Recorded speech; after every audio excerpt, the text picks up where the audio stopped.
Numbers chapter 1, verse 54. So we picked up from yesterday. Thus did the people of Israel. They did according to all that Moses commanded Moses. Numbers chapter 2.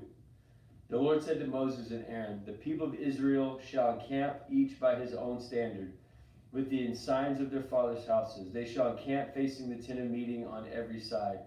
Those who encamp on the east side toward the sunrise shall be of the standard of the camp of Judah by their companies. And the leader of the people of Judah, being Nashon, the son of Abinadab, his host has numbered being 74,600.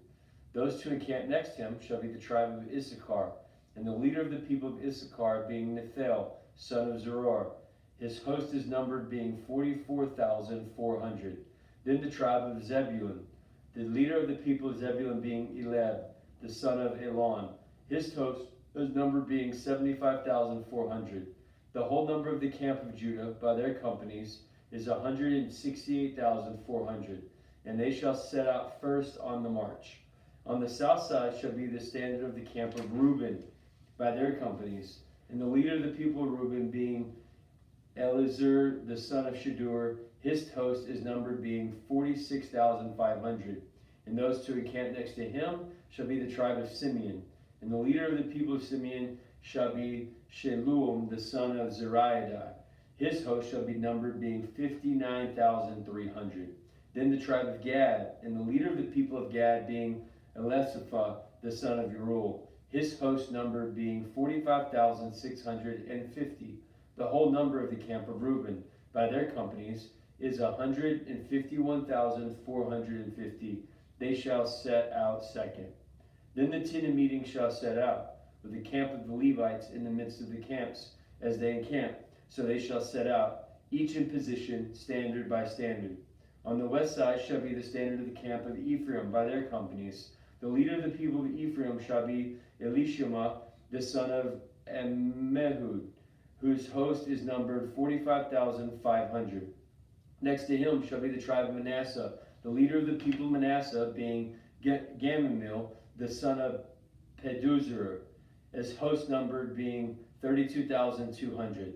Then the tribe of Benjamin, the leader of the people of Benjamin being Abidan, the son of Gideon. His host shall be numbered 35,400. The whole number of the camp of Ephraim by their companies is 108,100, and they shall set out on the march. On the north side shall be the camp of Dan by their companies. The leader of the people of Dan being Ahiezer, son of Ammishaddai, and the host being 62,700. To those encamped next to him shall be the tribe of Asher. The leader of the people of Asher being Pagal, the son of Ochran. His host being numbered 41,500. Then the tribe of Naphtali. The leader of these people of Naphtali shall be Ahira, the son of Enan. His number being 53,400. The whole number of the camp of Dan is 157,600. They shall set out, standard by standard. These are the people of Israel as numbered by the fathers' houses. And all the camps who were numbered by their companies were 3,550. But the Levites were not numbered among the people of Israel, as the Lord has commanded Moses. Thus did the people of Israel, according to all the Lord commanded Moses. So they encamped by their standards. So they set out, every one in his family, according to his father's house. Numbers chapter 3. These are the generations of Aaron and Moses at the time when the Lord spoke with Moses on Mount Sinai. These are the names of the sons of Aaron: Nahab, the firstborn, Abihu, Eleazar, Ithamar. These are the names of the sons of Aaron, the anointed priest, whom he ordained to minister in the priest office. But Nahab and Abihu died before the Lord when they offered unholy fire before the Lord in the wilderness of Sinai, and they had no children. So Eleazar and Ithamar served as priests in the lifetime of Aaron, their father.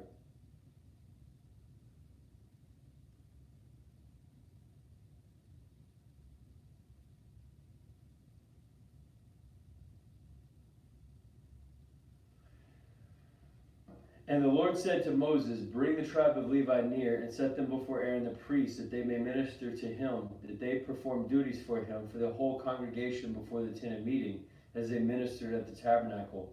They shall have charge of all the furnishings, and of the tent of meeting, and attend to the duties for the people of Israel, as they ministered at the tabernacle. And you shall give the Levites to Aaron and his sons, and they are wholly given to him from among the people of Israel. And you shall appoint Aaron and his sons, and they shall attend to their priesthood. But if anyone comes near, he shall be put to death. And the Lord said to Moses, behold, I have taken the Israelites from among the people of Israel, instead of every firstborn that opens the womb among the people of Israel. The Levites shall be mine, for all the firstborn are mine. And on that day that I slew all the firstborn in the land of Egypt, I consecrated for my own all the firstborn of Israel, both man and of beast, that they shall be mine, for I am the Lord. And the Lord said to Moses in the wilderness of the Sinai, number the sons of Levi, by fathers' houses and by family. Every male from among a month old and upward you shall number. So Moses numbered them according to the word of the Lord, as is commanded. And these are the sons of Levi by their names: Gershon, Kohathah, Merah. These are the names of the sons of Gershon by their family: Libnah and Shimei. The sons of Kohath by their family: Amram, Izhar, Hebron, and Uziel. These are the sons of Merah by their families: Mahal, Musa. These are the families of the Levites by their fathers' houses. Of Gershon, there were the family of the Libnites, the family of the Shemites, the families of the Gershonites.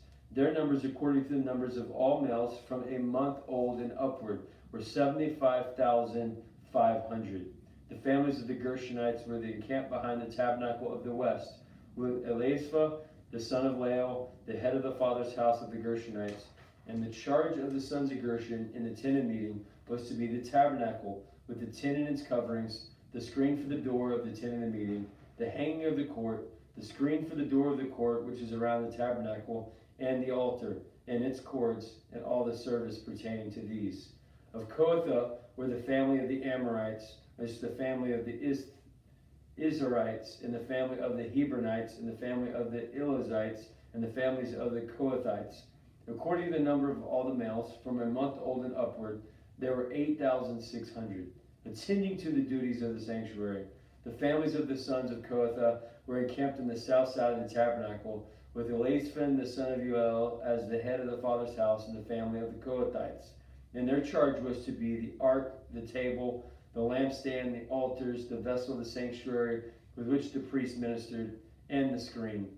All the service pertaining to these. And Eleazar, the son of Aaron the priest, was to be chief over the leaders of the Levites, and to have oversight of those who had charge of the sanctuary. Of Merah, there were the family of the Mahalites, and the family of the Murasites, and the families of Merah. The number according to the number of all these males from a month old and upward was 6,200. And the head of the father's house of these families of Merah was Uriel, the son of Abiel. And they were to encamp north of the side of the tabernacle. The appointed charge of the sons of Merah was to be frames of the tabernacle, the bars, the pillars, the bases, and all their accessories, and all the service pertaining to these. Also the pillar of the court round about, with their bases and pegs and cords. And those who encamped before the tabernacle in the east, before the tent of meeting, toward the sunrise, were Moses and Aaron his sons, having charge of the rites within the sanctuary, whatever had to be done for the people of Israel, and anyone else who came near was to be put to death. All who were numbered of the Levites, whom Moses and Aaron numbered at the commandment of the Lord, by families, all the males from a month old and upward, were 22,000.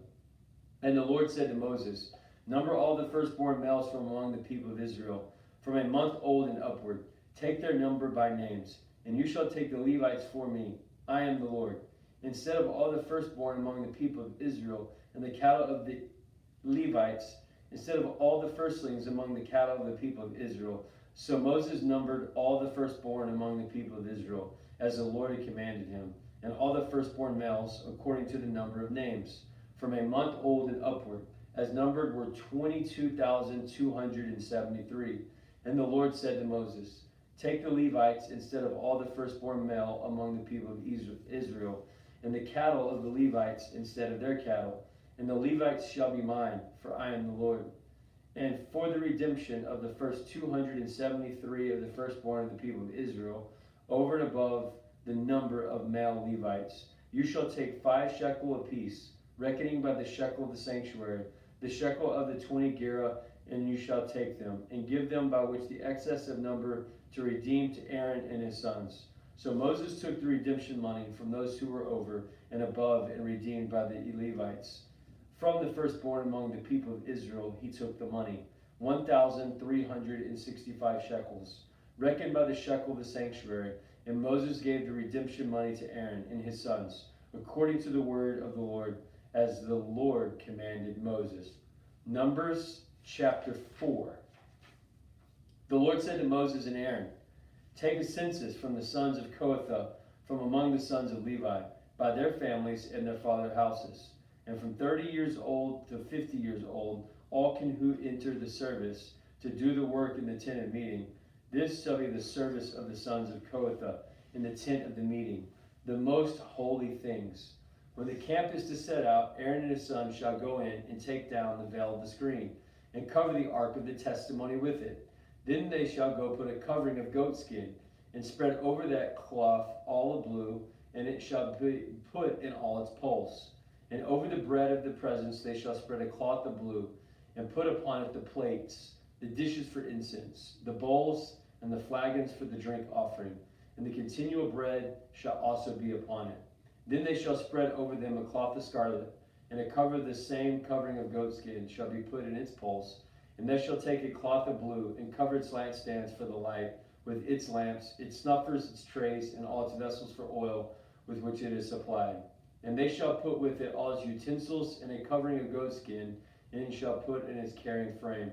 And over the golden altar they shall spread a cloth of blue, and cover it with a covering of goatskin, and shall put it in its poles. And they shall take all the vessels and the services which are used in the sanctuary, and put them in a cloth of blue, and cover them with a covering of goatskin, and put them on the carrying frame.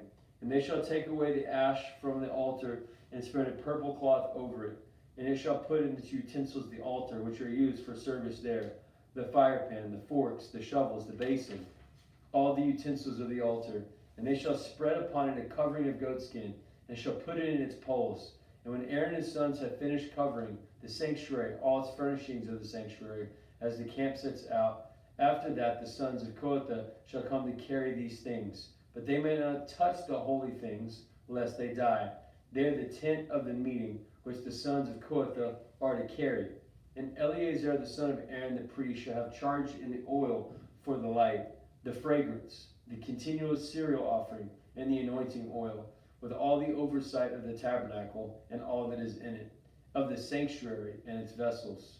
The Lord said to Moses and Aaron, let not the tribe of the families of the Kohathites be destroyed from among the Levites, but deal thus with them, that they may live and not die when they come in near to the most holy things. Aaron and his priests shall go in and appoint them each to his task and to his burden. But they shall not go in to look upon the holy things, even for a moment, lest they die. Then the Lord said to Moses, take a census from the sons of Gershon, also by their families and their fathers' houses. From 30 years old to 50 years old you shall number them, all who can enter service, to do the work of the tent of meeting. This is the service of the family of the Gershonites. In serving and bearing burdens, they shall carry the curtains of the tabernacle, and in the tent of meetings with its covering, and the covering of goatskin that is on top of it, and the meeting for the door of the tent of meeting, and the hangings of the court, and the screen for the entrance of the gate of the court, which is around the tabernacle and the altar, and their cords, and all the equipment for service. And they shall do all that needs to be done with regard to them. All the service of the sons of Gershonite shall be at the command of Aaron and his sons, and all that they are to carry, and all that they have to do. You shall assign to their charge all that they are to carry. This is the service of the families of the sons of the Gershonites in the tent of the meeting. And their works is to be under the oversight of Ithamar, the son of Aaron, the priest. As for the sons of Merari, you shall number them by their families and their fathers' houses, from 30 years old up to 50 years old. You shall number them, everyone that can enter the service to do the work that is in the tent of meeting.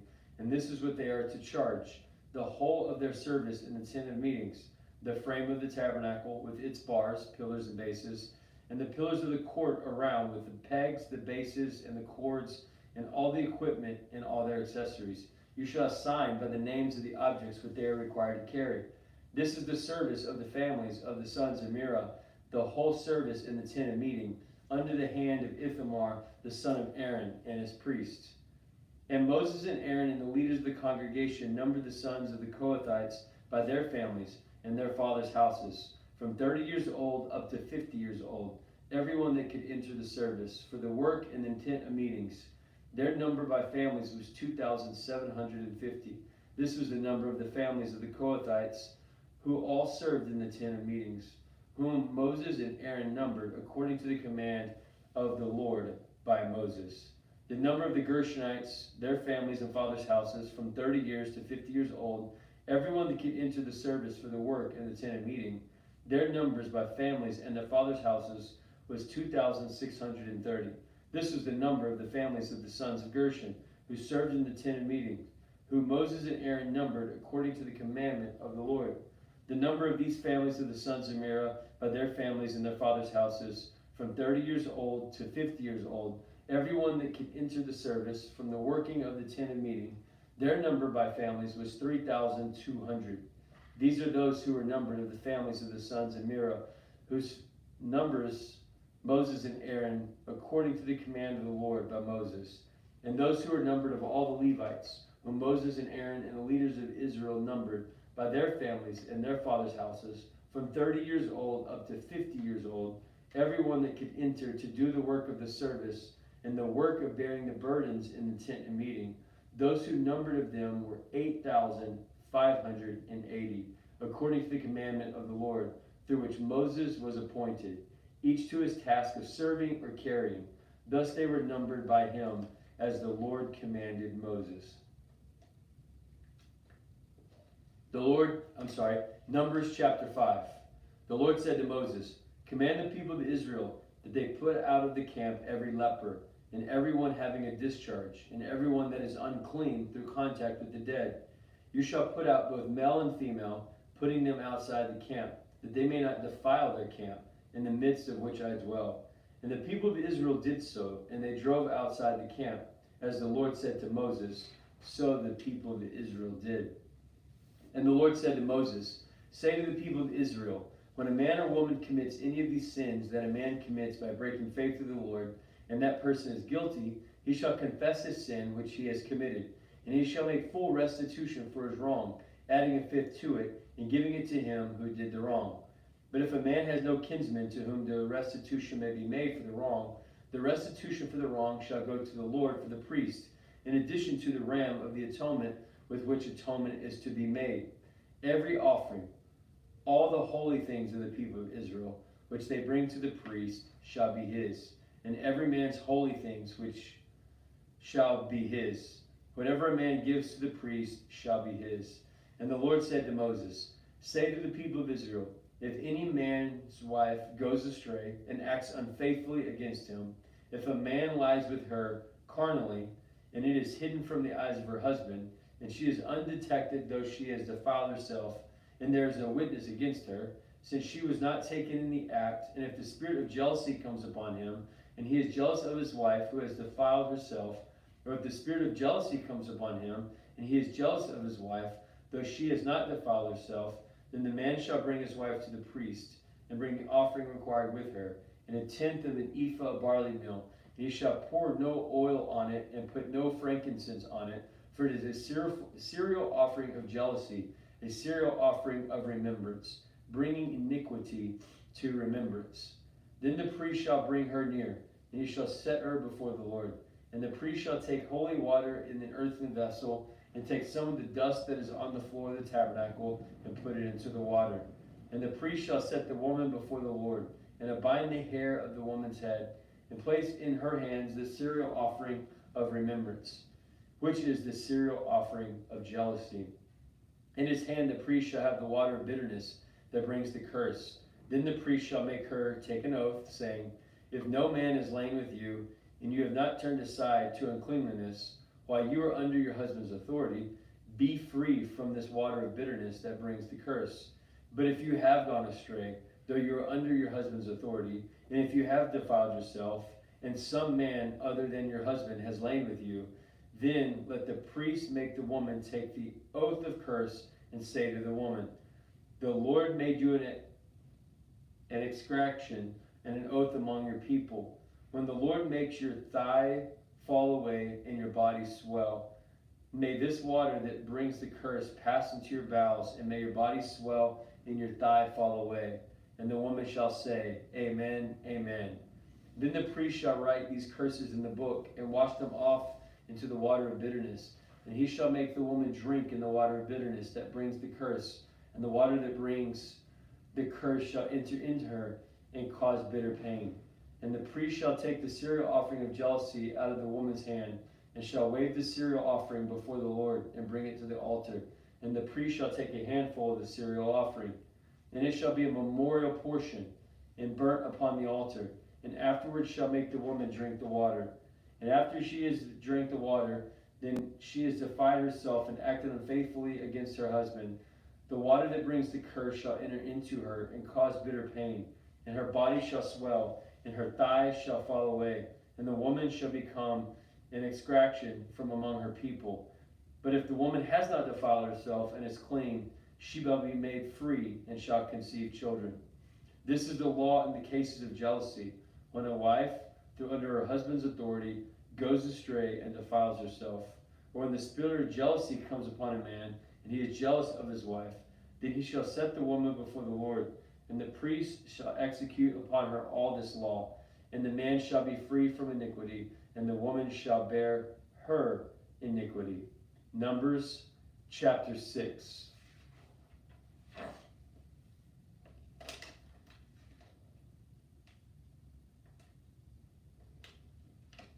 And the Lord said to Moses, say to the people of Israel, when either a man or a woman makes a special vow, the vow of a Nazirite, to separate himself to the Lord, he shall separate himself from wine and strong drink. He shall drink no vinegar made from wine or strong drink. He shall not drink any juice of grapes or eat grapes fresh or dried.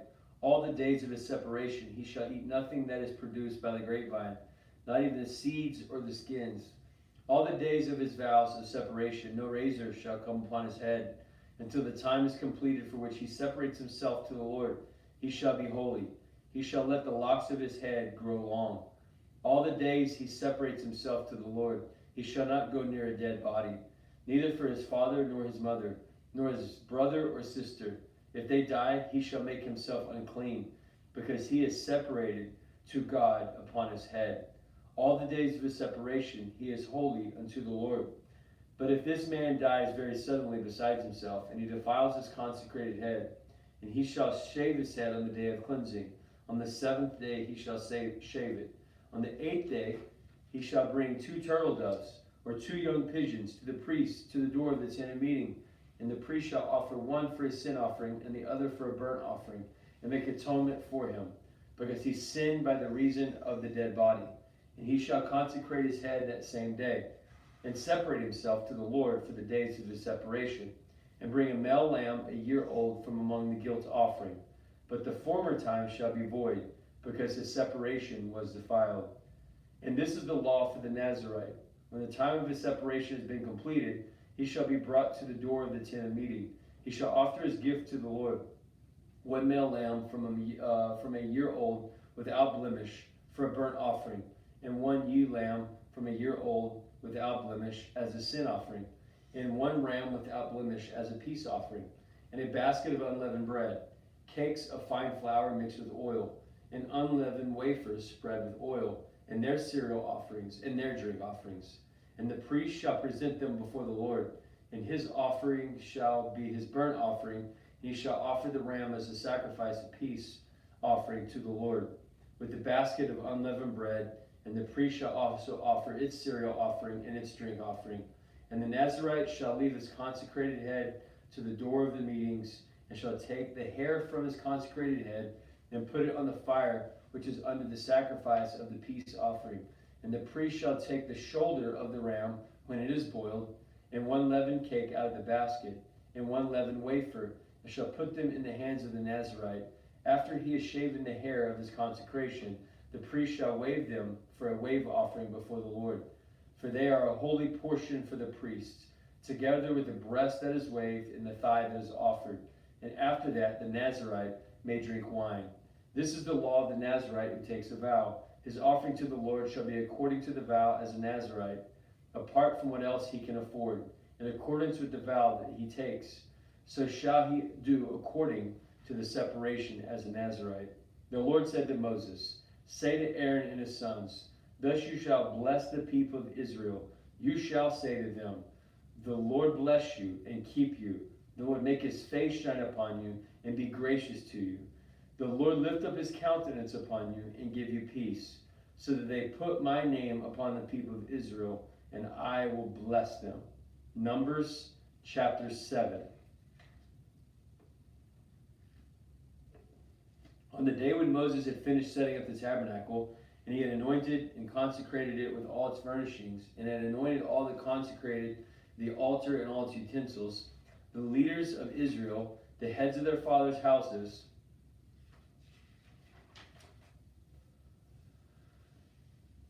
the leaders of the tribes, those who were brought and numbered, offered and brought their offering before the Lord. 6 covered wagons and 12 oxen, a wagon for every one of the leaders, each one for an ox. They offered them before the tabernacle. Then the Lord said to Moses, accept these from among them, that they may be used in doing the service of the tent of meeting, and giving them to the Levites, to each man according to his service. So Moses took the wagon and the offerings and the oxen and gave them to the Levites. 2 wagons and 4 oxen he gave to the sons of Gershon, according to their service. And 4 wagons and 8 oxen he gave to the sons of Merari for their service, under the direction of Ithamar the son of Aaron the priest. But to the sons of Kohath he gave none, because they were charged with no care of the holy things which had to be carried on the shoulders. And the leaders offered the offerings for the dedication of the altar on the day it was anointed. And the leaders offered their offering before the altar. And the Lord said to Moses, they shall offer their offerings 1 leader each day for the dedication of the altar. He who offered his offering the first day was Nashon, the son of Abinadab, the tribe of Judah. And his offering was the 1 silver plate, whose weight was 130 shekels, 1 silver basin of 70 shekels, according to the shekel of the sanctuary, both of them full of fine flour mixed with oil for a cereal offering, 1 golden dish of 10 shekels, of full incense, 1 young bull, 1 ram, 1 male lamb a year old, for a burnt offering, 1 male goat for a sin offering, and for the sacrifice of the peace offering, 2 oxen, 5 rams, 5 male goats, and 5 male lambs a year old. This was the offering of Nashon, the son of Amminadab. On the 2nd day, Nethiel, the son of Zur, the leader of Issachar, made an offering. He offered for those offerings 1 silver plate, whose weight was 130 shekels, 1 silver basin of 70 shekels, according to the shekel of the sanctuary, both of them full of fine flour mixed with oil for a cereal offering, 1 golden dish of 10 shekels, full of incense, 1 young bull, 1 ram, 1 male a year old for a burnt offering, 1 male goat for a sin offering, for the sacrifice of the peace offering, 2 oxen, 5 rams, 5 male goats, and 5 male lambs a year old. This was the offering of Nethiel, the son of Zeror. On the 3rd day, Eliab, the son of Elon, leader of the men of Zebulun, his offering was 1 silver plate, whose weight was 130 shekels, 1 silver basin of 70 shekels, according to the shekel of the sanctuary, both of them full of fine flour mixed with oil for a cereal offering, 1 golden dish of 10 shekels, full of incense, and 1 young bull, 1 ram, 1 male lamb a year old for a burnt offering, the male goat for a sin offering, for the sacrifice of the peace offering, 2 oxen, 5 ram, 5 male goats, and 5 male lambs a year old. This was the offering of Eliab, the son of Helon. On the 4th day, Eleazar, the son of Shadur, the leader of the men of Reuben, his offering was 1 silver plate, whose weight was 130 shekels, 1 silver basin of 70 shekels, according to the shekel of the sanctuary, both of them a full fine flour mixed with oil for a cereal offering, 1 golden dish of 10 shekels, full of incense, 1 young bull, 1 ram, 1 male lamb a year old for a burnt offering, the male goat, a sin offering, the sacrifice of the peace offerings, 2 oxen, 5 rams, 5 male goats, 5 male lambs a year old. This was the offering of Elizur, the son of Shedeur. The 5th day, Shemuel, the son of Zerahiah, leader of the men of Simeon, his offering was 1 silver plate, whose weight was 130 shekels, 1 silver basin of 70 shekels, according to the shekel of the sanctuary, both of them full fine flour mixed with oil for a cereal offering, 1 golden dish of 10 shekels, 1 full incense, 1 young bull, 1 ram, 1 male lamb a year old for a burnt offering, 1 male goat for a sin offering, and for the sacrifice of the peace offerings, 2 oxen, 5 rams, 5 male goats, and 5 male lambs a year old. This was the offering of Shemuel, the son of Jehoiada.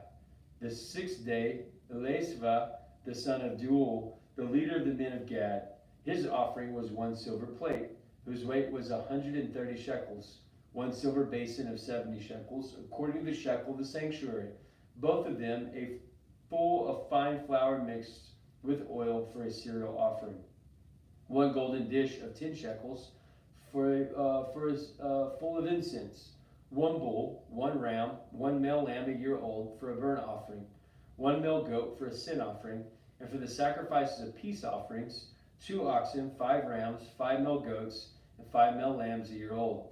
This was the dual offering of Elishva, the son of Deuel. On the 7th day of Elishama, the son of Amminahud, the leader of the men of Ephraim, his offering was 1 silver plate, whose weight was 130 shekels, 1 silver basin of 70 shekels, according to the shekel of the sanctuary, both of them full of fine flour mixed with oil for the cereal offering, 1 golden dish of 10 shekels, full of incense, 1 young bull, 1 ram, 1 male lamb a year old for a burnt offering, 1 male goat for a sin offering, and for the sacrifice of peace offerings, 2 oxen, 5 rams, 5 male goats, and 5 male lambs a year old. This was the offering of Elishama, the son of Amminahud. On the 8th day, Gamil, the son of Pedahzur, the leader of the men of Manasseh, his offering was 1 silver plate, whose weight was 130 shekels, 1 silver basin of 70 shekels, according to the shekel of the sanctuary, both of them full of fine flour mixed with oil for a cereal offering, 1 golden dish of 10 shekels, full of the incense, 1 young bull, 1 ram, 1 male lamb a year old for a burnt offering, 1 male goat for a sin offering, and for the sacrifice of peace offerings, 2 oxen, 5 rams, 5 male goats, and 5 male lambs a year old. This was the offering of Gamil, the son of Pedahzur. On the 9th day, Abidan, the son of Gideon, the leader of the men of Benjamin, his offering was 1 silver plate, whose weight was 130 shekels, 1 silver basin of 70 shekels, according to the shekel of the sanctuary, both of them full of fine flour mixed with oil for a cereal offering, 1 golden dish of 10 shekels, full of incense, 1 young bull, 1 ram, 1 male lamb a year old, a burnt offering, 1 male goat for a sin offering, for the sacrifice of the people, 2 oxen, 5 rams, 5 male goats, 5 male lambs a year old. This was the offering of Abidan, the son of Gideoni. On the 10th day, Eleazar, the son of Ammishaddai, the leader of the men of Dan, his offering was 1 silver plate, whose weight was 130 shekels, 1 silver basin of 70 shekels, according to the shekel of the sanctuary, both of them of full fine flour mixed with oil for a cereal offering, 1 golden dish of 10 shekels, full of incense, 1 young bull, 1 ram, 1 male lamb a year old, a burnt offering, 1 male goat for a sin offering, and for the sacrifice of the peace offerings, 2 oxen, 5 rams, 5 male goats, and 5 male lambs a year old. This was the offering of Ahiezer, the son of Ammishaddai. On the 11th day, Pagiel, the son of Ochran, the leader of the men of Asher, His offering was 1 silver plate, whose weight was 130 shekels, 1 silver basin of 70 shekels, according to the shekel of the sanctuary, both of them full of fine flour mixed with oil, and a cereal offering. 1 golden dish of 10 shekels, full of incense. 1 young bull, 1 ram, 1 male lamb a year old for a burnt offering, 1 male goat for a sin offering, and for the sacrifice of peace offerings, 2 oxen, 5 rams, 5 male goats, and 5 male lambs a year old. This was the offering of Pagiel, the son of Ochran. On the 12th day, Ahira, the son of Enan, the leader of the men of Naphtali, his offering was 1 silver plate, whose weight was 130 shekels, 1 silver basin of 70 shekels, according to the shekel of the sanctuary, both of them of full fine flour mixed with oil for a cereal offering, 1 golden dish of 10 shekels, full of incense, 1 young bull, 1 ram, 1 male lamb a year old for a burnt offering, 1 male goat for a sin offering, and for the sacrifice of peace offering, 2 oxen, 5 rams, and 5 male goats, and 5 male lambs a year old. This was the offering of Ahira, the son of Enan. This was the dedication of the offering of the altar on the day when it was anointed, from the leaders of Israel: 12 silver plates, 12 silver basins, 12 golden dishes, each silver plate weighing 130 shekels, and each basin 70. All the silver of the vessels 2,400 shekels, according to the shekel of the sanctuary. The 12 golden dishes, full of incense, weighing 10 shekels apiece, according to the shekel of the sanctuary. All the gold of the dishes being 120 shekels. All of the cattle for the burnt offering, 12 bulls, 12 rams, and 12 male lambs a year old, with all their cereal offerings. And the 12 male goats for a sin offering, and all the cattle for the sacrifice of the peace offerings, 24 bulls, the rams 60, the male goats 60, the male lambs a year old 60. This was the dedication offering for the altar after it was anointed. And when Moses went into the tent of meeting to speak with the Lord, he heard the voice speaking to him above the mercy seat that was upon the ark of the testimony, from between the 2 cherubim, and it spoke to him. Numbers chapter 8. Now the Lord said to Moses, say to Aaron, when you set up the lamps, the 7 lamps shall give light in front of the lampstand. So Aaron did so. He set up its lamps to give light in front of the lampstand as the Lord commanded Moses. And this was the workmanship of the lampstand, hammered the work of gold, from its base to its flowers. It was hammered work according to the pattern with which the Lord had shown Moses. So he made the lampstand. And the Lord said to Moses, take the Levites from among the people of Israel and cleanse them. And thus you shall do to them to cleanse them. Sprinkle the water of expiation upon them, and let them go with a razor over their whole body, and wash their clothes and cleanse themselves. And let them take a young bull and its cereal offering of fine flour mixed with oil. And you shall take another young bull for a sin offering. You shall present the Levites before the tent of meeting, as the assembly of the whole congregation of the people of Israel. When you present the Levites before the Lord, the people of Israel shall lay their hands upon the Levites, and Aaron shall offer the Levites before the Lord as a wave offering from the people of Israel, that it may be theirs to do the service of the Lord. Then the Levites shall lay their hands upon the heads of the bulls, and you shall offer one for the sin offering, and the other for the burnt offering to the Lord, to make atonement for the Levites. You shall cause the Levites to attend Aaron and his sons, and shall offer them as a wave offering to the Lord. Thus you shall separate the Levites from among the people of Israel, and the Levites shall be mine. And after that the Levites shall go in to do service of the tent of meetings, when you have cleansed them and offered them as a wave offering. For they are wholly given to me from among the people of Israel, instead of all that I opened from the womb, the firstborn of all the people of Israel. I have taken them for myself. For all the firstborn among the people of Israel are mine, both a man and a beast. On that day I slew all the firstborn in the land of Egypt. I consecrated them for myself. And I have taken the Levites instead of all the firstborn among the people of Israel. And I have given the Levites as a gift to Aaron and his sons from among the people of Israel, to do the service for the people of Israel at the tent of meeting, and to make atonement for the people of Israel, that there may be no plague among the people of Israel. In this case, the people of Israel shall come near to the sanctuary. Thus did Moses and Aaron and all the congregation of the people of Israel to the Levites, according to all the Lord had commanded Moses concerning the Levites. And the people of Israel did it to them. And the Israelites purified themselves from sin and washed their clothes. And Aaron offered them as a wave offering before the Lord. And Aaron made atonement for them to cleanse them. And after that, the Levites went in to do their service in the tent of meeting, in the attendance of Aaron and his sons. And as the Lord had commanded Moses concerning the Levites, so they did to them. And the Lord said to Moses, this is what pertains to the Levites. From 25 years old and upward, they shall go in to perform the work in the service of the tent of meeting. From the age of 50 years, they shall withdraw from the work of the service and serve no more, but minister to the brethren in the tent of meeting, to keep the charge, and they shall do no service. Thus you shall do to the Levites in assigning their duties. Numbers chapter 9. Numbers chapter 9. Then the Lord said to Moses in the wilderness of the Sinai, in the first month of the second year after they had come out of the land of Egypt, saying, let the people of Israel keep the Passover at its appointed time. On the 14th day of this month, at the evening, you shall keep it at its appointed time. According to its statutes, all its ordinances you shall keep. So Moses told the people of Israel that they should keep the Passover. And they kept the Passover in its first month. And on the 14th day of the month, in the evening, in the wilderness of the Sinai, according to all the Lord commanded Moses, so the people of Israel did.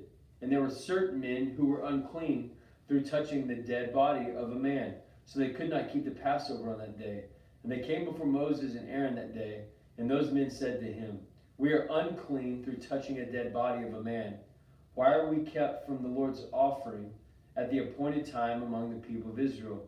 And Moses said to them, wait, that I may hear what the Lord will command concerning you.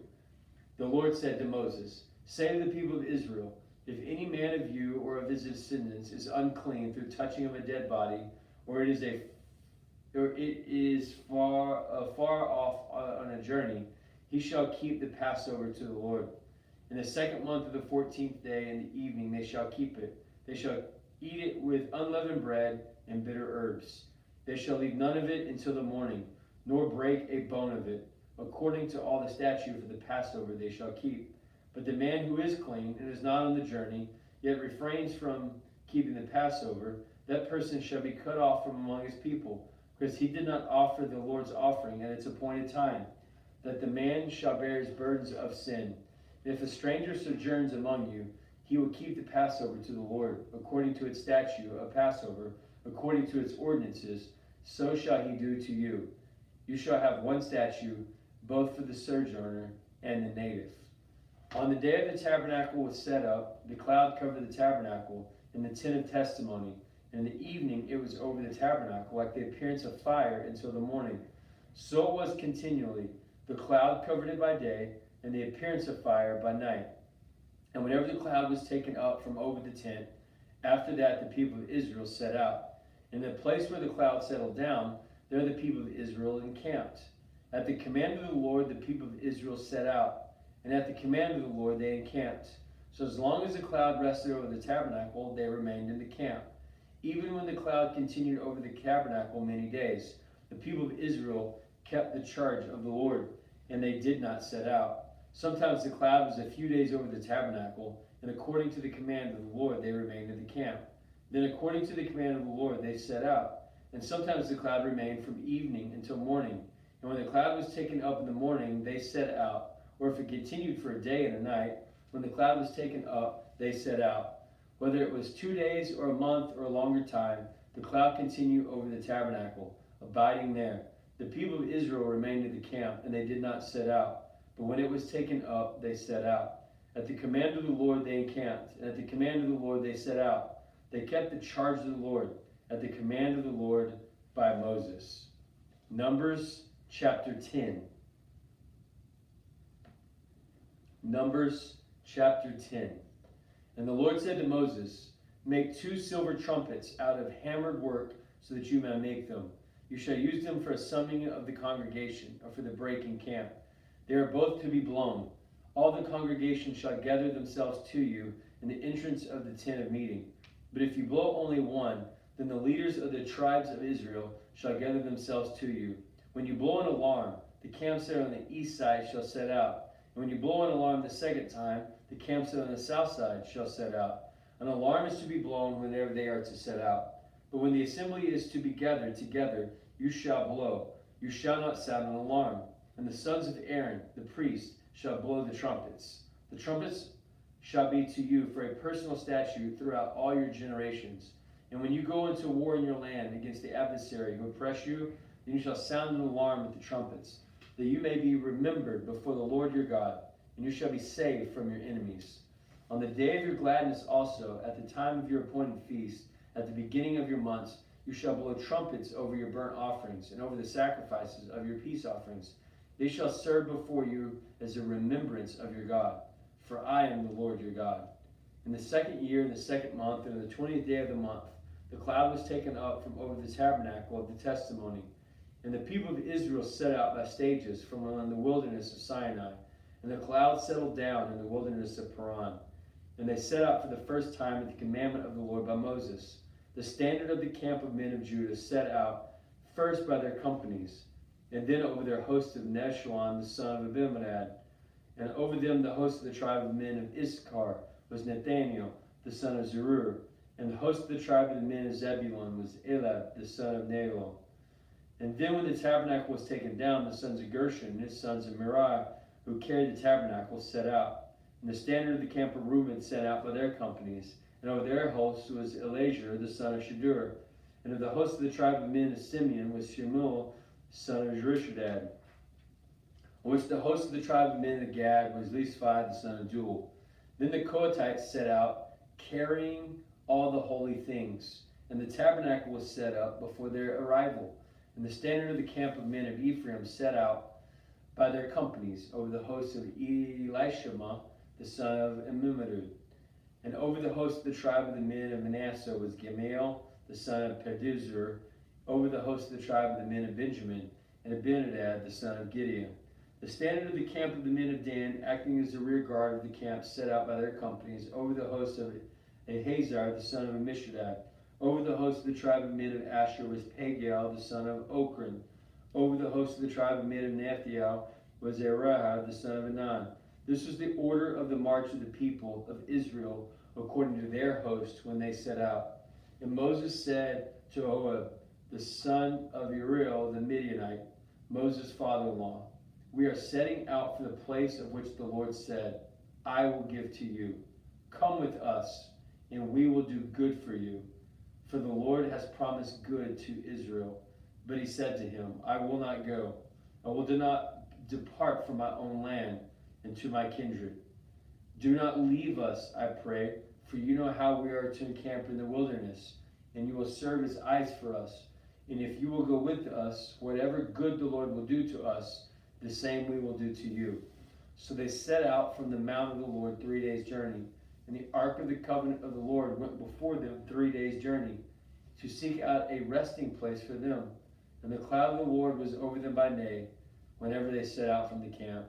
And whenever the ark of the Lord set out, Moses said, Arise, O Lord, and let the enemies be scattered, and let them that hate thee flee before thee. And when they rested, it said, Return, O Lord, to the tens of thousands of Israel. Numbers chapter 11. And the people complained in the hearing of the Lord about their misfortunes. And when the Lord heard it, his anger was kindled, and the fire of the Lord burned among them, and consumed them in the outlying parts of the camp. Then the people cried to Moses, and Moses prayed to the Lord that the fire abated. So the name of that place was called Taberah, because the fire of the Lord burned among them. Now the rabble that was among them had a strong craving, and the people of Israel also wept again and said, Oh, that we would have meat to eat. Remember the fish that we ate in Egypt for nothing, the cucumbers, the melons, the leeks, the onions, and the garlic. But now our strength is dried up, and there is nothing at all but this manna to look at. Now the manna was like coriander seed, and its appearance like that of bedulim. The people went out and gathered it, and ground it in its mills, and beat it in its mortars, and boiled it in its pots, and made cakes of it. And the taste of it was like the cakes baked with oil. When the dew fell upon the camp at night, the manna fell with it. Moses heard the people weeping throughout their families, and the man at the door of the tent of his meeting, and the anger of the Lord was blazed hotly, and Moses was displeased. Moses said to the Lord, Why hast thou dealt ill with thy servant? And why have thou not found favor in thy sight, that thou dost lay this burden upon the people and me? Did I conceive all these people? Did I bring them forth? That I shall say to me, Carry them in your bosom, as a nurse carries the sucking child, to the land which I did swear to give to their fathers? Where am I to get the meat to give to all this people to eat? For they weep before me and say, Give us meat that we may eat. I am not able to carry all these people alone. The burden is too heavy for me. If thou wilt deal thus with me, kill me at once, if I have found favor in thy sight, that I may not see my wretchedness. And then the Lord said to Moses, Gather for me 70 men of the elders of Israel, for whom you know to be the elders of the people and officers over them, and bring them to the tent of meeting, and let them take their stand there with you. And I will come down and talk with you there. And I will take some of the spirit which is upon you and put it upon them, and they shall bear the burden of the people with you, that you may not bear it alone yourself. And say to the people, Consecrate yourselves for tomorrow, and you shall eat meat. For you have wept in the hearing of the Lord, saying, Who will give us meat to eat? For it was well with us in Egypt. Therefore the Lord will give you meat, and you shall eat. You shall not eat 1 day, or 2 days, or 5 days, or 10 days, or 20 days, but a whole month, until it comes out at your nostrils, and becomes loathsome to you, because you have rejected the Lord who is among you, and you have wept before him, saying, Why did we come forth out of Egypt? But Moses said, The people among whom I am numbered 600,000 on foot, thou hast said, I will give them meat to eat, that they may eat the whole month. Shall flocks and herds be slaughtered for them, to suffice them?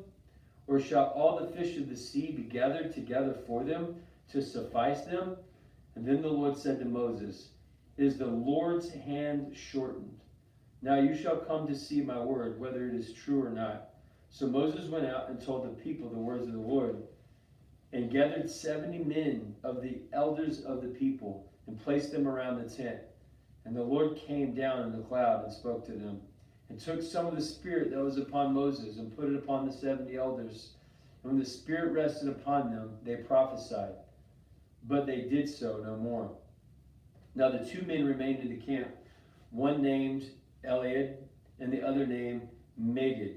And the spirit rested on them, and they were among those registered. But they had not gone out to the tent, and so they prophesied in the camp. And a young man ran and told Moses, Eliad and Medad are prophesying in the camp. And Joshua, the son of Nun, the minister of Moses, one of his chosen men, said, My lord Moses, forbid them. But Moses said to him, Are you jealous for my sake? Would that all the Lord's people were prophets, and that the Lord would put his spirit upon them. And Moses and the elders of Israel returned to the camp. And there went forth a wind from the Lord, and brought quails from the sea, and let them fall beside the camp about a day's journey on this side, and a day's journey on the other side, round about the camp, and about 2 cubits above the face of the earth. And all the people rose that day, all night, and all the next day, and gathered the quails, who he gathered least 10 homers, and they spread them out for themselves all around the camp, while the meat was yet between their teeth, before it was consumed. And the anger of the Lord was kindled against the people, and the Lord smote the people with a great plague. Therefore the name of that place was called Kibroth Hattaavah, because they were buried from the people who had the craving. So from Kibroth Hattaavah the people journeyed from Hazeroth and remained at Hazeroth. Numbers chapter 12. Miriam and Aaron spoke against Moses because of the Cushite woman who he had married, for he had married a Cushite woman. And they said, has the Lord indeed spoken only through Moses? Has he not spoken through us also? And the Lord heard of it. And the man Moses was very meek, more than any of all the men who are on the face of the earth. And suddenly the Lord said to Moses and to Aaron and Miriam, come out, you three, to the tent of meeting. And the three of them came out. And the Lord came down in a pillar of the cloud and stood at the door of the meeting. They called for Aaron and Miriam, and both came forward. And he said, hear my words. If there is a prophet among you, I, the Lord, make myself known to him in a vision, and I will speak with him in a dream. Not so with my servant Moses. He is entrusted with all my house. With him I speak mouth to mouth, very clearly, not in a dark speech, when he beholds the form of the Lord. Why then were you not afraid to speak against my servant Moses? And the anger of the Lord was kindled against him, and he departed. And when the cloud removed from them over the tent, behold, Miriam was leprous, as white as snow. And Aaron turned towards Miriam, and behold, she was leprous. And Aaron said to Moses, O my Lord, do not punish us, because we have done foolishly and have sinned. Let her not be as one dead, of whom the flesh has half consumed when he comes out of the mother's womb. And Moses cried to the Lord, heal her, O God, I beseech thee. But the Lord said to Moses, if her father had but spit in her face, she should not be shamed 7 days. Let her be shut up outside the camp for 7 days, and after that she may be brought in again. So Miriam was shut up outside the camp 7 days, and the people did not set out on the march until Miriam was brought in again. After that the people set out from Hazeroth and encamped in the wilderness of Paran. Numbers chapter 13. And the Lord said to Moses, send men to spy out the land of Canaan, which I give to the people of Israel. From each tribe of their fathers shall you send a man, every one a leader from among them. So Moses sent them from according to the wilderness of Paran, according to the command of the Lord. All of them, the people, were the heads of Israel. These were their names. From the tribe of Reuben, Shema the son of Zakur. From the tribe of Simeon, Shaphat the son of Hori. From the tribe of Judah, Caleb the son of Jephunneh. From the tribe of Issachar, Igal the son of Joseph. From the tribe of Ephraim, Hoshua the son of Nun. From the tribe of Benjamin, Palti the son of Raphuel. From the tribe of Zebulun, Gaddiel the son of Sodi. From the tribe of Joseph, that is the tribe of Manasseh, Gadi the son of Sushi. From the tribe of Dan, Emil the son of Gimilai. From the tribe of Asher, Sether the son of Michael. From the tribe of Naphtali, Nahabad the son of Zoshi. From the tribe of Gad, Guiel the son of Michael. These are the names of the men whom Moses sent out to spy the land. And Moses called Hoshea the son of Nun, Joshua. Moses sent them to spy out the land of Canaan and said to them, go up to Nigbig yonder, so you go up to the hill country, to see that is the land, where the people who dwell in it are strong or weak, whether they are few or many, whether the land that they dwell in is good or bad, whether the cities that they dwell in are camps or strongholds, whether the land is rich or poor, whether there is wood in it or not. Be of good courage. Bring some of the fruit of the land. Now the time of the season was ripe for grapes. So they went up and spied out the land of the wilderness of Zin to Rehob, in the entrance of Nahab. They went up into the Nigbig and into the land of Hebron, and Mahin and Shihad and Telvah with the descendants of Anak, which were there. Hebron was built 7 years before Zoan in Egypt, and they came out to the valley of Eshcol, and cut down from there a branch with a single cluster of grapes. And they carried on a pole between the two of them. And they brought also some pomegranates and figs. That place was called Valley of Eshcol, because the cluster of the men of Israel cut down from there. At the end of 40 days they returned from spying out the land. And they came to Moses and Aaron and to all the congregation of the people of Israel in the wilderness of Paran, and at Kadesh. And they brought back the word to them and to all the congregation, and showed them the fruit of the land. And they told them, we came out to the land which you sent us. It flows with milk and honey, and this is its fruit. Yet the people who dwell in the land are strong, and the cities are fortified, and they are very large. And besides, we saw the descendants of Anak there, and the Amalekites dwell in the land of the Negev. The Hittites and the Jebusites and the Amorites dwell in the hill country, and the Canaanites dwell by the sea, along with the Jordan. But Caleb quieted the people before Moses and said, let us go up at once and occupy it, for we are well able to overcome it. Then the men who had gone up with them said, we are not able to go up against the people, for they are stronger than we.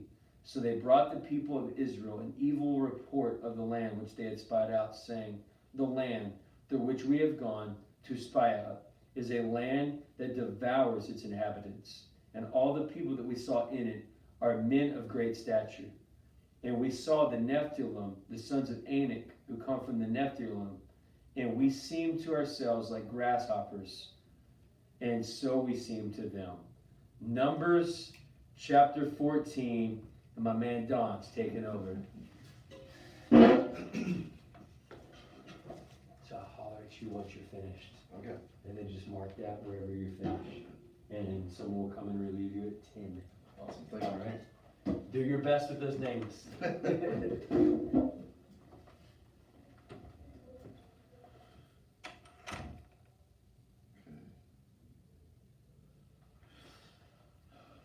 Numbers chapter 14.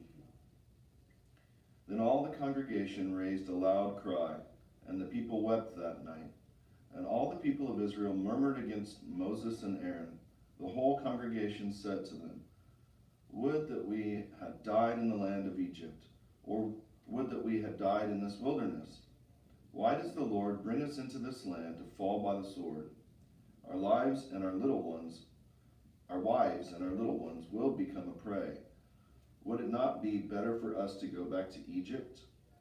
And they said to one another, let us choose a captain and go back to Egypt. Then Moses and Aaron fell on their faces before all the assembly of the congregation of the people of Israel. And Joshua the son of Nun and Caleb the son of Jephunneh were among those who had spied out the land, rent their clothes, and said to all the congregation of the people of Israel, the land which we passed through to spy it out is an exceedingly good land. If the Lord delights in us, he will bring us into this land and give it to us, a land which flows with milk and honey. Only do not rebel against the Lord, and do not fear the people of the land, for they are bread for us. Their protection is removed from them, and the Lord is with us. Do not fear them. But the congregation said to stone them with stones. Then the glory of the Lord appeared at the tent of meeting to all the people of Israel. And the Lord said to Moses, how long will this people despise me? And how long will they not believe in me, in spite of all the signs which I have wrought among them? I will strike them with the pestilence and disinherit them, and I will make of you a nation greater and mightier than they. But Moses said to the Lord, then the Egyptians will hear of it, for thou didst bring up this people in thy might from among them, and they will tell the inhabitants of this land, they have heard that thou, O Lord, are in the midst of this people, for thou, O Lord, art seen face to face, and thy cloud stands over them, and thou goest before them in a pillar of cloud by day and in a pillar of fire by night. Now if thou dost kill this people as one man, then the nations who have heard thy fame will say, because the Lord was not able to bring this people into the land which he swore to give to them, therefore he has slain them in the wilderness. And now I pray thee, let the power of the Lord be great as thou hast promised, saying, the Lord is slow to anger and abounding in steadfast love, forgiving iniquity and transgression, but he will by no means clear the guilty, visiting the iniquity of the fathers upon children, upon the third and upon the fourth generation. Pardon the iniquity of this people, I pray thee, according to the greatness of thy steadfast love, and according as thou hast forgiven this people from Egypt even until now. Then the Lord said, I have pardoned according to your word, but truly as I live, and as all the earth shall be filled with the glory of the Lord, none of the men who have seen my glory and my signs, which I wrought in Egypt and in the wilderness, and yet have put me to the proof these 10 times, and have not hearkened to my voice, shall see the land which I swore to give to their fathers, and none of those who despise me shall see it. But my servant Caleb, because he has a different spirit, and has followed me fully, I will bring into the land into which he went, and his descendants shall possess it. Now, since the Amalekites and the Canaanites dwell in the valleys, turn tomorrow and set out for the wilderness by the way to the Red Sea. And the Lord said to Moses and to Aaron, how long shall this wicked congregation murmur against me? I have heard the murmurings of the people of Israel, which they murmur against me. Say to them, as I live, says the Lord, what you have said in my hearing, I will do to you. Your dead bodies shall fall in this wilderness, and all of your numbered from 20 years old and upward, who have murmured against me, not one shall come into the land where I swore that I would make you dwell, except Caleb the son of Jephunneh and Joshua the son of Nun. But your little ones, who you said would become a prey, I will bring in, and they shall know the land which you have despised. But as for you, your dead bodies shall fall in this wilderness, and your children shall be shepherds in the wilderness 40 years, and shall suffer for your faithlessness, until the last of your dead bodies lies in the wilderness. According to the number of the days in which you spied out the land, 40 days, for every day a year, you shall bear your iniquity 40 years, and you shall know my displeasure. I, the Lord, have spoken. Surely this will I do to all this wicked congregation that are gathered together against me. In this wilderness they shall come to a full end, and there they shall die. And the men whom Moses sent to spy out the land, and who returned and made all the congregation to murmur against him by bringing up an evil report against the land, the men who brought up an evil report of the land died by plague before the Lord. But Joshua the son of Nun and Caleb the son of Jephunneh remained alive, and those men who went to spy out the land. And Moses told these words to all the people of Israel, and the people mourned greatly. And they rose early in the morning and went up to the heights of the hill country, saying, see, we are here. We will go up to the place which the Lord has promised, for we have sinned. But Moses said, why now are you transgressing the command of the Lord, for that will not succeed? Do not go up, lest you be struck down before your enemies, for the Lord is not among you. For there the Amalekites and the Canaanites are before you, and you shall fall by the sword, because you've turned back from following the Lord, and the Lord will not be with you. But they presumed to go up to the heights of the hill country, although neither the ark of the covenant of the Lord nor Moses departed out of the camp. Then the Amalekites and the Canaanites who dwelt in that hill country came down and defeated them and pursued them even to Hormah.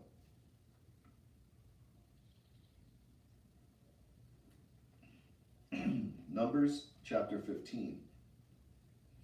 The Lord said to Moses, say to the people of Israel, when you come into the land you are to inhabit, which I give you, and you offer to the Lord from the herd or from the flock an offering by fire or a burnt offering or a sacrifice to fulfill a vow, or as a free will offering, or at your appointed feasts, to make a pleasing odor to the Lord. Then he who brings his offering shall offer to the Lord a cereal offering of 1/10 of an ephah of fine flour, mixed with 1/4 of a hin of oil, and wine for the drink offering, 1/4 of a hin. You shall prepare with the burnt offering, or for the sacrifice, for each lamb. Or for a ram, you shall prepare for a cereal offering 2/10 of an ephah of fine flour, mixed with 1/3 of a hin of oil. And for the drink offering, you shall offer 1/3 of a hin of wine, and pleasing odor to the Lord. And when you prepare a bull for a burnt offering or for a sacrifice to fulfill a vow or for peace offerings to the Lord, then one shall offer with the bull a cereal offering of 3/10 of an ephah of fine flour mixed with a half a hin of oil. And you shall offer for the drink offering half a hin of wine as an offering by fire, a pleasing odor to the Lord. Thus it shall be done for each bull or ram, or for each of the male lambs or the kids. According to the number that you prepare, so shall you do with everyone according to their number. All who are native shall do these things in this way, an offering by fire, a pleasing odor to the Lord. And if a stranger is sojourning with you, or anyone is among you throughout your generations, and he wishes to offer an offering by fire, a pleasing odor to the Lord, he shall do as you do. For the assembly there shall be one statute for you, and for the stranger who sojourns with you, a perpetual statute throughout your generations. As you are, so shall the sojourner be before the Lord. One law and one ordinance shall be for you and for the stranger who sojourns with you. The Lord said to Moses, say to the people of Israel, when you come into the land to which I bring you, and when you eat of the food of the land, you shall present an offering to the Lord. Of the first of your course meal you shall present a cake as an offering from the threshing floor. So shall you present it. Of the first of your course meal you shall give to the Lord an offering throughout your generations. But if you err and do not observe all these commandments which the Lord has spoken to Moses, all the Lord has commanded you by Moses, from the day that the Lord gave commandment and onward throughout your generations, then if it was done unwittingly, without the knowledge of the congregation, all the congregation shall offer one young bull for a burnt offering, a pleasing odor to the Lord, with its cereal offering and its drink offering, according to the ordinance, and one male goat for a sin offering. And the priest shall make atonement for all the congregation of the people of Israel, and they shall be forgiven, because it was an error.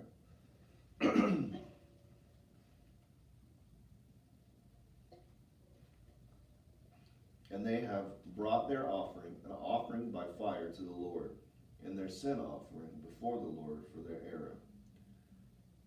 And all the congregation of the people of Israel shall be forgiven, and the stranger who sojourns among them, because the whole population was involved in the error.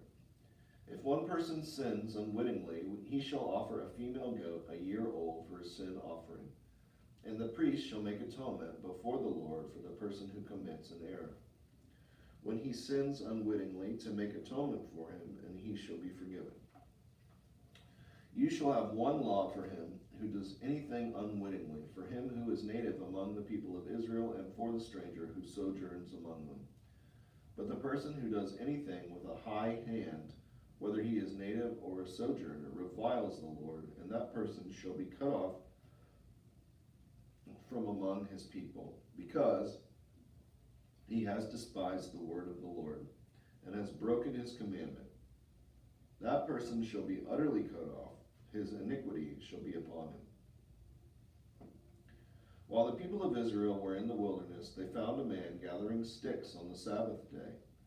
And those who found him gathering sticks brought him to Moses and Aaron, and to all the congregation. They put him in custody, because it had not been made plain what should be done to him. And the Lord said to Moses, the man shall be put to death. All the congregation shall stone him with stones outside the camp. And all the congregation brought him outside the camp, and stoned him to death with stones, as the Lord commanded Moses. The Lord said to Moses, speak to the people of Israel, and bid them to make tassels on the corners of their garments throughout their generations, and to put upon the tassel of each corner a cord of blue. And it shall be to you a tassel to look upon, and remember all the commandments of the Lord, to do them, not to follow after your own heart and your own eyes, which you are inclined to go after wantonly. So you shall remember and do all my commandments, and be holy to your God. I am the Lord your God, who brought you out of the land of Egypt, to be your God. I am the Lord your God.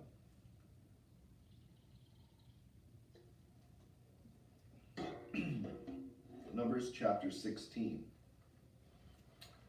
Now Korah, the son of Izhar, son of Kohath, son of Levi, and Dathan and Abiram, the sons of Eliab, and On the son of Peleth, sons of Reuben, took men, and they rose up before Moses, with a number of the people of Israel, 250 leaders of the congregation, chosen from the assembly, well-known men. And they assembled themselves together against Moses and against Aaron, and said to them, You have gone too far, for all the congregation are holy, every one of them, and the Lord is among them. Why then do you exalt yourselves above the assembly of the Lord?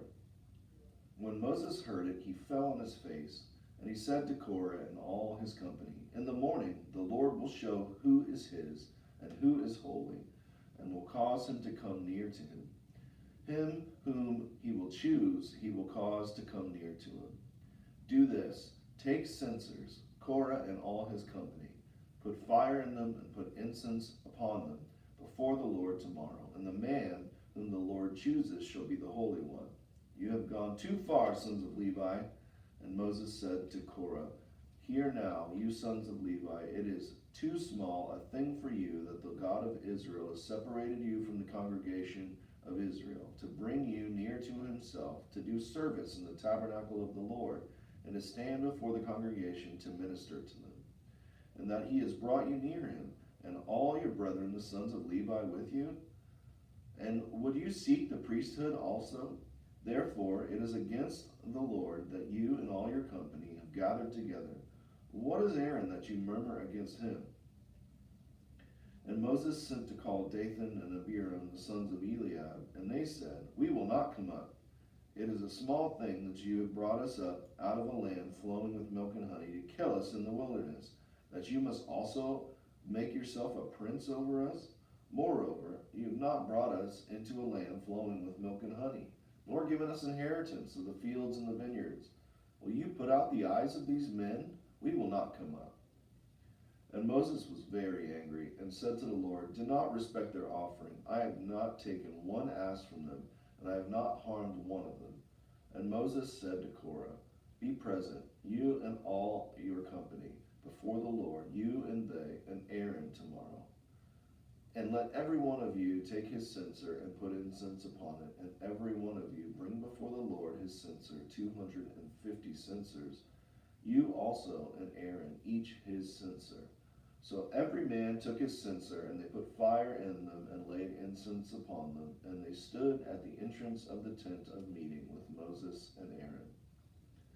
Then Korah assembled all the congregation against them at the entrance of the tent of meeting. And the glory of the Lord appeared to all the congregation. And the Lord said to Moses and to Aaron, Separate yourselves from among this congregation, that I may consume them in a moment. And they fell on their faces and said, O God, the God of the spirits of all flesh, shall one man sin, and wilt thou be angry with all the congregation? And the Lord said to Moses, Say to the congregation, Get away from about the dwelling of Korah, Dathan, and Abiram. And then Moses rose and went to Dathan and Abiram, and the elders of Israel followed him. And he said to the congregation, Depart, I pray you, from the tents of these wicked men, and touch nothing of theirs, lest you be swept away with all their sins. So they got away from about the dwelling of Korah, Dathan, and Abiram. And Dathan and Abiram came out and stood at the door of their tents, together with their wives, their sons, and their little ones. And Moses said, Hereby you shall know that the Lord has sent me to do all these works, and that it has not been of my own accord.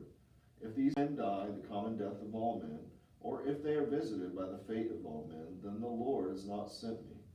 But if the Lord creates something new, and the ground opens its mouth and swallows them up with all that belongs to them, and they shall go down alive into Sheol, then you shall know that these men have despised the Lord. As he finished speaking all these words, the ground under them split asunder, and the earth opened its mouth and swallowed them up, with their households and all the men that belonged to Korah and all their goods. So they and all that belonged to them went down alive into Sheol, and the earth closed over them. And they perished from the midst of the assembly.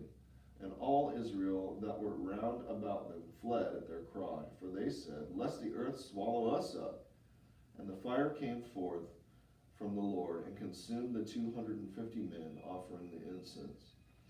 And then the Lord said to Moses, Tell Eleazar the son of Aaron, the priest, to take up the censers out of the blaze, then scatter the fire far and wide, for they are holy, the censers of these men who have sinned at the cost of their lives. So let them be made into hammered plates as a covering for the altar. For they offered them before the Lord, therefore they are holy. Thus they shall be a sign to the people of Israel. So Eleazar the priest took bronze censers, which those who were burned had offered, and they hammered out as a covering for the altar, to be a reminder to the people of Israel, so that no one who is not a priest, who is not of the descendants of Aaron, should draw near to burn incense before the Lord, lest he become as Korah and as his company, as the Lord said to Eleazar through Moses. But on the morrow, all these congregations of the people of Israel murmured against Moses and against Aaron, saying, You have killed the people of the Lord. And when the congregation had assembled against Moses and against Aaron, they turned toward the tent of meeting, and behold, the cloud covered it, and the glory of the Lord appeared. And Moses and Aaron came to the front of the tent of meeting, and the Lord said to Moses, Get away from the midst of this congregation, that I may consume them in a moment. And they fell on their faces. And Moses said to Aaron, Take your censer and put fire therein from off the altar, and lay incense on it, and carry it quickly to the congregation, and make atonement for them. For wrath is gone forth from the Lord, the plague has begun. So Aaron took it, as Moses said, and ran into the midst of the assembly, and behold, the plague had already begun among the people. And he put on the incense and made atonement for the people. And he stood between the dead and the living, and the plague was stopped. Now those who died by the plague were 14,700, besides those who died in the affair of Korah. And Aaron returned to Moses at the entrance of the tent of meeting when the plague has stopped.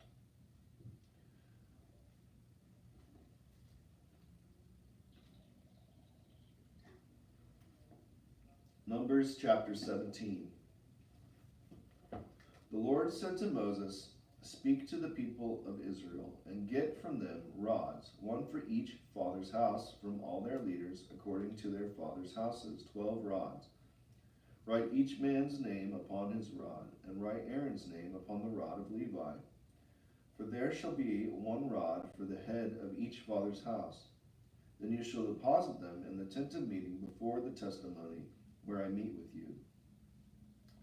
And the rod of the man whom I choose shall sprout. Thus I will make to cease from me the murmurings of the people of Israel, which they murmur against you. Moses spoke to the people of Israel, and all their leaders gave him rods, one for each leader, according to their fathers' houses, 12 rods, and the rod of Aaron was among their rods. And Moses deposited the rods before the Lord in the tent of the testimony. And on the morrow Moses went into the tent of the testimony, and behold, the rod of Aaron for the house of Levi had sprouted and put forth buds, and produced blossoms, and it bore ripe almonds. Then Moses brought out all the rods from before the Lord to all the people of Israel. And they looked, and each man took his rod. And the Lord said to Moses, Put back the rod of Aaron before the testimony, to be kept as a sign for the rebels, that you may make an end of their murmurings against me, lest they die. Thus did Moses, as the Lord commanded him, so he did. And the people of Israel said to Moses, Behold, we perish, we are undone, we are all undone. Every one who comes near here, who comes near to the tabernacle of the Lord, shall die. Are we all to perish?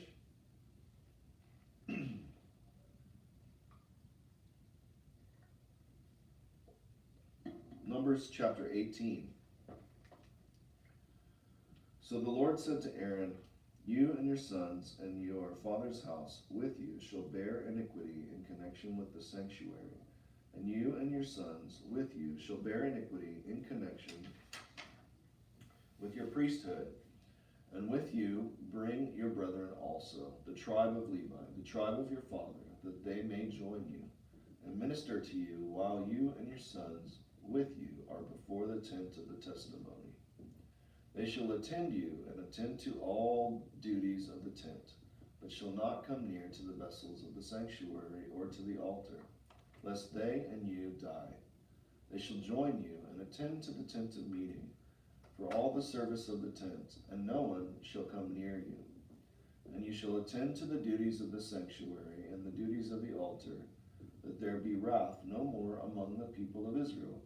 And behold, I have taken your brethren, the Levites, from among the people of Israel. They are a gift to you, given to the Lord, to do the service of the tent of meeting. And you and your sons with you shall attend to your priesthood, for all that concerns the altar, and that is within the veil. And you shall serve. I give your priesthood as a gift, and anyone else who comes near shall be put to death. And the Lord said to Aaron, And behold, I have given you whatever is kept of the offerings made to me, all the consecrated things of the people of Israel. I have given them to you as a portion, and to your sons as a perpetual due. This shall be yours of the most holy things. Reserve from the fire every offering of theirs, every cereal offering of theirs, and every sin offering of theirs, and every guilt offering of theirs, which they render to me, shall be most holy to you and to your sons. In a most holy place shall you eat of it. Every male may eat of it. It is holy to you. This also is yours, the offering of their gift. All the wave offerings of the people of Israel, I have given them to you and to your sons and daughters with you, as a perpetual due. Every one who is clean in your house may eat of it. All the best of the oil, and all the best of the wine and of the grain, the first fruits of what they give to the Lord, I give to you. The first ripe fruits of all that is in their land, which they bring to the Lord, shall be yours. Every one who is clean in your house may eat of it. Every devoted thing in Israel shall be yours. Everything that opens the womb of all flesh, whether man or beast, which they offer to the Lord, shall be yours. Nevertheless, the firstborn of man you shall redeem, and the firstling of unclean beasts you shall redeem. And their redemption price, at a month old, you shall redeem them. You shall fix at 5 shekels in silver, according to the shekel of the sanctuary, which is 20 gerahs. But the firstling of a cow, or the firstling of a sheep, or the firstling of a goat, you shall not redeem. They are holy. You shall sprinkle their blood upon the altar, and shall burn their fat as an offering by fire, a pleasing odor to the Lord. But their flesh shall be yours, as the breast that is waved, and as the right thigh are yours. All the holy offerings which the people of Israel present to the Lord, I give to you and to your sons and daughters with you as a perpetual due. It is a covenant of salt forever before the Lord for you and for your offspring with you. And the Lord said to Aaron, You shall have no inheritance in their land, neither shall you have any portion among them. I am your portion and your inheritance among the people of Israel. To the Levites I have given every tithe in Israel for an inheritance, in return for their service which they serve, their service in the tent of meeting. And henceforth the people of Israel shall not come near the tent of meeting, lest they bear sin and die. But the Levites shall do the service of the tent of meeting, and they shall bear their iniquity. It shall be a perpetual statute throughout your generations, and among the people of Israel they shall have no inheritance. For the tithe of the people of Israel, which they present as an offering to the Lord, I have given to the Levites for an inheritance. Therefore I have said of them that they shall have no inheritance among the people of Israel. And the Lord said to Moses, Moreover, you shall say to the Levites, when you take from the people of Israel the tithe which I have given you from them for your inheritance, then you shall present an offering from it to the Lord, a tithe of the tithe. And your offering shall be reckoned to you as though it were the grain of the threshing floor, and as the fullness of the winepress. So shall you also present an offering to the Lord from all your tithes, which you receive from the people of Israel, and from it you shall give the Lord's offering to Aaron the priest. Out of all the gifts to you, you shall present every offering due to the Lord from all the best of them, giving a hallowed part from them. Therefore you shall say to them, when you have offered from it the best of it, then the rest shall be reckoned to the Levites as produce of the threshing floor, and as produce of the winepress, and you may eat it in any place, you and your households, for it is your reward in return for your service in the tent of meeting. And you shall bear no sin by reason of it, when you have offered the best of it, and you shall not profane the holy things of the people of Israel, lest you die.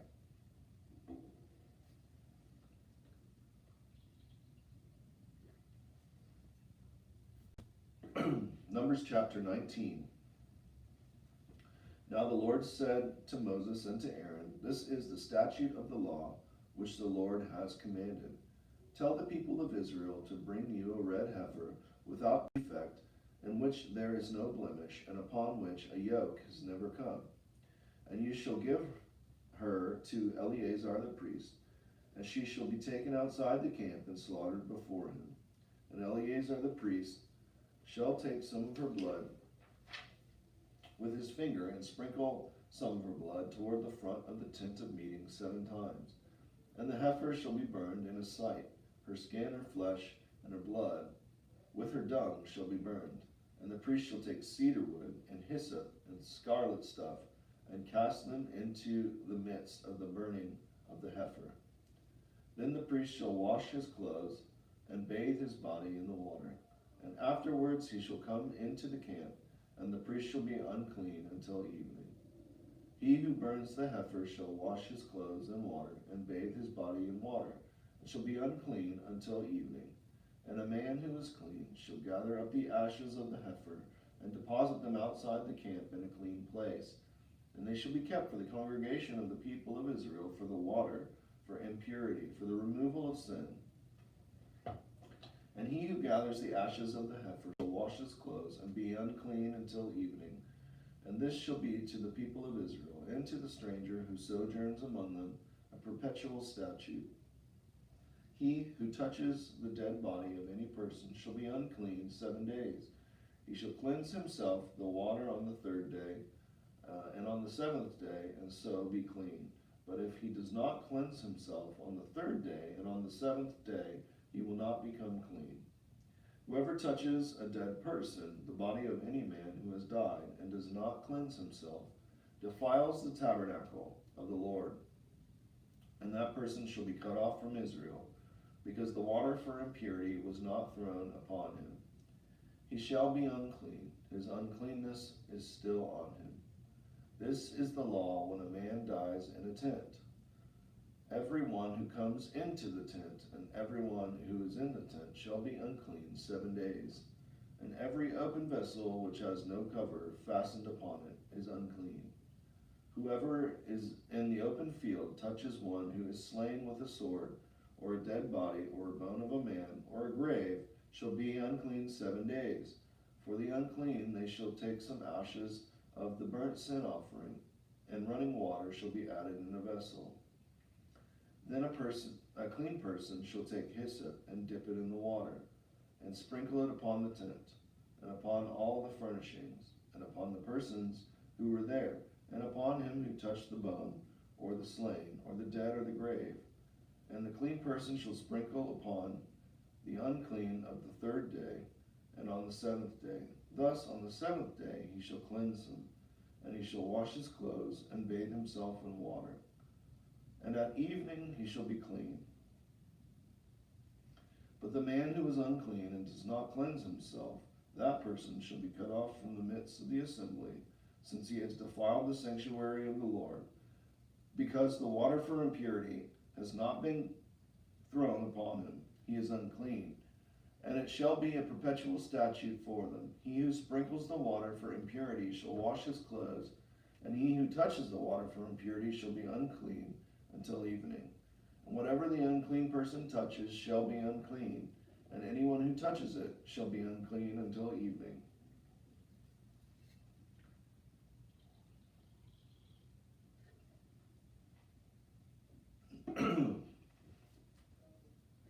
Numbers chapter 20. And the people of Israel, the whole congregation, came into the wilderness of Zin in the first month, and the people stayed in Kadesh, and Miriam died there, and was buried there. Now there was no water for the congregation. They assembled themselves together against Moses and against Aaron. And the people contended with Moses and said, Would that we had died when our brethren died before the Lord. Why have you brought the assembly of the Lord into this wilderness, that we should die here, both we and our cattle?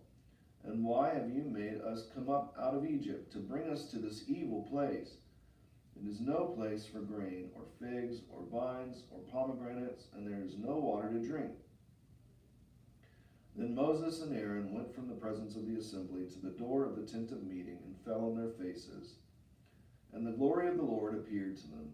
And the Lord said to Moses, Take the rod, and assemble the congregation, you and Aaron your brother, and tell the rock before their eyes to yield its water, so you shall bring water out of the rock for them.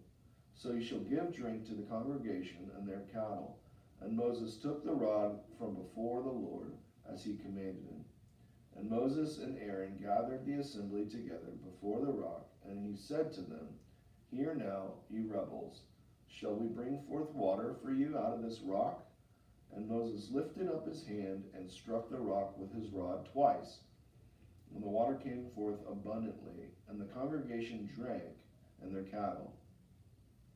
And the Lord said to Moses and Aaron, Because you did not believe in me, to sanctify me in the eyes of the people of Israel, therefore you shall not bring this assembly into the land which I have given them. These are the waters of Meribah, where the people of Israel contended with the Lord, and he showed himself holy among them. Moses sent messengers from Kadesh to the king of Edom. Thus says your brother Israel, You know all the adversity that has befallen us, how our fathers went down to Egypt, and we dwelt in Egypt a long time. And the Egyptians dealt harshly with us and our fathers. And when we cried to the Lord, he heard our voice and sent an angel and brought us forth out of Egypt.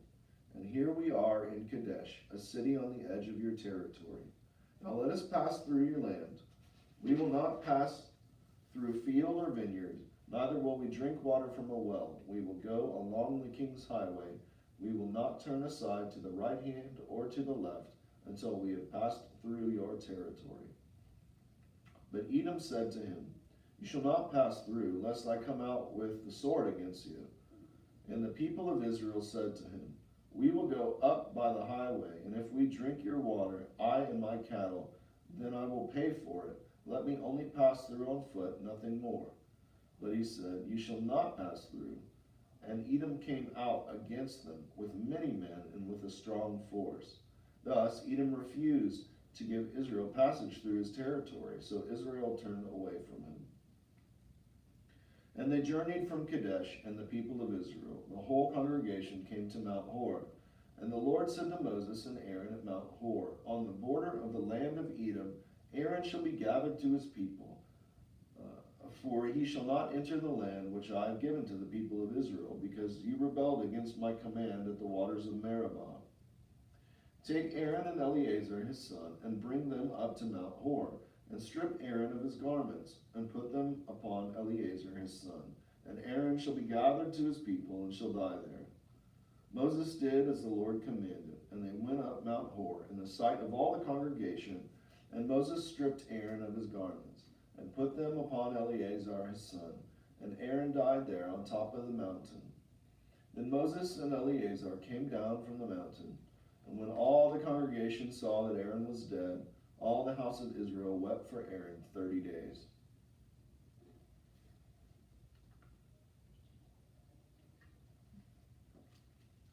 Numbers 21.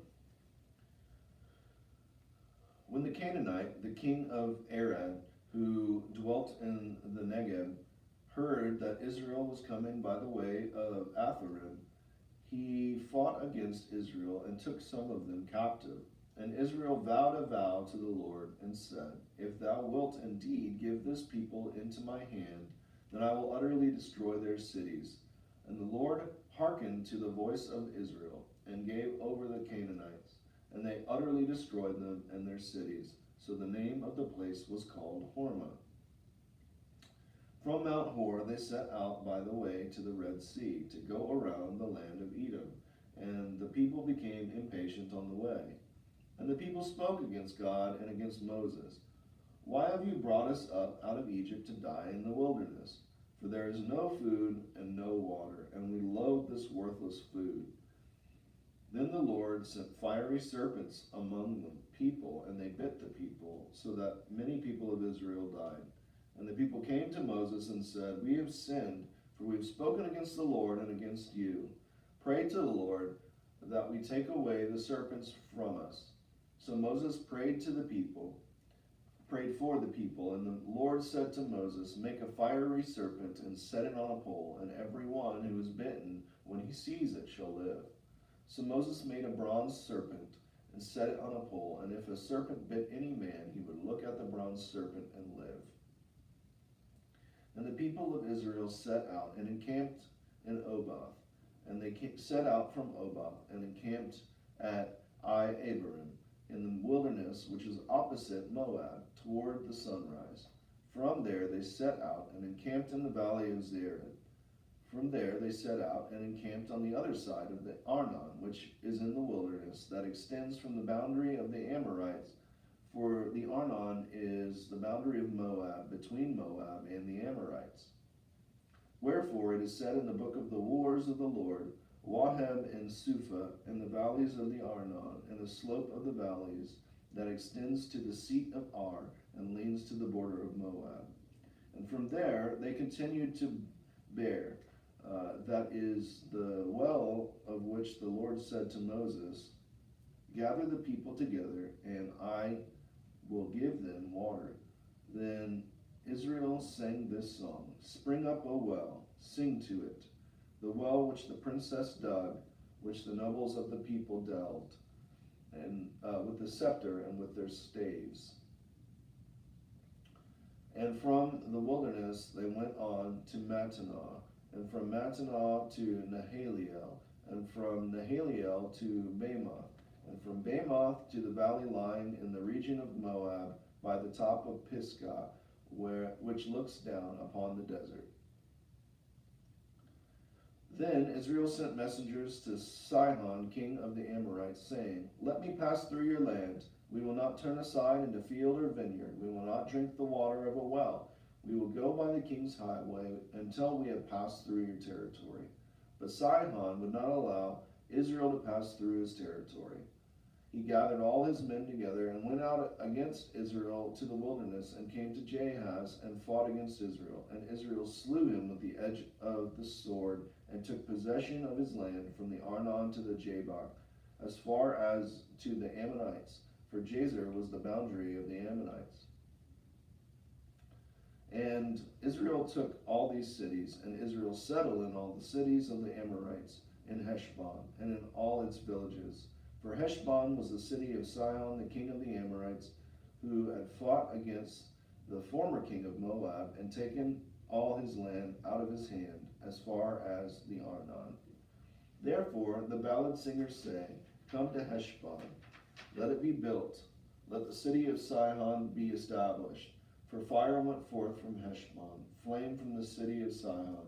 It devoured Ar of Moab, and the Lord of the heights of the Arnon. Woe to you, O Moab! You are undone, O people of Chemosh.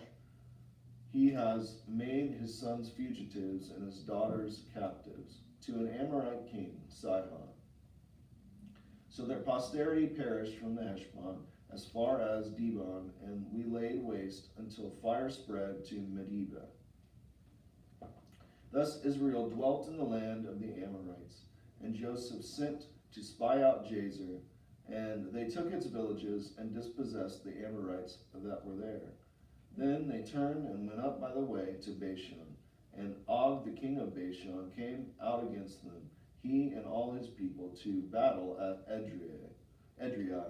But the Lord said to Moses, do not fear him, for I have given him into your hand and all his people and his land, and you shall do to him as you did to Sihon, king of the Amorites, who dwelt at Heshbon. So they slew him and his sons and all his people until there was not one survivor left to him, and they possessed his land.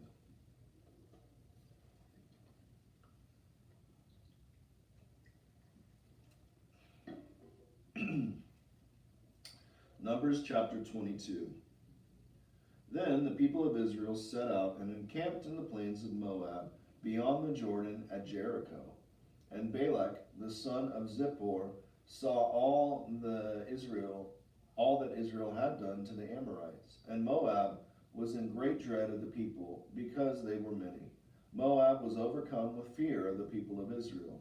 And Moab said to the elders of Midian, this horde will now lick up all that is around us, as the ox licks up the grass of the field.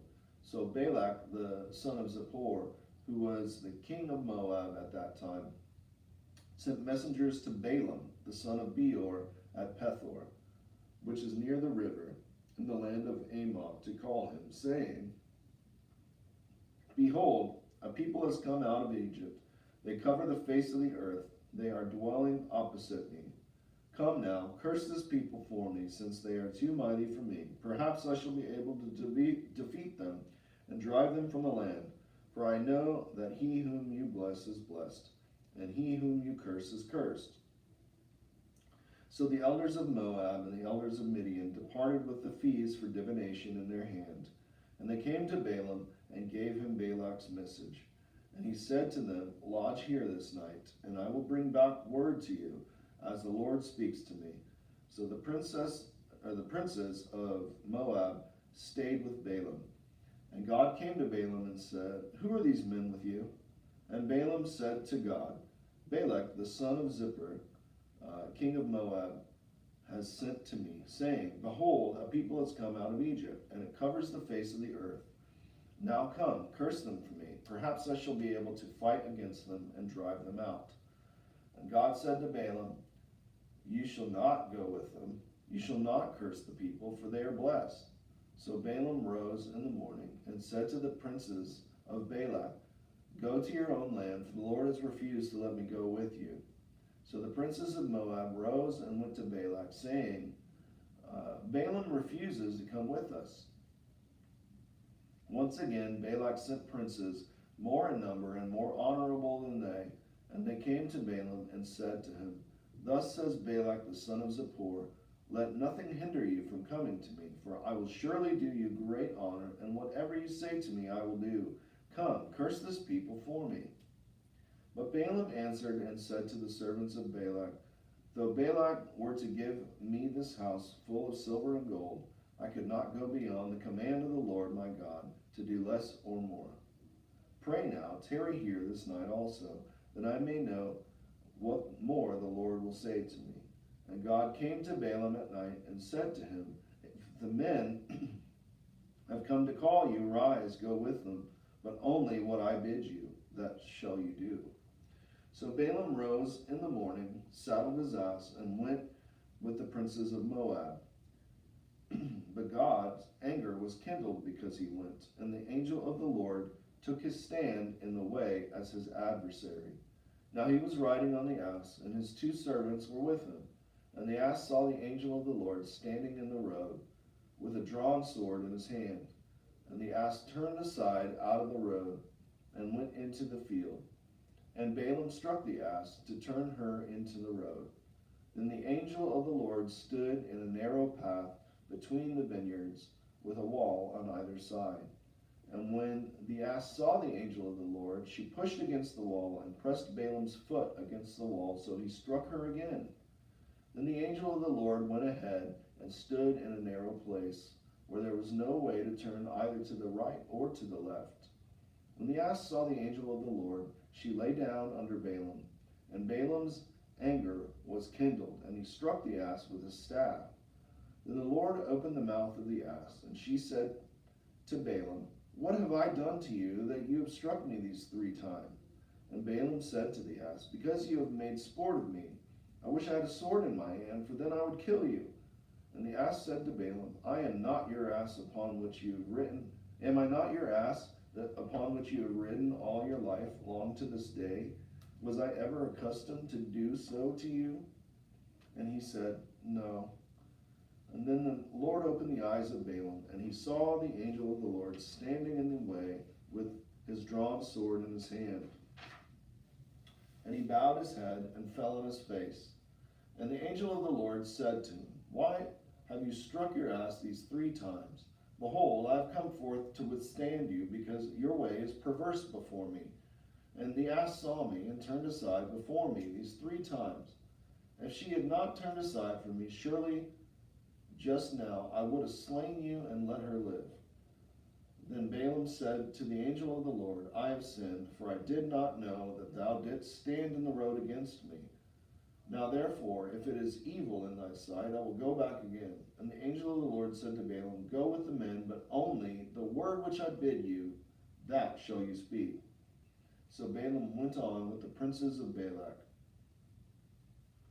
When Balak heard that Balaam had come, he went out to meet him in the city of Moab, on the boundary formed by the Arnon, at the extremity of the boundary. And Balak said to Balaam, Did I not send to you to call you? Why did you not come to me? Am I not able to honor you? Balaam said to Balak, Lo, I have come to you. Have I now any power at all to speak anything? The word that God puts in my mouth, that I must speak. Then Balaam went with Balak, and they came to Kiriath Huzoth. And Balak sacrificed oxen and sheep, and sent to Balaam and to the princes who were with him. And on the morrow Balak took Balaam, and brought him up to Bamoth Baal. And from there he saw the Numbers chapter 23, nearest of the people. And Balaam said to Balak, Build for me here 7 altars, and provide for me here 7 bulls and 7 rams. So Balak did as Balaam had said. And Balak and Balaam offered on each altar a bull and a ram. And Balaam said to Balak, Stand beside your burnt offering, and I will go. Perhaps the Lord will come to meet me, and whatever he shows me, I will tell you. And he went to a bare height.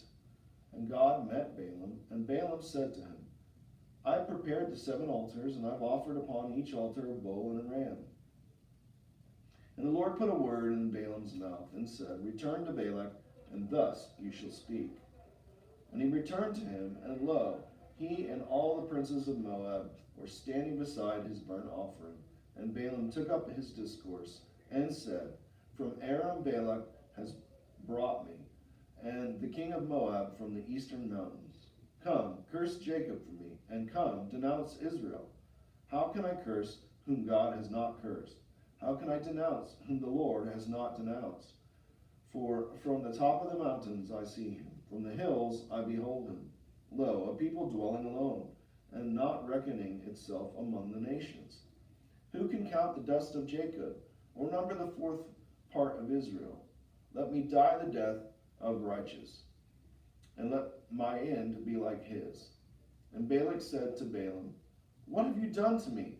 I took you to curse my enemies, and behold, you have done nothing but bless them. And he answered, Must I not take heed to speak what the Lord puts in my mouth? And Balak said to him, Come with me to another place, from which you may see them. You shall see only the nearest of them, and shall not see them all. Then curse them for me from there.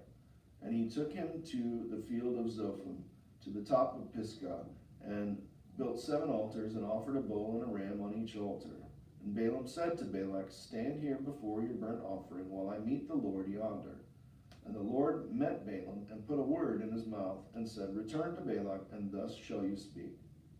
And he came to him, and lo, he was standing beside his burnt offering, and the princes of Moab with him. And Balak said to him, What has the Lord spoken? And Balaam took up his discourse, and said, Rise, Balak, and hear. Hearken to me, O son of Zippor.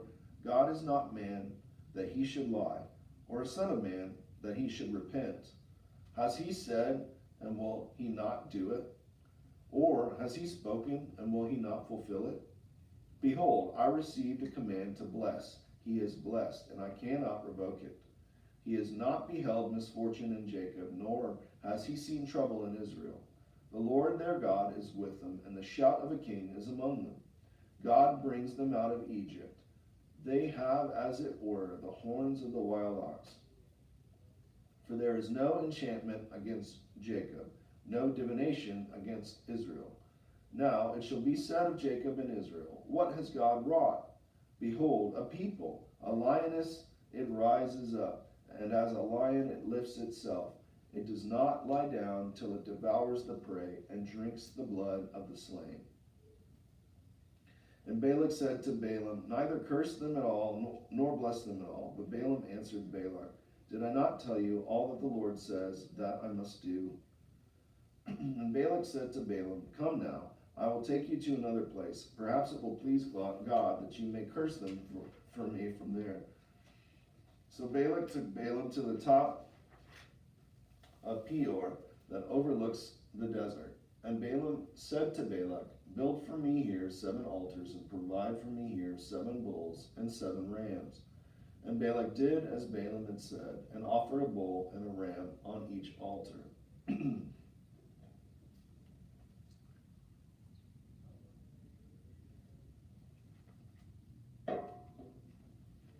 Numbers chapter 24.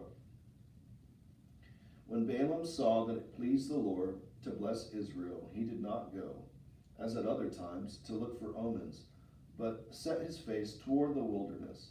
And Balaam lifted up his eyes and saw Israel encamping tribe by tribe.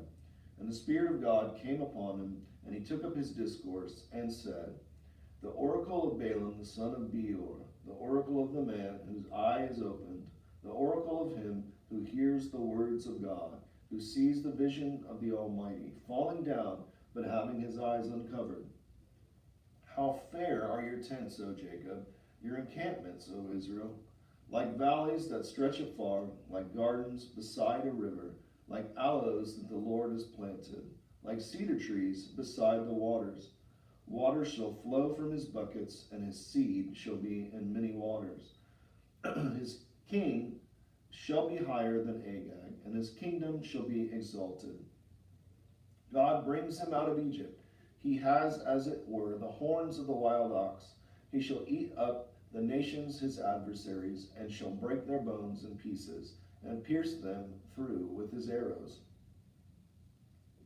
He couched, he lay down like a lion, and like a lioness who will rouse him up.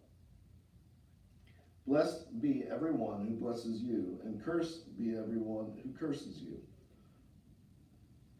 And Balak's anger was kindled against Balaam, and he struck his hands together.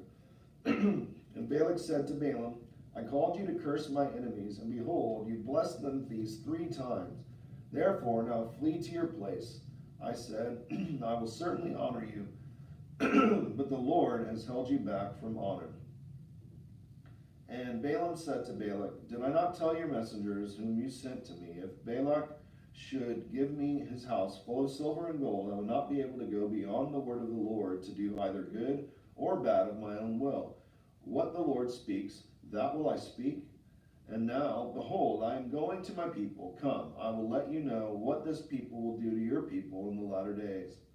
And he took up his discourse and said, the oracle of Balaam the son of Beor, the oracle of the man whose eye is opened, the oracle of him who hears the words of God, and knows the knowledge of the Most High, who sees the vision of the Almighty, falling down, but having his eyes uncovered. I see him, but not now. I behold him, but not nigh. A star shall come forth out of Jacob, and a scepter shall rise out of Israel.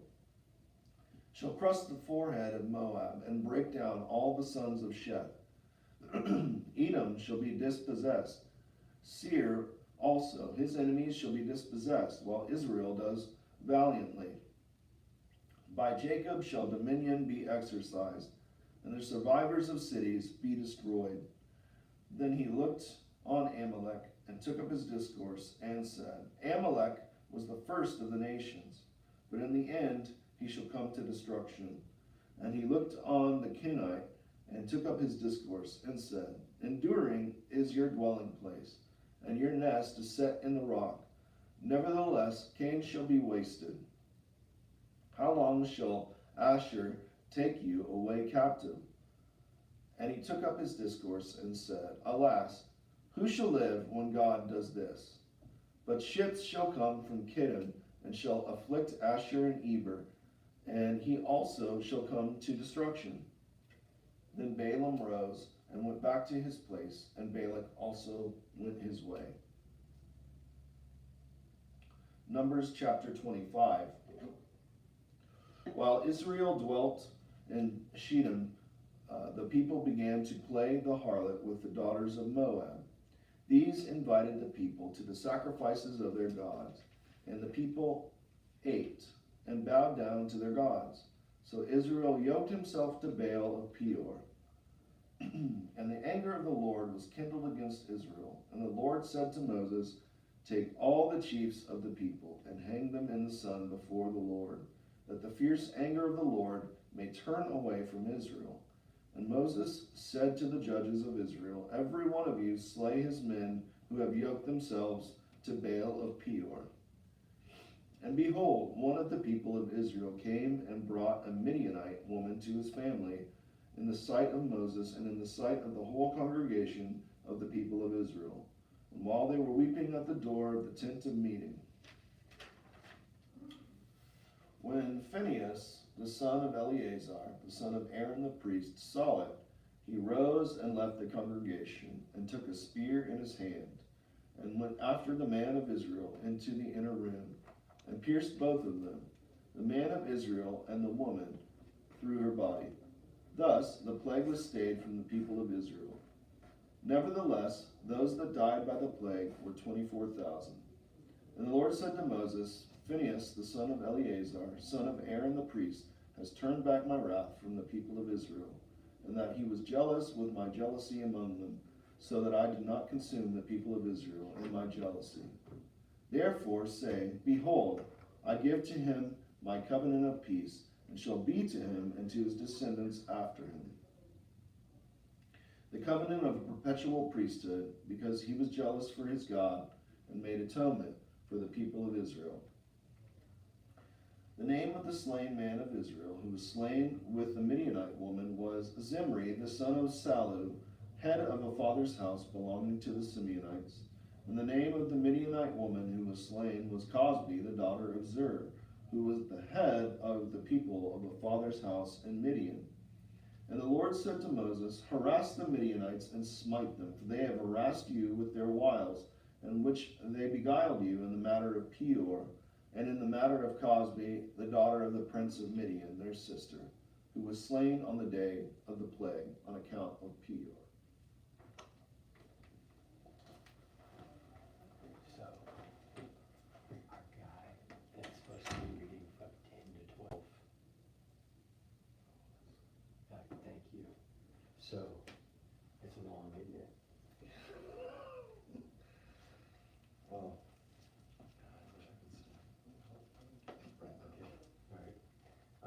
I'm going to jump in and read from 10 to 11, and then we've got an anonymous at 12, and then everything's full from there. But when you don't show up, when you schedule 2 straight hours, you screwed us. Oh my gosh. Okay. Well, I've got to figure out something. No worries. I'm just going to leave. You left for 26? Okay.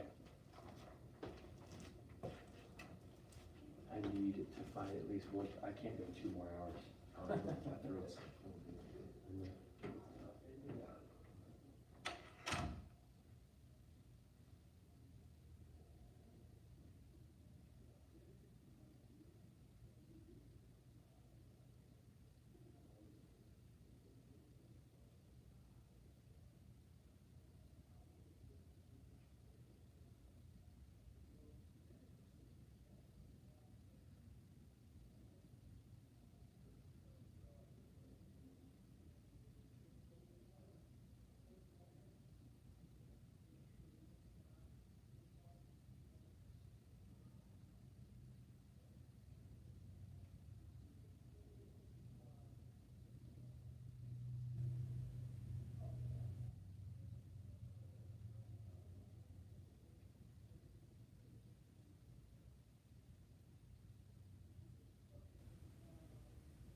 Numbers chapter 26. And after the plague, the Lord said to Moses and to Eleazar, the son of Aaron the priest, take a census of all the congregation of the people of Israel, from 20 years old and upward, by their fathers' houses, and all the Israel who are to go forth into war.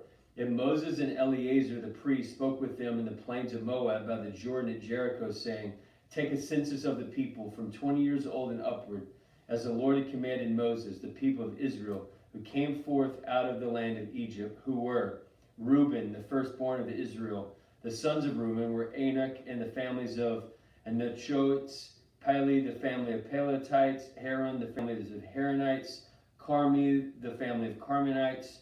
These are the families of the Reubenites, and their number was 43,730.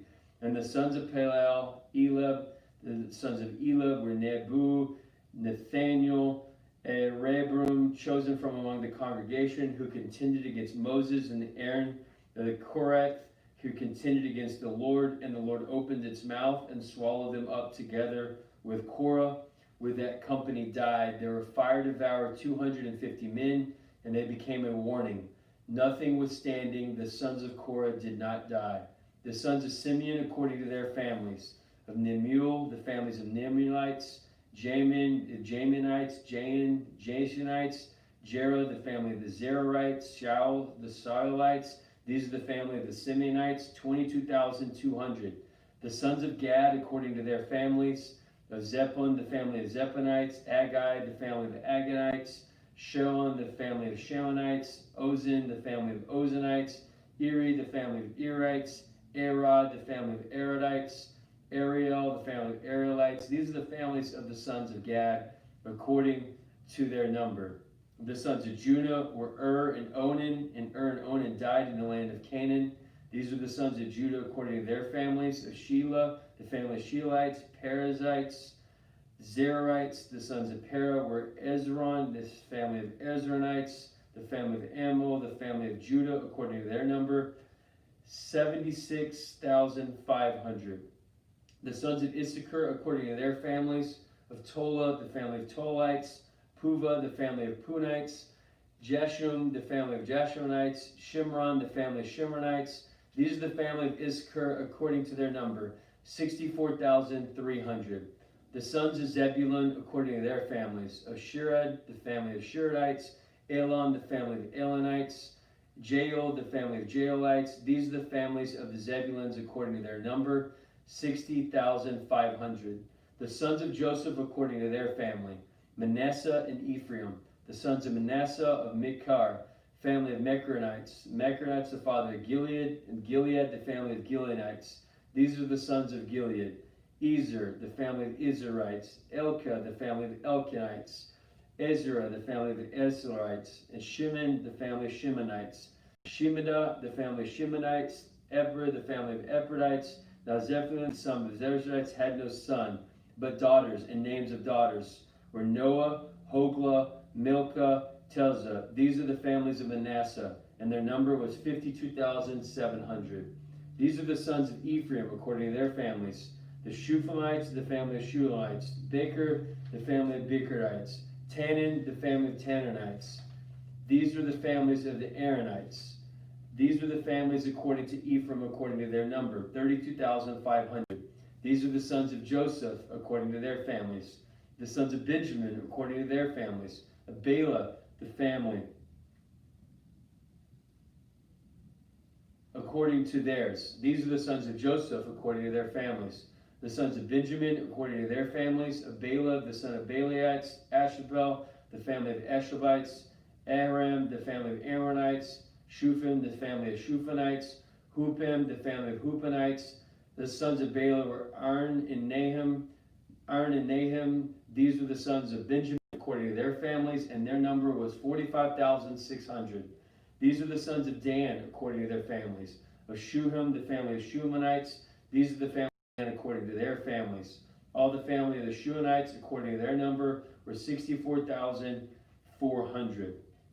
These are the sons of Asher according to their families: of Ammon, the family of Ammonites; Ishva, the family of Ishvaites; Bera, the family of Beraites. The sons of Bera: Emer, the sons of Emerites; Mikhael, the family of Michaelites. The name of the daughter of Asher was Sirah. These are the families of the son of Asher according to their number, 53,400. The sons of Naphtali according to their families: of Jazel, the Jazelites; Gunan, the family of Gunanites; Jezer, the family of Jezerites; Shilom, the family of Shilamites. These are the families of Naphtali according to their families, and the number was 45,400. This was the number of people of Israel, 601,730. The Lord said to Moses, "To these the land I shall divide as inheritance according to the number of the names. To a large tribe you shall give a large inheritance. To the small tribe you shall give a small inheritance. Every tribe shall be given its inheritance according to its number. But the land shall be divided among the lots, according to the names of tribes of their father they shall inherit. Their inheritance shall be divided according to the lot between larger and smaller. These are the Levites as numbered according to the families of Gershon, the family of the Gershonites, of Kohath, the family of the Kohathites, Merah, the family of the Merarites. These are the families of Levi, the family of the Libanites, the family of the Hebron, the family of the Hebronites, Mushites, the Korhites, the Kohathites, were all the father of Aram. The name of the Aram's wife was Jochebed, the daughter of Levi, who was born to Levi in Egypt. She bore to him Amram, Aaron, and Moses and Merah were their sisters. And to Aaron were born Nahab, Abihu, Eleazar, Ithamar. But Nahab and Abihu died when they offered unholy fire before the Lord. And those numbered of them were 23,000, every male from a month old and upward. For they were not numbered among the people of Israel, because there was no inheritance given to them among the people of Israel. These were those numbered by Moses and Eleazar the priest, who numbered the people of Israel in the plain of Moab by the Jordan at Jericho. But among these there was not a man of those numbered by Moses and Aaron the priest, who had numbered the people of Israel in the wilderness of Sinai. For the Lord had said to them, they shall die in the wilderness. There was not one man left of them, except Caleb the son of Jephunneh and Joshua the son of Nun.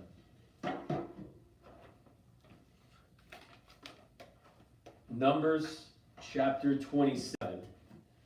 They drew near the daughters of Zephaloadad the son of Hir, son of Gilead, son of Machir, son of Manasseh, from the family of Manasseh the son of Joseph. The names of his daughters were Michal, Noah, Hoglah, Malchah, Zilkah. They stood before Moses and before Eleazar the priest, before the leaders and all the congregation, at the door of the tent of meeting, saying, our father died in the wilderness. He was not among the company of who gathered themselves together against the Lord in the company of Korah, but died for his own sin, and he had no sons. Why should the name of our father be taken away from his family, because he had no son?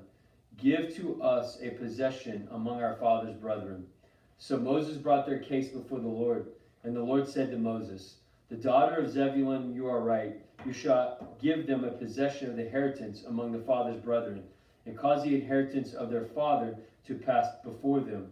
And you shall say to the people of Israel, if a man dies and has no son, then you shall cause his inheritance to pass to his daughter.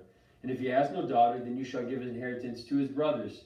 And if he has no brothers, then you shall give his inheritance to his father's brothers. And if his father has no brothers, then you shall give his inheritance to his kinman that is next to him in his family, and he shall possess it. And if it shall be to the people of Israel a statute and ordinance, as the Lord commanded Moses.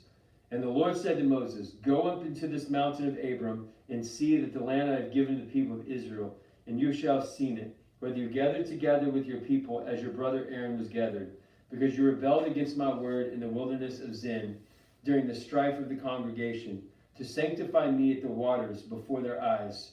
These are the waters of Meribah, the Kadesh in the wilderness of Zin. Moses said to the Lord, let the God of the spirits of all flesh appoint a man over the congregation, who shall go out before them and come in before them, who shall lead them out and bring them in. And the congregation of the Lord may not be as sheep which have no shepherd. And the Lord said to Moses, take Joshua the son of Nun, a man in whom is the Spirit, lay your hand before him, because he is to stand before Eleazar the priest and all the congregation. And you shall commission him in their sight, and you shall invest him with some of your authority, that as a congregation of the people of Israel may obey. And he shall stand before Eleazar the priest, who shall inquire for him of the judgment of Urim before the Lord. At his word they shall go out, at his word they shall come in, both he and all the people of Israel with him, the whole congregation. And Moses did as the Lord commanded. He stood before Joshua and caused him to stand before Eleazar the priest and the whole congregation. He laid his hands on him and commissioned him as the Lord directed through Moses. The Lord said to Moses, Exodus chapter 28, command the people of Israel and say to them, my offering, my food for my offerings by fire, my pleasing odor, you shall take no heed to offer me in its due season. And you shall say to them, this is the offering by fire which you shall offer to the Lord, 2 male lambs according without blemish, day by day as a continual offering. And the one lamb you shall offer in the morning, and the other lamb you shall offer in the evening. Also a tenth of ephah of fine flour for a cereal offering, mixed with it a fourth of hin of beating oil. It is a continual burnt offering, which is ordained at Mount Sinai for a pleasing odor, an offering by fire to the Lord. It's a drink offering, it shall be of the Lord's. A holy place you shall pour out a drink offering of a strong drink to the Lord. The other lamb you shall offer in the evening, like a cereal offering of in the morning, like its drink offering. You shall offer it as an offering by fire, a pleasing odor unto the Lord. On the Sabbath day, 2 male lambs, a year old without blemish, and 2/10 of an ephah of fine flour for a cereal offering, mixed with oil and its drink offering. This is a burnt offering of every Sabbath, besides a continual burnt offering and its drink offering.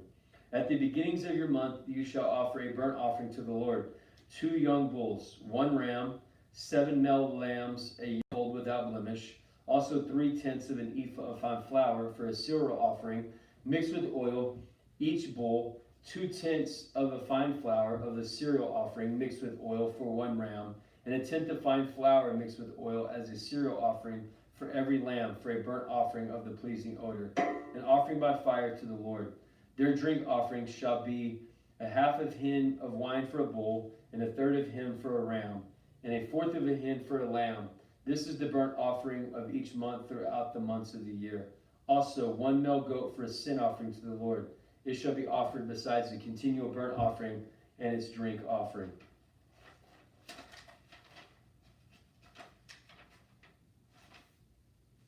On the 14th day of the first month is the Lord's Passover.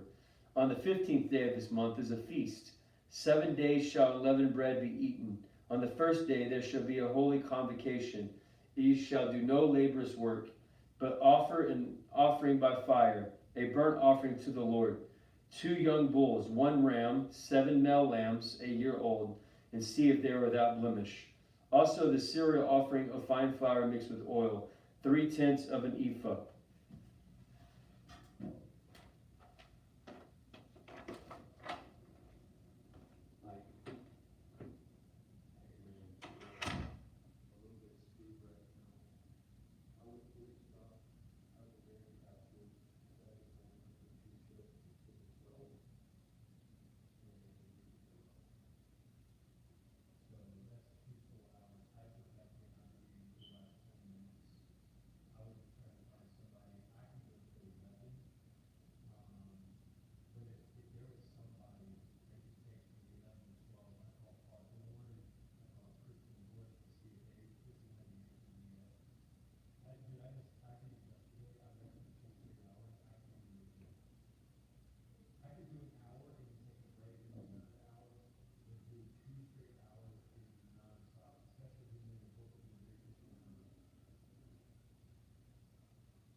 Numbers chapter 29.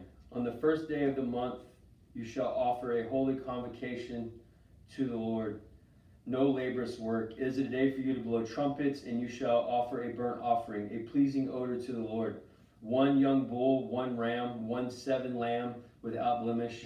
Also cereal offerings with fine mixed oil, 3/4 of an ephah of a bull, 2/10 for the ram, 1/10 for each of the 7 lambs, and 1 male goat for the sin offering, to make atonement for you. Besides the burnt offering of the new moon and its cereal offering, and the continual burnt offerings and its cereal offerings, and their drink offerings, according to the ordinance for them, a pleasing odor, an offering by fire to the Lord.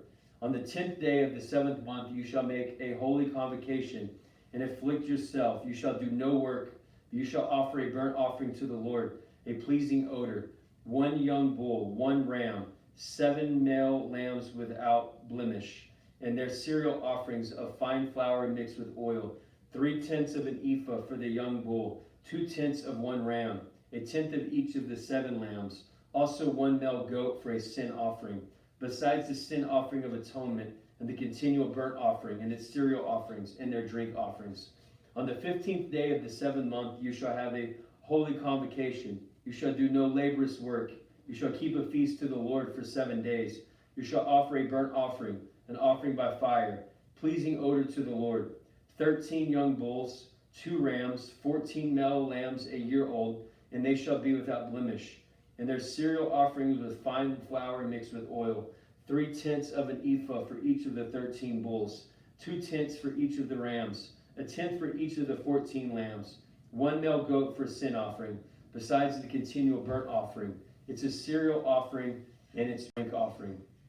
On the 2nd day, 12 young bulls, 2 rams, 14 male lambs, a year old without blemish, with the cereal offering, the drink offerings for the bulls, for the rams, for the lambs, for the number according to the ordinances. So also 1 male goat for a sin offering, besides the continual burnt offering and its cereal offering and their drink offerings. On the 3rd day, 11 bulls, 2 rams, 14 male lambs a year old without blemish, with cereal offerings, drink offerings for the bulls, the rams, for the lambs, according to the ordinance. Also 1 male goat for a sin offering, besides the continual burnt offering and its cereal offering and its drink offering.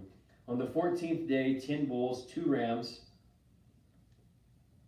14 male lambs a year old without blemish, with cereal offerings, drink offerings for the bulls, for the rams, for the lambs, by number according to the ordinance. Also 1 male goat for a sin offering, besides a continual burnt offering, its cereal offering, and its drink offering. On the 5th day, 9 bulls, 2 rams, 14 male lambs a year old without blemish, with the cereal offering, the drink offerings for the bulls, for the rams, for the lambs, by number according to the ordinance. Also 1 male goat for the sin offering, besides the continual burnt offerings, and its cereal offering, and its drink offering. On the 6th day, 8 bulls, 2 rams, 14 lambs, a year old without blemish, number according to the ordinance. Also 1 male goat for a sin offering, besides the continual burnt offering, its cereal offering, and its drink offering. On the 7th day, 7 bulls, 2 rams, 14 male lambs a year old without blemish, with a cereal offering and the drink offerings for the bulls, for the rams, and for the lambs, by number according to the ordinance. Also 1 male goat for a sin offering, besides the continual burnt offering, its cereal offering, and its drink offering.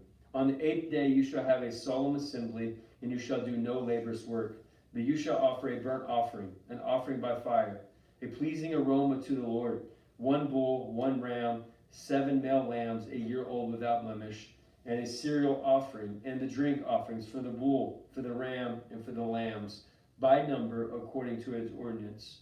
Also 1 male goat for a sin offering, besides the continual burnt offering, and its cereal offering, and its drink offering.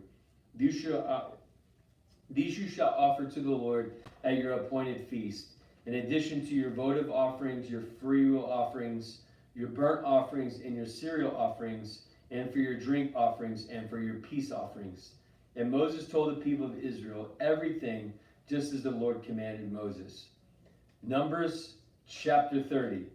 Moses said to the heads of the tribes of the people of Israel, "This is what the Lord has commanded. When a man vows a vow to the Lord, or swears an oath to bind himself by a pledge, he shall not break his word. He shall do according to all that proceeds out of his mouth. Or when a woman vows a vow to the Lord, and binds herself by a pledge, while within her father's house in her youth, her father hears of the vow and of the pledge by which she has bound herself, and says nothing to her, then all her vows shall stand. But every pledge by which she has bound herself shall stand. But if her father expresses disapproval to her on the day that he hears of it, no vow of hers, no pledge by which she has bound herself, shall stand, and the Lord will forgive her, because her father opposed her. And if she is married to a husband, while under her vows, or any thoughtless utterance of her lips by which she has bound herself, and her husband hears of it, and says nothing to her on the day that he hears, then her vow shall stand, and her pledge by which she has bound herself shall stand. But if, on the day her husband comes to hear of it, he expresses disapproval, then he makes a vow to which was on her, and the thoughtless utterance of her lips by which she bound herself, and the Lord will forgive her. But if any vow of a widow or a divorced woman, anything by which she has bound herself, shall stand against her. And if she is vowed in her husband's house, or bound herself by a pledge by an oath, and her husband hear of it, nothing to her, and oppose it, then the vow shall stand, and every pledge by which she has bound herself shall stand. But if her husband makes them null and void on that day when he hears them, then whatever proceeded out of her lips concerning her vows, or concerning her pledge of herself, shall not stand, and her husband has made them a vow, and the Lord will forgive her. Any vow, any binding oath to afflict herself, her husband may establish, or her husband may make void. But if her husband says nothing to her from day to day, then he establishes all of her vows and all of her pledges that are upon her. He has established them, because he said nothing to her of the day he heard of them. But if he makes them null and void after he's heard them, then he shall bear her iniquity. These are the statutes which the Lord commanded Moses, as between a man and his wife, and between a father and his daughter, while in her youth, and within her father's house.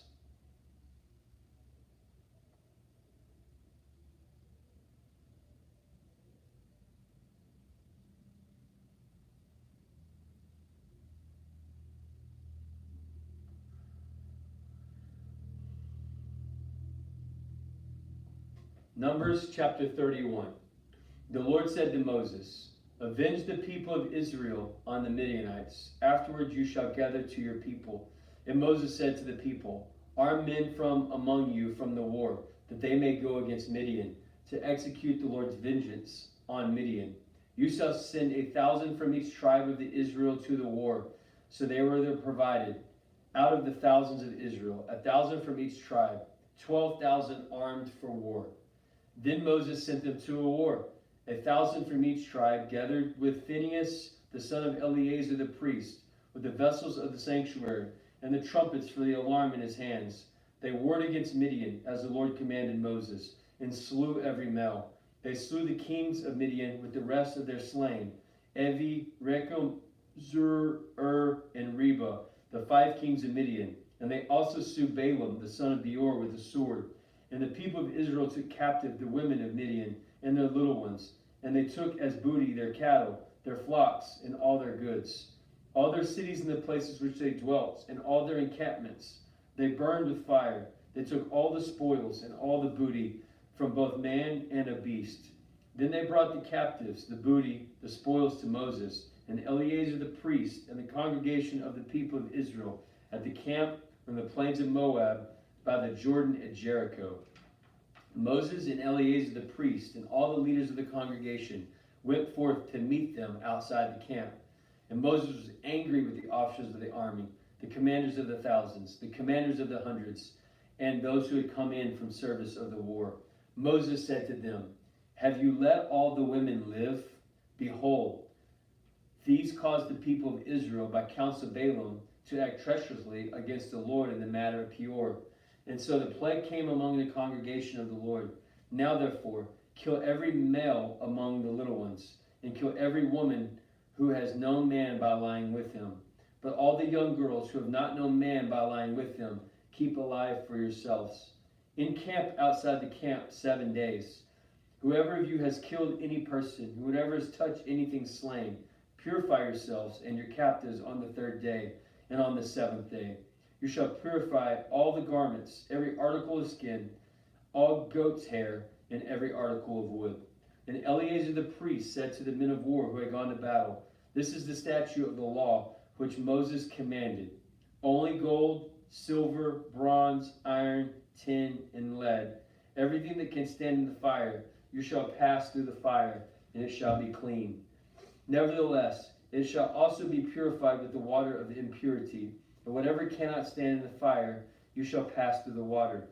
You must wash your clothes on the 7th day, and you shall be clean. And afterwards you shall come into the camp. And the Lord said to Moses, take the count of the booty that was taken, both man and a beast, you and Eleazar the priest, and the heads of the fathers' houses of the congregation, and divide the booty into 2 parts, between the warriors who went out to battle and all the congregation. And levy for the Lord a tribute for the men of war who went out to battle, 1 out of the 500, and of the persons, and of the oxen, and of the asses, and of the flock. Take it from their half, and give it to Eleazar the priest as an offering to the Lord. And from the people of Israel, half you shall be drawn out of every 50. Person of oxen, the asses, and the flocks, and of the cattle, give them to the Levites who have charge of the tabernacle of the Lord. And Moses and Eleazar the priest did as the Lord commanded Moses. Now the booty remained of the spoil of the men of war, 675,000 sheep, 72,000 cattle, 61,000 asses, and 32,000 persons in all, women who had not known a man by lying with them. And in the half, the portion of those who had gone out to war was the number of 337,500 sheep. And the Lord's tribute of sheep was 675. The cattle were 36,000, of which the Lord's tribute was 72. The asses were 35,500, which was the Lord's tribute was 61. The persons were 16,000, of which the Lord's tribute was 32 persons. And Moses gave the tribute, which was the offering of the Lord, to Eleazar the priest, as the Lord commanded. From the people of Israel's half, from which Moses separated from that man who had gone to war, now the congregation's half was 337,500 sheep, 36,000 cattle, 30,500 asses, and 16,000 persons from the people of Israel. Half Moses took of the 50, both of the persons and of the beast, and gave them to the Levites who had charged the tabernacle of the Lord, as the Lord commanded Moses. Then the officers who were over the thousands of the armies, the captains of the thousands, the captains of the hundreds, came near to Moses and said to Moses, your servants have counted the men of war who are under our command, and there is not a man missing from among us. We have brought the Lord's offering of what each man found, articles of gold, armlets, bracelets, signet rings, earrings, and beads, to make atonement for ourselves before the Lord. And Moses and Eleazar the priest received from them the gold, the wrought articles, and all the gold of offering that they had offered to the Lord from amongst the people. From the commanders of the thousands, the commanders of the hundreds, was 16,750 shekels. The men of war had taken booty, every man for himself. And Moses and Eleazar the priest received the gold from the commanders of the thousands and of the hundreds, and brought it into the tent of meeting as a memorial for the people of Israel before the Lord. Now the sons of Reuben and the sons of Gad, a very great multitude of cattle, and they saw the land of Jazer, the land of Gilead, and behold, the place was a place for cattle. So the sons of Gad and the sons of Reuben came and said to Moses and Eleazar the priest and the leaders of the congregation, Ataroth, Dibon, Jazer, Nimrah, Jeshbon, Eliah, Seba, Nebo, and Binon, the land which the Lord has smote before the congregation of Israel, is a land for cattle, and your servants have cattle. And they said, then we have found favor in your sight. Let this land be given to your servants as a possession, and do not take us across the Jordan. But Moses said to the sons of Gad and to the sons of Reuben, shall your brethren go to the war while you sit here? Why do you sit discouraged with the people of the land of Israel from going into the land which the Lord had given them? Thus did your fathers when I sent them from Kadesh Barnea to see the land. For they went up to the valley of Eshcol and saw the land. they discouraged the heart of the people from Israel from going to the land which the Lord had given them. And the Lord's anger was kindled against them on that day, and he swore, saying, Surely none of the men who came up out of Egypt, from 20 years old and upward, shall see the land which I swore to give to Abraham, to Isaac, and to Jacob, because they have not wholly followed me. None except Caleb, the son of Jephunneh, the Kenizzite, and Joshua, the son of Nun, for they have wholly followed the Lord. And the Lord's anger was kindled against Israel, and he made them wander in the wilderness for 40 years, until all the generation had done evil in the sight of the Lord was consumed. And behold, you have risen in your father's stead, a brood of sinful men, to increase still the more fierce anger of the Lord against Israel. For if you turn away from following him, he will again abandon them in the wilderness, and you will destroy all this people. Then they came near to him and said, We will build sheepfolds here for our flocks, and cities for our little ones. But we will take up arms, ready to go before the Lord in Israel, until we have brought them to their place. And our little ones shall live in the fortified cities because of the inhabitants of the land. We will not return to our homes until the people of Israel have inherited each of his inheritance. For we will not inherit with them on one side of the Jordan and beyond, because our inheritance has come to us on this side of the Jordan to the east. So Moses said to them, If you will do this, if you will take up your arms and go before the Lord for the war, and every armed man of you will pass over the Jordan before the Lord, until he has driven out all his enemies from him, and the land is subdued before the Lord, then after you shall go and return, and be free of obligation to the Lord and to Israel, and this land shall be your possession before the Lord. But if you will not do so, behold, you have sinned against the Lord, and be sure your sins will find you out. Build cities for your little ones, and folds for your sheep, and do what you have promised. And the sons of Gad and the sons of Reuben said to Moses, Your servant will do as my Lord commands. Our little ones, our wives, our flocks, and all of our cattle shall remain there in the cities of Gilead. But your servants will pass over, every man who is armed for battle of war, before the Lord to battle, as my Lord orders. So Moses gave commanding concerning them Eleazar the priest, and Joshua the son of Nun, and to the heads of the father's house of the tribes of the people of Israel. And Moses said to them, If the sons of Gad and the sons of Reuben, for every man who is armed for battle, will give them as a possession. But if they will not pass over with you armed, they will have no possession among you in the land of Canaan. And if the sons of Gad and the sons of Reuben answer, As the Lord has said to your servants, so we will do. We will pass over from the armed before the Lord into the land of Canaan, the possession of our inheritance, and shall remain beyond the Jordan. And Moses gave to them, to the sons of Gad and to the sons of Reuben, to the half-tribe of Manasseh, the sons of Joseph, the kingdom of Sihon, king of the Amorites, and the kingdom of Og, the kingdom of Bashan, the land and its cities with all its territories, the cities of the land throughout the country. And the sons of Gad built Dibon, Ashtaroth, Orah, Jazer, Jogbed, Beth-anin, Beth-aran, fortified cities and folds for sheep. And the sons of Reuben built Eshbon, Eliah, Kiriathim, Nebo, Baal-meon, their names to be changed, in Simba. They gave other names to the cities which they built. And the sons of Machir and the sons of Massa went to Gilead and took it, and dispossessed the Ammonites who were in it. And Moses gave Gilead to Machir the son of Manasseh, and he settled in it. And Jair the son of Manasseh went out and took their villages, and called them Hovik Jair. And Noba went and took Kinna and its villages, and called it Nebo, after its own name. Numbers chapter 33. These are the stages of the people of Israel when they went forth out of the land of Egypt by their hosts under the leadership of Moses and Aaron. Moses wrote down their starting places, stage by commandment of the Lord. And these are the stages according to their starting places. They set out from Ramesses in the first month, on the 15th day of the first month. On the day after the Passover, the people of Israel went out triumphantly in the sight of all Egyptians. While the Egyptians were burying all their firstborn, whom the Lord had struck down among them, upon their gods also the Lord executed judgment. So the people of Israel set out from Ramesses and encamped in Succoth.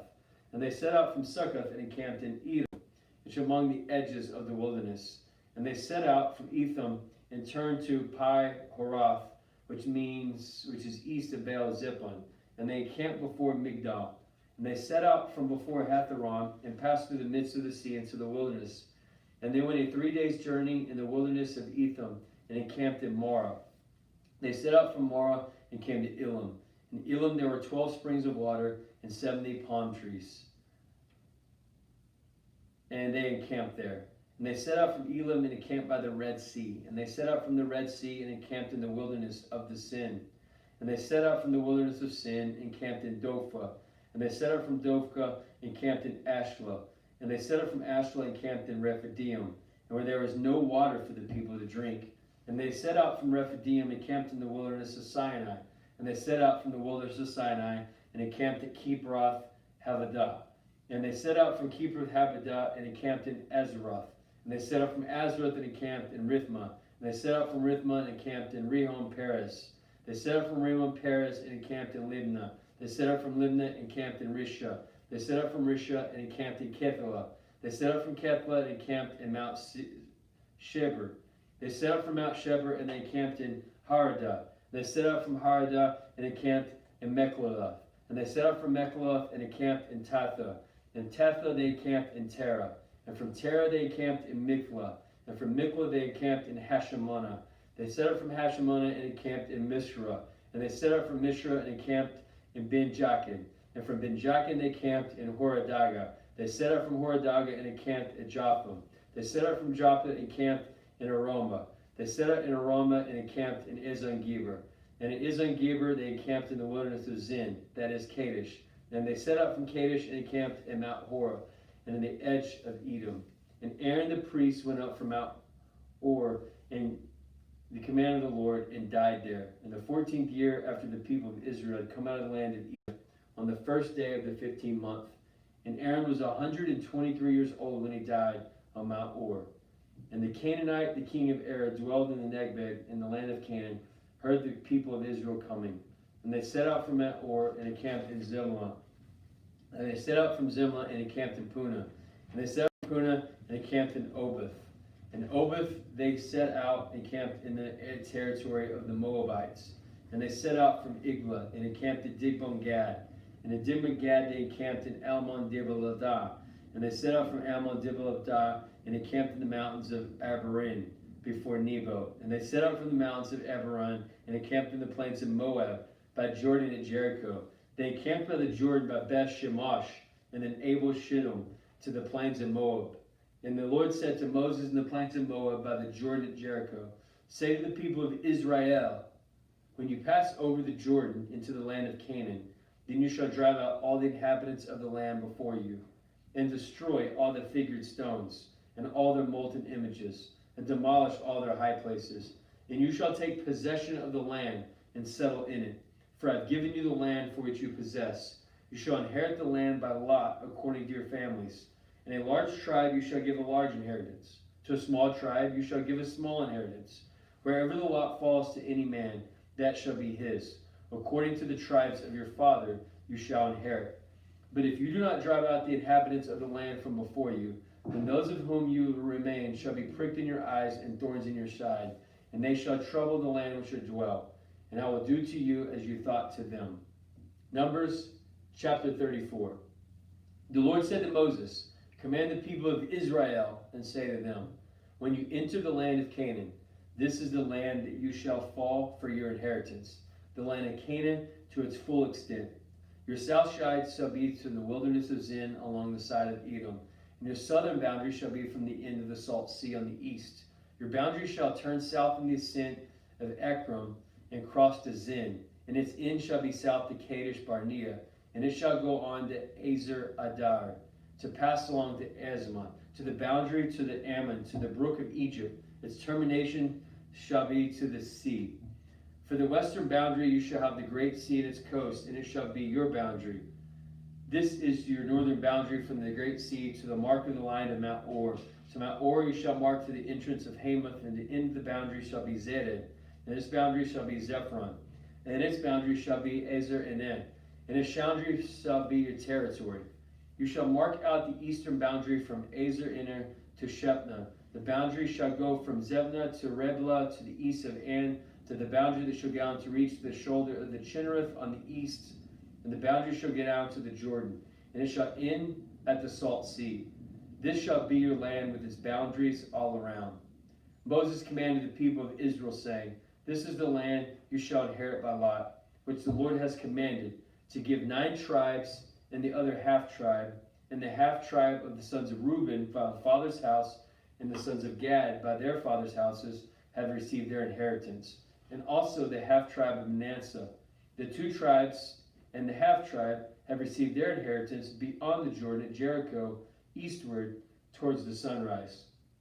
The Lord said to Moses, These are the names of men who divide the land from the inheritance: Eleazar the priest and Joshua the son of Nun. You shall take 1 leader of every tribe to divide the land for inheritance. These are the names of the men of the tribes of Judah: Caleb the son of Jephunneh. The tribes of the son of Simeon: Shemiel the son of Ammon. The tribe of Benjamin: Eliadad the son of Cheslem. The tribe of the sons of Dan: a leader, Buki the son of Jeglob. The sons of Joseph: the sons of Manasseh, a leader, Hanel the son of Ephod. The tribe of the sons of Ephraim: a leader, Kemuel the son of Shifton. The tribe of the sons of Zebulun: a leader, Zephon the son of Parkna. The tribe of the sons of Issachar: a leader, Patel the sons of Azan. The tribes of the sons of Asher: a leader, Adul the son of Shalom. Sons of the tribe of Naphtali: a leader, Patil the son of Ammon. These are the men of whom the Lord commanded to divide the inheritance for the people, the land of Canaan. Numbers chapter 35. The Lord said to Moses in the plains of Moab by the Jordan at Jericho, Command the people of Israel that they give the Levites from the inheritance of their possession cities to dwell in. And you shall give to the Levites pastured lands round about the city. Their cities shall be theirs to dwell in, and their pasture lands shall be for their cattle and for their livestock and for all the beasts. The pasture lands of the cities which you shall give to the Levites shall reach out from the walls of the city outward 1,000 cubits all around. And you shall measure outside the city for east 2 sides cubits, from the south 2,000 cubits, from the west 2,000 cubits, and from the north 2,000 cubits. The city being in the middle, this shall belong to them as pasture lands for their city. The city you shall give to Levites shall be cities of refuge, where you shall permit the manslayer to flee. In addition to them, you shall give 42 cities. All the cities which you give to Levites shall be 48 with their pasture lands. As for the cities which you shall give them from the possession of the people of Israel, from the larger tribes you shall take many, and from the smaller tribes you shall take few. Each in proportion to the inheritance in which it inherits shall give the cities to the Levites. And the Lord said to Moses, Say to the people of Israel, when you cross the Jordan into the land of Canaan, you shall select cities to be cities of refuge for you, that the manslayer who kills any person without intent may flee there. These cities shall be for you a refuge from the avenger, that the manslayer may not die until he stands before the congregation for judgment. And the cities to which you give shall be 6 cities of refuge. You shall give 3 cities beyond the Jordan, and 3 cities in the land of Canaan, to be cities of refuge. These 6 cities shall be for your refuge of the people of Israel, and for the stranger and for the sojourner among them, that anyone who kills any person without intent may flee there. But if he struck him down with the instrument of iron, so that he died, he is a murderer, and the murderer shall be put to death. And if he struck down one with a stone in hand, by which a man may die, and he died, he is a murderer, and the murderer shall be put to death. Or if he struck him down with a weapon of wood in the hand, which is a man may die, and he die, he is a murderer, and the murderer shall be put to death. The avenger of blood shall himself be put the murderer to death. When he meets him, he shall put him to death. And if he has stabbed him with hatred, or hurled at him, or lied in wait so that he died, or in intimacy struck him down with his hand so that he died, then he who struck the blow shall be put to death. He is a murderer. The avenger of blood shall put the murderer to death when he meets him. But if he has stabbed him suddenly without enmity, and hurled anything on him without lying in wait, or used a stone by which a man may die, and without seeing him cast it upon him, so that he died, though he was not his enemy and did not seek his harm, the congregation shall judge between the manslayer and the avenger of blood in accordance with these ordinances. And the congregation shall rescue the manslayer from the hand of the avenger of blood, and the congregation shall restore to him his city of refuge, to which he has fled. And he shall live in it until the death of the high priest, who is anointed with holy oil. But if the manslayer shall at any time go beyond the bounds of his city of refuge to flee, the avenger of blood finds him outside the bounds of his city of refuge, and the avenger of blood slays the manslayer, he shall not be guilty of blood. For the man must remain in his city of refuge until the day of his high priest. But after the death of the high priest, the manslayer may return to the land of his possession. And these things shall be for you a statute and an ordinance to you throughout all your generations and in your dwelling. If anyone kills a person, the murderer shall be put to death on the evidence of the witnesses. But no person shall be put to death on the testimony of the one witness. Moreover, you shall not accept no ransom for the life of a murderer who is guilty of death, but he shall be put to death. And you shall accept no ransom for him who has fled to the city of refuge, that he may return to dwell in the land before the death of the high priest. You shall not thus pollute the land in which you live, for blood pollutes the land, and no expiation can be made for the land, for the blood that is shed in it, except for the blood of him who shed it. You shall not defile the land in which you live, in the midst of which you dwell. For I, the Lord, dwell in the midst of my people Israel. And the last chapter of the book of Numbers, you're welcome, chapter number 36. The heads of the father's house of his families are the sons of Gilead, the sons of Machir, the sons of Manasseh, of the father's house of the sons of Joseph, came near and spoke before Moses and before the leaders and the heads of the fathers' houses of the people of Israel. They said, the Lord commanded my Lord to give to the land of the inheritance by lot to the people of Israel. And my Lord was commanded by the Lord to give the inheritance of Zephulohad, our brother, to his daughters. But if they are married to any of these sons of other tribes of the people of Israel, then their inheritance will be taken from the inheritance of our fathers and added to the inheritance of the tribe to which they belong. So it will be taken away from the lots of our inheritance. And when the Jubilee of the people of Israel comes, then their inheritance will be added to the inheritance of the tribe which they belong. And their inheritance will be taken from the inheritance of the tribe of our fathers. And Moses commanded the people of Israel, according to the word of the Lord, saying, the tribe of the son of Joseph is right. This is what the Lord commands concerning the daughters of Zephulohad. Let them marry whom they think is best. Only they shall marry within the family of the tribe of their father. The inheritance of the people of Israel shall not be transferred from one tribe to another, for every one of the people of Israel shall cleave to the inheritance of the tribe of his fathers. And every daughter who possessed the inheritance of any of the tribes of Israel shall be wife to one of the family of the tribe of the people, that they may possess the inheritance of his fathers. So no inheritance shall be transferred from one tribe to another, for each of the tribes of his own people of Israel shall cleave to his own inheritance. The daughters of Zephulohad did as the Lord commanded Moses. For Mahal, Tizra, Hoglah, Milcah, and Noah, the daughters of Zebulun, were married to the sons of their father's brothers. They were married into these families of Joseph and Manasseh, the son of Joseph, and their inheritance remained in the tribe of the family of their fathers. These are the commandments of the ordinance which the Lord commanded by Moses to the people of Israel in the plains of Moab by the Jordan at Jericho.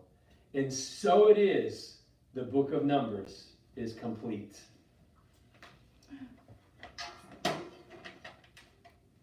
So, no, Kristen. So you'll start with Deuteronomy, and then we have it anonymous at 12. I don't know if there's a couple of people that sign up just to put their name on there. So I'll yet, and then you and I can chat once you're done, because you're here till 2, and then Mike said he'll finish it up.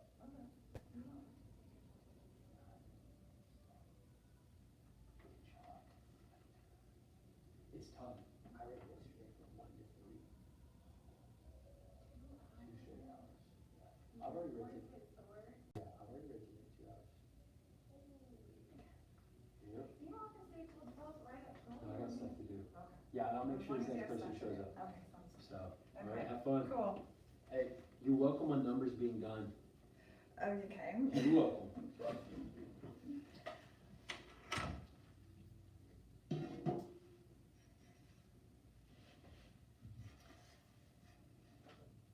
Deuteronomy.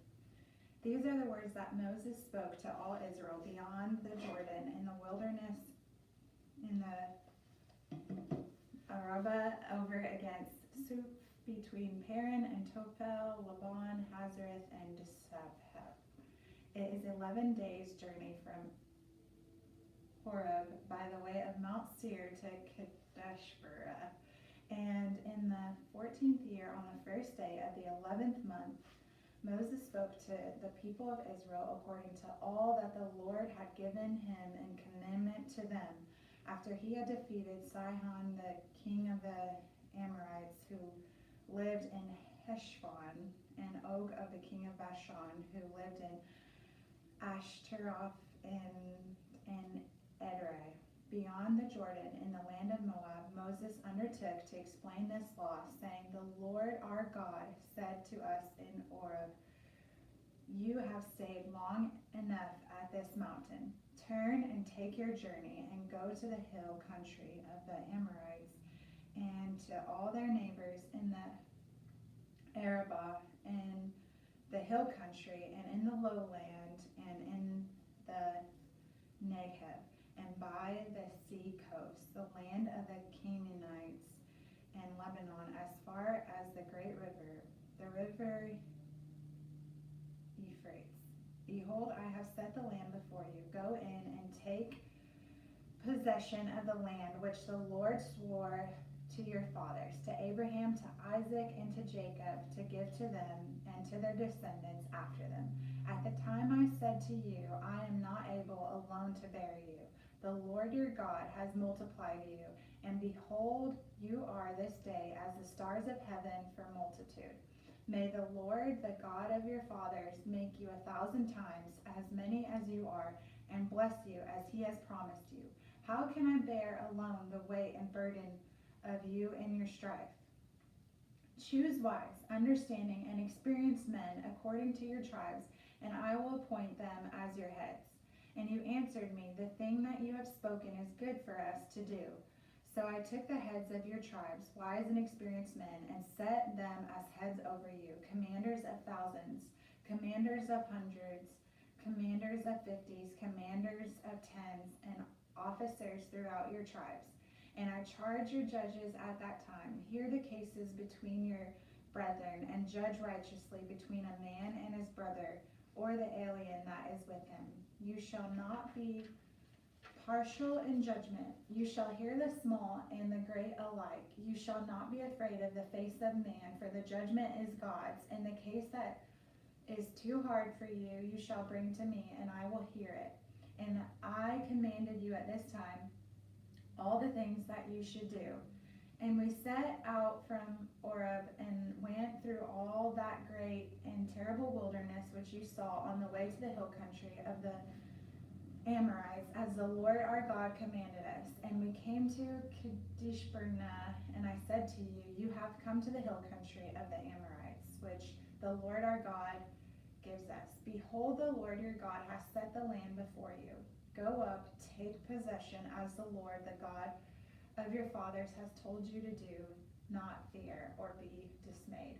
Then all of you came near me and said, let us send men before us, that they may explore the land for us and bring us word again of the way by which we must go up and the cities into which we shall come.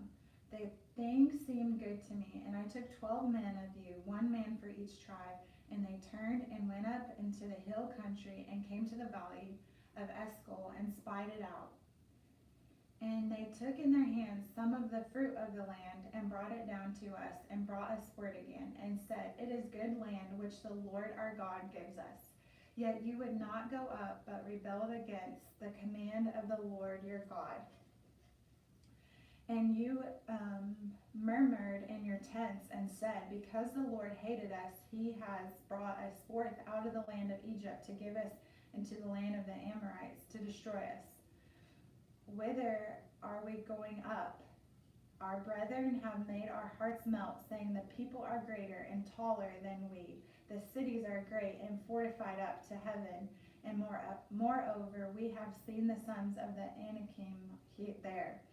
Then I said to you, Do not be in dread or afraid of them. The Lord your God, who goes before you, will himself fight for you, just as he did for you in Egypt before your eyes, and in the wilderness where you have seen how the Lord your God bore you. As a man bears his son in all the way that you went until you came to this place. Yet in spite of this word, you did not believe the Lord your God, who went before you in the way to seek you out a place to pitch your tents in fire by night, to show you by what you should go in the cloud by day. And the Lord heard your words and was angered, and he swore, Not one of these men of these evil generations shall see the good land which I swore to give to your fathers, except Caleb the son of Jephunneh, he shall see it, and to him and to his children I will give the land upon which he has trodden, because he has wholly followed the Lord. The Lord was angry with me also on your account, and said, You also shall not go in there. Joshua the son of Nun, who stands before you, he shall enter. Encourage him, for he shall cause Israel to inherit it. Moreover, your little ones, who you said would become a prey, and your children, who this day have no knowledge of good or evil, shall go in there, and to them I will give it, and they shall possess it. But as for you, turn and journey into the wilderness in the direction of the Red Sea. Then you answered me, We have sinned against the Lord. We will go up and fight, just as the Lord your God commanded us. And every man of you girded on his weapons of war, and thought it easy to go up into the hill country. And the Lord said to me, Say to them, Do not go up or fight, for I am not in the midst of you, lest you be defeated before your enemies. So I spoke to you, and you would not hearken, but you rebelled against the command of the Lord, and were presumptuous, and went into the hill country. Then the Amorites who lived in that hill country came out against you, and chased you as bees do, and beat you down in Seir as far as Hormah. And you returned and wept before the Lord, but the Lord did not hearken to your voice or give ear to you. So you remained at Kadesh many days, the days that you remained there. Then we turned and journeyed into the wilderness in the direction of the Red Sea, as the Lord told me, and for many days we went about Mount Seir. Then the Lord said to me, You have been going about this mountain country long enough. Turn northward, and commanded the people, You are about to pass through the territory of your brethren, the sons of Esau, who live in Seir, and they will be afraid of you. So take good heed, do not contend with them, for I will not give you any of their land, no, not so much as for the sole of the foot to tread on, because I have given you Mount Seir to Esau as a possession. You shall purchase food from them for money, that you may eat, and you shall also buy water of them for money, that you may drink. For the Lord your God has blessed you in all the work of your hands. He knows you're going through this great wilderness, these 40 years. The Lord your God has been with you. You have lacked nothing. So we went on away from our brethren, the sons of Esau, who live in Seir, away from Arabah, rode from Elath and Eson. And we turned and went in the direction of the wilderness of Moab. And the Lord said to me, Do not harass Moab or contend with them in battle, for I will not give you any of their land for possession, because I have given heir to the sons of Lot for possession. The Enem formerly lived there, a people great and many, and tall as the Anakim. Like the Anakim, they are also known as the Rekem, and the Moabites call them Eham. The Orhites also lived in Seir formerly, but the sons of Esau disposed them and destroyed them before them and settled in their stead, as Israel did to the land of their possession, which the Lord gave to them. Now rise up and go over the brook Zered. So we went over the brook Zered, and the time from our leaving Kadesh until we crossed the brook Zered was 38 years, until the entire generation, that is, the men of war, had perished from the camp, as the Lord had sworn to them. For indeed the hand of the Lord was against them to destroy them from the camp until they had perished. So when all the men of war had perished and were dead from among the people, the Lord said to me, this day you are to pass over the boundary of Moab at Ar, and when you approach the frontier of the sons of Ammon, do not harass them or contend with them, for I will not give you any of the land of the sons of Ammon as a possession, because I have given it to the sons of Lot for a possession. In quotes, that also is known as the land of Rapam. Rapam formerly lived there, but the Amorites called them Zamzurim, a people great and many, and tall as the Anakim, but the Lord destroyed them before them, and they disposed them and settled in their stead, as he did for the sons of Esau who live in Seir, when he destroyed the Horites before them, and they disposed them and settled in their stead, even to this day. As for Etham, who lived in the villages, who came from Kaptar, destroyed them and settled in their stead. End of quotes. Rise up, verse 24. Rise up, take your journey, and go over the valley of the Aaron. Behold, I have given into your hand Sihon the Amorite, king of Heshbon, and his land. Begin to take possession and contend with him in battle. This day I will begin to put the dread and fear of you upon the people that are under the whole heaven. Who shall hear the report of you and shall tremble and be in anguish because of you? So I sent messengers from the wilderness of Kedah to Sihon, the king of Heshbon, with words of peace, saying, let me pass through your land. I will go only by the road. I will turn aside neither to the right nor to the left. You shall sell me food for money, that I may eat, and give me water for money, that I may drink. Only let me pass through on foot, as the sons of Esau who live in Seir, and the Moabites who live in Ar did for me, until I go over the Jordan into the land which the Lord our God gives us. But Sihon, the king of Heshbon, would not pass by him. But the Lord your God hardened his spirit and made his heart obstinate, that he might give him into your hand at this day. And the Lord said to me, behold, I have begun to give Sihon and his land over to you. Begin to take possession, that you may occupy his land. Then Sihon came out against us, he and all his people, to battle at Jahaz. And the Lord our God gave him over to us, and we defeated him and his sons and all his people. And we captured all the cities at that time, and utterly destroyed every city, men, women, and children. We left none remaining. Only the cattle we took as spoil for ourselves, with the booty of the cities which we captured, from Ar, which is on the edge of the valley of the Aaron, and from the city that is in the valley as far as Gilead. There was not a city too high for us. The Lord our God gave all into our hands, only to the land of the sons of the Ammon you did not draw near, that is, to all the banks of the river Jabbok and the cities of the hill country, and wherever the Lord our God forbade us. Then we turned and went up the way to Bashan. The Og and the king of Bashan came out against us, he and all his people, to battle at Edrei. But the Lord said to me, do not fear him, for I have given him and all his people and his land into your hand. And you shall do to him as you did to Sihon, the king of the Amorites, who dwelt at Heshbon. So the Lord our God gave into our land Og, also the king of Bashan, and all his people, and we smote him until no survivor was left to him. And we took all the cities at that time. There was not a city which we did not take from them, 60 cities, the whole region of Agrog, the kingdom of Og and Bashan.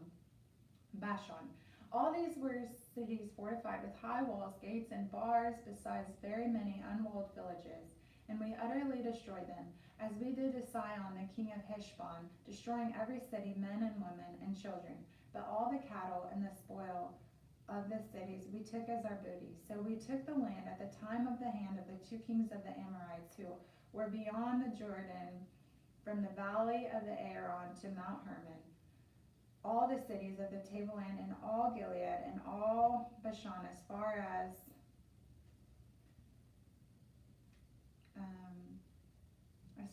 Selah and Edrei, cities of the kingdom of Og and Bashan.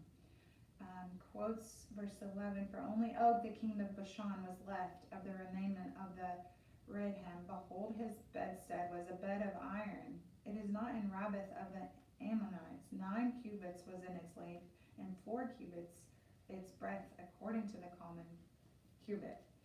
When we took possession of this land at this time, I gave to the Reubenites and the Gadites the territory beyond the territory beginning at Aroer, which is on the edge of the valley of the Aaron, and half the hill country of Gilead with its cities. The rest of Gilead and all Bashan, the kingdom of Og, that is all the reign of Arab, I gave to the half tribe of Manasseh. Jair the Manassite took all the region of Arab, that is Bashan, as far as the border of the Jeshurites and the Machites, and called the villages after his own name, Hephath, as it is to this day. To Machar I gave Gilead, and to the Reubenites and the Gadites I gave the territory of Gilead as far as the valley of the Aaron, with the middle of the valley as a boundary, as far over as the river of Jabbok, the boundary of the Ammonites. The Arab also with the Jordan as the boundary from Shinnereth as far as the sea of the Araph and the salt sea under the slopes of the Pishgon on the east. And I commanded you at that time, saying, the Lord your God has given you this land to possess. All your men of Valor shall pass over armed before your brethren, the people of Israel. But your wives, your little ones, and your cattle, I know that you may have many cattle, shall remain in the cities which I have given you, until the Lord gives rest to your brethren as to you, and they also occupy the land which the Lord your God gives them beyond the Jordan. Then you shall return every man to his possession which I have given you. And I commanded Joshua at that time, your eyes have seen all that the Lord your God has done to these 2 kings. So will the Lord do to all the kingdoms into which you are going over. You shall not fear them, for it is your Lord, the Lord your God, who fights for you. And I besought the Lord at that time, saying, O Lord God, thou hast only begun to show thy servant thy greatness and thy mighty hand. For what God is there in heaven or on earth, who can do such works and mighty acts as thine? Let me go over, I pray, and see the good land beyond the Jordan, that godly hill country in Lebanon. But the Lord was angry with me on your account, and would not hearken to me. And the Lord said to me, let it suffice you. Speak no more to me of this matter. Go up to the top of Pisgah, and lift your eyes westward and northward and southward and eastward, and behold it with your eyes, for you shall not go over this Jordan. But charge Joshua, and encourage and strengthen him, for he shall go over the head of his people, and he shall put them in possession of the land which you shall see. So we remained in the valley opposite Beth-peor. And now, O Israel, give heed to the statutes and the ordinances which I teach you, and to them, that you may live, and go in and take possession of the land which the Lord, the God of your fathers, gives you. You shall not add to the word which I command you, nor take from it, that you may keep the commandments of the Lord your God which I command you. Your eyes have seen what the Lord did at Baal-peor, for the Lord your God destroyed from among you of all the men who followed the Baal of Peor.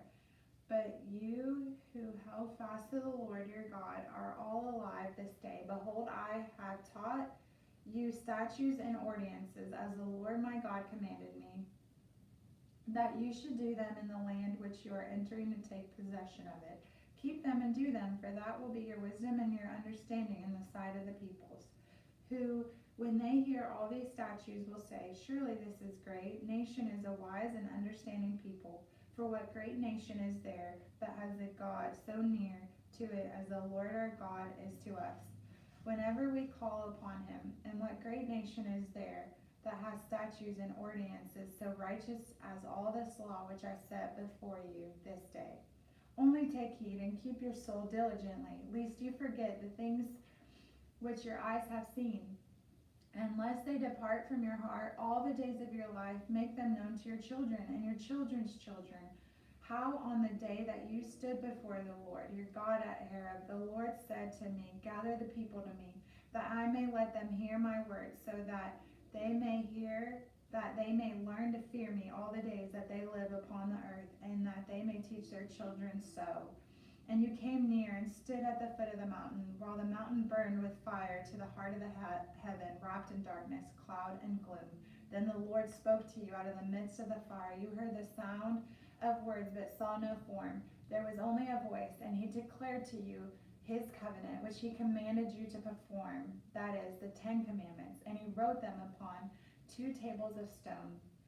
And the Lord commanded me at the time to teach you statutes and ordinances, that you might do them in the land which you are going over to possess. Therefore take good heed to yourselves, since you saw no form on the day that the Lord spoke to you at Horeb, out of the midst of the fire. Beware lest you act corruptly by making a graven image for yourselves in the form of any figure, the likeness of male or female, the likeness of any beast that is on the earth, the likeness of any winged bird that flies in the air, the likeness of anything that creeps on the ground, the likeness of any fish that is in the water under the earth. And beware lest you lift up your eyes to heaven, and when you see the sun and the moon and the stars, all the hosts of the heaven, you be drawn away and worship them and serve them, things which the Lord your God allotted to the peoples under the whole heaven. But the Lord has taken you and brought you forth out of the iron furnace, out of Egypt, to be a people of his own possession.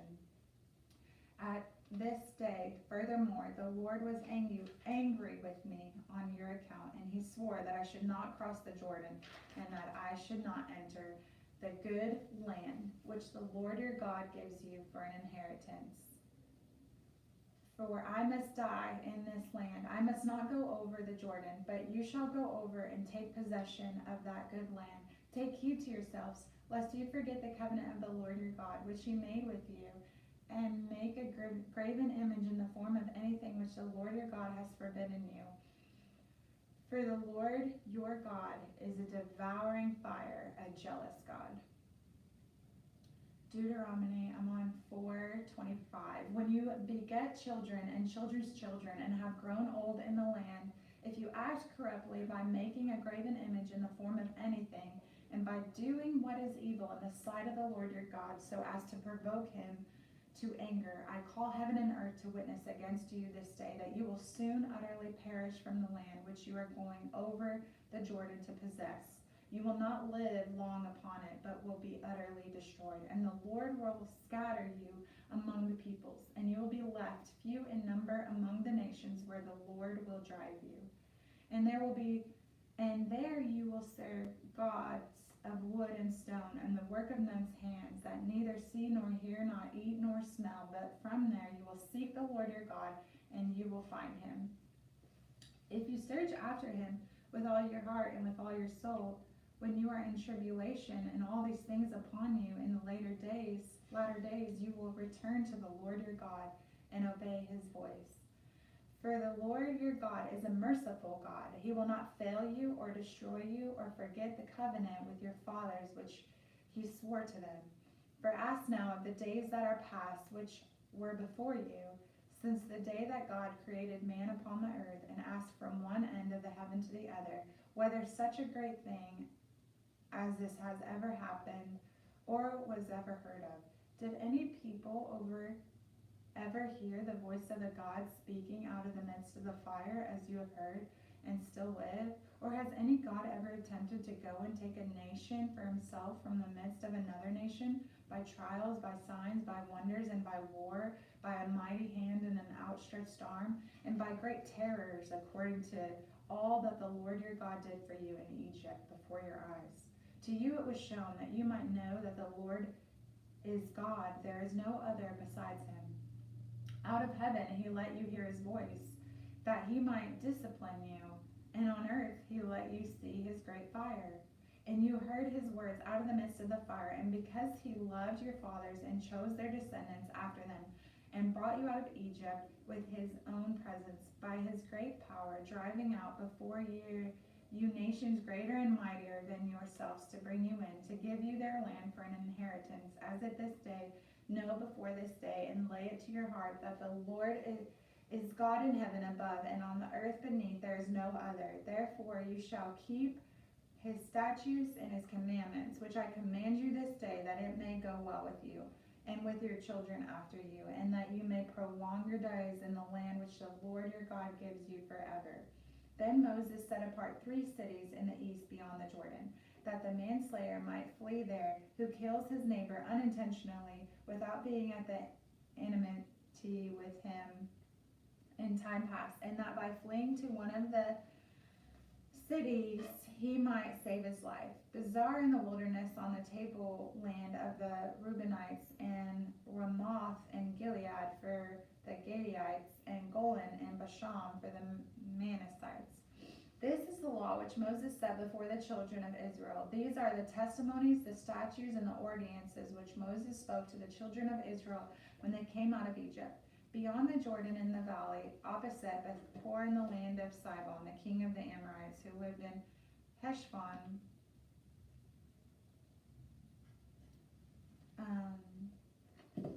whom Moses and the children of Israel defeated when they came out of Egypt.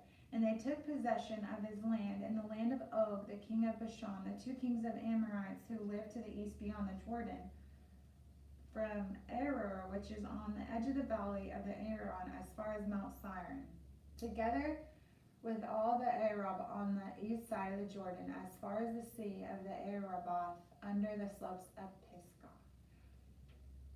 And Moses summoned all Israel and said to them, Hear, O Israel, the statutes and the ordinances which I speak in your hearing this day, and you shall learn them and be careful to do them. The Lord our God made a covenant with us in Horeb, not with our fathers did the Lord make this covenant, but with us, who are all of us here alive this day. The Lord spoke with you face to face at the mountain, out of the midst of the fire, while I stood between the Lord and you at that time, to declare to you the word of the Lord, for you were afraid because of the fire, and you did not go up into the mountain, he said. I am the Lord your God, who brought you out of the land of Egypt, out of the house of bondage. You shall have no other gods before me. You shall not make for yourself a graven image, or any likeness of anything that is in heaven above, or that is on the earth beneath, or that is in the water under the earth. You shall not bow down to them, or serve them, for I am the Lord your God, am a jealous God, visiting the iniquity of the fathers upon the children to the 3rd and 4th generation of those who hate me, but showing steadfast love to thousands of those who love me and keep my commandments. You shall not take the name of the Lord your God in vain, for the Lord will not hold him guiltless who takes his name in vain. Observe the Sabbath day to keep it holy, as the Lord your God commanded you. 6 days you shall labor and do all your work, but the 7th day is a Sabbath to the Lord your God. In it you shall not do any work, you or your son or your daughter, or your manservant, or your maidservant, or your ox, or your ass, or any of your cattle, or the sojourner who is within your gates, that your manservant and your maidservant may rest as well as you.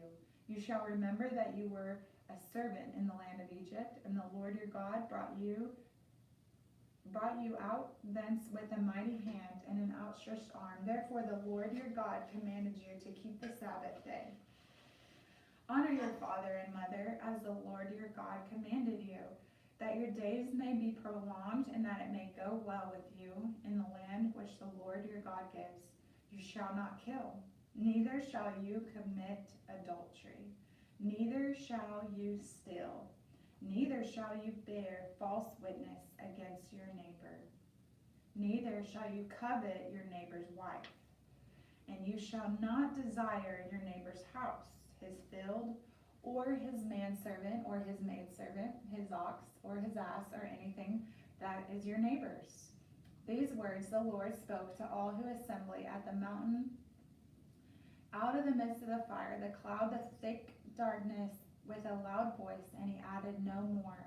And he wrote them upon 2 tables of stone and gave them to me. And when you heard the voice out of the midst of the darkness, while the mountain was burning with fire, you came near to me, all the heads of your tribes and your elders, and you said, Behold, the Lord our God has shown us with his glory and greatness, and we have heard his voice out of the midst of the fire. We have this day seen God speak with man, and man still live.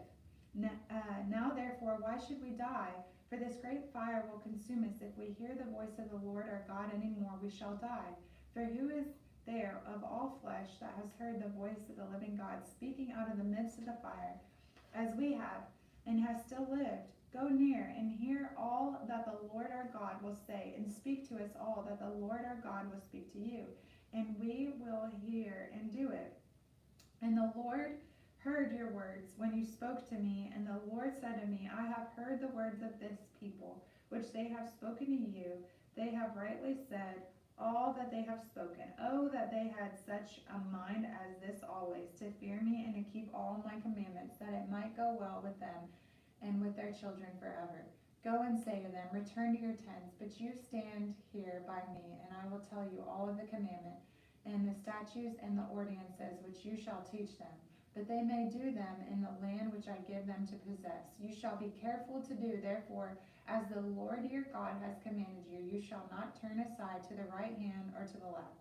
You shall walk in all the way which the Lord your God has commanded you, that you may live, and that it may go well with you, and that you may live long in the land which you shall possess.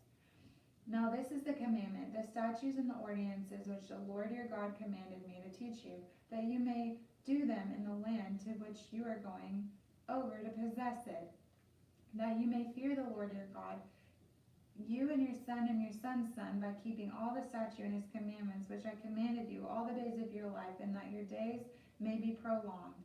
Hear therefore, O Israel, and be careful to do them, and it may go well with you, and that you may multiply greatly, as the Lord, the God of your fathers, has promised you, in a land flowing with milk and honey. Hear, O Israel, the Lord our God is one Lord, and you shall love the Lord your God with all your heart, and all your mind, and all your soul, with all your mind. And these words which I command you this day shall be upon your heart, and you shall teach them diligently to your children, and shall talk of them when you sit in your house, and when you walk by the way, and when you lie down, and when you rise. And you shall bind them up as a sign upon your hand, and they shall be as frontlets between your eyes, and you shall write them on the doorsteps of your house and on your gates. And when the Lord your God brings you into the land which he swore to your fathers, to Abraham, to Isaac, and to Jacob, to give you, with greatly and godly cities, which you did not build, and houses full of all good things which you did not fill, and cisterns hewn out which you did not hew, and vineyards and olive trees which you did not plant. And when you eat and are full, then take heed lest you forget the Lord who brought you out of the land of Egypt, out of the house of bondage. You shall fear the Lord your God. You shall serve him and swear by his name. You shall not go after other gods of the gods of the peoples who are round about you, for the Lord your God in the midst of you is a jealous God, lest the anger of the Lord your God be kindled against you, and he destroy you from the face of the earth.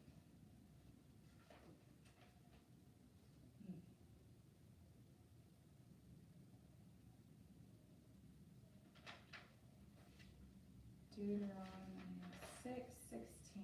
You shall not put the Lord your God to the test, as you tested him at Messah. You shall diligently keep the commandments of the Lord your God, and his testimonies and his statutes which he commanded you. And you shall do what is right and good in the sight of the Lord, and it may go well with you, and that you may go in and take possession of the good land which the Lord swore to give to your fathers by thrusting out all your enemies from before you, as the Lord has promised. When your son asks you in time to come, what is the meaning of the testimonies and the statutes and the ordinances which the Lord our God has commanded you? Then you shall say to your son, we were there as slaves in Egypt, and the Lord brought us out of Egypt with a mighty hand, and the Lord showed signs and wonders, great and grievous, against Egypt and against Pharaoh and all his household before our eyes. And he brought us out from there, and he might bring us in and give us the land which he swore to give to our fathers. And the Lord commanded us to do all these statutes, to fear the Lord our God for our good always, that he might preserve us alive as at this day. And it will be righteousness for us if we are careful to do all this commandment before the Lord our God as he has commanded us. When the Lord your God brings you into the land which you are entering to take possession of it, and clears away many nations before you, the Hittites and Gerashites and Amorites and Canaanites and Perizzites and Hivites and the Jebusites, 7 nations greater and mightier than yourselves. And when the Lord your God gives them over to you, and you defeat them, then you must utterly destroy them. You shall make no covenant with them and show no mercy on them. You shall not make marriages with them, giving your daughters to their sons or taking their daughters for your sons, for they would turn away from your sons from following me to serve other gods. Then the anger of the Lord would be kindled against you, and he would destroy you quickly. But thus shall you deal with them. You shall break down their altars and dash in pieces their pillars and hew down their Asherim and burn their graven images with fire. For you are a people holy to the Lord your God. The Lord your God has chosen you to be a people for his own possession. Out of all the peoples that are on the face of the earth, it was not because you were more in number than any other people that the Lord set his love upon you and chose you, for you were the fewest of all peoples. But it is because of the Lord loves you and is keeping the oath which he swore to your fathers, that the Lord has brought you out with a mighty hand and redeemed you from the house of bondage, from the hand of Pharaoh king of Egypt. Know therefore that the Lord your God is God, the faithful God who keeps covenant and steadfast love with those who love him and keep his commandments to 1,000 generations, and requites to their face those who hate him, but by destroying them. He will not be slack with him who hates him. He will requite him to his face. You shall therefore be careful to do the commandment and the statutes and the ordinances which I command you this day. And because you hearken to these ordinances and keep and do them, the Lord your God will keep with you the covenant and the steadfast love which he swore to your fathers to keep. He will love you, bless you, and multiply you. He will also bless the fruit of your body and the fruit of your ground, your grain, your wine, and your oil, and increase your cattle and the young of your flock in the land which he swore to your fathers to give you. You shall be blessed above all peoples. There shall not be male or female barren among you or among your cattle, and the Lord will take from you all sickness, and none of the evil diseases of Egypt, which you knew, will he inflict upon you, but he will lay them upon all who hate you. And you shall destroy all the people that the Lord your God will give over to you. Your eyes shall not pity them, neither shall you serve their gods, for that would be a snare to you. If you say in your heart, these nations are greater than I, how can I dispose them? You shall not be afraid of them, but you shall remember what the Lord your God did to Pharaoh and to all Egypt, the great trials which your eyes saw, the signs, the wonders, the mighty hand, and the outstretched arm by which the Lord your God brought you out. So you, the Lord your God, do to all the peoples of whom you are afraid. Moreover, the Lord your God will send hornets among them until those who are left and hide themselves from you are destroyed. You shall not be in dread of them, for the Lord your God is in the midst of you, a great and terrible God. The Lord your God will clear away these nations before you, little by little. You may not make an end of them at once, lest the wild beasts grow too numerous for you. But the Lord your God will give them over to you, and throw them into great confusion until they are destroyed. And he will give their kings to your hand, and you shall make their name perish from under heaven. Not a man shall be able to stand against you until you have destroyed them. The graven images of their gods you shall burn with fire. You shall not covet the silver or the gold that is on them, or take it for yourselves, lest you be ensnared by it. For it is an abomination to the Lord your God, and you shall not bring an abominable thing into your house, and become accursed like it. You shall utterly detest and abhor it, for it is an accursed thing. All the commandment which I command you this day, you shall be careful to do, that you may live and multiply, and go in and possess the land which the Lord swore to give it to your fathers. And you shall remember all the way which the Lord your God has led you these 40 years in the wilderness, that he might humble you, testing you to know what was in your heart, whether you should keep his commandments or not. And he humbled you and let you hunger, and fed you with manna, which you did not know, nor did your fathers know, that he might make you know that man does not live by bread alone, but that man lives by everything that proceeds out of the mouth of the Lord. Your clothing did not wear out upon you, and your foot did not swell these 40 years. Know then in your heart that as a man disciplines his son, the Lord your God disciplines you. So you shall keep the commandments of the Lord your God by walking in his ways and by fearing him. For the Lord your God is bringing you into a good land, a land of brooks of water, of fountains and springs flowing forth in valleys and hills, a land of wheat and barley, of vines and fig trees and pomegranates, a land of olive trees and honey, a land in which you will eat bread without scarcity, in which you will lack nothing, a land whose stones are iron, and out of whose hills you can dig copper. And you shall eat and be full, and you shall bless the Lord your God for the good land he has given you. Take heed lest you forget the Lord your God by not keeping his commandments and his ordinances and his statutes, which I command you this day, lest when you have eaten and are full, and have built godly houses and live in them, and when your herds and flocks multiply, and your silver and gold is multiplied, and all that you have is multiplied, then your heart be lifted up, and you forget the Lord your God, who brought you out of the land of Egypt, out of the house of bondage, who led you through the great and terrible wilderness, with its fiery serpents and scorpions and thirsty ground where there was no water, who brought you water out of the flinty rock, who fed you in the wilderness with manna, which your fathers did not know, that he might humble you and test you to do you good in the end.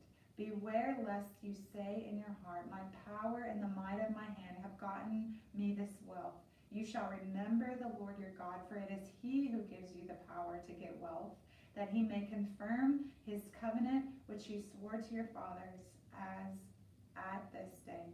And if you forget the Lord your God and go after other gods and serve them and worship them, I solemnly warn you this day that you shall surely perish.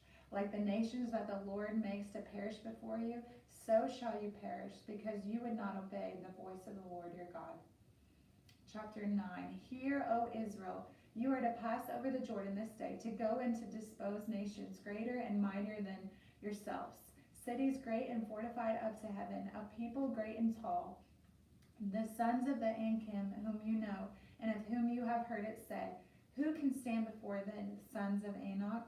Know before this day that he who goes over before you as a devouring fire is the Lord your God. He will destroy them and subdue them before you. So you shall drive them out and make them perish quickly, as the Lord has promised you. Do not say in your heart, after the Lord your God has thrust them out before you, it is because of my righteousness that the Lord has brought me in to possess this land, whereas it is because of the wickedness of these nations that the Lord is driving them out before you. Not because of your righteousness or the uprightness of your heart are you going in to possess their land, but because of the wickedness of these nations the Lord your God is driving them out before you, and that he may confirm the word which the Lord swore to your fathers, to Abraham, to Isaac, and to Jacob. Know therefore that the Lord your God is not giving you this good land to possess because of your righteousness, for you are a stubborn people. Remember and do not forget how you provoked the Lord your God to wrath in the wilderness from the day you came out of the land of Egypt until you came to this place.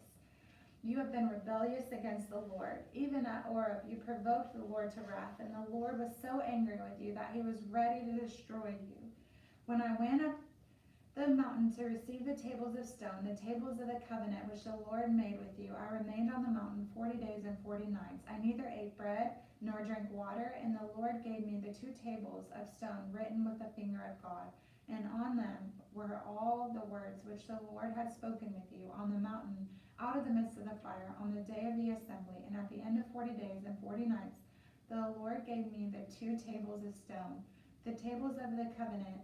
Then the Lord said to me, Arise, go down quickly from here, for your people whom have brought from Egypt have acted corruptly. They have turned aside quickly out of the way which I commanded them. They have made themselves a molten image. Furthermore, the Lord said to me, I have seen this people, and behold, it is a stubborn people. Let me alone, that I may destroy them, and blot out their name from under heaven, and I will make of you a nation mightier and greater than they. So I turned and came down from the mountain, and the mountain was burning with fire, and the 2 tables of the covenant were in my 2 hands. And I looked, and behold, you had sinned against the Lord your God. You had made yourselves a molten calf. You had turned aside quickly from the way which the Lord had commanded you.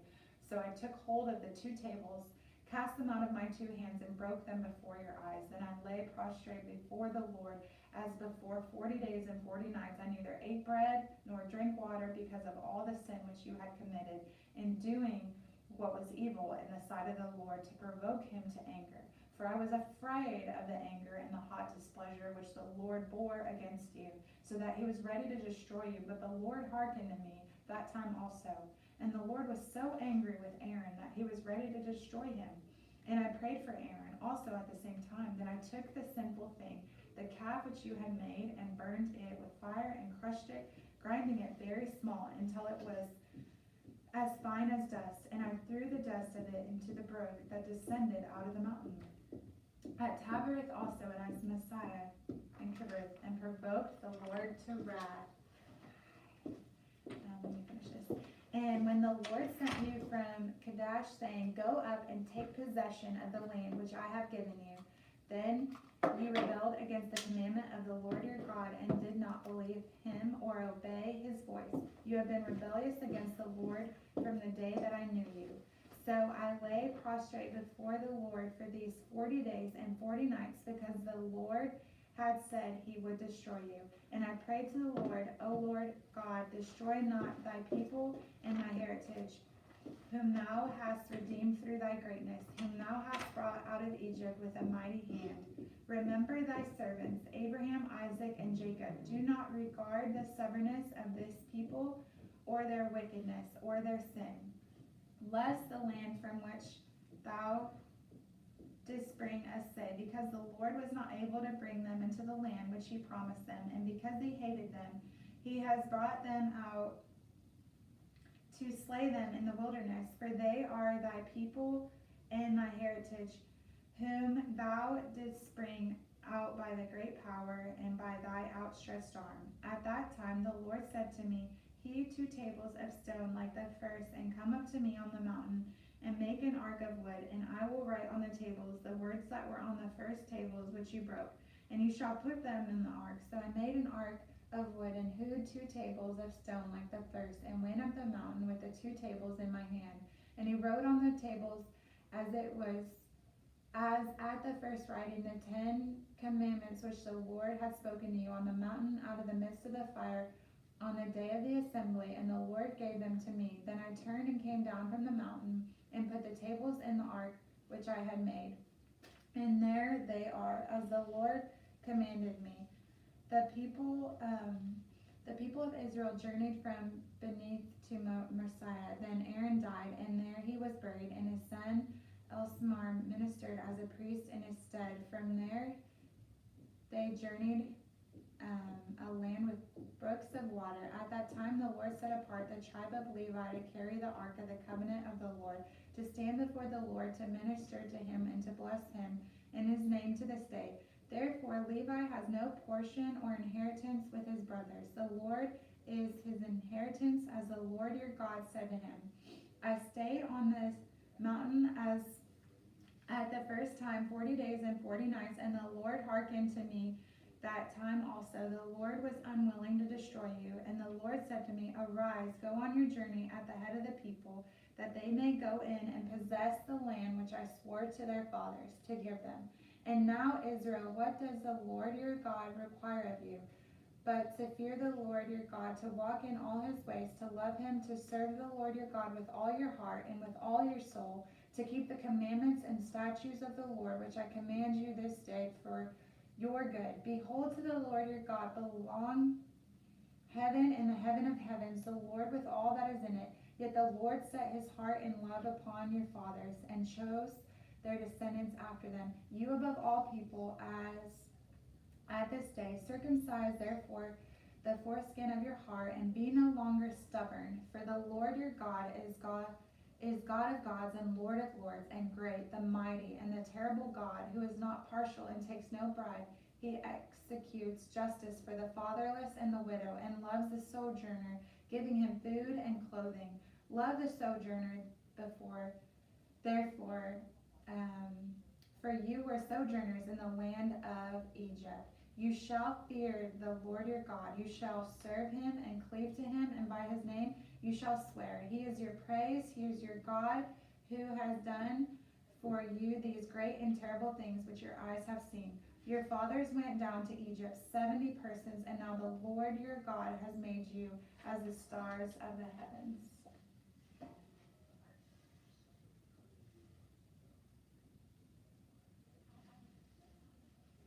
You shall therefore love the Lord your God, and keep his statutes, his ordinances, and the commandments always. And consider this day, since I am not speaking to your children who have not known or seen it, consider the discipline of the Lord your God, his greatness, his mighty hand, and his outstretched arm, his signs and his deeds which he did in Egypt to Pharaoh, the king of Egypt, and to all his land, and what he did to the army of Egypt, to their horses and to their chariots. Now he made the water of the Red Sea overflow them as they pursued after you, and how the Lord has destroyed them to this day, and what he did to you in the wilderness until you came to this place, and what he did to Dathan and to Abiram, and the signs of Elab son of Reuben, how the earth opened its mouth and swallowed them up with their households, their tents, and every living thing that followed them in the midst of all Israel. For your eyes have seen all the great work of the Lord which he did. You shall therefore keep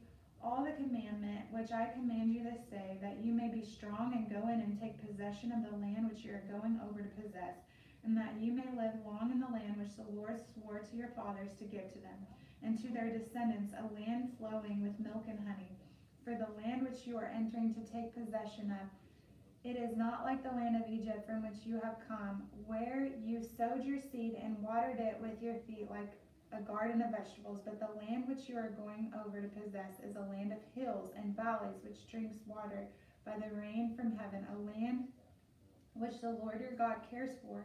The eyes of the Lord your God are always upon it, from the beginning of the year to the end of the year. And if you will obey my commandments, which I command you this day, to love the Lord your God, and to serve him with all your heart, all your mind, and all your soul, he will give the rain of your land and its season, the early rain and the latter rain, that you may gather in your grain and your wine and your oil. And he will grass in your fields for your cattle, and you shall eat and be full. Take heed lest your heart be deceived, and you turn aside and serve other gods and worship them. And the anger of the Lord be kindled against you, and he shut up the heavens, so that there be no rain, and the land yield no fruit, that you perish quickly off the good land which the Lord gives you. You shall therefore lay up these words of mine in your heart and in your soul, and you shall bind them as a sign upon your hand, and they shall be as frontlets between your eyes, and you shall teach them and your children, talking of them when you are sitting in your house, and when you're walking by the way, and when you lie down, and when you rise, and you shall write them upon the doorposts of your house and upon your gates, that your days and the days of your children may be multiplied in the land which the Lord swore to your fathers to give them, as long as the heavens are above the earth. For if you will be careful to do all this commandment which I command you to do, loving the Lord your God, walking in all his ways, and cleaving to him, then the Lord will drive out all these nations before you, and you will dispossess nations greater and mightier than ourselves. Every place on which the sole of your foot treads shall be yours. Your territory shall be from the wilderness and Lebanon, from the river Euphrates to the western sea. No man shall be able to stand against you. The Lord your God will lay the fear of you and the dread of you upon all the land that you shall tread, as he promised you. Behold, I set before you this day a blessing and a curse. The blessing if you obey the commandments of the Lord your God, which I command you this day, and the curse if you do not obey the commandments of the Lord your God, but turn aside from the way which I command you this day to go after other gods which you have not known. And when the Lord your God brings you to the land which you are entering, and take possession of it, you shall set the blessing on Mount Gerizim, and the curse on Mount Ebal. Are they not beyond the Jordan, west of the road, toward the going down of the sun, in the land of the Kenites who live in the Arab against Gilgal, besides the oak of Moreh? For you are to pass over the Jordan to go and to take possession of the land which the Lord your God gives you. And when you possess it and live in it, you shall be careful to do all the statutes and the ordinance which I set before you on this day.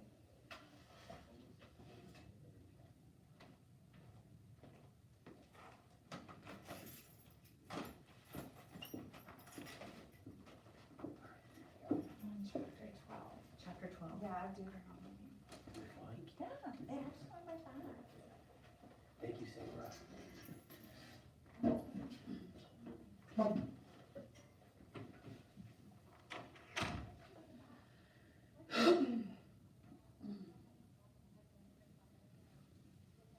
Going to pick up in Deuteronomy, starting with chapter 12. These are the statutes and ordinances which you shall be careful to do in the land which the Lord, the God of your fathers, has given you to possess all the days that you live upon the earth. You shall surely destroy all the places where the nations whom you shall dispossess serve their gods, upon the high mountains and upon the hills and under every green tree. You shall tear down their altars and dash in pieces their pillars and burn their Asherim with fire. You shall hew down the graven images of their gods and destroy their name out of that place. You shall not do so to the Lord your God. But you shall seek the place which the Lord your God will choose out of all your tribes to put his name and make his habitation there. Thither you shall go, and you shall bring your burnt offerings and your sacrifices, your tithes and the offering that you present, your votive offerings, your freewill offerings, and the firstlings of your herd and of your flock. And there you shall eat before the Lord your God, and you shall rejoice, you and your households, in all that you undertake, in which the Lord your God has blessed you. You shall not do according to all that we are doing here this day, every man doing whatever is right in his own eyes. For you have not as yet come to the rest and to the inheritance which the Lord your God gives you. But when you go over the Jordan and live in the land which the Lord your God gives you to inherit, and when he gives you rest from all your enemies round about, so that you live in safety, then to the place which the Lord your God will choose to make his name dwell there, thither you shall bring all that I command you, your burnt offerings and your sacrifices, your tithes, and the offering that you present, and all your votive offerings, which you vow to the Lord. And you shall rejoice before the Lord your God, you and your sons and your daughters, your men servants and your maid servants, and the Levite that is within your towns, since he has no portion or inheritance with you. Take heed that you do not offer your burnt offerings at every place that you see, but at the place which the Lord will choose in one of your tribes. There you shall offer your burnt offerings, and there you shall do all that I am commanding you. However, you may slaughter and eat flesh within any of your towns, as much as you desire, according to the blessing of the Lord your God, which he has given you. The unclean and the clean may eat of it. As of the gazelle and as of the hart, only you shall not eat the blood. You shall pour it out upon the earth like water. You may not eat within your towns the tithe of your grain, or of your wine, or of your oil, or the firstlings of your herd, or of your flock, or any of your votive offerings which you vow, or your freewill offerings, or the offering that you present, that you shall eat them before the Lord your God in the place which the Lord your God will choose. You and your son and your daughter, your manservant and your maidservant, and the Levite who is within your towns, and you shall rejoice before the Lord your God in all that you undertake. Take heed that you do not forsake the Levite as long as you live in your land. When the Lord your God enlarges your territory, as he has promised you, and you say, I will eat flesh, because you crave flesh, you may eat as much flesh as you desire. If the place which the Lord God will choose to put his name there is too far from you, then you may kill any of your herd or your flock which the Lord has given you, as I have commanded you, and you may eat within your towns as much as you desire. Just as the gazelle or the hart is eaten, so you may eat of it. The unclean and the clean alike may eat of it. Only be sure that you do not eat the blood, for the blood is the life, and you shall not eat the life with the flesh. You shall not eat it. You shall pour it out upon the earth like water. You shall not eat it, that all may go well with you and with your children after you, when you do right, what is right in the sight of the Lord. But the holy things which are due from you, and your votive offerings, you shall take, and you shall go to the place which the Lord will choose, and offer your burnt offerings, the flesh and the blood, on the altar of the Lord your God. The blood of your sacrifices shall be poured out on the altar of the Lord your God, but the flesh you may eat. Be careful to heed all these words which I command you, that it may go well with you and with your children after you forever, and when you do what is good and right in the sight of the Lord your God. When the Lord your God cuts off before you the nations whom you go in to dispossess, and you dispossess them and dwell in their land, take heed that you be not ensnared to follow them after they have been destroyed before you, and that you do not inquire about their gods, saying, how did these nations serve their gods, that I also may do likewise? You shall not do it so to the Lord your God, for every abominable thing which the Lord hates they have done for their gods, for they even burn their sons and their daughters in the fire to their gods. Everything that I command you, you shall be careful to do. You shall not add to it or partake from it. If a prophet arises among you, or a dreamer of dreams, and gives you a sign or a wonder, and the sign or wonder which he tells you comes to pass, and if he says, let us go after other gods, which you have not known, and let us serve them, you shall not listen to the words of that prophet or to that dreamer of dreams, for the Lord your God is testing you, to know whether you love the Lord your God with all your heart and with all your soul. You shall walk after the Lord your God and fear him, and keep his commandments and obey his voice, and you shall serve him and cleave to him. But that prophet or that dreamer of dreams shall be put to death, because he has taught rebellion against the Lord your God, who brought you out of the land of Egypt and redeemed you out of the house of bondage, to make you leave the way in which the Lord your God commanded you to walk. So you shall purge the evil from the midst of you. If your brother, the son of your mother, or your son, or your daughter, or the wife of your bosom, or your friend who is as your own soul entices you secretly, saying, let us go and serve other gods, which neither you nor your fathers have known, some of the gods of the peoples that are around about you, whether near you or far off from you, from the one end of the earth to the other, you shall not yield to him or listen to him, nor shall you or I pity him, nor shall you spare him, nor shall you conceal him, but you shall kill him.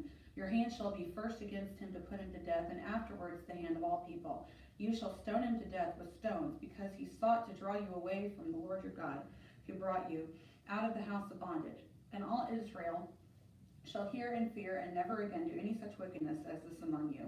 If you hear in one of your cities, which the Lord your God gives you to dwell there, that certain base fellows have gone out among you, and have drawn away the inhabitants of the cities, saying, let us go and serve other gods, which you have not known, then you shall inquire and make search and ask diligently, and behold, if it be true and certain that such an abominable thing has been done among you, you shall surely put the inhabitants of that city to the sword, destroying it utterly, all who are in it, and its cattle with the edge of the sword. You shall gather all its spoil into the midst of its open square, and burn the city and all its spoil with fire, as a whole burnt offering to the Lord your God. It shall be a heap forever. It shall not be built again. None of the devoted things shall cleave to your hand, that the Lord may turn from the fiery fierceness of his anger, and show you mercy, and have compassion on you, and multiply you as he swore to your fathers, if you obey the voice of the Lord your God, keeping all his commandments, which I command you this day, and doing what is right in the sight of the Lord your God. You are the sons of the Lord your God. You shall not cut yourselves or make any baldness on your foreheads for the dead. For you are a people holy to the Lord your God, and the Lord has chosen you to be a people for his own possession out of all the peoples that are on the face of the earth. You shall not eat any abominable thing. These are the animals you may eat: the ox, the sheep, the goat, the hart, the gazelle, the roebuck, the wild goat, the ibex, the antelope, and the mountain sheep. Every animal that parts the hoof and has the hoof cloven in two, and chews the cud, among the animals you may eat. Yet of those that chew the cud or have the hoof cloven, you shall not eat these: the camel, the hare, and the rock badger, because they chew the cud but do not part the hoof, or are unclean for you. And the swine, because it parts the hoof but does not chew the cud. It is unclean for you. Their flesh you shall not eat, and their carcasses you shall not touch. Of all that are in the waters you may eat these. Whatever has fins and scales you may eat, and whatever does not have fins and scales you shall not eat. It is unclean for you.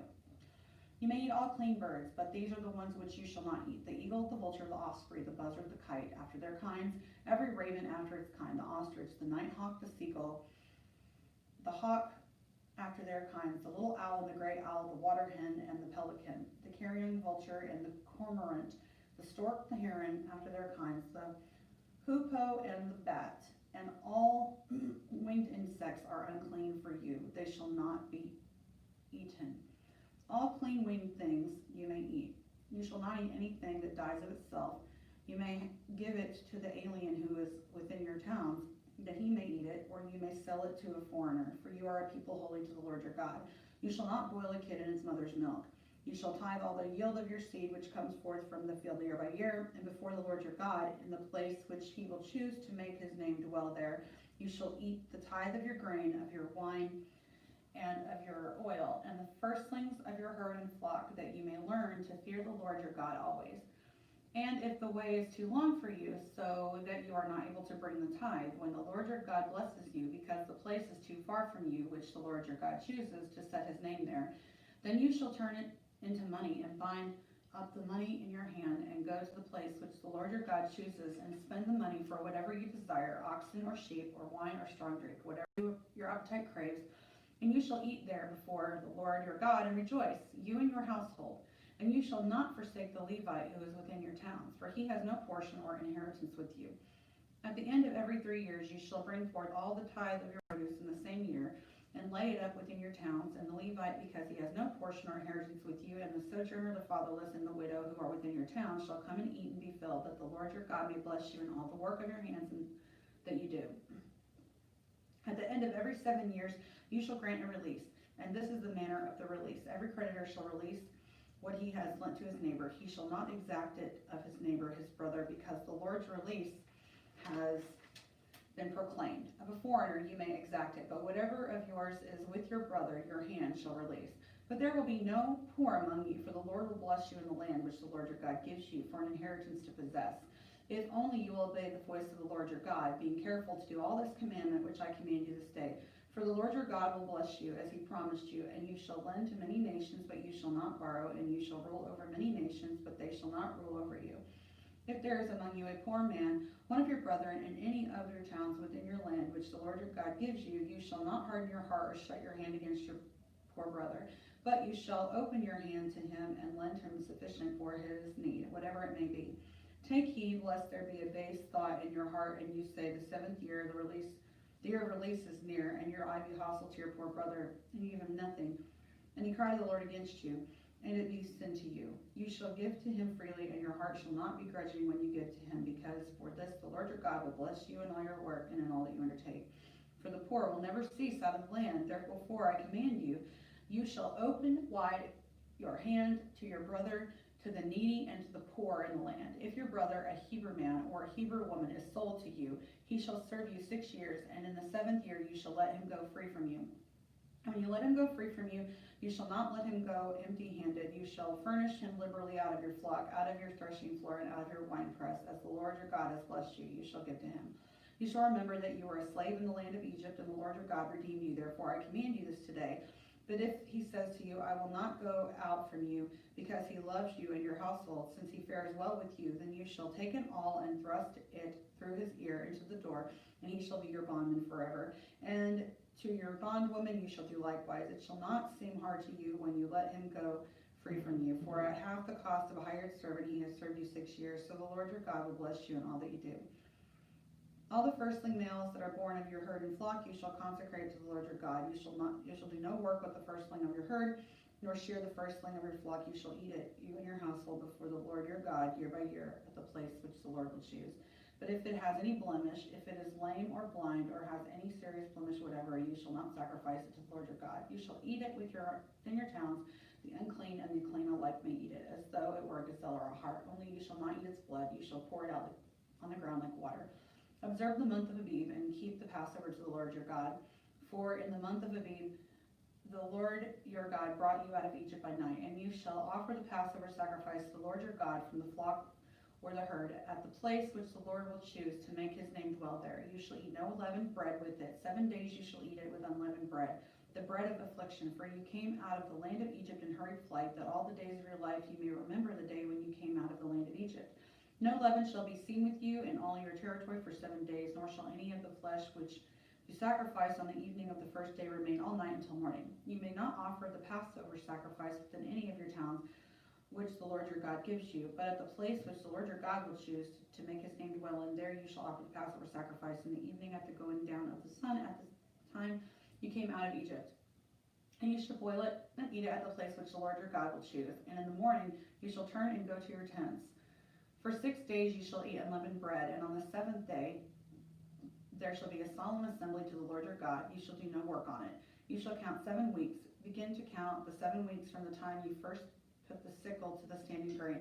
Then you shall keep the Feast of Weeks to the Lord your God with a tribute of a freewill offering from your hand, which you shall give as the Lord your God blesses you. And you shall rejoice before the Lord your God, you and your son and your daughter, your manservant and your maidservant, the Levite who is within your towns, the sojourner, the fatherless, and the widow, who are among you at the place which the Lord your God will choose to make his name dwell there. You shall remember that you were a slave in Egypt, and you shall be careful to observe these statutes. You shall keep the Feast of the Booths 7 days, when you make your ingathering from your threshing floor and your winepress. You shall rejoice in your feast, and you and your son and your daughter, your manservant and your maidservant, the Levite, the sojourner, the fatherless, and the widow who are within your towns.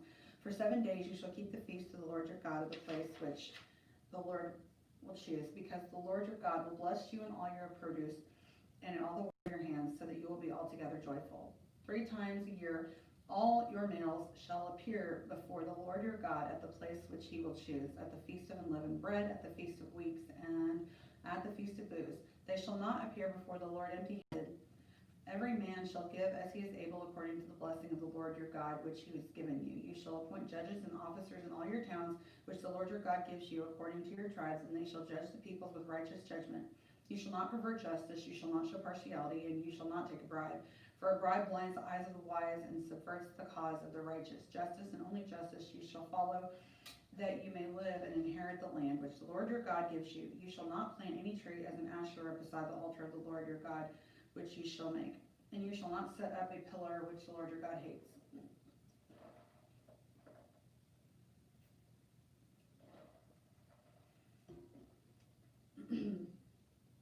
We're in chapter 17. You shall not sacrifice to the Lord your God an ox or sheep in which is a blemish, any defect whatever, for that is an abomination to the Lord your God.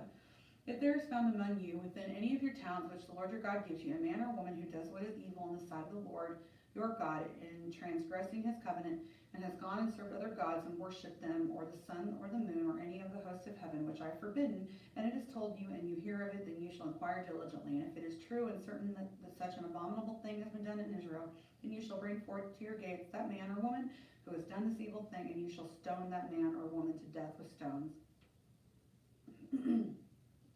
On the evidence of 2 witnesses or of 3 witnesses, he that is to die shall be put to death. A person shall not be put to death on the evidence of 1 witness. The hand of the witness shall be first against him to put him to death, and afterward the hand of all the people. So you shall purge the evil from the midst of you. If any case arises requiring decision between one kind of homicide and another, one kind of legal right and another, or one kind of assault and another, any case within your towns which is too difficult for you, then you shall arise and go up to the place which the Lord your God will choose, and coming to the Levitical priest and to the judge who is in office in those days, you shall consult them, and they shall declare to you the decision. Then you shall do according to what they declare to you. from that place which the Lord will choose. And you shall be careful to do according to all that they direct you, according to the instructions which they give you, and according to the decision which they pronounce to you, you shall do. You shall not turn aside from the verdict which they declare to you, either to the right hand or to the left. The man who acts presumptuously by not obeying the priest who stands to minister there before the Lord your God, or the judge, that man shall die. So you shall purge the evil from Israel, and all the people shall hear and fear and not act presumptuously again. When you come to the land which the Lord your God gives you, and you possess it and dwell in it, and then say, I will set a king over me, like all the nations that are round about me, you may indeed set as king over you him whom the Lord your God will choose. One from among your brethren shall set as king over you. You may not put a foreigner over you who is not your brother. Only he must not multiply horses for himself, or cause the people to return to Egypt in order to multiply horses, since the Lord has said to you, you shall never return that way again. And he shall not multiply wives for himself, lest his heart turn away, nor shall he greatly multiply for himself silver and gold. And when he sits on the throne of his kingdom, he shall write for himself in a book a copy of this law from that which is in charge of the Levitical priest, and it shall be with him, and he shall read it in all the days of his life, that he may learn to fear the Lord his God by keeping all the words of this law and these statutes and doing them, that his heart may not be lifted up above his brethren, and that he may not turn aside from the commandment either to the right hand or to the left, so that he may continue long in his kingdom, and he and his children in Israel.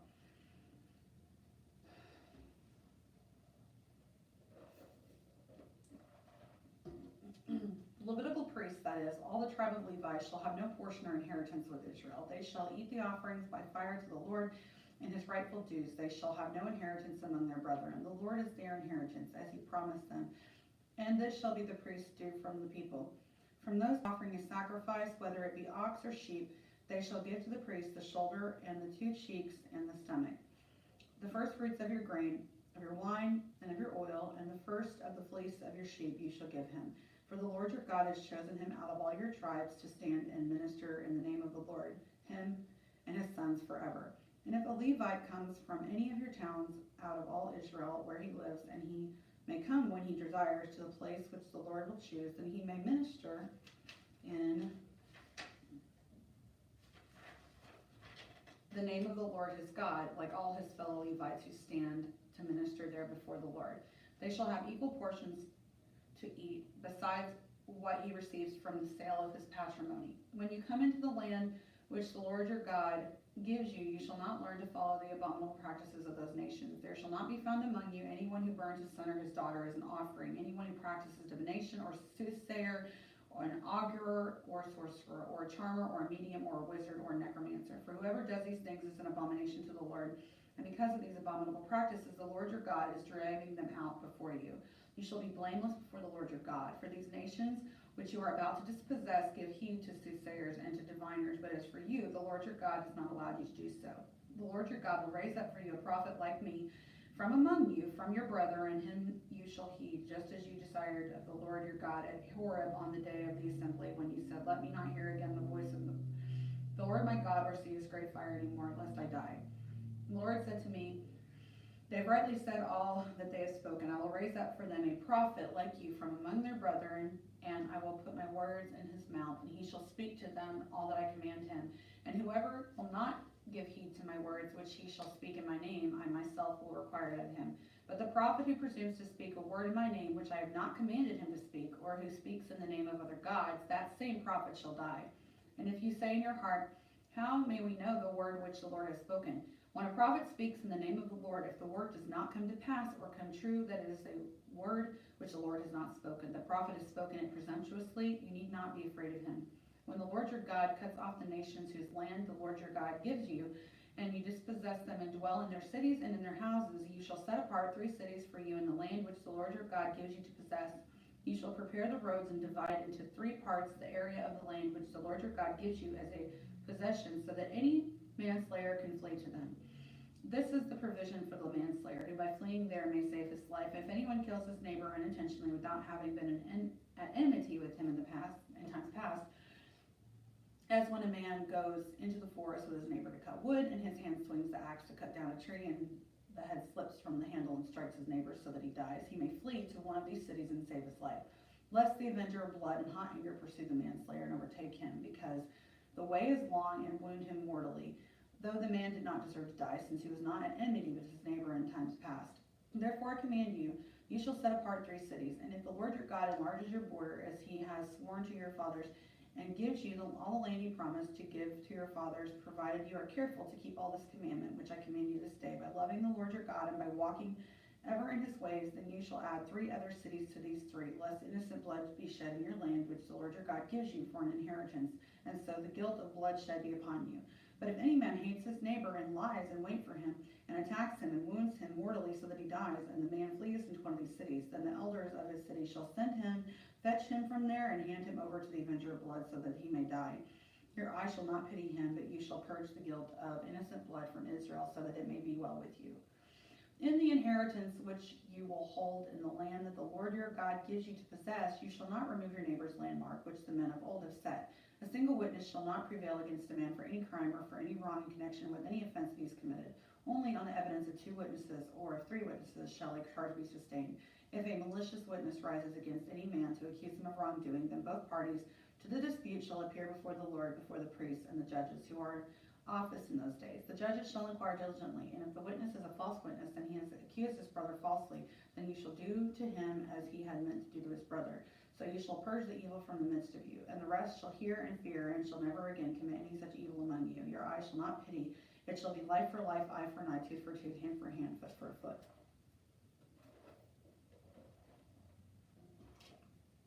When you go forth to war against your enemies, and see horses and chariots, and an army larger than your own, you shall not be afraid of them, for the Lord your God is with you, who brought you up out of the land of Egypt. And when you draw near to the battle, the priests shall come forward and speak to the people, and you shall say to them, Hear, O Israel, you draw near this day to battle against your enemies. Let not your heart faint. Do not fear or tremble or be in dread of them. For the Lord your God is he that goes with you to fight for you against your enemies, to give you the victory. Then the officers shall speak to the people, saying, What man is there that has built a new house and has not dedicated it? Let him go back to his house, lest he die in the battle and another man dedicate it. And what man is there that has planted a vineyard and has not enjoyed its fruit? Let him go back to his house, lest he die in the battle and another man enjoy its fruit. And what man is there that has betrothed a wife and has not taken her? Let him go back to his house, lest he die in the battle and another man take her. And the officers shall speak further to the people and say, What man is there that is fearful and faint-hearted? Let him go back to his house, lest the heart of his fellows melt as his heart. And when the officers have made an end of speaking to the people, then commanders shall be appointed at the head of the people. When you draw near to a city to fight against it, offer terms of peace to it. And if its answer to you is peace and it opens to you, then all the people who are found in it shall do forced labor for you and shall serve you. But if it makes no peace with you, but makes war against you, then you shall besiege it. And when the Lord your God gives it into your hand, you shall put all its males to the sword, but the women and the little ones, the cattle, and everything else in the city, all its spoil, you shall take as booty for yourselves, and you shall enjoy the spoil of your enemies, which the Lord your God has given you. Thus you shall do to all the cities which are very far from you, which are not cities of the nations here, but in the cities of these people that the Lord your God gives you for an inheritance. You shall save alive nothing that breathes, but you shall utterly destroy them. The Hittites, the Amorites, the Canaanites, the Perizzites, the Hivites, and the Jebusites, as the Lord your God has commanded, that they may not teach you to do according to all their abominable practices which they have done in the service of their gods, and so to sin against the Lord your God. When you besiege a city for a long time, making war against it in order to take it, you shall not destroy its trees by wielding an axe against them, for you may eat of them, but you shall not cut them down. Are the trees in the field men that they should be besieged by you? Only the trees which you know are not trees for food you may destroy and cut down, that you may build siege works against the city that makes war with you until it falls. If in the land which the Lord your God gives you to possess, anyone is found slain lying in the open country, and it is not known who killed him, then your elders and your judges shall come forth, and they shall measure the distance to the cities which are around him that is slain. And the elders of the city which is nearest to the slain man shall take a heifer which has never been worked, and which has not pulled in the yoke. And the elders of that city shall bring the heifer down to the valley with running water, which is neither plowed nor sown, and shall break the heifer's neck there in the valley.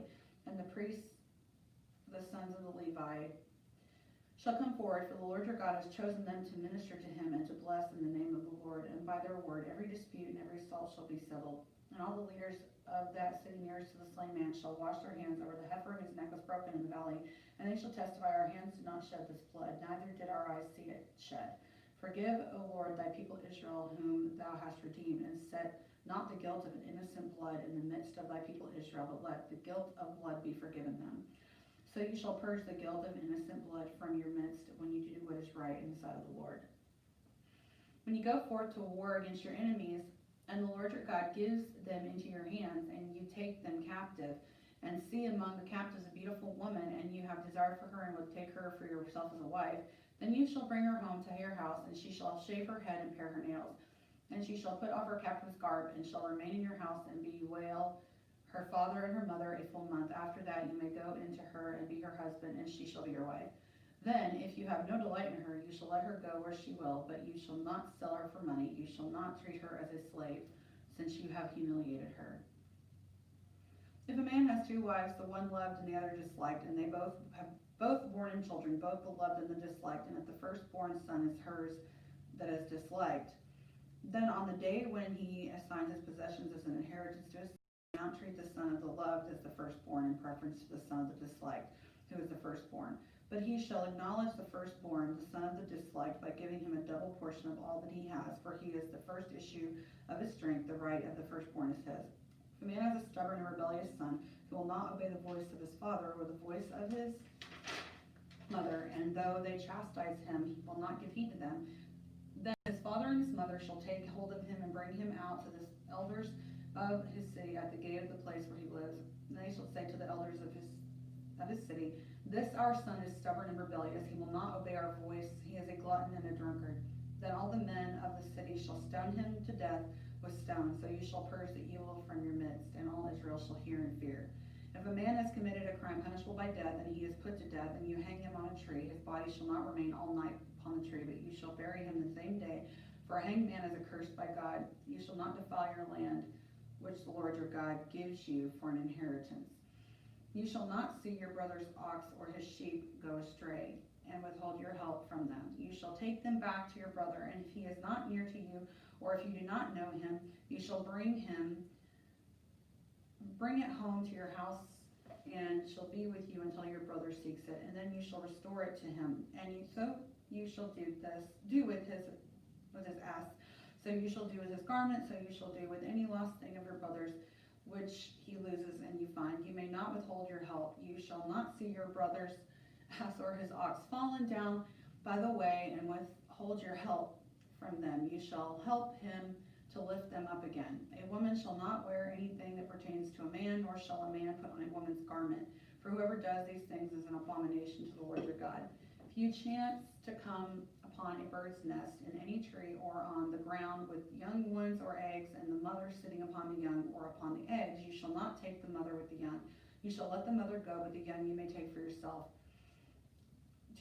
that it may go well with you, and that you may live long. When you build a new house, you shall make a parapet for your roof, that you may not bring the guilt of blood upon your house. If anyone fall from it, you shall not sow your vineyard with two kinds of seed, lest the whole yield be forfeited to the sanctuary. The crop which you have sown and the yield of the vineyard, you shall not plow with an ox and an ass together. You shall not wear mingled stuff, wool and linen together.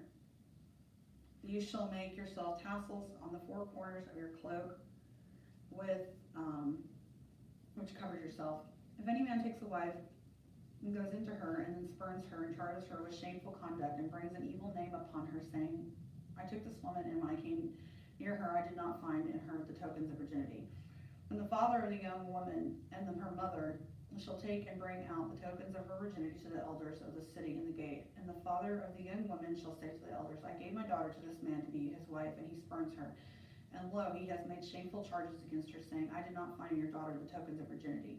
And yet these are the tokens of my daughter's virginity. And they shall spread the garment before the elders of the city. Then the elders of that city shall take the man and whip him, and they shall fine him 100 shekels of silver, and give them to the father of the young woman, because he has brought an evil name upon a virgin of Israel. And she shall be his wife. He may not put her away all his days. But if the thing is true, that the tokens of virginity were not found in the young woman, then they shall bring out the young woman to the door of her father's house, and the men of her city shall stone her to death with stones, because she has wrought folly in Israel by playing a harlot in her father's house. So you shall purge the evil from the midst of you.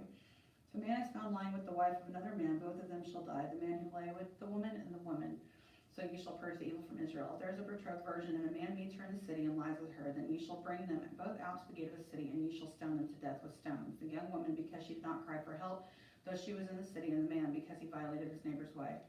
So you shall purge the evil from the midst of you. But if in the open country a man meets a young woman who is betrothed, and the man seizes her and lies with her, then only the man who lay with her shall die. But to the young woman you shall do nothing.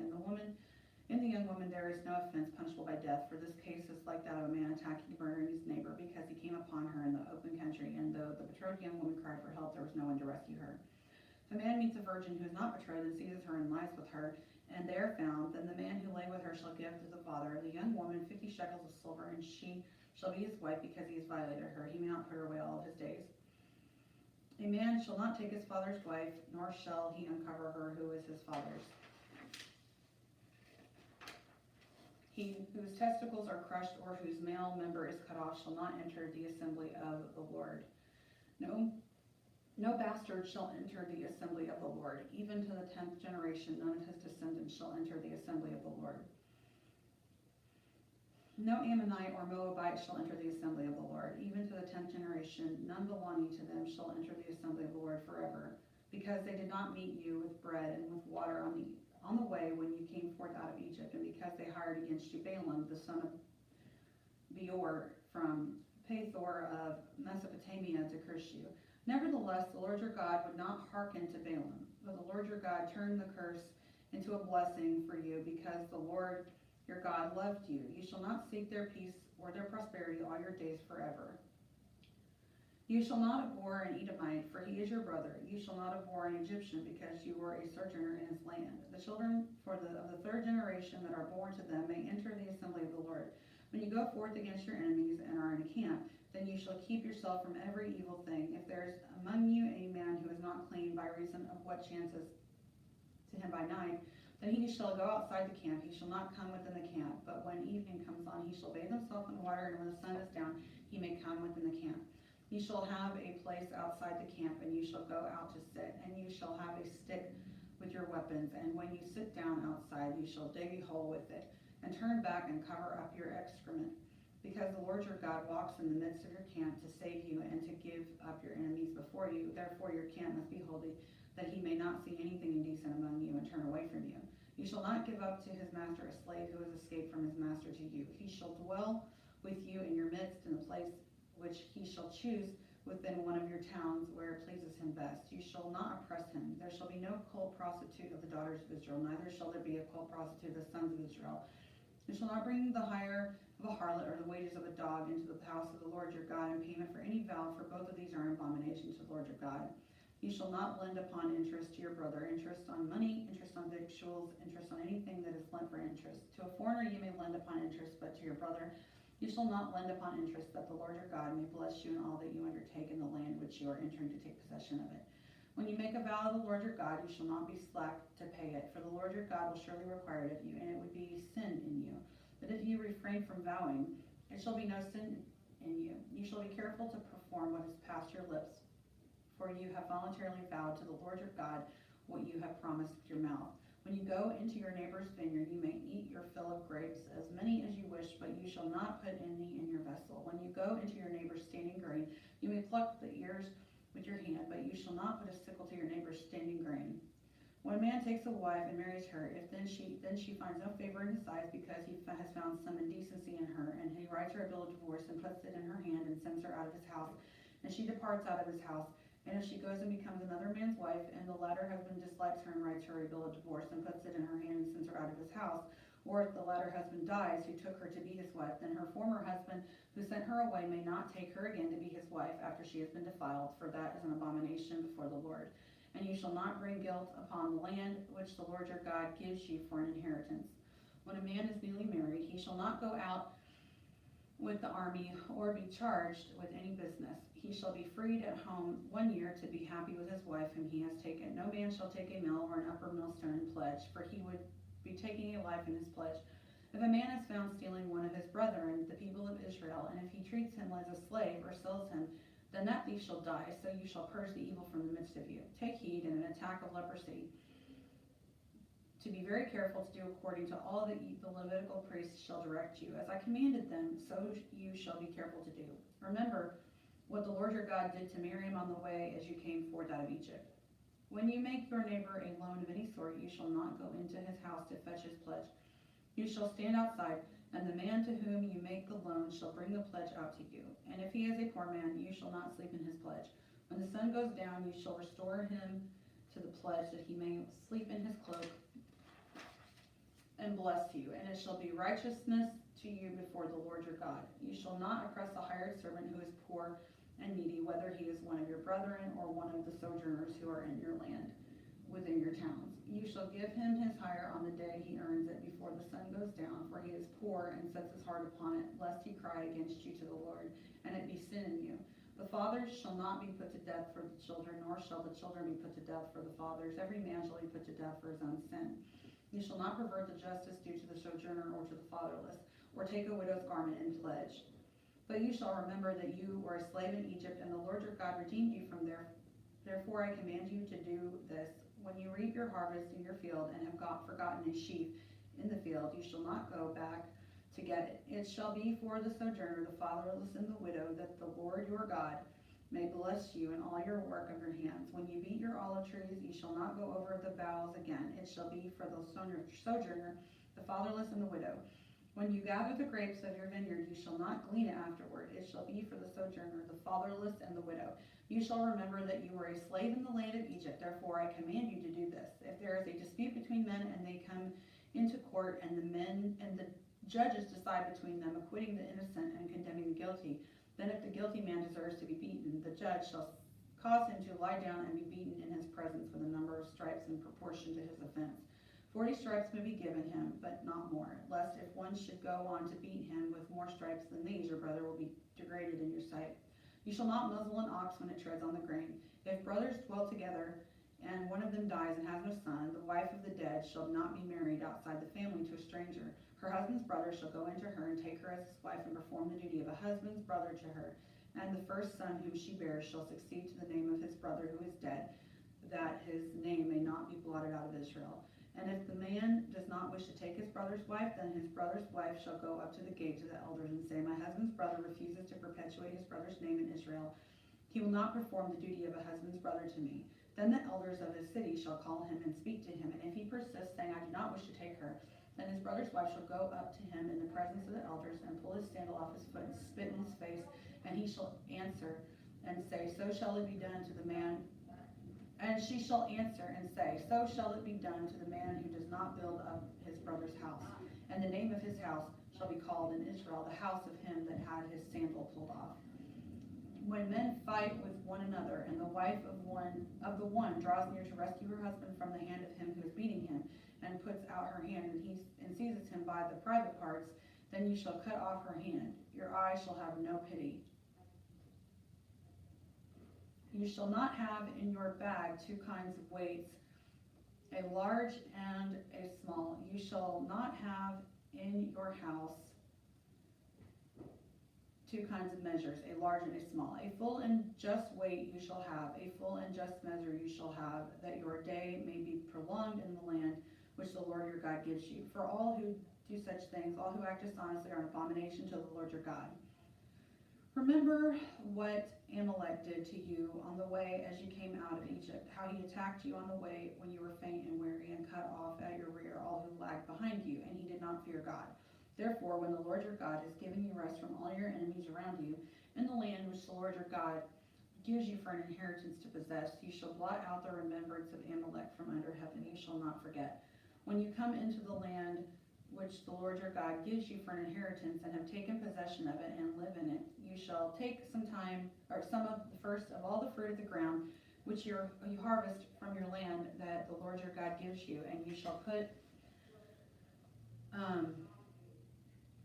it in a basket, and you shall go to the place which the Lord your God will choose to make his name to dwell there. And you shall go to the priest who is in office at that time and say to him, I declare this day to the Lord your God that I have come into the land which the Lord swore to our fathers to give us.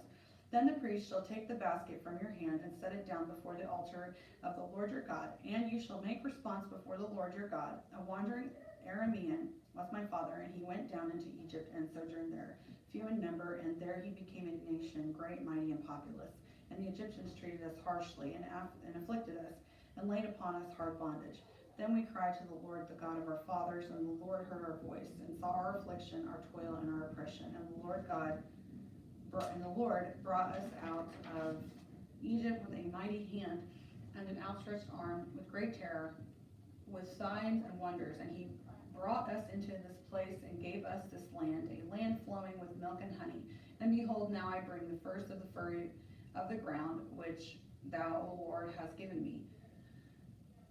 And you shall set it down before the Lord your God, and worship before the Lord your God. And you shall rejoice in all the good which the Lord your God has given to you and to your house, you and the Levite and the sojourner who is among you. When you have finished paying all the tithe of your produce in the 3rd year, which is the year of tithing, giving it to the Levite, the sojourner, the fatherless, and the widow, that they may eat within your towns and be filled, then you shall say before the Lord your God, I have removed the sacred portion out of my house, and moreover I have given it to the Levite, the sojourner, the fatherless, and the widow, according to all thy commandment which thou hast commanded me. I have not transgressed any of thy commandments, neither have I forgotten them. I have not eaten of the tithe while I was mourning, or removed any of it while I was unclean, or offered any of it to the dead. I have obeyed the voice of the Lord my God. I have done according to all that thou hast commanded me. Look down from thy holy habitation from heaven, and bless thy people Israel and the ground which thou hast given us. As thou didst swear to our fathers, a land flowing with milk and honey. This day the Lord your God commands you to do these statutes and ordinances, and you shall therefore be careful to do them with all your heart and with all your soul. You have declared this day concerning the Lord that he is your God, and that you will walk in his ways and keep his statutes and his commandments and his ordinances and obey his voice. And the Lord has declared this day concerning you that you are a people for his own possession, and he has promised you, and that you are to keep all his commandments, that he will set you high above all nations that he has made in praise and in fame and in honor, and that you shall be a whole people holy to the Lord your God, as he has spoken.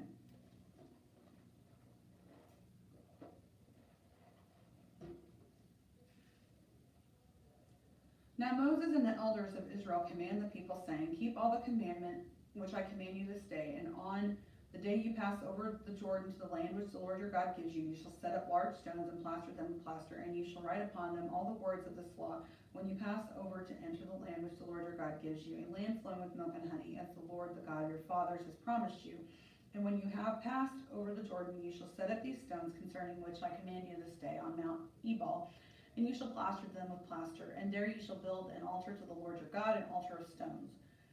You shall lift up no iron tool upon them. You shall build an altar to the Lord your God of unhewn stones, and you shall offer burnt offerings on it to the Lord your God, and you shall sacrifice peace offerings, and shall eat there, and you shall rejoice before the Lord your God. And you shall write upon the stones all the words of this law very plainly. And Moses and the Levitical priests said to all Israel, keep silence and hear, O Israel, this day you have become the people of the Lord your God. You shall therefore obey the voice of the Lord your God, keeping his commandments and his statutes, which I commanded you this day. And Moses charged the people the same day, saying, when you have passed over the Jordan, these shall stand upon Mount Gerizim to bless the people: Simeon, Levi, Judah, Issachar, Joseph, and Benjamin. And these shall stand upon Mount Ebal for the curse: Reuben, Gad, Asher, Zebulun, Dan, and Naphtali. And the Levites shall declare to all the men of Israel with a loud voice, cursed be the man who makes a graven or molten image, an abomination to the Lord, a thing made by the hands of craftsmen, and sets it up in secret. And all the people shall answer and say, Amen. Cursed be he who dishonors his father or his mother. And all the people shall say, Amen. Cursed be he who removes his neighbor's landmark. And all the people say, Amen. Cursed be who misleads a blind man on the road. And all the people shall say, Amen. Cursed be he who perverts the justice due to the sojourner, the fatherless, and the widow. And all the people shall say, Amen. Cursed be he who lies with his father's wife, because he has uncovered her who is his father's. And all the people shall say, Amen. Cursed be he who lies with any kind of beast. And all the people shall say, Amen. Cursed be he who lies with his sister, whether the daughter of his father or the daughter of his mother. And all the people shall say, Amen. Cursed be he who lies with his mother-in-law. And all the people shall say, Amen. Cursed be he who slays with his slays his neighbor in secret, and all the people shall say amen. Cursed be he who takes a bribe to slay an innocent person, and all the people shall say amen. Cursed be he who does not confirm the words of this law by doing them, and all the people shall say amen.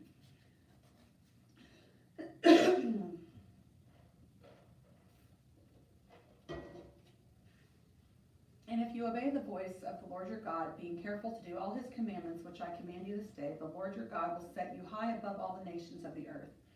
And all these blessings shall come upon you and overtake you if you obey the voice of the Lord your God. Blessed shall you be in the city, and blessed shall you be in the field. Blessed shall be the fruit of your body, and the fruit of your ground, and the fruit of your beast, the increase of your cattle, and the young of your flock. Blessed shall be your basket and your kneading trough.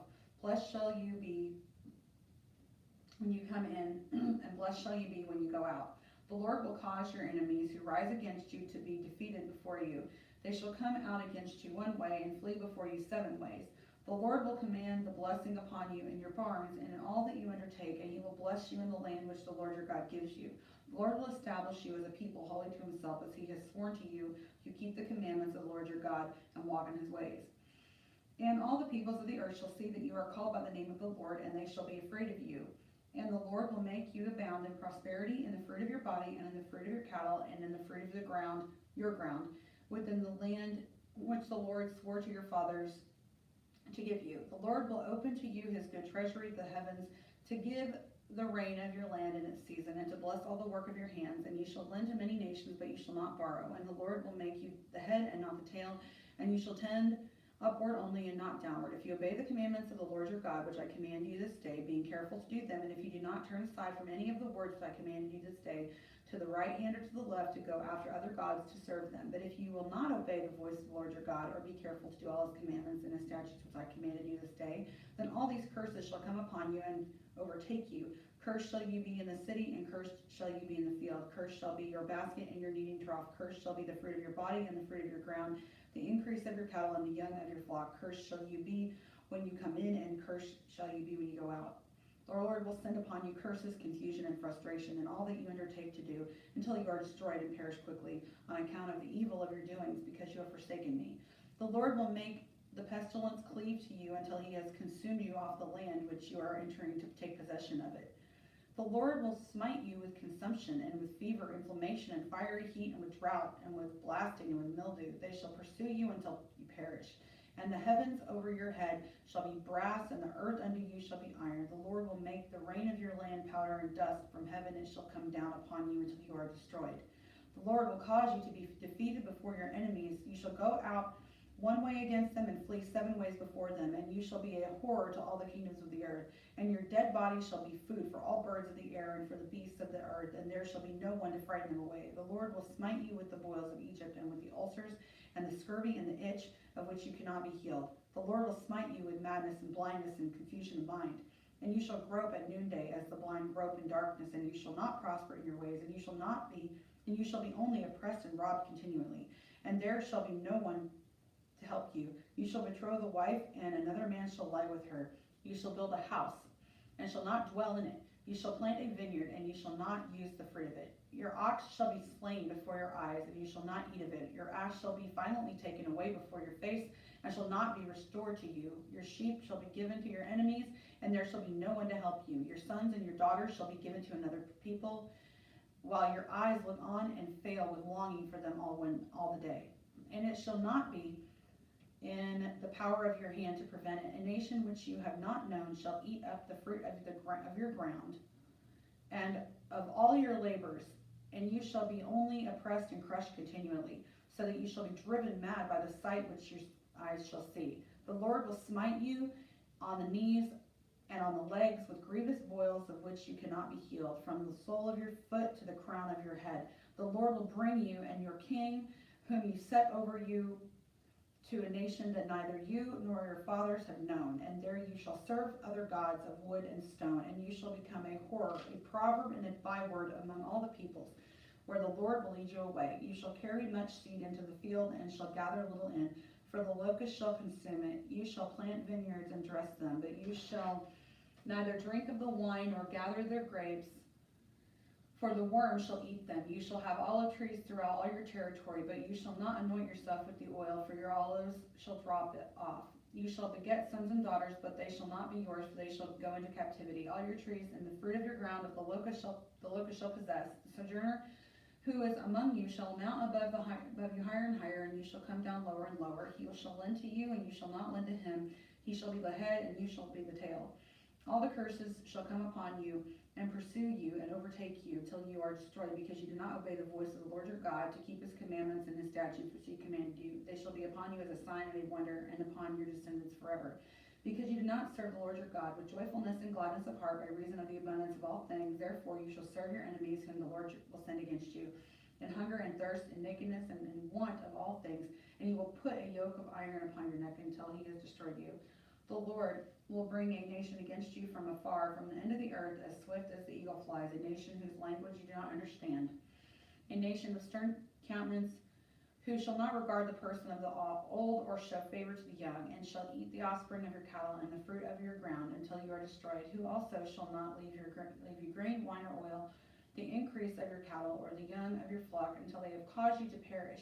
They shall besiege you in all your towns, until your high and fortified walls in which you trusted come down throughout all your land, and they shall besiege you in all your towns throughout all your land, which the Lord your God has given you. And you shall eat the offspring of your own body, the flesh of your sons and daughters, whom the Lord your God has given you in the siege and in the distress with which your enemies shall distress you.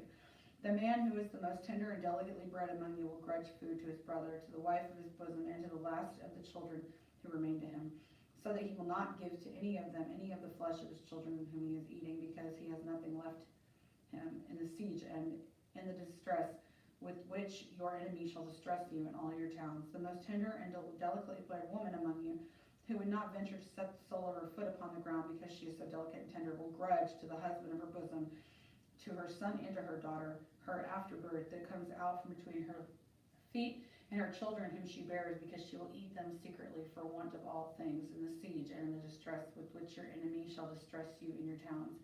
If you are not careful to do all the words of this law which are written in this book, that you may fear this glorious and awful name, the Lord your God, then the Lord will bring on you and your offspring extraordinary afflictions severe and lasting, and sickness grievous and lasting.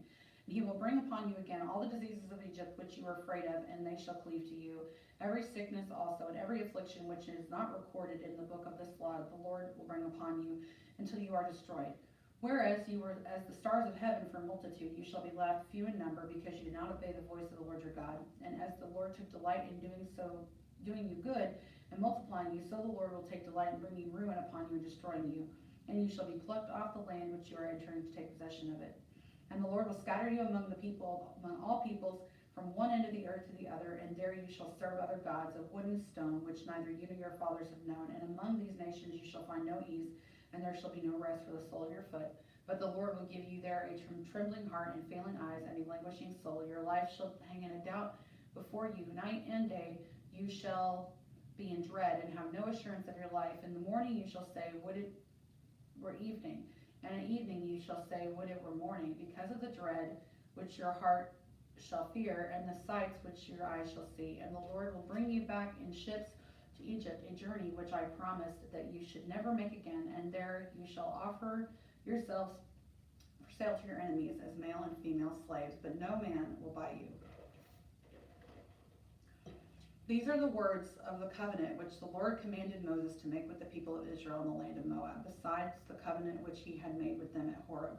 And Moses summoned all Israel and said to them, you have seen all the Lord did before your eyes in the land of Egypt, to Pharaoh and to all his servants and to all his land, the great trials which your eyes saw, the signs and those great wonders. But to this day the Lord has not given you a mind to understand, or eyes to see, or ears to hear. I have led you 40 years in the wilderness.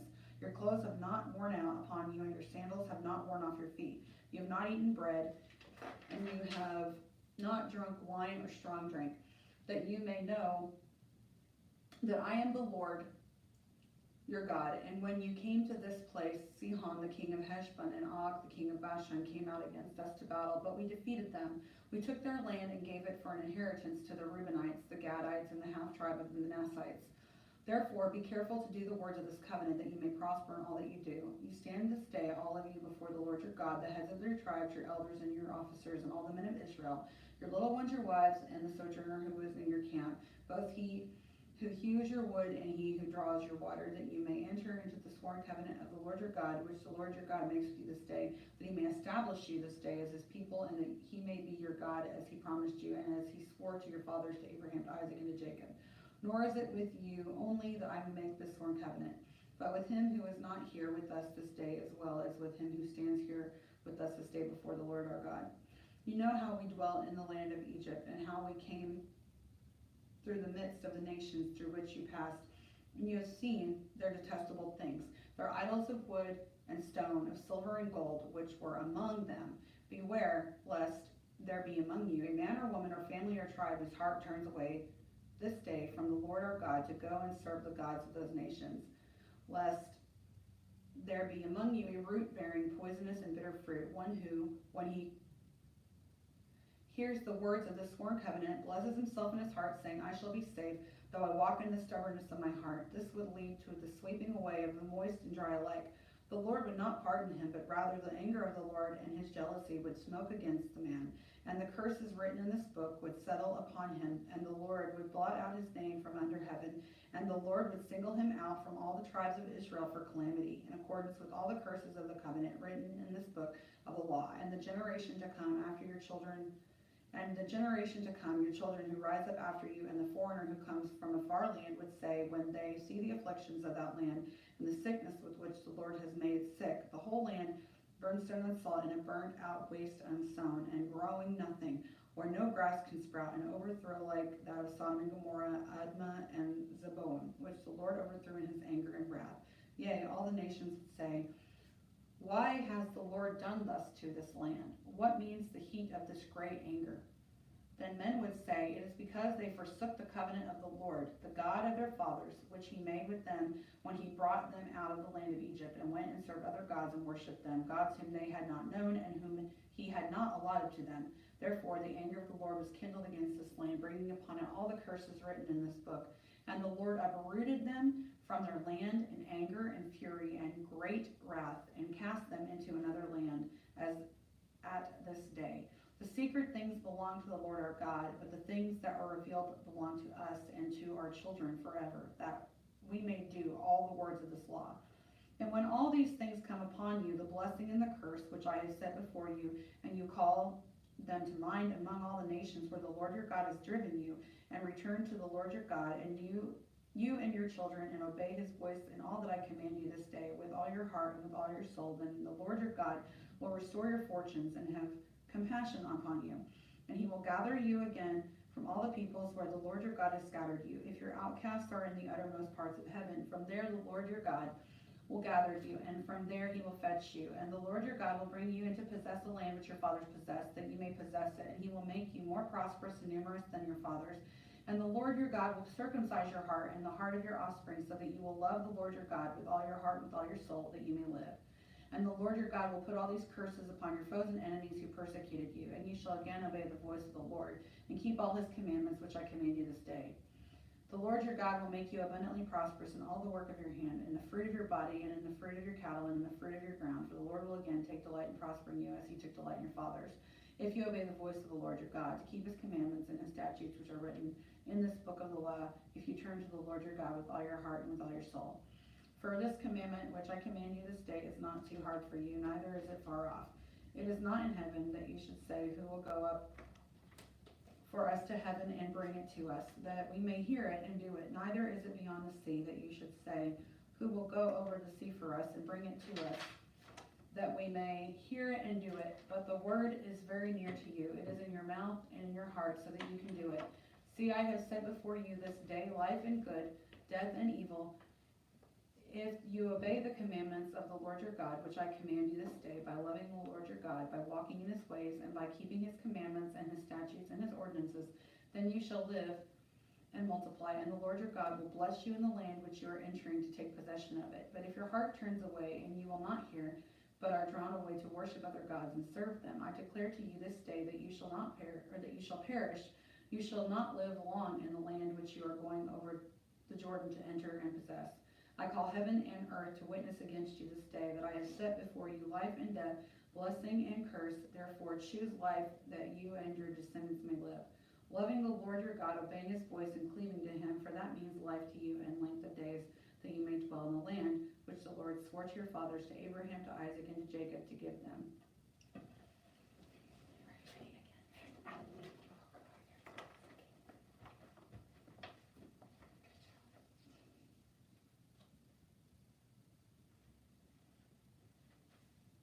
Did you leave off that upstairs in chapter 31? Okay, good job.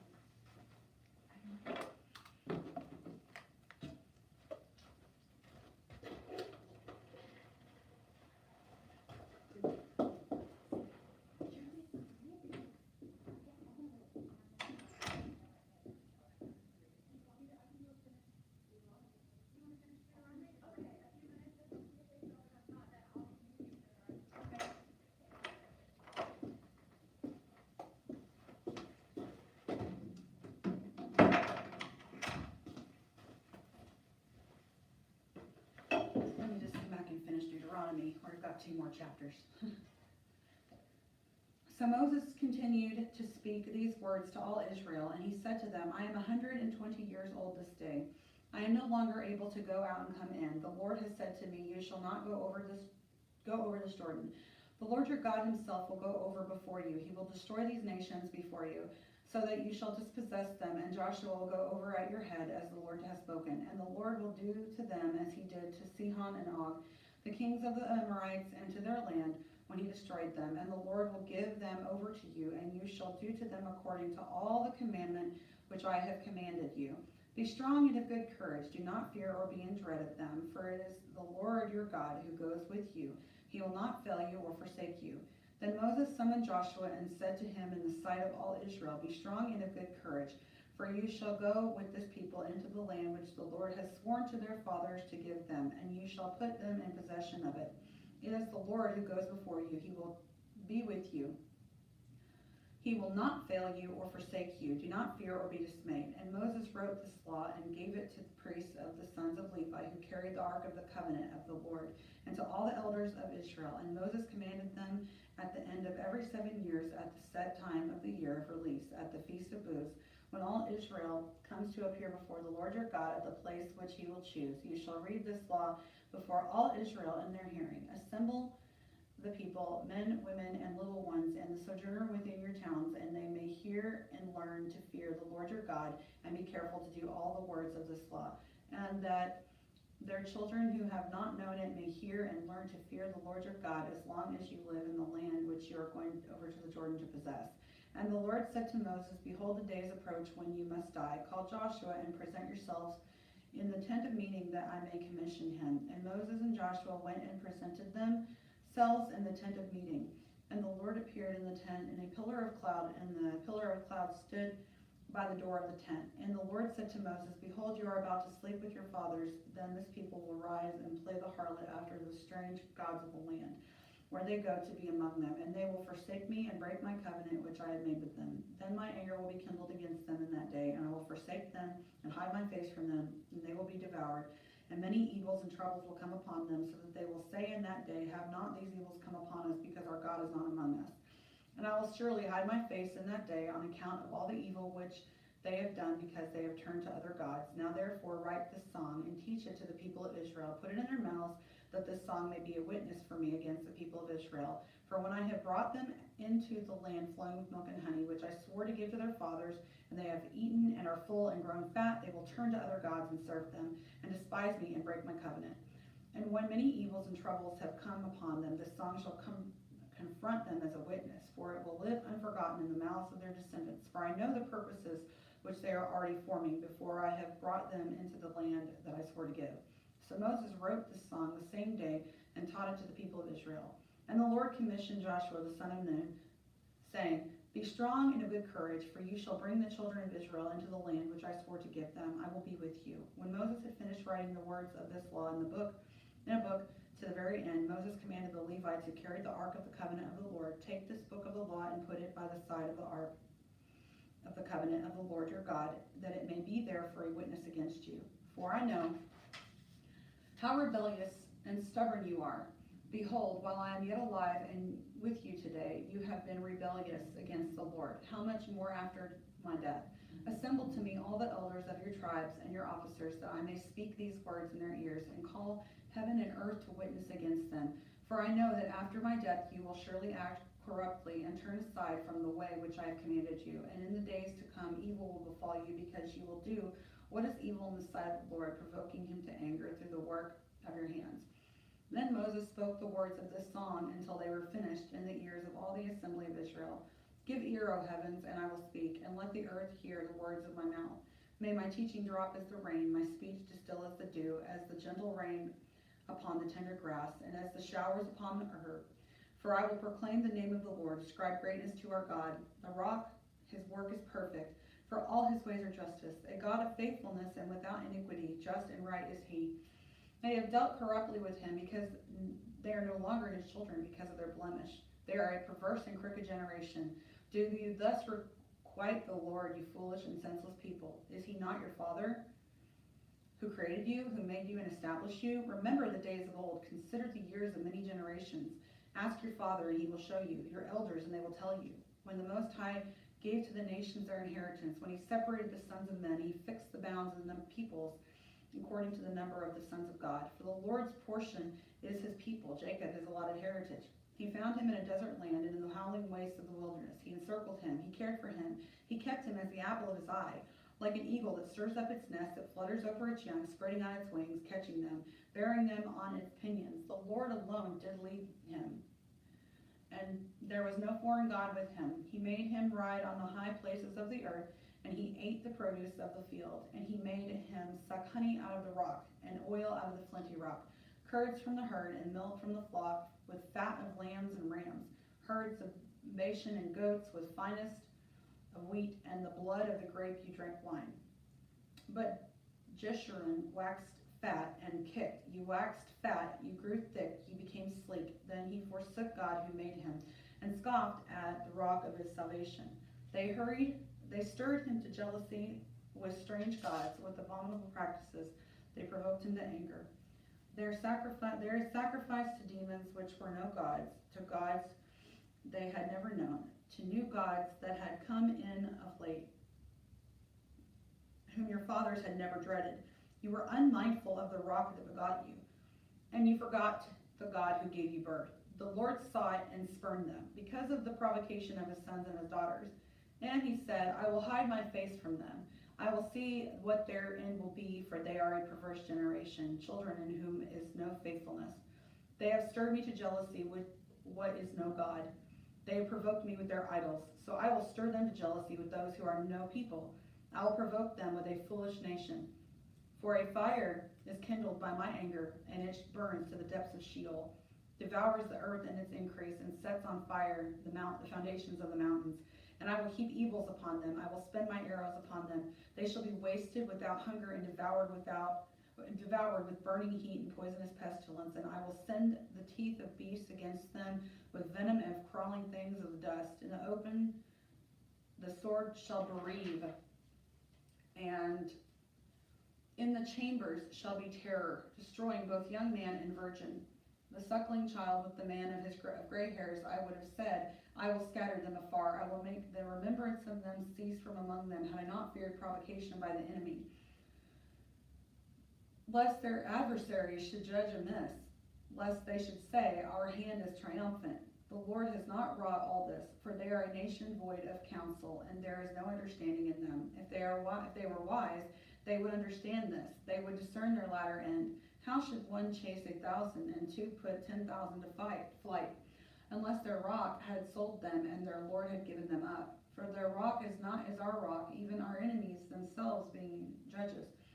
For their vine comes from the vine of Sodom, and from the fields of Gomorrah. Their grapes are grapes of poison, their clusters are bitter. Their wine is the poison of serpents, and the cruel venom of asps.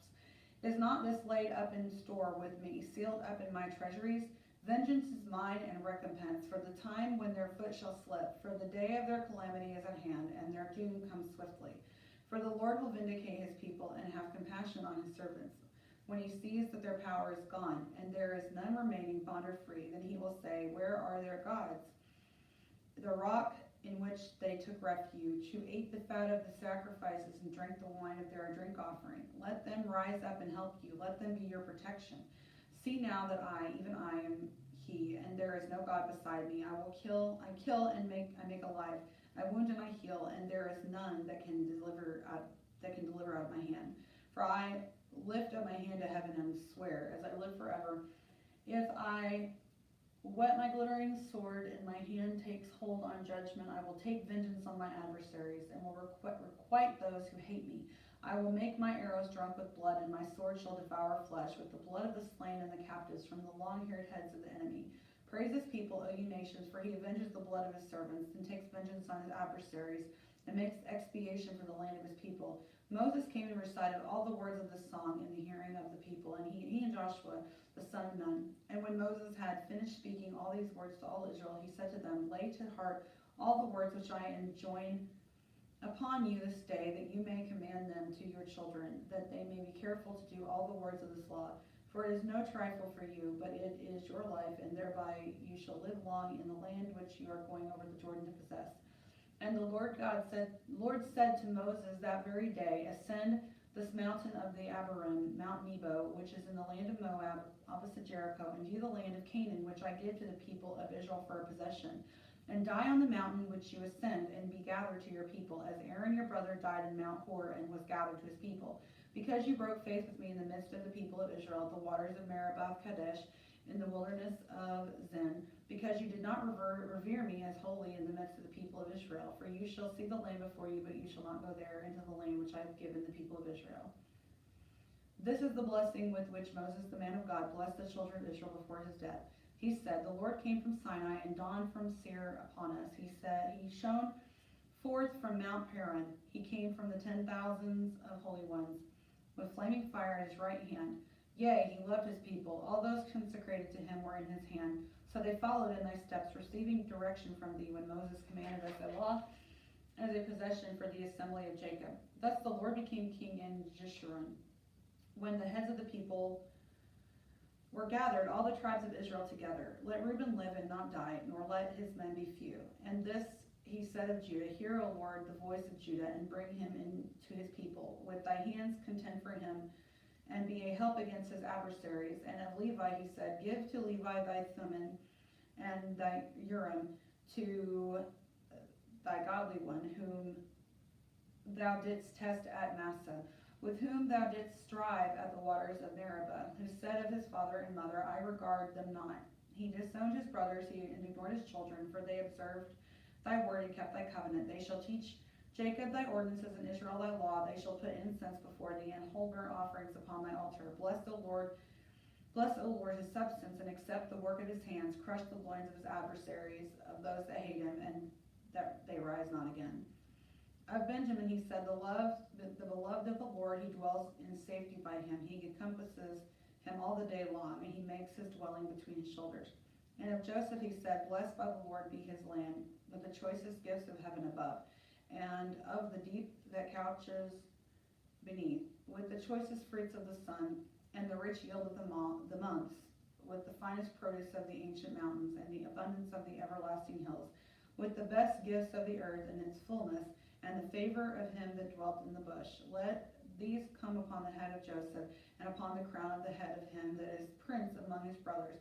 His firstling bull has majesty, and his horns are the horns of a wild ox. With them he shall push the peoples, all of them, to the ends of the earth. Such are the 10,000s of Ephraim, and such are the thousands of Manasseh. And of Zebulun he said, Rejoice, Zebulun, in your going out, and Issachar in your tents. They shall call peoples to their mountain. There they offer right sacrifices, for they suck the affluence of the seas and the hidden treasures of the sand. And of Gad he said, Blessed be he who enlarges Gad. Gad couches like a lion. He tears the arm and the crown of his head. He chose the best of the land for himself, for there a commander's portion was reserved. And he came to the heads of the people with Israel. He executed the commands and just decrees of the Lord. And of Dan he said, Dan is a lion's whelp that leaps forth from Bashan.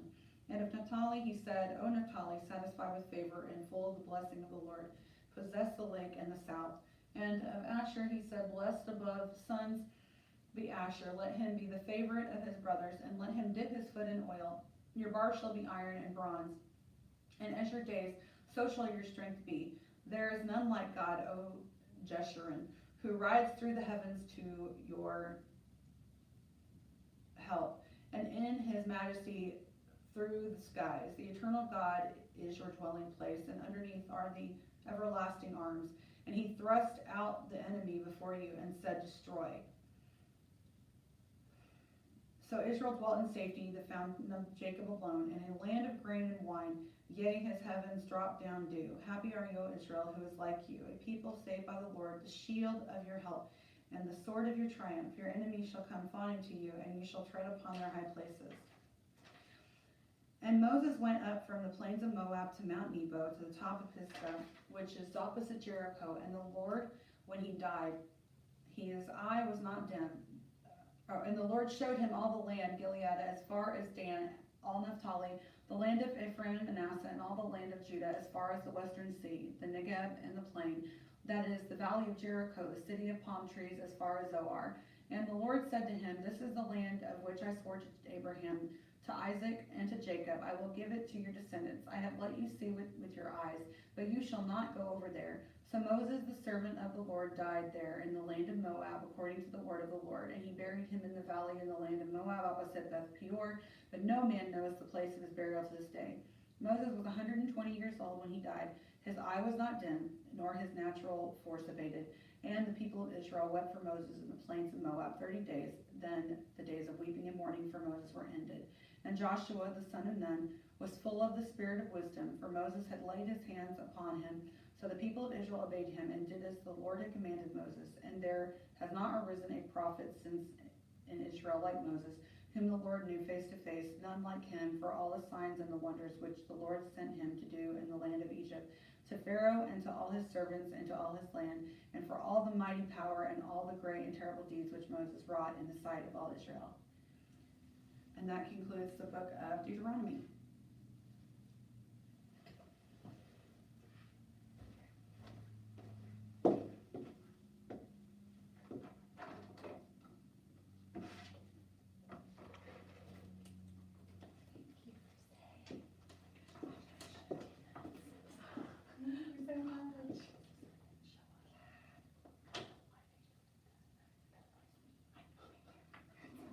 Thank you so much.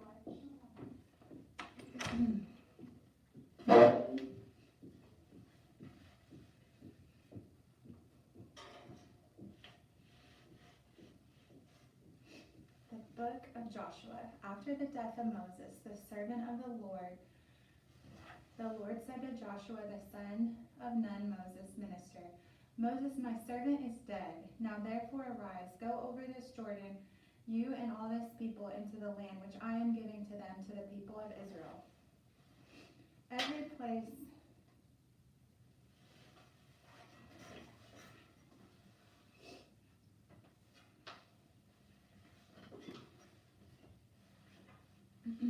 place that the sole of your foot will tread upon I have given to you, as I promised to Moses, from the wilderness and this Lebanon, as far as the great river, the river Euphrates, all the land of the Hittites, to the great sea, toward the going down of the sun, shall be your territory. No man shall be able to stand before you all the days of your life. As I was with Moses, so I will be with you. I will not fail you or forsake you. Be strong and of good courage, for you shall cause this people to inherit the land which I swore to their fathers to give them. Only be strong and very courageous, being careful to do according to all the law which Moses my servant commanded you.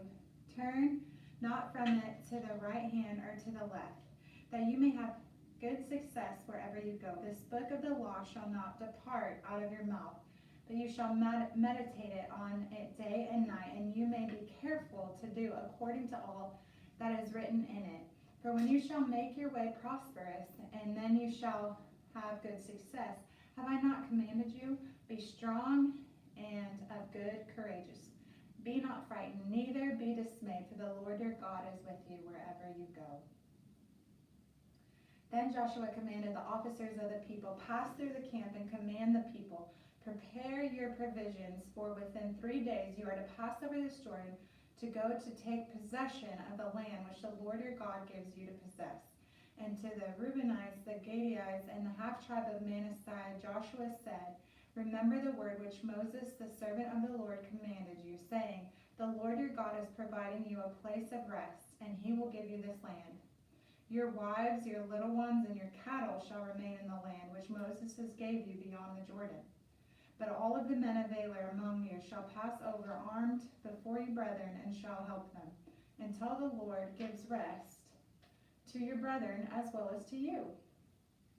And also take possession of the land which the Lord your God is giving them. Then you shall return to the land of your possession, and shall possess it, the land which Moses, the servant of the Lord, gave you beyond the Jordan toward the sunrise. And they answered Joshua, all that you have commanded us we will do, and wherever you send us, we will go. Just as we obeyed Moses in the things that we will obey you, only may the Lord your God be with you, as he was with Moses.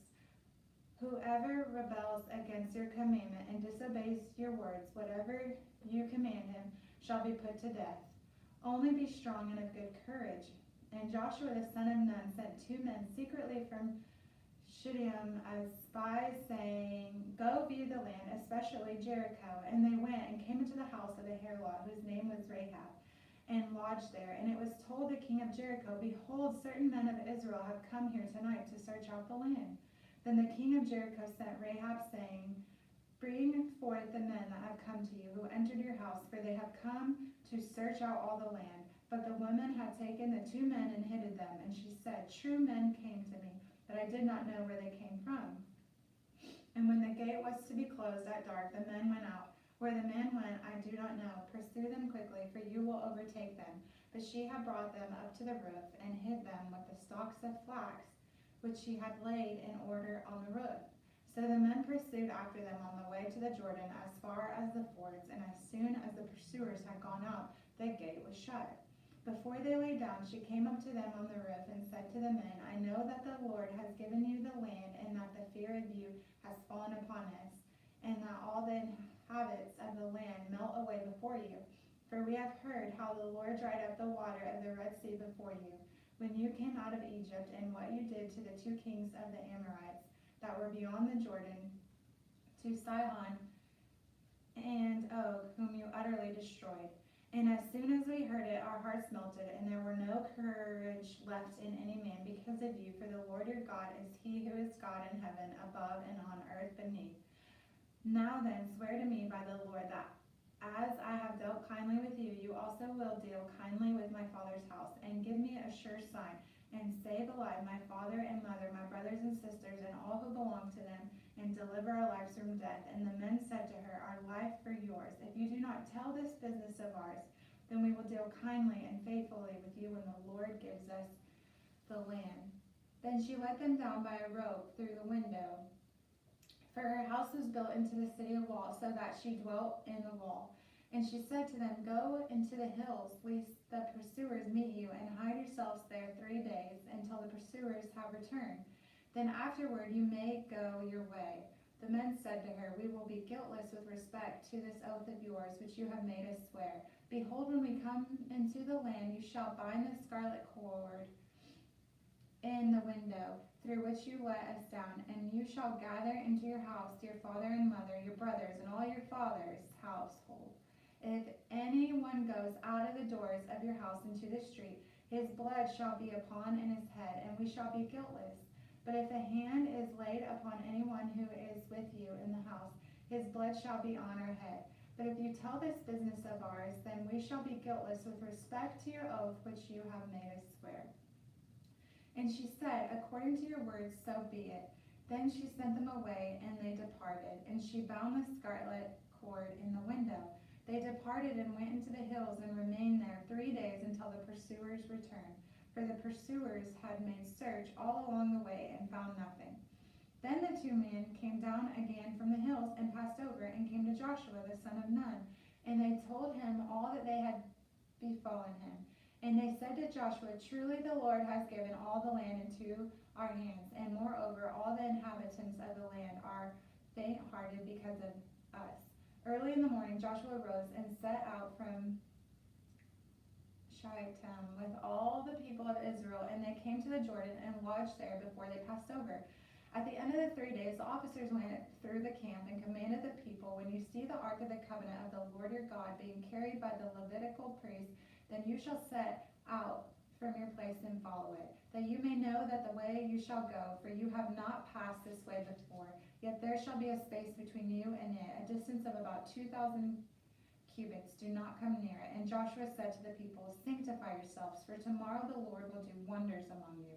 And Joshua said to the priests, take up the ark of the covenant and pass on before the people. And they took up the ark of the covenant and went before the people. And the Lord said to Joshua, this day I will begin to exalt you in the sight of all Israel, and they may know that I was with Moses, so I will be with you. And you shall command the priests who bear the ark of the covenant, when you come to the brink of the waters of the Jordan, you shall stand still in the Jordan. And Joshua said to the people of Israel, come hither and hear the words of the Lord your God. And Joshua said, hereby you shall know that the living of God is among you, and that he will be without fail drive out from before you, from the Canaanites and the Hittites and the Hivites and the Perizzites and the Girgashites and Amorites and the Jebusites. Behold, the ark of the covenant of the Lord of all the earth is to pass over before you into the Jordan. Now therefore take 12 men from the tribes of Israel, from each tribe a man. And when the soles of the feet of the priests who bark the ark of the Lord of all the earth shall rest in the waters of the Jordan. The waters of the Jordan shall be stopped from flowing, and the waters coming down from above shall stand in one heap. So when the people set up from their tents to pass over the Jordan with the priests bearing the ark of the covenant before the people, and when those who bore the ark had come to the Jordan, and the feet of the priests bearing the ark were dipped in the brink of the water, the Jordan overflows all its banks throughout the time of the harvest. The waters coming down from above stood and rose up in a heap far off at Adam, the city that is beside Seraphim, and those flowing down toward the sea of the Arabah, the salt sea, were wholly cut off, and the people passed over opposite Jericho. And while all Israel were passing over on dry ground, the priests who bore the ark of the covenant of the Lord stood on dry ground in the midst of the Jordan until all the nation finished passing over the Jordan.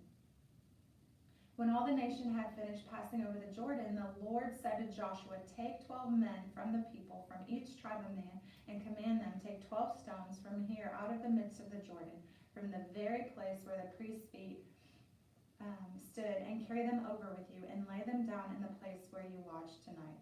Then Joshua called 12 men from the people of Israel, whom he appointed, a man from each tribe.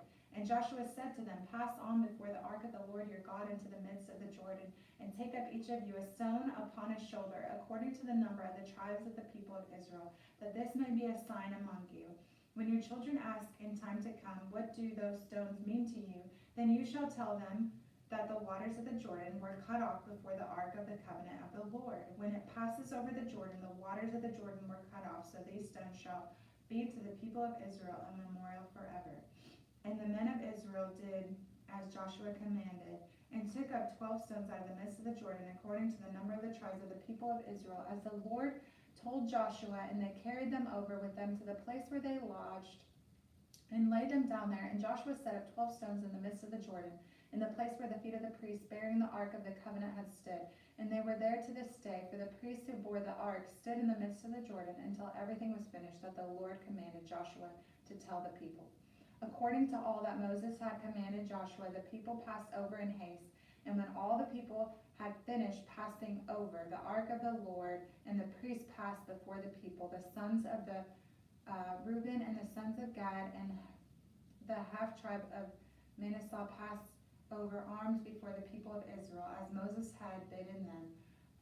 About 40,000 ready armed for war passed over before the Lord for battle to the plains of Jericho.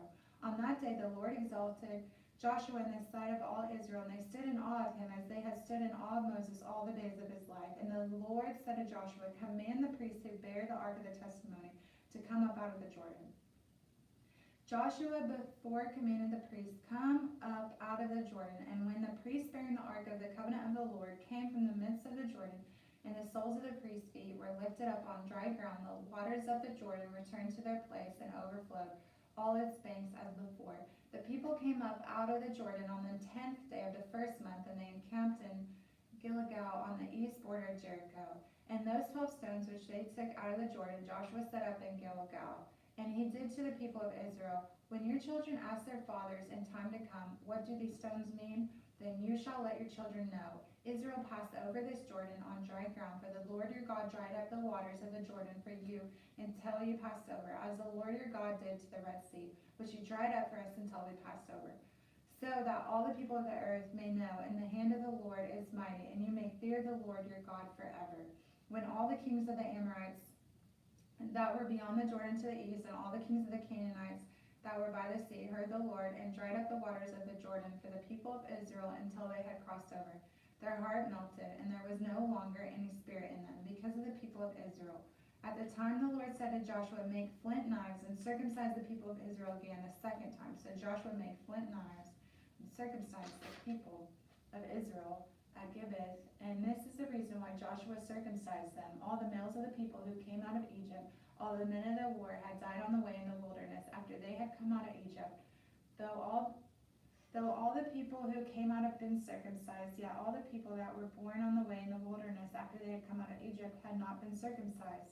For the people of Israel walked 40 years in the wilderness, till all the nation, the men of war, came forth out of Egypt perished, because they did not hearken to the voice of the Lord. To them the Lord swore that he would not let them see the land which the Lord had sworn to their fathers to give us, a land flowing with milk and honey.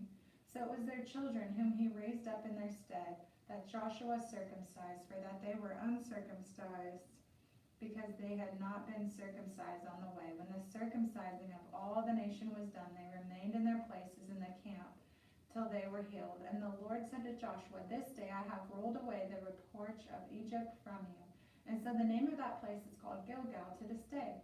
While the people of Israel were encamped in Gilgal, they kept the Passover on the 14th day of the month at evening in the plains of Jericho. And on the morrow after the Passover, on that very day, they ate of the produce of the land, unleavened cakes and parched grain.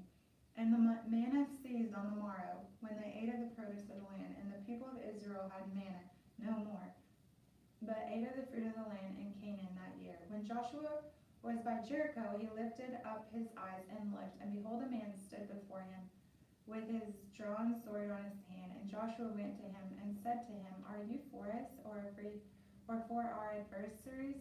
And he said, no, but as commander of the army of the Lord I have now come.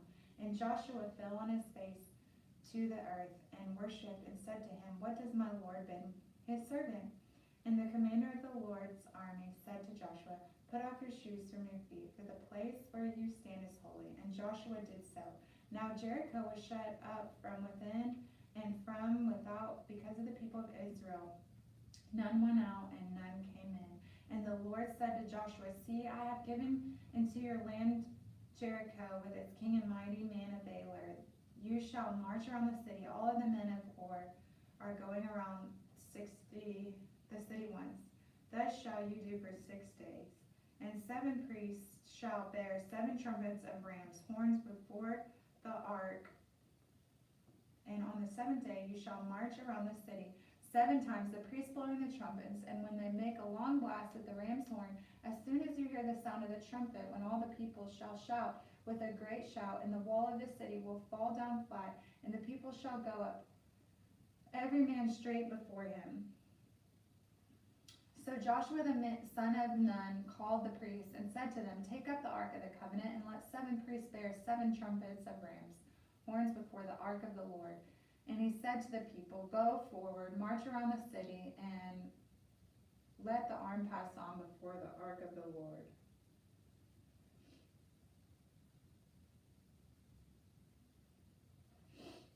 And as Joshua had commanded the people, the 7 priests bearing the 7 trumpets of ram's horns before the Lord went forward, blowing the trumpets, with the ark of the covenant of the Lord following them.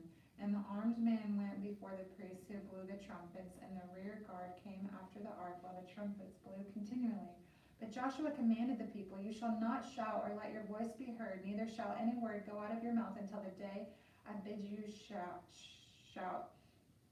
Then you shall shout. So he caused the ark of the Lord to compass the city, going about at once, and they came into the camp and spent the night in the camp. Then Joshua rose early in the morning, and the priests took up the ark of the Lord, and the 7 priests bearing the 7 trumpets of ram's horns before the ark of the Lord passed on, blowing the trumpets continually, and the armed men went before them. And the rear guard came after the ark of the Lord, while the trumpets blew continually. And the second day they marched around the city once and returned into the camp. So they did for 6 days. On the seventh day they rose early at the dawn of the day and marched around the city in the same manner 7 times. It was only on that day that they marched around the city 7 times. And at the 7th time, when the priests had blown the trumpets, Joshua said to the people, "Shout, for the Lord has given you this city, and the city and all that is in it within it shall be devoted to the Lord for destruction. Only Rahab and harlot and all who are with her in her house shall live, because she hid the messengers that we sent. But you keep yourselves from the things devoted to destruction, lest when you have devoted them and take any of the devoted things and make the camp of Israel a thing for destruction and bring trouble upon it. But all silver and gold and vessels of bronze and iron and sacred the Lord, they shall go into the treasury of the Lord." So the people shouted, and the trumpets were blown. As soon as the people heard the sound of the trumpet, the people raised a great shout, and the wall fell down flat, so that the people went up into the city, every man straight before him, and they took the city. Then they utterly destroyed all in the city, both men and women, young and old, oxen, sheep, and asses, with the edge of the sword. And Joshua said to the 2 men who had spied out the land, "Go into a harlot's house, and bring out from it the woman and all who belong to her, as you swore to her." As the young man who had been spies went in and brought out Rahab and her father and mother and fathers, all who belonged to her, and they brought all of her kindred and set them outside the camp of Israel, and they burned the city with fire, and all within it, only the silver and gold, and the vessels of bronze and iron, and they put into the treasury of the house of the Lord. But Rahab the harlot and her father's household and all who belonged to her, Joshua saved alive, and she dwelt in Israel to this day, because she hid the messengers whom Joshua sent to spy out Jericho. Joshua laid an oath upon them at that time, saying, "Cursed before the Lord be the man that rises up and rebuilds this city, Jericho. At the cost of his firstborn shall he lay its foundation, and at the cost of his youngest son shall he set up his gates." So the Lord was with Joshua, and his fame was in all the land. But the people of Israel broke faith in regard to the devoted things.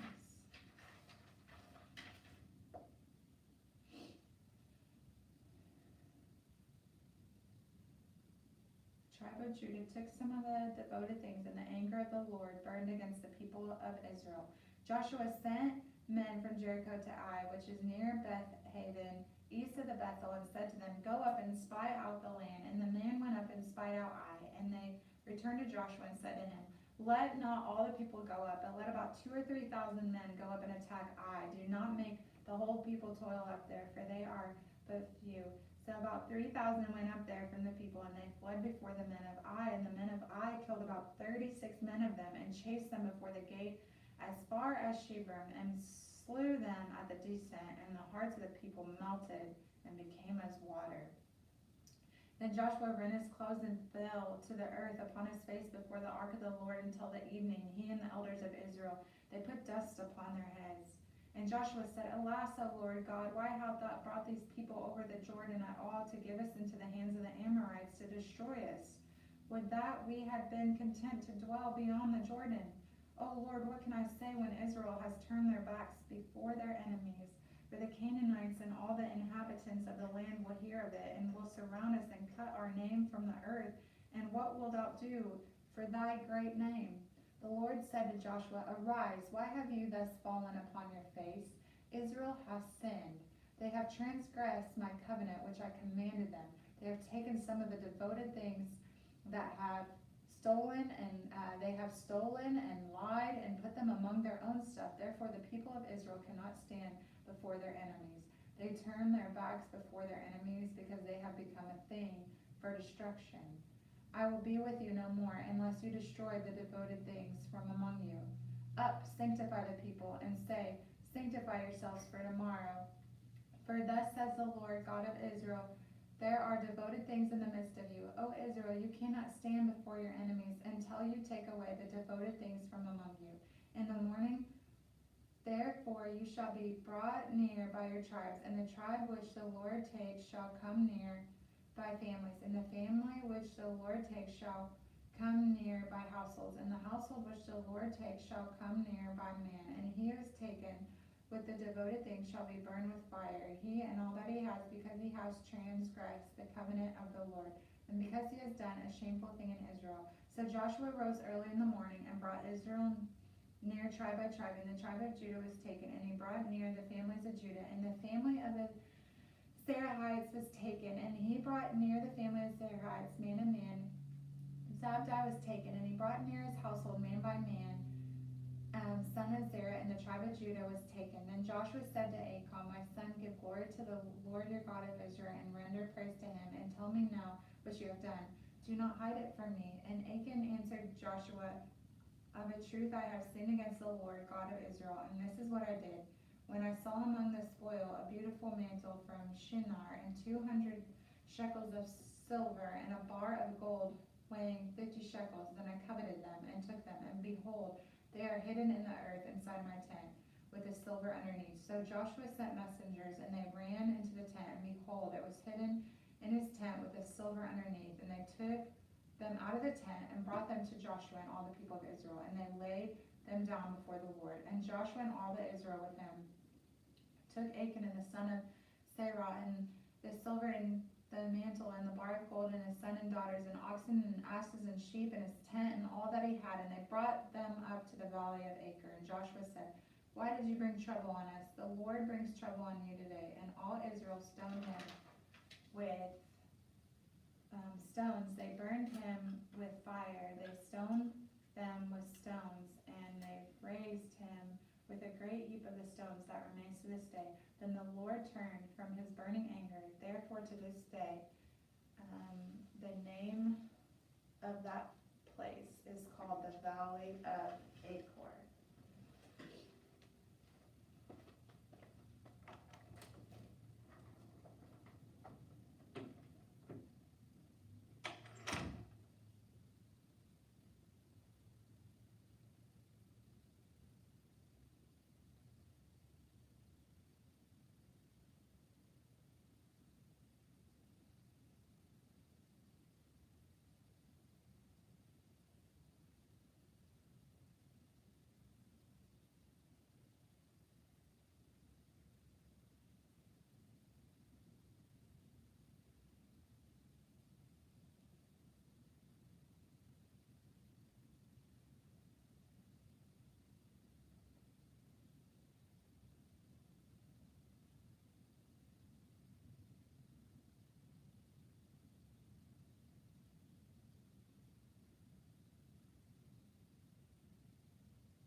Joshua 8. And the Lord said to Joshua, do not fear or be dismayed. Take all the fighting men with you and arise, go up to Ai. See, I have given unto your hand the king of Ai, and his people, his city, and his land. And you shall do to Ai and its king as you did to Jericho and its king. Only its spoil and its cattle you shall take as booty for yourselves. Lay an ambush against the city behind it. So Joshua arose and all the fighting men to go up to Ai, and Joshua chose 30,000 mighty men of valor and sent them forth by night. And he commanded them, behold, you shall lie in ambush against the city behind it. Do not go very far from the city, but hold yourselves all in readiness. And I and all the people who are with me will approach the city, and when they come out against us, as before, we shall flee before them. And they will come out after us, till we have drawn them away from the city, for they will say, they are fleeing from us, as before, so we will flee from them. Then you shall rise up from the ambush and seize the city, for the Lord your God will give it into your hand. And when you have taken the city, you shall set the city on fire, doing as the Lord has bidden. See, I have commanded you. So Joshua sent them forth, and they went to the place of ambush, and lay between Bethel and Ai, to the west of Ai. But Joshua spent that night among the people. And Joshua arose early in the morning and mustered the people, and went up with the elders of Israel before the people to Ai. And all the fighting men who were with him went up and drew near before the city, and encamped on the north side of Ai, with a ravine between them and Ai. And he took about 5,000 men, and set them in ambush between Bethel and Ai, to the west of the city. So they stationed the forces, the main encampment, which was north of the city, and its rear guard west of the city. But Joshua spent that night in the valley. And when the king of Ai saw this, he and all his people, the men of the city, made haste, and went out early to the descent toward the Arabah, to meet Israel in battle. But he did not know that there was an ambush against him behind the city. And Joshua and all Israel made a pretense of being beaten before them, and fled in the direction of the wilderness. So all the people who were in the city were called together to pursue them. And as they pursued Joshua, they were drawn away from the city. There was not a man left in Ai or Bethel who did not go out after Israel. They left the city open and pursued Israel. Then the Lord said to Joshua, stretch out the javelin that is in your hand toward Ai, for I will give it into your hand. And Joshua stretched out the javelin that was in his hand toward the city. And the ambush rose quickly out of their place, and as soon as he had stretched out his hand, they ran and entered the city and took it, and they made haste to set the city on fire. So when the men of Ai looked back, behold, the smoke of the city went up to heaven, and they had no power to flee this way or that, for the people that fled to the wilderness turned back upon the pursuers. And when Joshua and all Israel saw that the ambush had taken the city, and that the smoke of the city went up, then they turned back and smote the men of Ai. And the others came forth from the city against them, so they were in the midst of Israel, some on this side and some on that side. And Israel smote them, until there was left none that survived or escaped. But the king of Ai they took alive, and brought him to Joshua. When Israel had finished slaughtering all the inhabitants of Ai in the open wilderness, where they pursued them, and all of them to the very last had fallen by the edge of the sword, all Israel returned to Ai and smote it with the edge of the sword. And all who fell that day, both men and women, were 12,000, all the people of Ai. For Joshua did not draw back his hand with which he stretched out the javelin, until he had utterly destroyed all the inhabitants of Ai. Only the cattle and the spoil of that city Israel took as their booty, according to the word of the Lord, which he commanded Joshua. So Joshua burned Ai and made it forever a heap of ruins, as it is to this day. And he hanged the king of Ai on a tree until evening, and at the going down of the sun, Joshua commanded, and they took his body down from the tree, and cast it at the entrance of the gate of the city, and raised over it a great heap of stones, which stands there to this day. Then Joshua built an altar in Mount Ebal to the Lord, the God of Israel, as Moses, the servant of the Lord, had commanded the people of Israel, as it is written in the book of the law of Moses, an altar of unhewn stones, upon which no man has lifted an iron tool. And they offered on it burnt offerings to the Lord, and sacrificed peace offerings. And there, in the presence of the people of Israel, he wrote upon the stones a copy of the law of Moses, which he had written. And all Israel, sojourner as well as homeborn, with their elders and officers and their judges, stood on opposite sides of the ark before the Levitical priests who carried the ark of the covenant of the Lord, half of them in front of Mount Gerizim and half of them in front of Mount Ebal, as Moses, the servant of the Lord, had commanded at the first that they should bless the people of Israel, and afterward he read all the words of the law, the blessing and the curse, according to all that is written in the book of the law. There was not a word of all that Moses commanded which Joshua did not read before all the assembly of Israel, and the women and the little ones and the sojourners who lived among them.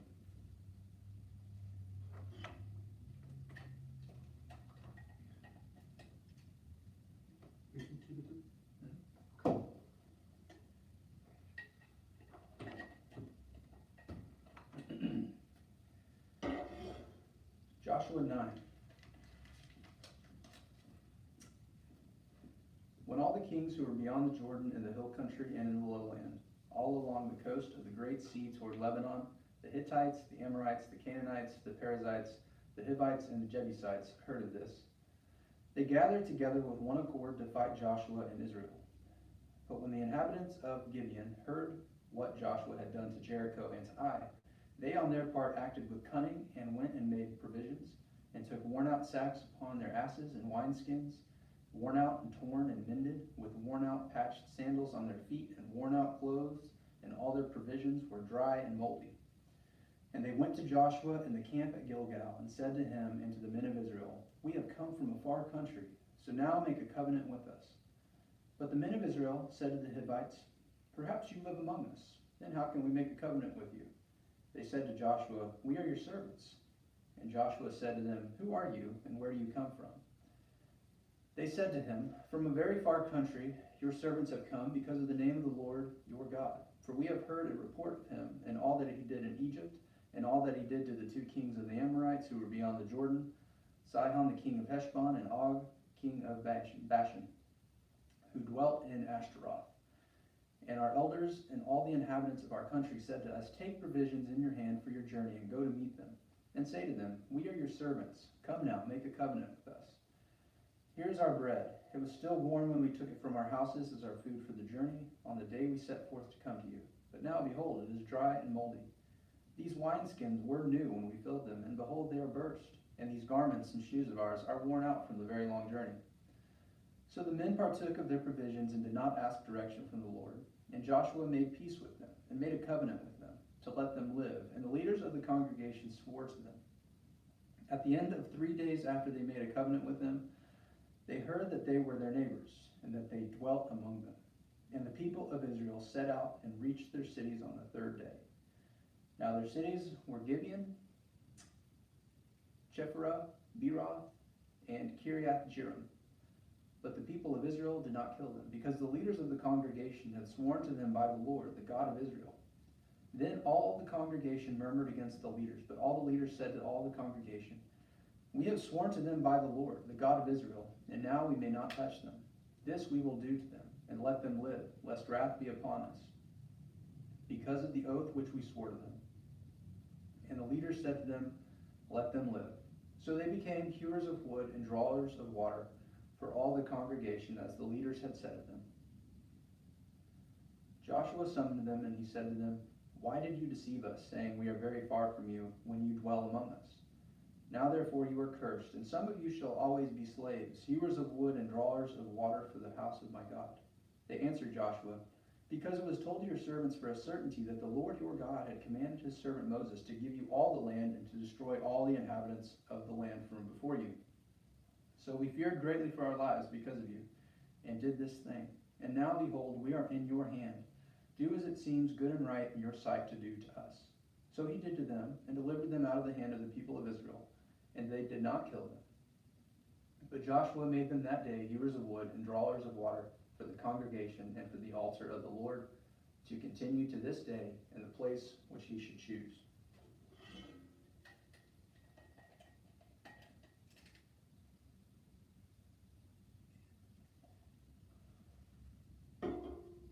Joshua chapter 10. When Adonizedek, king of Jerusalem, heard how Joshua had taken Ai, and had utterly destroyed it, doing to Ai and its king as he had done to Jericho and its king, and how the inhabitants of Gibeon had made peace with Israel and were among them, he feared greatly, because Gibeon was a great city, like one of the royal cities, and because it was greater than Ai, and all its men were mighty. So Adonizedek, king of Jerusalem, sent to Hoham, king of Hebron, to Param, king of Jarmuth, to Japhia, king of Lachish, and to Debir, king of Eglon, saying, Come up to me, and help me, and let us smite Gibeon, for it has made peace with Joshua, and with the people of Israel. And then the 5 kings of the Amorites, the king of Jerusalem, the king of Hebron, and the king of Jarmuth, the king of Lachish, and the king of Eglon, gathered their forces, and went up with all their armies, and encamped against Gibeon, and made war against it. And the men of Gibeon sent to Joshua at the camp in Gilgal, saying, Do not relax your hand from your servants. Come up to us quickly and save us. Help us, for all the kings of the Amorites that dwell in the hill country are gathered against us. So Joshua went up from Gilgal, he and all the people of war with him, and all the mighty men of valor. And the Lord said to Joshua, Do not fear them, for I have given them into your hand. There shall not a man of them stand before you. So Joshua came upon them suddenly, having marched up all night from Gilgal. And the Lord threw them into a panic before Israel, who slew them with a great slaughter at Gibeon, and chased them by the way of the ascent to Beth-horon, and smote them as far as Azekah and Makkedah. And as they fled before Israel, while they were going down the ascent of Beth-horon, the Lord threw down great stones from heaven upon them as far as Azekah, and they died. There were more who died because of the hailstones than the men of Israel killed with the sword. Then spoke Joshua to the Lord in the day when the Lord gave the Amorites over to the men of Israel, and he said to the sight of Israel, Sun, stand thou still at Gibeon, and thou moon in the valley of Ajalon. And the sun stood still, and the moon stayed, until the nation took vengeance on their enemies. Is this not written in the book of Jashar? The sun stayed in the midst of heaven, and did not hasten to go down for about a whole day. There has been no day like it before or since, when the Lord hearkened to the voice of a man, for the Lord fought for Israel. Then Joshua returned, and all Israel with him, to the camp at Gilgal. These 5 kings fled and hid themselves in the cave at Makkedah. And it was told Joshua, The 5 kings have been found, hidden in the cave at Makkedah. And Joshua said, Roll great stones against the mouth of the cave, and set men by it to guard them. But do not stay there yourselves. Pursue your enemies, fall upon their rear, do not let them enter their cities, for the Lord your God has given them into your hand. When Joshua and the men of Israel had finished slaying them with a very great slaughter, until they were wiped out, and when the remnant which remained of them had entered into the fortified cities, all the people returned safe to Joshua in the camp at Makkedah. Not a man moved his tongue against any of the people of Israel. Then Joshua said, Open the mouth of the cave, and bring those 5 kings out to me from the cave. And they did so, and brought those 5 kings out to him from the cave. The king of Jerusalem, the king of Hebron, the king of Jarmuth, the king of Lachish, and the king of Eglon. And when they brought those kings out to Joshua, Joshua summoned all the men of Israel, and said to the chiefs of the men of war who had gone with him, Come near, put your feet upon the necks of these kings. Then they came near, and put their feet on their necks. And Joshua said to them, Do not be afraid or dismayed. Be strong and of good courage, for thus the Lord will do to all your enemies against whom you fight. And afterward Joshua smote them and put them to death, and he hung them on 5 trees. And they hung upon the trees until evening. But at the time of the going down of the sun, Joshua commanded, and they took them down from the trees, and threw them into the cave, where they had hidden themselves. And they set great stones against the mouth of the cave, which remain to this very day. And Joshua took Makkedah on that day, and smote it and its king with the edge of the sword. He utterly destroyed every person in it, he left none remaining. And he did to the king of Makkedah as he had done to the king of Jericho. Then Joshua passed on from Makkedah and all Israel with him to Libnah, and fought against Libnah, and the Lord gave it also and its king into the hand of Israel. And he smote it with the edge of the sword. And every person in it, he left none remaining in it, and he did to its king as he had done to the king of Jericho. And Joshua passed on from Libnah, and all Israel with him, to Lachish, and laid siege to it, and assaulted it. And the Lord gave Lachish into the hand of Israel, And he took it on the second day and smote it with the edge of the sword, and every person in it, as he had done to Libnah. Then Hiram, king of Gezer, came up to help Lachish, and Joshua smote him and his people until he left none remaining. And Joshua passed on with all Israel from Lachish to Eglon, and they laid siege to it and assaulted it. And they took it on that day and smote it with the edge of the sword, and every person in it he utterly destroyed that day, as he had done to Lachish. Then Joshua went up with all Israel from Eglon to Hebron, and they assaulted it. And he took it and smote it with the edge of the sword, and its king and its towns, and every person in it. He left none remaining, as he had done to Eglon, and utterly destroyed it with every person in it. Then Joshua with all Israel turned back to Debir, and assaulted it, and he took it with its king and all its towns, and they smote them with the edge of the sword, and utterly destroyed every person in it. He left none remaining, as he had done to Hebron and to Libnah and its king. So he did to Debir and to its king.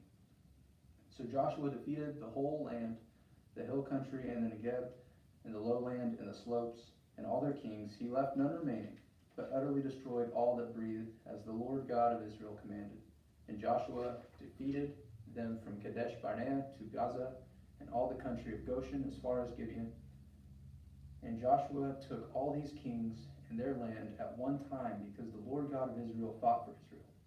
Then Joshua returned, and all Israel with him, to the camp at Gilgal.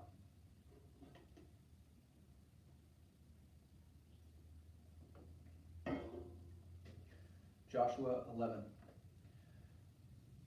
When Jabin king of Hazor heard of this, he sent to Jobab king of Madon, and to the king of Shimron, and to the king of Akshaph, and to the kings who were in the northern hill country, and in the Arabah, king of south of Chinneroth, and in the lowland, and in Nephath-dor on the west, to the Canaanites in the east and the west, the Amorites, the Hittites, the Perizzites, the Jebusites in the hill country, and the Hivites under Hermon in the land of Mizpah. And they came out with all their troops, a great host in number like the sand that is upon the seashore, with very many horses and chariots. And all these kings joined their forces and came and encamped together at the waters of Merom to fight with Israel. And the Lord said to Joshua, "Do not be afraid of them, for tomorrow at this time I will give over all of them slain to Israel. You shall hamstring their horses and burn their chariots with fire." So Joshua came suddenly upon them with all his people of war by the waters of Merom, and fell upon them. And the Lord gave them into the hand of Israel, who smote them and chased them as far as Great Sidon and Misrephoth Maim, and eastward as far as the valley of Mizpeh. And they smote them until they left none remaining. And Joshua did to them as the Lord bade him, and he hamstrung their horses and burned their chariots with fire. And Joshua turned back at that time and took Hazor and smote its king with the sword, for Hazor formerly was the head of all those kingdoms. And they put to the sword all who were in it, utterly destroying them. There was none left that breathed, and he burned Hazor with fire. And all the cities of those kings and all their kings Joshua took and smote them with the edge of the sword, utterly destroying them as Moses the servant of the Lord had commanded. But none of the cities that stood on mounds did Israel burn, except Hazor only, that Joshua burned. And all the spoil of these cities and the cattle the people of Israel took for their booty, but every man they smote with the edge of the sword until they had destroyed them, and they did not leave any that breathed. As the Lord had commanded Moses his servant, so Moses commanded Joshua, and so Joshua did. He left nothing undone of all that the Lord had commanded Moses. So Joshua took all that land, the hill country, and all the Negeb, and all the land of Goshen, and the lowland, and the Arabah, and the hill country of Israel, and its lowland, from Mount Halak, that rises towards Seir, as far as Baal Gad, in the valley of Lebanon, below Mount Hermon. And he took all their kings and smote them and put them to death. Joshua made war a long time with all those kings. There was not a city that made peace with the people of Israel except the Hivites, the inhabitants of Gibeon. They took all in battle, for it was the Lord's doing to harden their hearts, that they should come against Israel in battle, in order that they should be utterly destroyed and should receive no mercy, but be exterminated, as the Lord commanded Moses. And Joshua came at that time and wiped out the Anakim from the hill country, from Hebron, from Debir, from Anab, and from all the hill country of Judah, and from all the hill country of Israel. Joshua utterly destroyed them with their cities. There was none of the Anakim left in the land of the people of Israel. Only in Gaza, in Gath, and in Ashdod did some remain. So Joshua took the whole land according to all that the Lord had spoken to Moses, and Joshua gave it for an inheritance to Israel according to their tribal allotments. And the land had rest from war.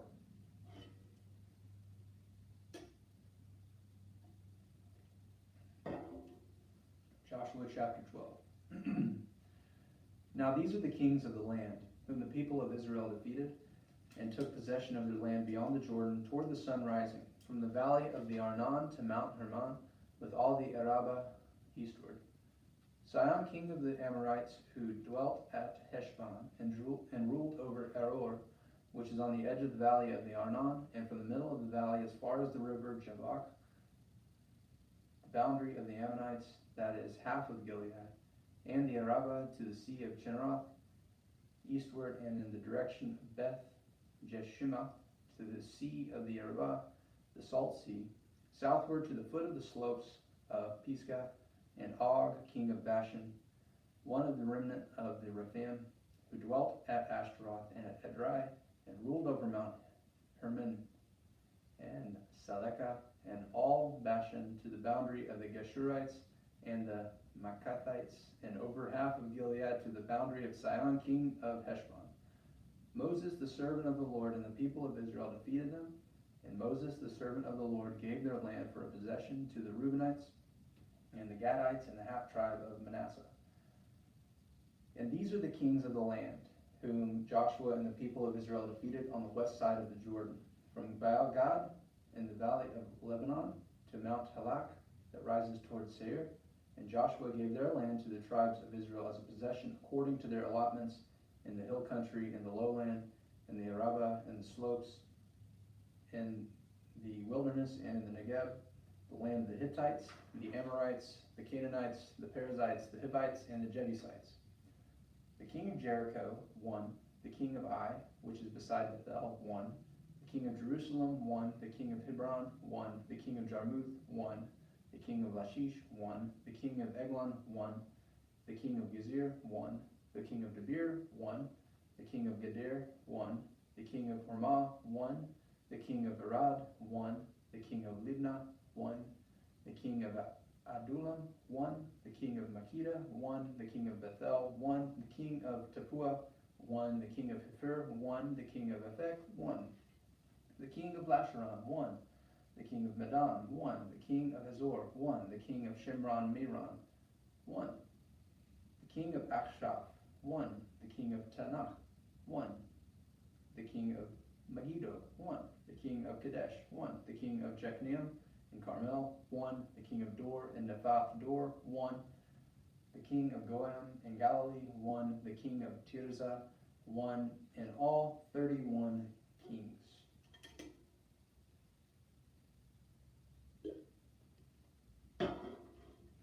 Joshua chapter 13.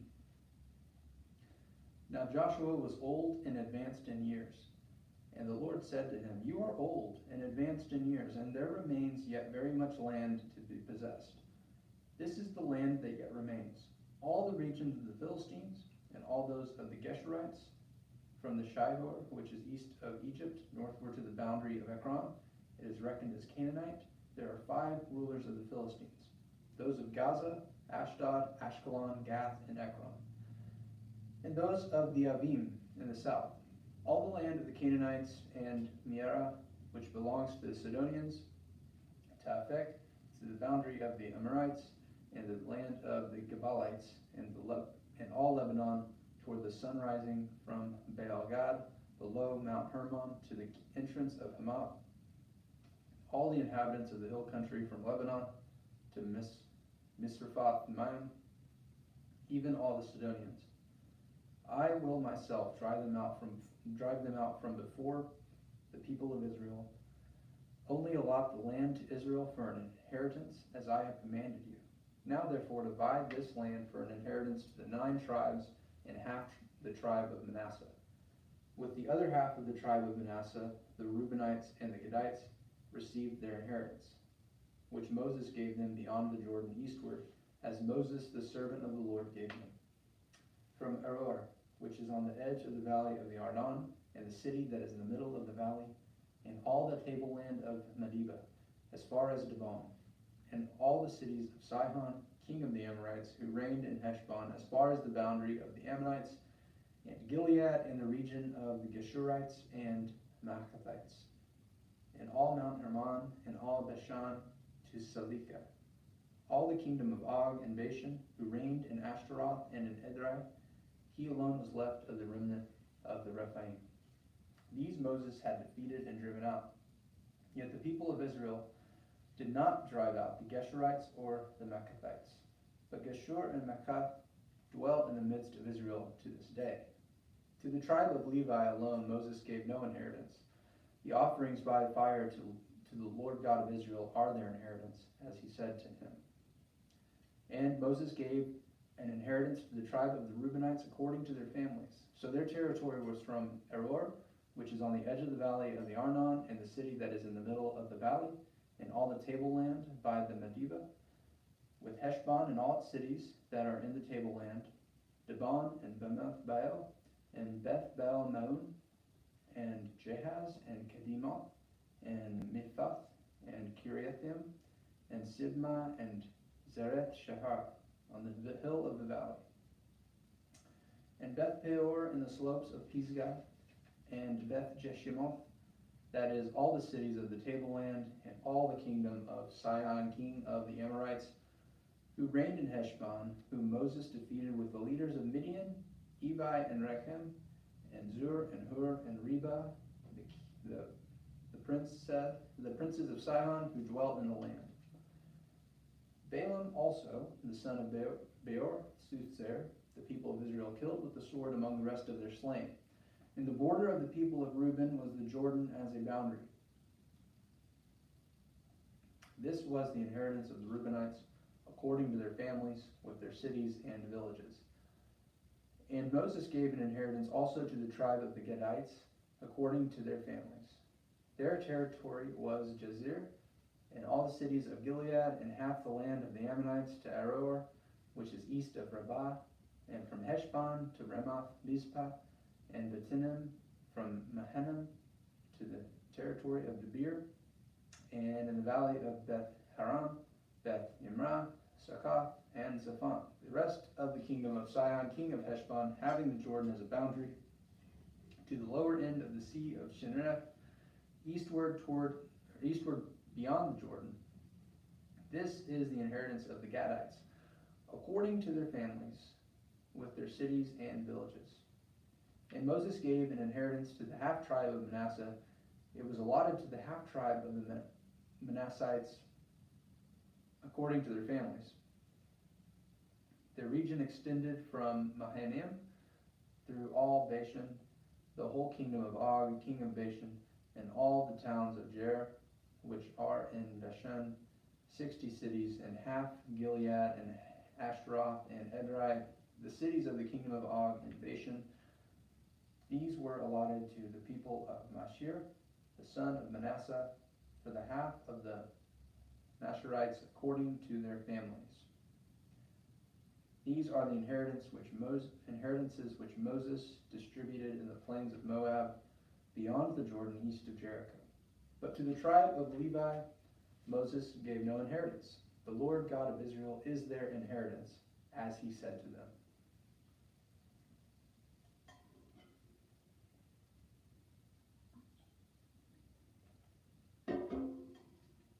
Joshua chapter 14.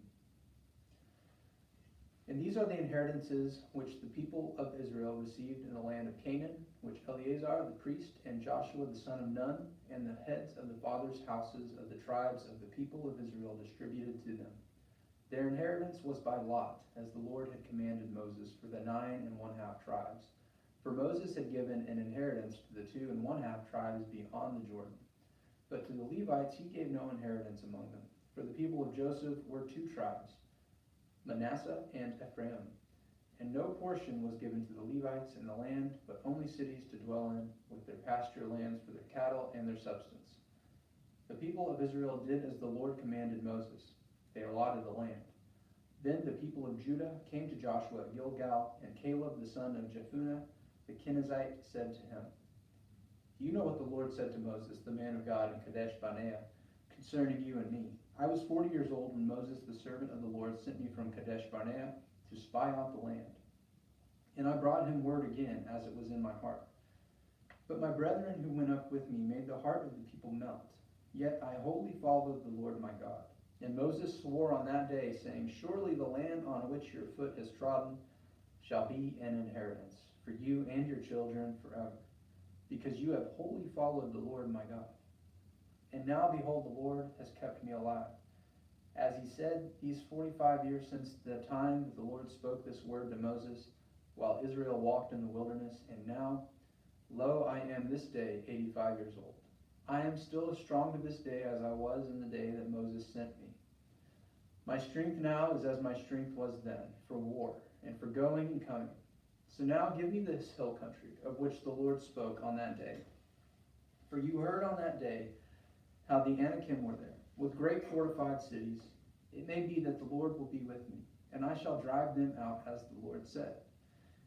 Then Joshua blessed him, and he gave Hebron to Caleb the son of Jephunneh for an inheritance. So Hebron became the inheritance of Caleb, the son of Jephunneh, the Kenizzite, to this day, because he wholly followed the Lord, the God of Israel.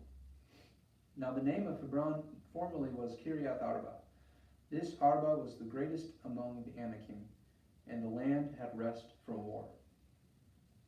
The lot for the tribe of the people of Judah, according to their families, Joshua chapter 15. The lot for the tribe of the people of Judah, according to their families, reached southward to the boundary of Edom, to the wilderness of Zin at the farthest south. And their south boundary ran from the end of the Salt Sea, from the bay that faces southward. It goes out southward of the ascent of the Akrabim, passes along to the Zin, and goes up south of Kadesh Barnea, along by Hezron up to Adar, turns about to Karka, passes along to Asmon, goes out by the brook of Egypt, and comes to its end at the sea. This shall be your south boundary. And the east boundary is the Salt Sea, to the mouth of the Jordan, and the boundary on the north side runs from the bay of the sea at the mouth of the Jordan. And the boundary goes up to Beth Hoglah, and passes along north of Beth Arava, and the boundary goes up to the stone of Bohan, the son of Reuben. And the boundary goes up to Debir from the valley of Kor, and so northward, turning toward Gilgal, which is opposite the ascent of Alumu, which is on the south side of the valley, and the boundary passes along to the waters of En Shemesh and ends at En Rogel.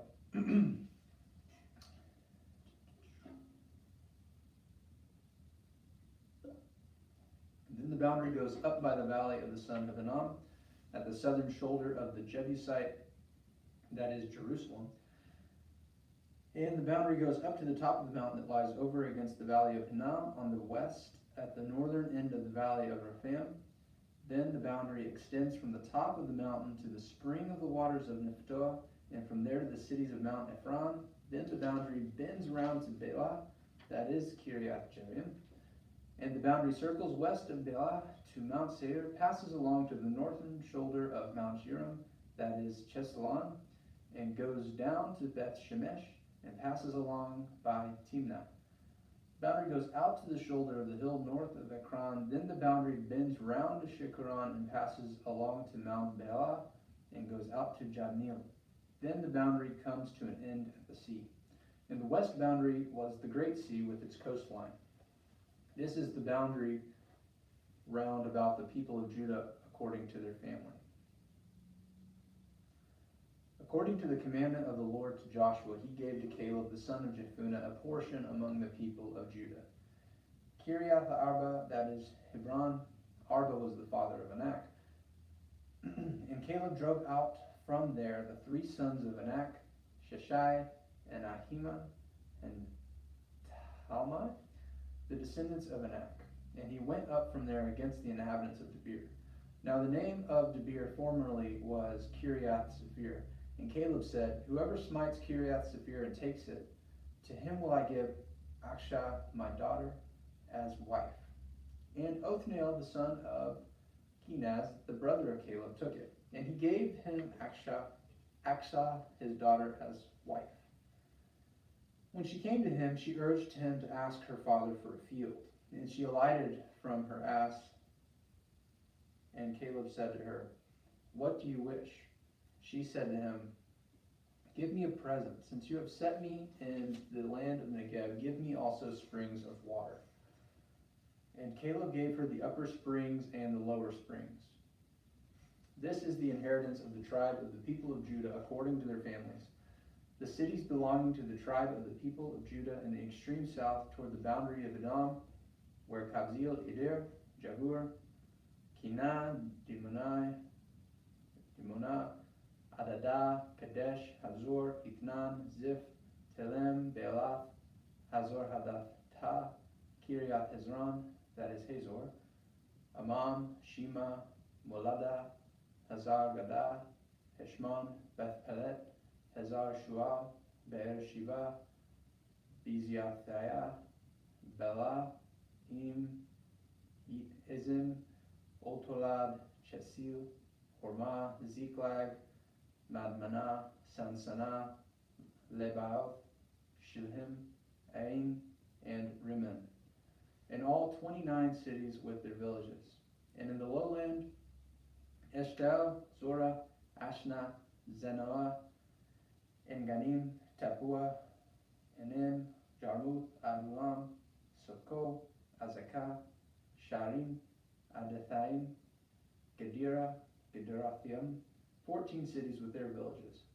Zanam, Hadashah, Migdalgad, Deleon, Mizpeh, Joktheel, Lashish, Bozkath, Eglon, Kaban, Lamam, Shitlish, Gederath, Beth Dagon, Nema, and Mekadah, 16 cities with their villages. Libnah, Ether, Ashan, Ifta, Ashna, Nezib, Kelah, Akzib, and Merashah, 9 cities with their villages. Ekron with its town and its villages, from Ekron to the sea, all that were by the side of Ashdod with their villages, Ashdod, its towns and its villages, Gaza, its towns and its villages, to the brook of Egypt, and the great sea with its coastline.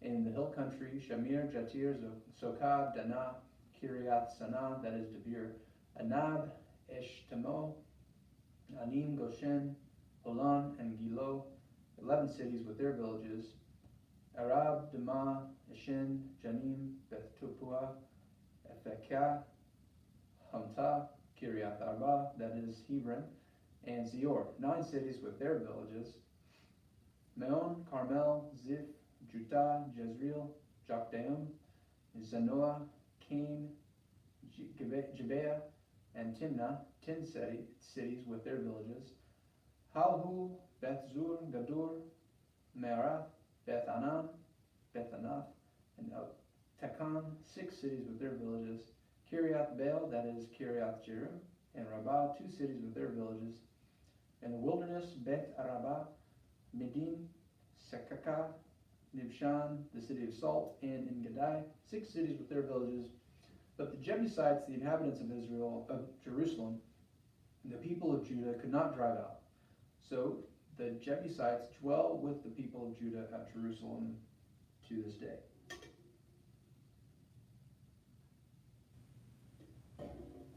Joshua chapter 16.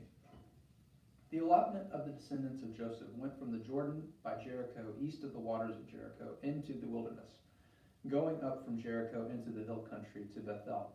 Then going from Bethel to Luz, it passes along to Adaroth, the territory of the Archites. Then it goes down westward to the territory of the Japhletites, as far as the territory of lower Beth Horon, then to Gezer, and it ends at the sea. People of Joseph, Manasseh, and Ephraim received their inheritance. The territory of the Ephraimites by their families was as follows. The boundary of their inheritance on the east was Adaroth Adar, as far as upper Beth Horon, and the boundary goes thence to the sea On the north is Mikmethath. Then on the east, the boundary turns round towards Taanath Shiloh and passes along beyond it on the east to Genoa, and it goes down from Genoa to Adaroth and to Naarah and touches Jericho, ending at the Jordan. From Tappuah, the boundary goes westward to the brook Kanah and ends at the sea. Such is the inheritance of the tribe of the Ephraimites by their families, together with the towns which were set apart for the Ephraimites within the inheritance of the Manassites, all those towns with their villages. However, they did not drive out the Canaanites that dwelt in Gezer. So the Canaanites have dwelt in the midst of Ephraim to this day, but have become slaves to do forced labor.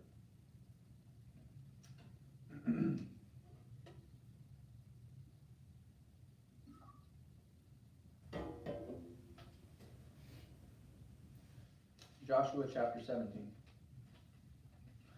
Then the allotment was made to the tribe of Manasseh, for he was the firstborn of Joseph. To Machir, the firstborn of Manasseh, the father of Gilead, were allotted Gilead and Bashan, because he was a man of war. And allotments were made to the rest of the tribe of Manasseh by their families: Abiezer, Helek, Asriel, Shechem, Hefer, and Shemida. These were the male descendants of Manasseh, the son of Joseph, by their families. Now Zelophehad, the son of Hefer, son of Gilead, son of Machir, son of Manasseh, had no sons, but only daughters, and these are the names of his daughters: Mahlah, Noah, Haglah, Milcah, and Tirzah. They came before Eleazar the priest and Joshua the son of Nun and the leaders and said, "The Lord commanded Moses to give us an inheritance along with our brethren. So according to the commandment of the Lord, he gave them an inheritance among the brethren of their father. Thus there fell to Manasseh 10 portions, besides the land of Gilead and Bashan, which is on the other side of the Jordan, because the daughters of Manasseh received an inheritance along with his sons. The land of Gilead was allotted to the rest of the Manassites. The territory of Manasseh reached from Asher to Mikmethath, which is east of Shechem. Then the boundary goes along southwards to the inhabitants of En-Tappuah. The land of Tappuah belonged to Manasseh, but the town of Tappuah on the boundary of Manasseh belonged to the sons of Ephraim. Then the boundary went down to the brook Kanah. The cities here to the south of the brook among the cities of Manasseh belonged to Ephraim. Then the boundary of Manasseh goes on the north side of the brook and ends at the sea. The land to the south being Ephraim's, and that to the north being Manasseh's, with the sea forming its boundary. On the north Asher is reached, and on the east Issachar. Also in Issachar and in Asher, Manasseh had Beth Shean and its villages, and Ibleam and its villages, and the inhabitants of Dor and its villages, and the inhabitants of Endor and its villages, and the inhabitants of Tanakh and its villages, and the inhabitants of Megiddo and its villages. The third is Naphath. Yet the sons of Manasseh could not take possession of those cities, but the Canaanites persisted in dwelling in that land. But when the people of Israel grew strong, they put the Canaanites to forced labor and did not utterly drive them out. And the tribe of Joseph spoke to Joshua, saying, "Why have you given me but one lot and one portion as an inheritance, although I am a numerous people, since hitherto the Lord has blessed me?" And Joshua said to them, "If you are a numerous people, go up to the forest, and there clear ground for yourselves in the land of the Perizzites and the Rephaim, since the hill country of Ephraim is too narrow for you." The tribe of Joseph said, "The hill country is not enough for us. Yet all the Canaanites who dwell in the plain have chariots of iron, both those in Beth Shean and its villages, and those in the valley of Jezreel." Then Joshua said to the house of Joseph, to Ephraim and Manasseh, "You are a numerous people and have great power. You shall not have one lot only, but the hill country shall be yours. For though it is a forest, you shall clear it and possess it to its farthest borders, for you shall drive out the Canaanites, though they have chariots of iron, and though they are strong."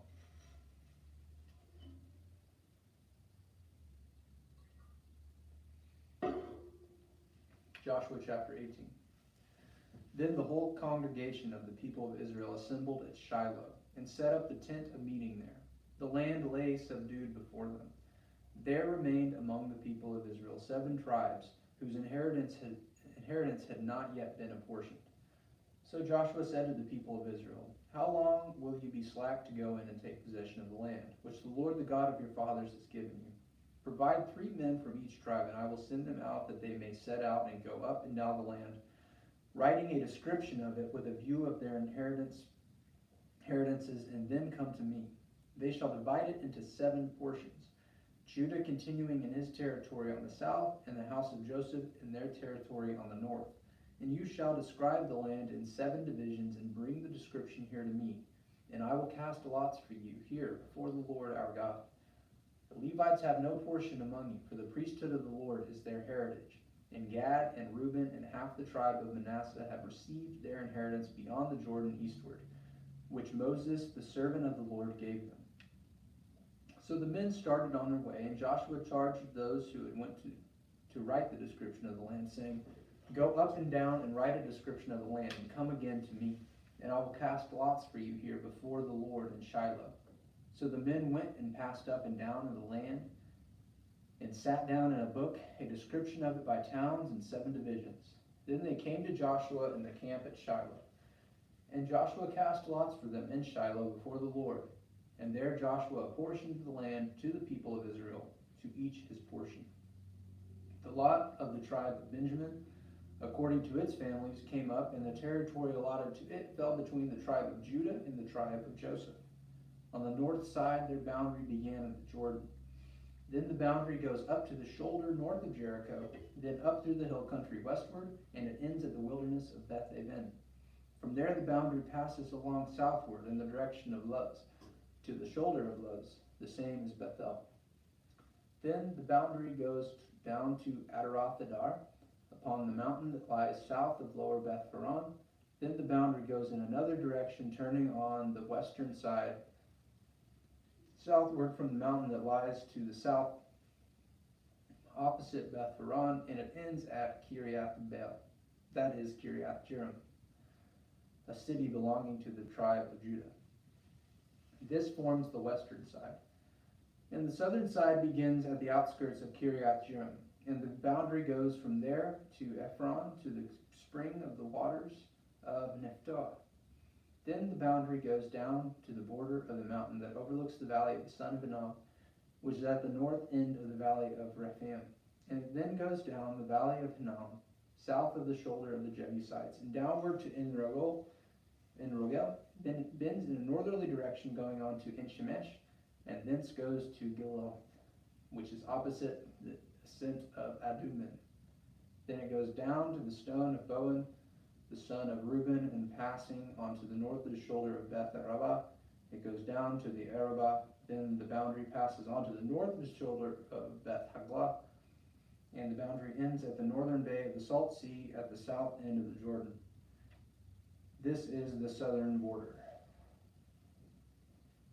The Jordan forms its boundary on the eastern side. This is the inheritance of the tribe of Benjamin, according to its families, boundary by boundary, round about. Now the cities of the tribe of Benjamin, according to their families, were Jericho, Beth Hoglah, Amek Chaziz, Beth Arabah, Zemaraim, Bethel, Avim, Parah, Ophrah, Shafir Amanai, Ophnai, Gabah, 12 cities with their villages, Gibeon, Ramah, Beroth, Mizpah, Shifirah, Mozah, Rakem, Yirpil, Taralah, Zelah, Ha'aleph, Jebus, that is Jerusalem, Gibeah, and Kiriath Jearim, 14 cities with their villages. This is the inheritance of the tribe of Benjamin according to its families.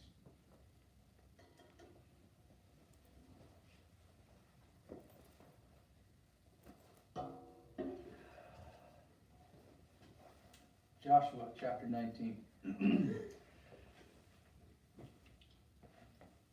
The second lot came out for Simeon, for the tribe of Simeon, according to its families and its inheritance, was in the midst of the inheritance of the tribe of Judah. And it had for its inheritance Beer-sheba, Sheba, Moladah, Hazar, Shual, Bala, Azim, Otolad, Bethul, Hormah, Ziklag, Beth Markabath, Hazar Susa, Beth Lebel, and Sheharahuim. 13 cities with their villages. In Ramon, Ether, and Ashan, 4 cities with their villages, together with all the villages round about these cities as far as Belath Beir, Ramah of the Negev. This was the inheritance of the tribe of Simeon, according to its families. The inheritance of the tribe of Simeon formed part of the territory of Judah, because the portion of the tribe of Judah was too large for them. The tribe of Simeon obtained an inheritance in the midst of their inheritance. The third lot came up from the tribe of Zebulun, according to its families, and the territory of its inheritance reached as far as Sarid. Then its boundary goes up westward and on to Mariel and touches Debeshet. Then the brook, which is east of Jokneam, from Sarid it goes in the other direction eastward toward the sunrise to the boundary of Chisloth Tabor. Thence it goes to Debarath, then up to Japhia. From there it passes along on the east toward the sunrise to Gath Hefer, to Eth Kazim, going on to Ramon. It bends toward Neah. Then on the north the boundary turns about to Hanathan, and it ends up at the valley of Iftahel and Katath, Nahalal, Shemron, Idalah, and Bethlehem. 12 cities with their villages. This is the inheritance of the tribe of Zebulun, according to its families, these cities with their villages. The fourth lot came out for Issachar, for the tribe of Issachar, according to its families. Its territory included Jezreel, Shesheloth, Shunem, Hafarim, Shahan, Anaharath, Rabith, Kishion, Ibez, Remeth, En-Ganim, En-Hadad, Beth Azaz. The boundary also touches Tabor, Shahazumah, and Beth Shemesh, and its boundary ends at the Jordan. 16 cities with their villages. This is the inheritance of the tribe of Issachar, according to its families, the cities with their villages.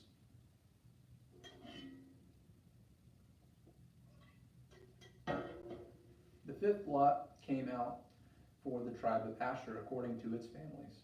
Its territory included Helkath, Hali, Beten, Akshaph, Alamelech, Amad, and Mishal. On the west it touches Carmel and Shahor Libnath, and it turns eastward. It goes to Beth Dagon and touches Zebulun and the valley of Iftal, northward to Beth Emek and Nail. Then it continues in the north to Kabul, Hebron, Rehob, Haman, Kanah, as far as Sidon the Great. Then the boundary turns to Ramah, reaching to the fortified city of Tyre. Then the boundary turns to Hosah, and it ends at the sea. Mahalab, Akzib, Umah, Aphek, and Rehob, 22 cities with their villages. This is the inheritance of the tribe of Asher according to its families, these cities with their villages. The sixth lot came out for the tribe of Naphtali. For the tribe of Naphtali, according to its families, and its boundary ran from Heleth, from the oak in Zananim, and Adami, Nekeb, and Jabneel, as far as Lakam, and it ended up at the Jordan. Then the boundary turns westward to Aznath, Tabor, and it goes from there to Hakak, touching Zebulun at the south, and Asher on the west, and Judah on the east at the Jordan. Fortified cities are Ziddim, Zer, Hamath, Rakath, Shinnereth, Adamah, Ramah, Hazor, Kadesh, Edrei, in Hazor, Iran, Migdal-El, Horem, Bethanath, and Beth Shemesh, 19 cities with their villages. This is the inheritance of the tribe of Naphtali, according to its families, the cities with their villages.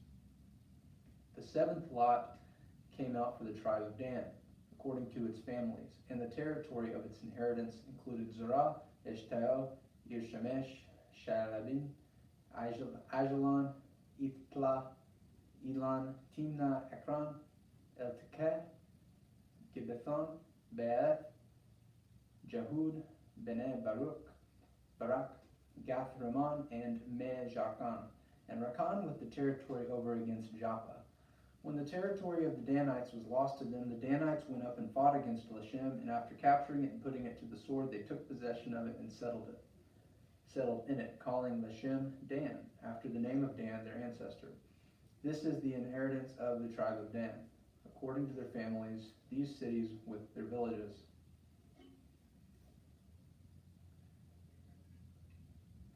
When they had finished distributing the several territories of the land as inheritances, the people of Israel gave an inheritance among them to Joshua the son of Nun. By command of the Lord they gave him the city which he asked, Timnath Serah, in the hill country of Ephraim, and he rebuilt the city and settled in it.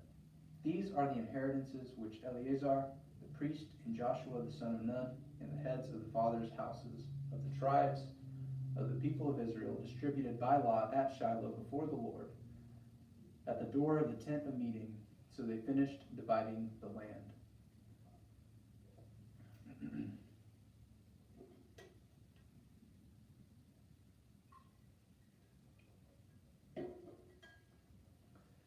Joshua chapter 20. Then the Lord said to Joshua, say to the people of Israel, appoint the cities of refuge which I spoke to you through Moses, that the manslayer who kills any person without intent or unwittingly may flee there. They shall be for you a refuge from the avenger of blood. He shall flee to one of these cities and shall stand at the entrance of the gate of the city and explain his case to the elders of that city. Then they shall take him into the city and give him a place, and he shall remain with them. And if the avenger of blood pursues him, they shall not give up the slayer into his hand, because he killed his neighbor unwittingly, having had no enmity against him in times past. And he shall remain in that city until he has stood before the congregation for judgment, until the death of him who is high priest at the time. Then the slayer may go again to his own town and his own home, to the town from which he fled. So they set apart Kadesh in Galilee in the hill country of Naphtali, and Shechem in the hill country of Ephraim, and Kiriath Arba, that is Hebron, in the hill country of Judah, and beyond the Jordan east of Jericho they appointed Basir in the wilderness on the tableland from the tribe of Reuben, and Ramoth in Gilead from the tribe of Gad, and Golan in Bashan from the tribe of Manasseh. These were the cities designated for all the people of Israel and for the strangers sojourning among them, that anyone who killed a person without intent could flee there, so that he might not die by the hand of the avenger of blood, till he stood before the congregation.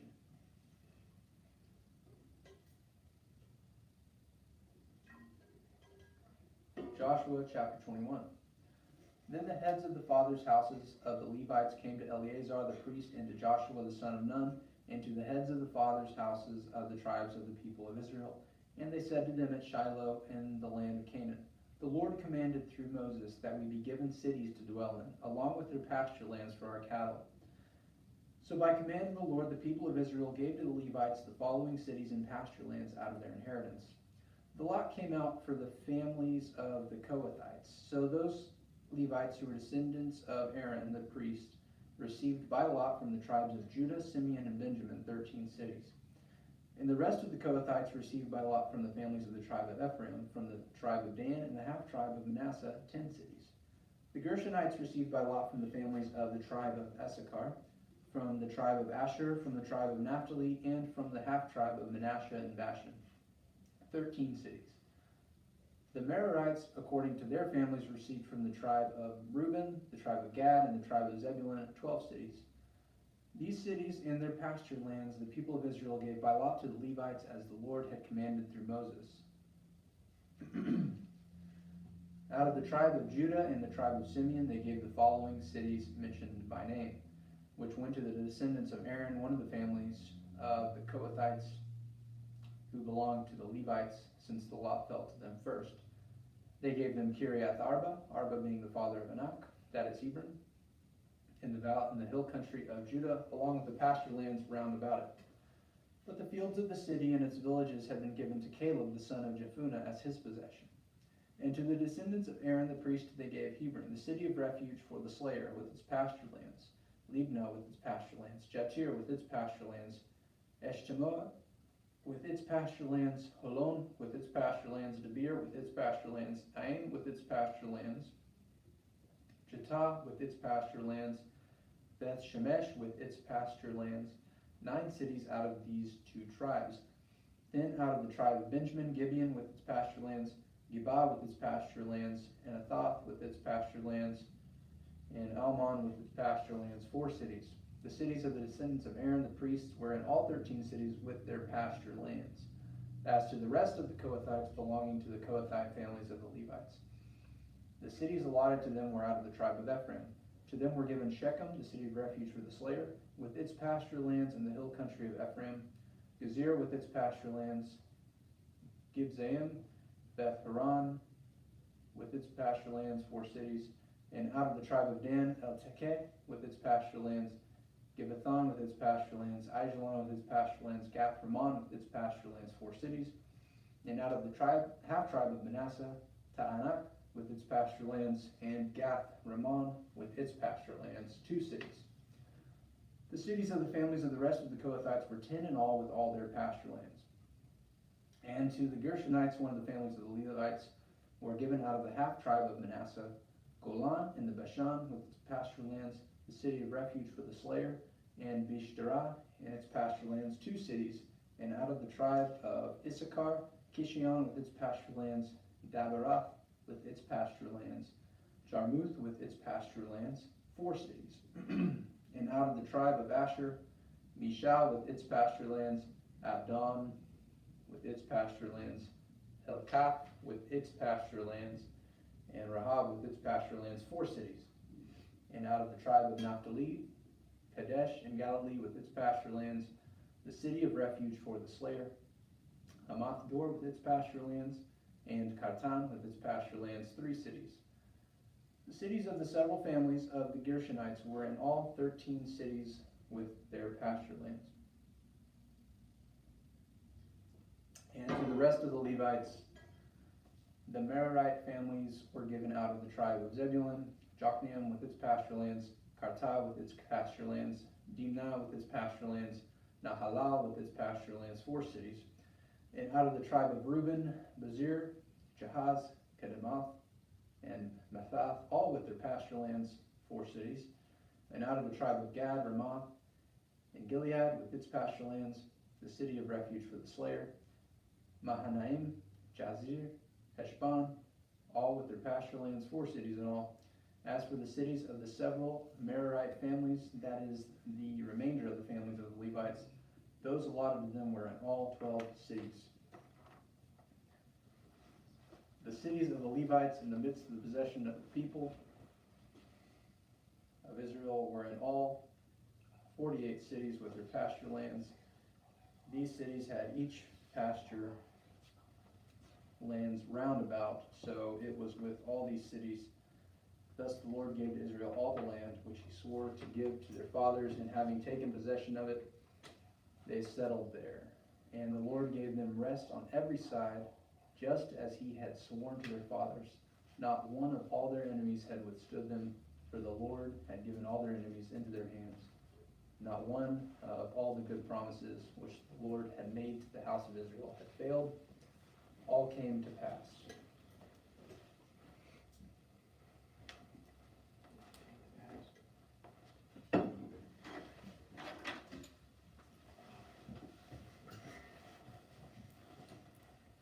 Then Joshua summoned the Reubenites and the Gadites and the half tribe of Manasseh, and said to them, "You have kept all that Moses, the servant of the Lord, commanded you, and have obeyed my voice in all that I have commanded you. You have not forsaken your brethren these many days down to this day, but have been careful to keep the charge of the Lord your God. And now the Lord your God has given rest to your brethren, as he promised them. Therefore turn and go to your home in the land where your possession lies, which Moses, the servant of the Lord, gave you on the other side of the Jordan. Take good care to observe the commandment and the law which Moses, the servant of the Lord, commanded you, to love the Lord your God, and to walk in all his ways, and to keep his commandments, and to cleave to him, and to serve him with all your heart and with all your soul." So Joshua blessed them and sent them away, and they went to their homes. Now, to one and a half of the tribe of Manasseh, Moses had given possession of Bashan, But to the other half Joshua had given up possession beside their brethren, the land west of the Jordan. And when Joshua sent them away to their homes and blessed them, he said to them, "Go back to your homes with much wealth, and with very many cattle, with silver, gold, bronze, and iron, and with much clothing. Divide the spoil of your enemies with your brethren." So the Reubenites and the Gadites and the half-tribe of Manasseh returned home, parting from the people of Israel at Shiloh, which is in the land of Canaan, to go to the land of Gilead, their own land of which they had possessed themselves by command of the Lord through Moses. And when they came to the region about the Jordan that lies in the land of Canaan, the Reubenites and the Gadites and the half-tribe of Manasseh built there an altar by the Jordan, an altar of great size. And the people of Israel heard say, "Behold, the Reubenites and the Gadites and the half-tribe of Manasseh have built an altar at the frontier of the land of Canaan, in the region about the Jordan, on the side that belongs to the people of Israel." And when the people of Israel heard of it, the whole assembly of the people of Israel gathered at Shiloh to make war against them. And the people of Israel sent to the Reubenites and the Gadites and the half-tribe of Manasseh in the land of Gilead, Phinehas the son of Eleazar the priest, and with him 10 chiefs, one of each of the tribal families of Israel, every one of them the head of a family along the clans of Israel. And they came to the Reubenites, the Gadites, and the half-tribe of Manasseh, and the land of Gilead, and they said to them, "Thus says the whole congregation of the Lord, what is this treachery which you have committed against the God of Israel, and turning away this day from following the Lord, by building yourselves an altar this day, and rebelling against the Lord? Had we not had enough of sin at Peor, from which even yet we have not cleansed ourselves? And for there came a plague upon the congregation of the Lord, that you must turn away this day from following the Lord. And if you rebel against the Lord today, he will be angry with the whole congregation of Israel tomorrow. But now, if your land is unclean, pass over into the Lord's land where the Lord's tabernacle stands, and take for yourselves a possession among us. Only do not rebel against the Lord, or make us as rebels by building yourselves an altar other than the altar of the Lord our God.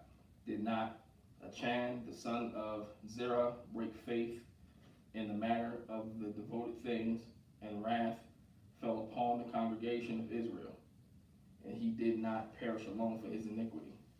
Then the Reubenites, the Gadites, and the half-tribe of Manasseh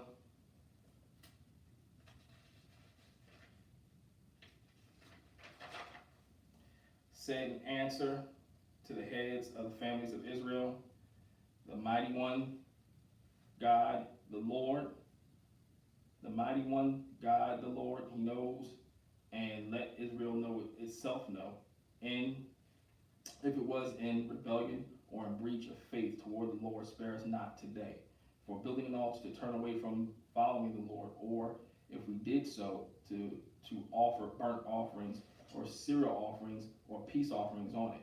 May the Lord himself take vengeance. Nay, but we did it from fear that in time to come your children might say to our children, what have you to do with the Lord, the God of Israel? For the Lord has made a Jordan, a boundary between us and you. You Reubenites and Gadites, you have no portion in the Lord. So your children might make our children cease to worship the Lord. Therefore, we said, let us now build an altar, not for burnt offering, nor for sacrifice, but to be a witness between us and you, and between the generations after us, that we do perform the service of the Lord in the presence with our burnt offerings and sacrifices and peace offerings, lest your children say to our children in time to come, you have no portion in the Lord. And we thought, if this should be said to us or to our descendants in time to come, we should say, behold the copy of the altar of the Lord, which our fathers made, not for burnt offerings nor for sacrifice, but to be a witness between us and you. Far be it from us that we should rebel against the Lord and turn away this day from following the Lord by building an altar for burnt sacrifice, cereal offering, or sacrifice other than the altar of the Lord our God that stands before his tabernacle. When Phinehas the priest and the chiefs of the congregation, the heads of the families of Israel who were with him, heard the words the Reubenites and the Gadites and the Manassites spoke, it pleased them well. And Phinehas the son of Eleazar the priest said to the Reubenites and the Gadites and Manassites, today we know that the Lord is in the midst of us, because you have not committed this treachery against the Lord. Now you have saved the people of Israel from the hand of the Lord. Then Phinehas the son of Eleazar the priest and the chiefs returned from the Reubenites and the Gadites in the land of Gilead to the land of Canaan, where to the people of Israel, and brought back word to them. When the report pleased the people of Israel, and the people of Israel blessed God and spoke no more of making war against them to destroy the land where the Reubenites and the Gadites were settled. The Reubenites and the Gadites called the altar Witness, for they said it is a witness between us that the Lord is God. A long time afterward, when the Lord had given rest to Israel from all the enemies round about, and Joshua was old and well advanced in years, Joshua summoned all Israel, their elders and heads, their judges and officers, and said to them, I am now old and well advanced in years, and you have seen all that the Lord your God has done to all these nations for your sake. For it is the Lord your God who has fought for you. Behold, I have allotted to you as an inheritance for your tribes those nations that remain, along with the nations that I have already cut off, from the Jordan to the great sea in the west. The Lord your God will push them back before you and drive them out of your sight, and you shall possess their land as the Lord your God promised you. Therefore, be very steadfast to keep and do all that is written in the book of the law of Moses, turning aside from it neither to the right hand nor to the left, that you may not be mixed with these nations left here among you, or make mention of the names of their gods, or swear by them, or serve them, or bow down yourselves to them, but to cleave to the Lord your God as you have done to this day. For the Lord has driven out before you and great and strong nations as for you. No man has been able to withstand you to this day. One man of you puts a flight 1,000 sinks. It is the Lord your God who fights for you, as he promised you. Take good heed to yourselves, therefore, to love the Lord your God. For if you turn back and join the remnant of these nations left here among you, and make marriages with them, so that you may marry their women, and they yours, know surely that the Lord your God will not continue to drive these nations out, drive these nations before you, but they shall be a snare and a trap for you, a scourge on your sides and thorns in your eyes, till you perish off this good land which the Lord your God has given you. And now I'm about to go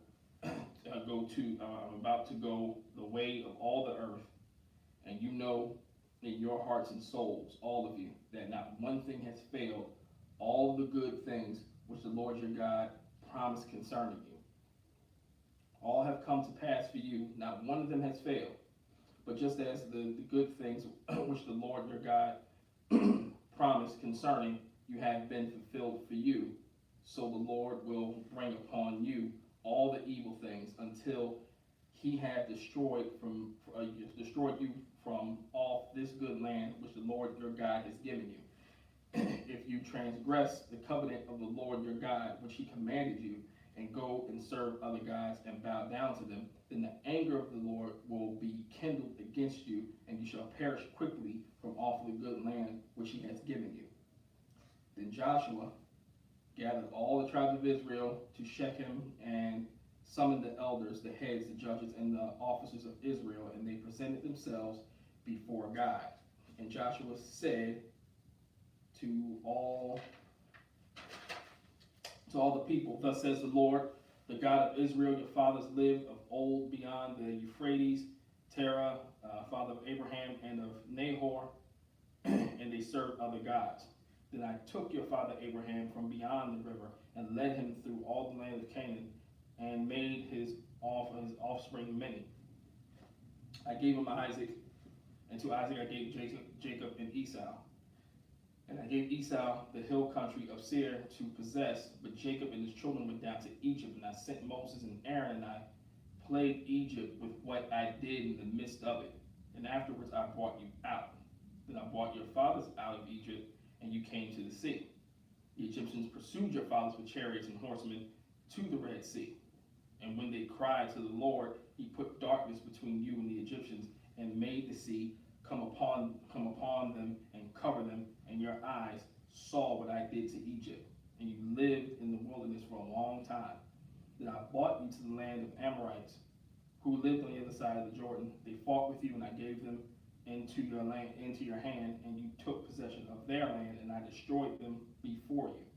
Then Balak, the son of Zippor, king of Moab, arose and fought against Israel, and he sent and invited Balaam, the son of Beor, to curse you. But I would not listen to Balaam, therefore he blessed you, so I delivered you out of his hand. And you went over the Jordan and came to Jericho, and the men of Jericho fought against you, and also the Amorites, and the Perizzites, and the Canaanites, and the Hittites, and the Girgashites, the Hivitites, and the Jebusites, and I gave them into your hand. And I sent the hornet before you, which drove them out before you, the two kings of the Amorites. And it was not by your sword or by your bow. I gave you a land on which you had not labored, and cities which you had not built, and you dwell therein. You eat of the fruit of the vineyards and olive yards, which you did not plant. Now therefore fear the Lord, and serve him in sincerity and in faithfulness. Put away the gods which your fathers served beyond the river, and in Egypt, and serve the Lord. And if you be unwilling to serve the Lord, choose this day whom you will serve, whether the gods your fathers served in the region beyond the river, or the gods of the Amorites in whose land you dwell. But as for me and my house, we will serve the Lord. Then the people answered, far be it from us, we should forsake the Lord to serve other gods, for it is our Lord, our God, who brought us and our fathers up from the land of Egypt and out of the house of bondage, and who did those great signs in our sight, and preserved us in all the way that we went, and among all the peoples through whom we passed. And the Lord drove out before us all the peoples, the Amorites who lived in the land. Therefore we also will serve the Lord, for he is our God. But Joshua said to the people, you cannot serve the Lord, for he is a holy God. He is a jealous God. He will not forgive your transgressions or your sins. If you forsake the Lord and serve foreign gods, he will turn and do you harm and consume you, and after having done you good. And the people said to Joshua, nay, but we will serve the Lord. Then Joshua said to the people, you are a witness against yourselves that you have chosen the Lord to serve him. And they said, we are witnesses. He said, then put away foreign gods which are among you, and incline your heart to the Lord, the God of Israel. And the people said to Joshua, the Lord our God we will serve, and his voice we will obey. So Joshua made a covenant with the people that day, and made statutes and ordinances for them at Shechem. And Joshua wrote these words in the book of the law of God, and he took a great stone and set it up there under the oak in the sanctuary of the Lord. Joshua said to all the people, behold, this stone shall be a witness against us, for it has heard all the words of the Lord which he spoke to us. Therefore it shall be a witness against you, lest you deal falsely with your God. So Joshua sent the people away, every man to his inheritance. After these things, Joshua, the son of Nun, the servant of the Lord, died, being 110 years old. And they buried him in his own inheritance at Timnath-Serah, which is in the hill country of Ephraim, north of the mountain of Gash. And Israel served the Lord all the days of Joshua, all the days of the elders who outlived Joshua, and had known all the work which the Lord did for Israel. The bones of Joseph, which the people of Israel brought up from Egypt, were buried at Shechem, and the portion of the ground which Jacob bought from the sons of Hamor, father of Shechem, for 100 pieces of money. It became an inheritance of the descendants of Joseph. And Eleazar, the son of Aaron, died, and they buried him at Gibeah, the town of Phinehas his son, which had been given him in the hill country of Ephraim.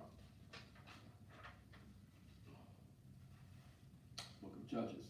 After the death of Joshua, the people of Israel acquired of the Lord who shall go up first for us against the Canaanites to fight against them. The Lord said, Judah shall go up. Behold, I have given the land into his hand. And Judah said to Simeon his brother, come up with me into the territory allotted to me, that we may fight against Canaanites, and I likewise will go with you into the territory allotted to you.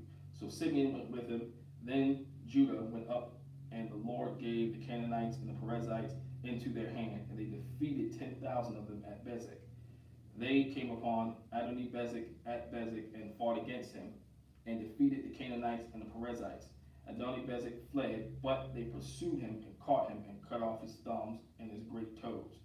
And Adoni-Bezek said, 70 kings with their thumbs and their great toes cut off used to pick up scraps under my table. As I have done, so God has requited me.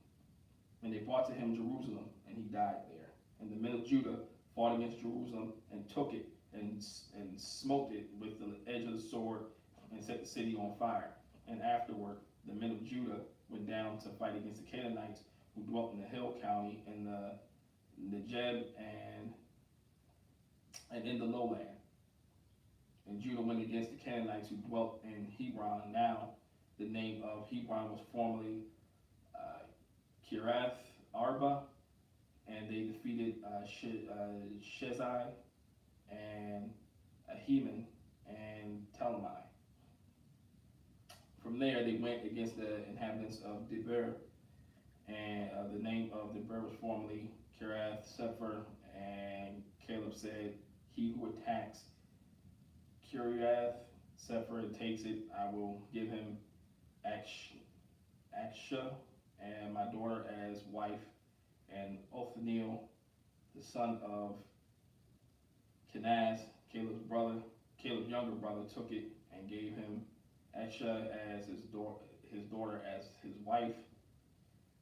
When she came to him, she urged him to ask her father for a field, and she alighted from her ass. And Caleb said to her, what do you wish? She said to him, give me a present. Since you have set me in the land of Negeb, give me also springs of water. And Caleb gave her the upper springs and lower springs. And the descendants of Kenite, Moses' father-in-law, went up with the people of Judah from the city of palms into the wilderness of Judah, which lies in the Negeb near Arad. And they went and settled with the people. And Judah went with Simeon his brother, and they defeated the Canaanites who inhabited Zaphath, and utterly destroyed it. So the name of the city was called Norma. Judah also took Gaza with its territory, and Ashkelon with its territory, and Ekron with its territory. And the Lord was with Judah, and he took possession of the hill country, but he could not drive out the inhabitants of the plain, because they had chariots of iron. And Hebron was given to Caleb, as Moses had said, and he drove out from it the 3 sons of Anak. But the people of Benjamin did not drive out the Jebusites who dwelt in Jerusalem, so the Jebusites have dwelt with the people of Benjamin in Jerusalem to this day. The house of Joseph also went up against Bethel, and the Lord was with them. And the house of Joseph sent to spy out Bethel. Now the name of the city was formerly Luz. And the spies saw a man coming out of the city, and they said to him, pray, show us the way into the city, and we will deal kindly with you. And he showed them the way into the city, and they smote the city with the edge of the sword, but they let the man and all his family go. And the man went to the land of the Hittites and built a city and called its name Luz. That is its name to this day. Manasseh did not drive out the inhabitants of Beth Shean and its villages, or Tanash and its villages, or the inhabitants of Dor and its villages, or the inhabitants of Iblim and its villages, or the inhabitants of Megiddo and its villages, but the Canaanites persisted in dwelling in that land. When Israel grew strong, they put the Canaanites to forced labor, but did not utterly drive them out. And Ephraim did not drive out the Canaanites who dwelt in Gezer, but the Canaanites dwelt in Gezer among them. Zebulun did not drive out the inhabitants of Kitron or the inhabitants of Nalal, but the Canaanites dwelt among them and became subject to forced labor. Asher did not drive out the inhabitants of Akko, or the inhabitants of Sidon, or of Elab, or of Akzib, or Helba, or of Aphik, or Rehob. But the Asherites dwelt among the Canaanites and the inhabitants of the land, for they did not drive them out. Naphtali did not drive out the inhabitants of Beth Shemesh, or the inhabitants of Beth Anath, but dwelt among the Canaanites and inhabitants of the land. Nevertheless, in the inhabitants of Beth Shemesh and of Beth Anath came subject to forced labor for them. The Amorites pressed the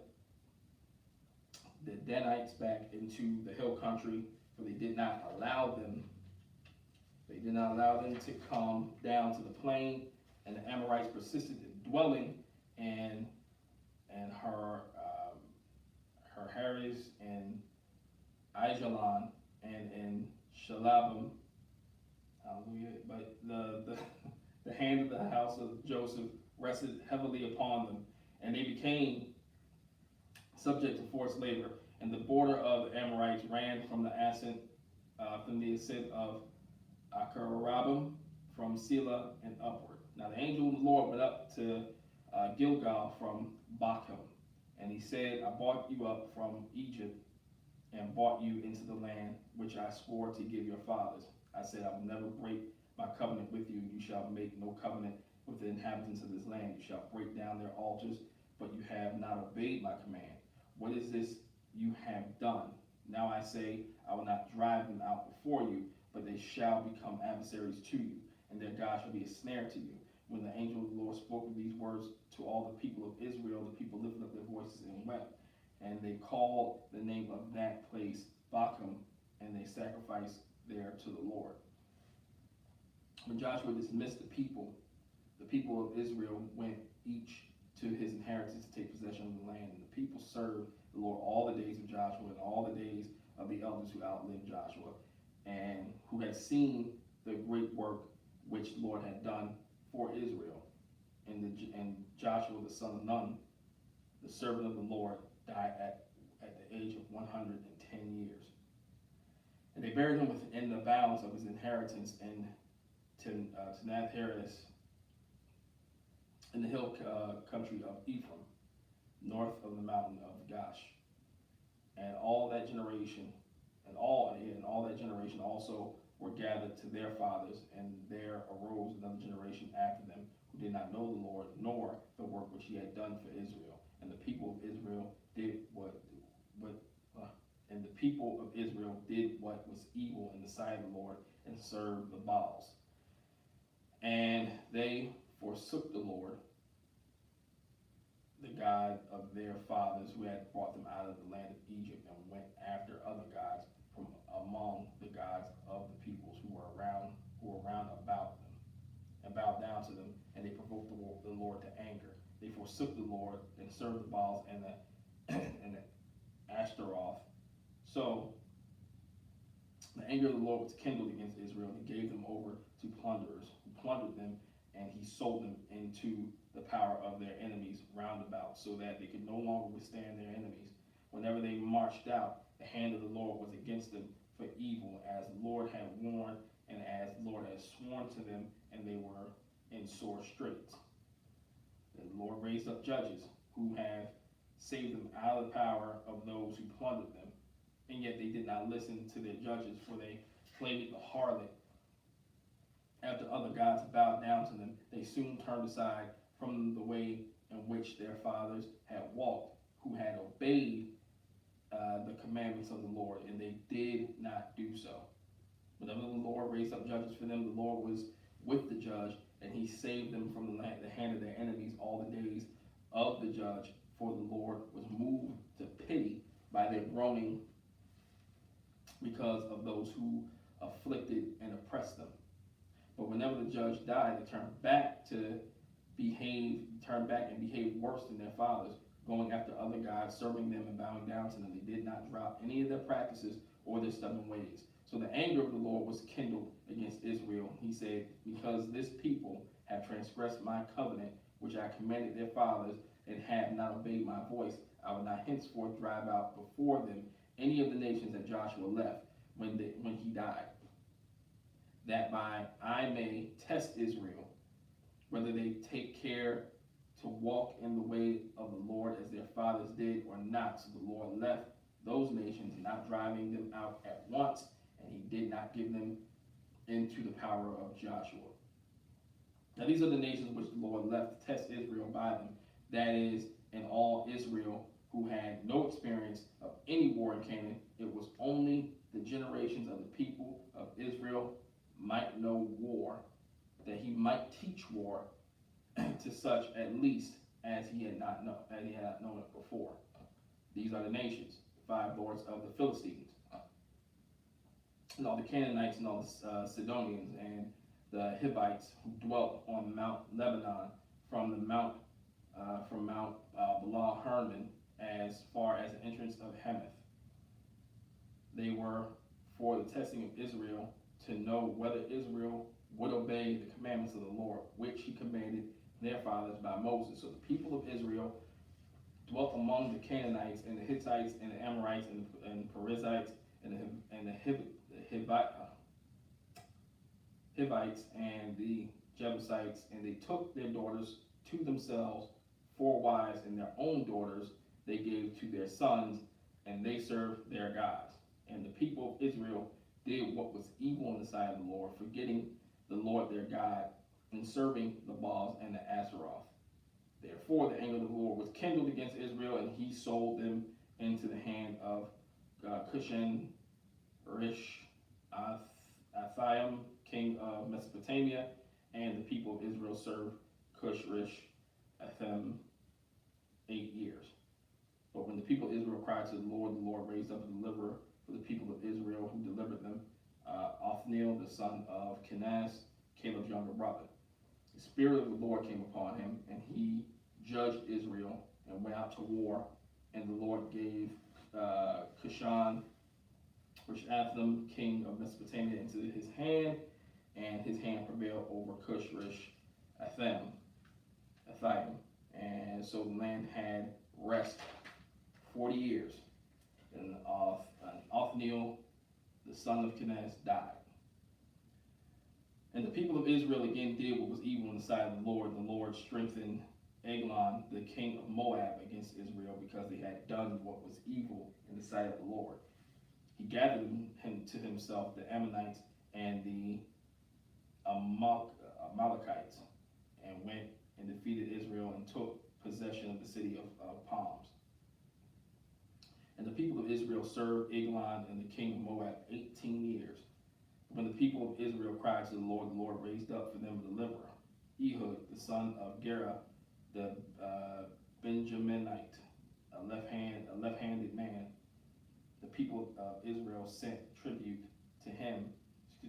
by him to Eglon, the king of Moab. And Ehud made for himself a sword with 2 edges, a cubit in length, and he girded it on his right thigh under his clothes. And he presented the tribute to Eglon, king of Moab. Now Eglon was a very fat man. When Ehud had finished presenting the tribute, he sent away the people that carried the tribute. But he himself turned back at the sculptured stones near Gilgal and said, I have a secret message for you, O king. And he commanded silence.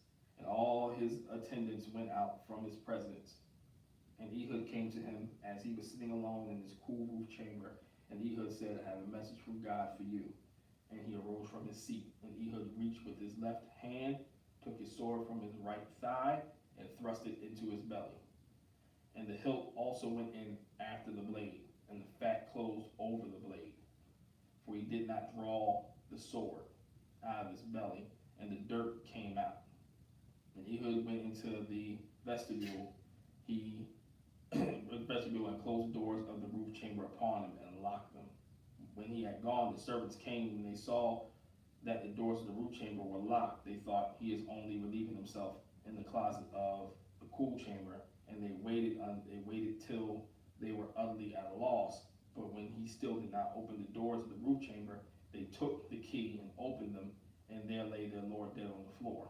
Ehud escaped while they delayed and passed beyond the sculptured stones and escaped to Sirah.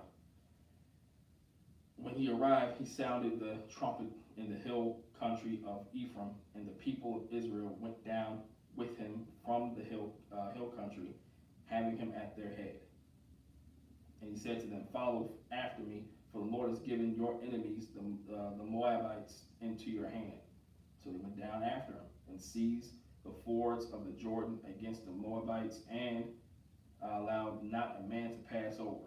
And they killed at that time about 10,000 of the Moabites, all strong, able-bodied men. Not a man escaped.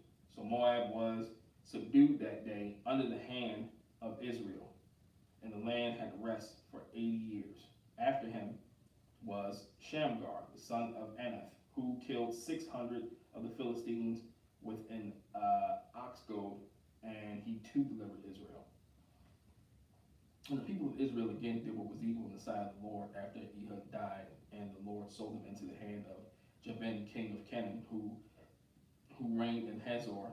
The commander of his army was Sisera, who dwelt in Harosheth Hagoyim.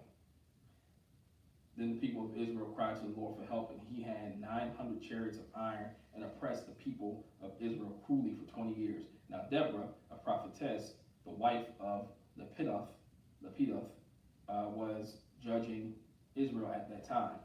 She used to sit under the palm of Deborah between Ramah and Bethel in the hill country of Ephraim, and the people of Israel came up to her for judgment. She sent and summoned Barak, the son of Abinoam, from Kadesh and Naphtali, and said to him, "The Lord, the God of Israel, commands you, go, gather your men at Mount Tabor, take 10,000 from the tribe of Naphtali and the tribe of Zebulun. And I will draw out Sisera, the general of Jabin's army, to meet you by the river Kishon with his chariots and his troops, and I will give him into your hand." Barak said to her, "But if you will go with me, I will go. But if you will not go with me, I will not go." And she said, "I will surely go with you. Nevertheless, the road which you are going will not lead to your glory. The Lord will sell Sisera into the hand of a woman." Then Deborah arose and went with Barak to Kadesh, and Barak summoned Zebulun and Naphtali to Kadesh, and 10,000 men went up at his heels, and Deborah went up with him. Now Heber the Kenite had separated from the Kenites, the descendants of Hobab, the father-in-law of Moses, and had pitched his tent as far away as the oak and Zananim, which is near Kadesh. But Sisera was told that Barak, son of Abinoam, had gone up to Mount Tabor. Sisera called out all his chariots, 900 chariots of iron, and all the men who were with him, from Harosheth Hagoyim to the river Kishon. And Deborah said to Barak, "Up, for this is the day in which the Lord has given Sisera into your hand. Does not the Lord go out before you?" So Barak went down from Mount Tabor with 10,000 men following him. And the Lord routed Sisera, and all his chariots and all the army before Barak at the edge of the sword. And Sisera alighted from his chariot and fled away on foot. And Barak pursued the chariots and the army to Harosheth Hagoyim, and all the army of Sisera fell by the edge of the sword. Not a man was left. But Sisera fled away on foot to the tent of Jael, the wife of Heber the Kenite, for there was peace between Jabin, the king of Nazor, and the house of Heber the Kenite. And Joe came out to meet Sisera and said to him, "Turn aside, my lord, turn aside to me, have no fear." So he turned aside to her into the tent. She covered him with a rug. And he said to her, "Pray, give me a little water to drink, for I am thirsty." So she opened a skin of milk and gave him a drink and covered him. And he said to her, "Stand at the door of the tent, and if any man comes and asks you, 'Is anyone here?' say no." But Jael, the wife of Heber, took a tent peg and took a hammer in her hand and went softly to him and drove the peg into his temple till it went down into the ground. And he was lying fast asleep from weariness, so he died. And behold, as Barak pursued Sisera, Jael went out to meet him and said to him, "Come, and I will show you the man whom you are seeking."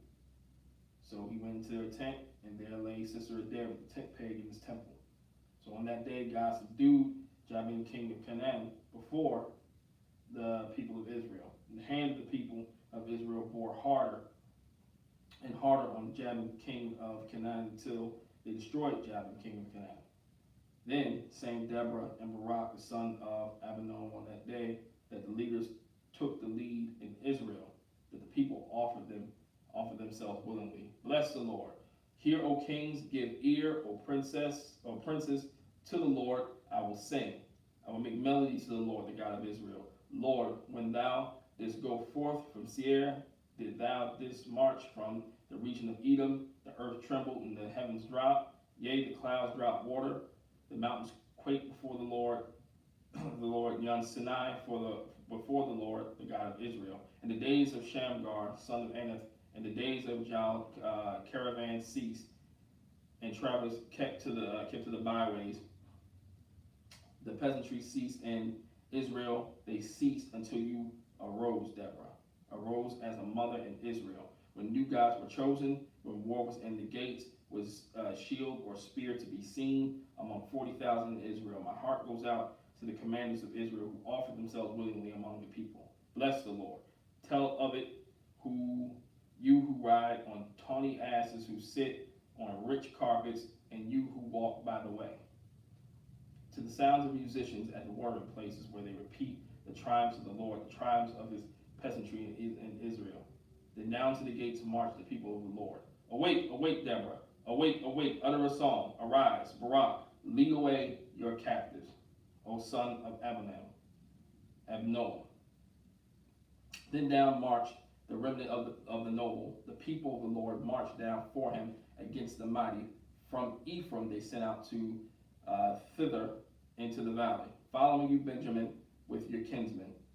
From Machir marched down the commanders, and from Zebulun those who bear the marshal's staff. The princes of Issachar came with Deborah, and Issachar, faithful to Barak, into the valley. They rushed forth at his heels. Among the clans of Reuben, there were great searchings of heart. Why did you tarry among the sheepfolds to hear the piping for the flocks? Among the clans of Reuben, there were great searchings of heart. Gilead stayed beyond the Jordan, and Dan, why did he abide with the ships? Asher still sat still with the coast of the sea, settling down by his landings. Zebulun is a people that jeoparded their lives to the death. Naphtali too on the heights of the field. The kings came, they fought. The kings of Canaan at Tanash by the waters of Megiddo. They got no spoils of silver. From heaven fought the stars. From their courses they fought against Sisera. The torrent Kishon swept them away. The onrushing torrent, the torrent Kishon, march on, my soul, with might. Then loud beat the horses' hoofs with the galloping of his steeds. Curse Meroz, says the angel of the Lord. Cursed bitterly in its inhabitants, because they came not to the help of the Lord, to the help of the Lord against the mighty. Most blessed of women of Jael, the wife of Heber the Kenite, of tent-dwelling women, most blessed. He asked water, she gave him milk. She brought him curds in a lorry bowl. And she put her hand to the tent peg and her right hand to the workman's mallet. She struck Sisera a blow. She crushed his head, and she shattered and pierced his temple. He sank, he fell, he lay still at her feet. At her feet he sank, he fell.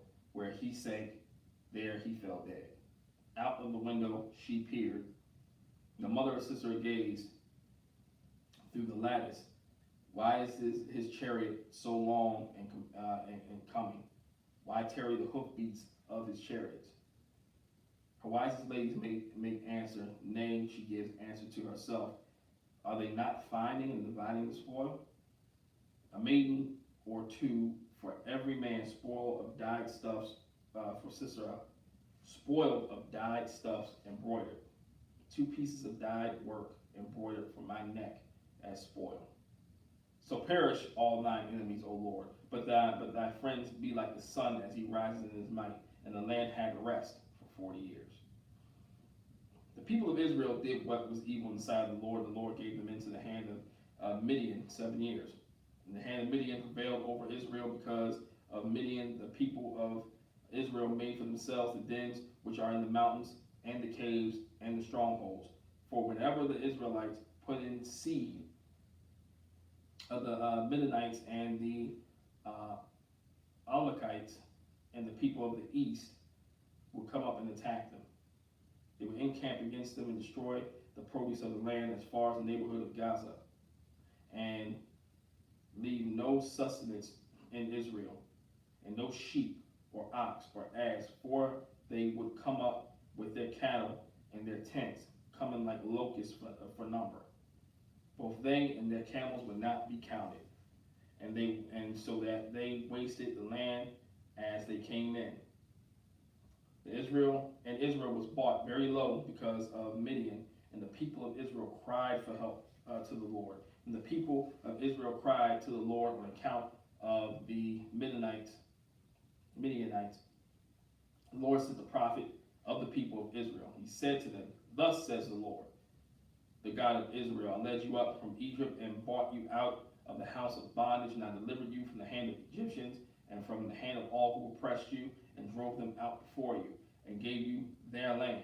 And I said to you, I am the Lord your God. You shall not pay reverence to the gods of the Amorites, in whose land you dwell.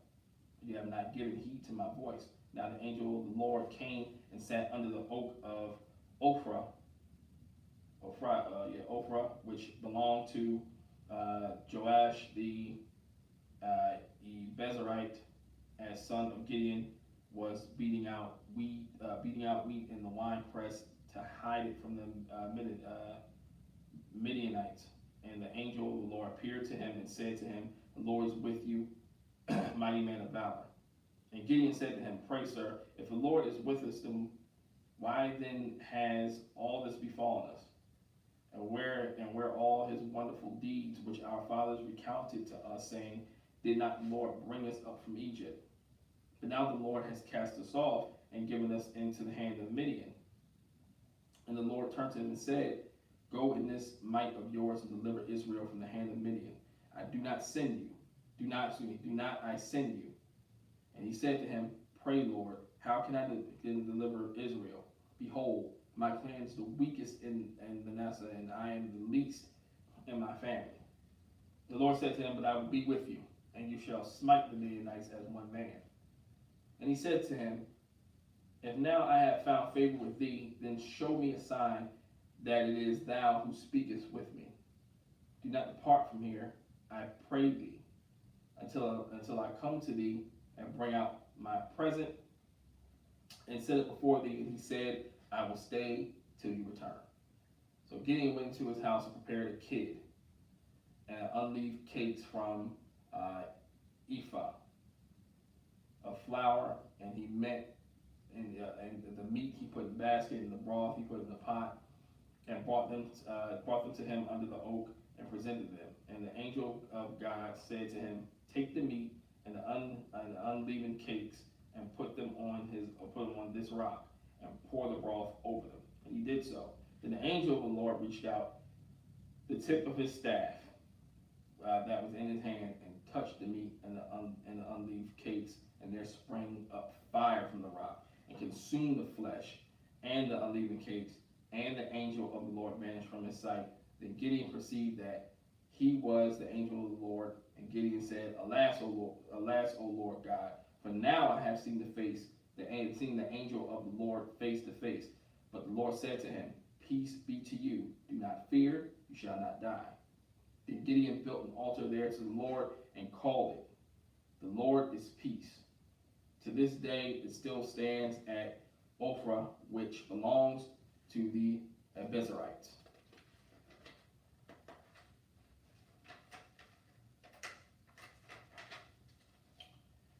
That night the Lord said to him, Take your father's bull, the second bull 7 years old, and pull down the altar of Baal which your father has, and cut down the Asherah that is beside it, and build an altar to the Lord your God to the top of the stronghold here, with stones laid in due order. Then take the second bull and offer it as a burnt offering with the wood of Asherah, which you shall cut down. So Gideon took 10 men of his servants and did as the Lord had told him. But because he was too afraid of his family and the men of the town to do it by day, he did it by night. When the men of the town rose early in the morning, behold, the altar of Baal was broken down, and the Asherah beside it was cut down, and the second bull was offered upon the altar which had been built. And they said to one another, Who has done this thing? And after they had made search and inquired, they said, Gideon, son of Joash, has done this thing. Then the men of the town said to Joash, Bring out your son, that he may die. For he has pulled down the altar of Baal and cut down Asherah beside it. But Joash said to all they who were arrayed against him, Will you contend for Baal, or will you defend his cause? Whoever contends for him shall be put to death by morning. If he is a god, let him contend for himself, because his altar has been pulled down. Therefore, in that day he was called Jerubbaal, that is to say, let Baal contend against him, because he pulled down his altar. Then all the Midianites and the Amalekites and the people of the east came together, and crossing the Jordan, they encamped in the valley of Jezreel. But the Spirit of the Lord took possession of Gideon, and he sounded the trumpet, and the Abiezrites were called out to follow him. And he sent messengers throughout all Manasseh, and they too were called out to follow him. And he sent messengers to Asher, Zebulun, and Naphtali. And they went up to meet him. And Gideon said to God, If thou wilt deliver Israel by my hand, as thou hast said, behold, I am laying a fleece of wool on the threshing floor. If there is dew on the fleece alone, and it is dry all on the ground, then I shall know that thou wilt deliver Israel by my hand, as thou hast said. And it was so. When he rose the next morning and squeezed the fleece, he wrung enough dew from the fleece to fill a bowl with water. Then Gideon said to God, Let not thy anger burn against me. Let me speak but this once. Pray, let me make trial only this once with the fleece. Pray, let it be dry only on the fleece, and on all the ground that there be dew. Let there be dew. And God did so that night, for it was dry on the fleece only, and on all the ground there was dew. Then Jerubbaal, that is Gideon, and all the people who were with him rose early and encamped beside the spring of Harod, and the camp of Midian was north of them by the hill of Moreh in the valley. The Lord said to Gideon, The people with you are too many for me to give the Midianites into their hands, lest Israel vaunt themselves against me, saying, My own hand has delivered me. Now therefore proclaim in the ears of the people, saying, whoever is fearful and trembling, let him return home. And Gideon tested them. 22,000 returned, and 10,000 remained. And the Lord said to Gideon, the people are still too many. Take them down to the water, and I will test them for you. I'll test for you there, and he of whom I say to you, this man shall go with you, and any of whom I say to you, this man shall not go with you, shall not go. So he brought the people down to the water, and the Lord said to Gideon, everyone that laps the water with his tongue as a dog laps, you shall set by himself. Likewise, everyone that kneels down to drink. And the number of those that lap, putting their hands to their mouths, was 300 men. But all the rest of the water knelt down to drink water. And the Lord said to Gideon, with the 300 men that lapped, I will deliver you, and give the Midianites into your hand. And let the others go, every man to his home. So he took the jars of the people from their hands and their trumpets, and he sent all the rest of Israel, every man to his tent, but retained the 300 men, and the camp of Midian was below him in the valley. That same night, the Lord said to him, arise, go down against the camp, for I have given into your hand. But if you fear to go down to the camp with Purah, your servant, and you shall hear what they say. And afterward, your hands shall be strengthened to go down against the camp. Then he went down with Purah, his servant, to the outpost of the armed men that were in the camp. And the Midianites and the Amalekites and all the people of the east lay along the valley like locusts for multitude. And their camels were without number. And as the sand which is upon the seashore for multitude, when Gideon came, behold, a man was telling a dream to his comrade. And he said, behold, I dreamed a dream, and lo, a cake of barley bread tumbled into the camp, Midian, and came to the tent and struck it so that it fell, and turned it upside down so that the tent lay flat. And his comrade answered, this is no other than the sword of Gideon, the son of Joash, who gave a man of Israel into his hand. God has given Midian and all the host. When Gideon heard the telling of the dream and its interpretation, he worshipped, and he returned to the camp of Israel and said, arise, for the Lord has given the host of Midian into your hand. And he divided 300 men into 3 companies and put trumpets into the hands of all of them, and empty jars with torches inside the jars. And he said to them, look at me and do likewise. When I come to the outskirts of the camp, and do as I do. When I blow the trumpet, and all who are with me, then blow the trumpets also on every side of all the camp, and shout for the Lord and for Gideon. So Gideon and the 100 men who were with him came to the outskirts of the camp at the beginning of the middle watch, and they had just set the watch. They just set the watch, and they blew the trumpets and smashed the jars that were in their hands. And the 3 companies blew the trumpets and broke the jars, holding in their left hands the torches, and in their right hands trumpets to blow. And they cried, a sword for the Lord and for Gideon. He stood every man in his place round about the camp, and all the army ran. They cried out and fled. When they blew the 300 trumpets, the Lord set every man's sword against his fellow, and against all the army. And the army fled as far as Beth Shittah towards Zerah, as far as the border of Abel Meloah, and by Tebath.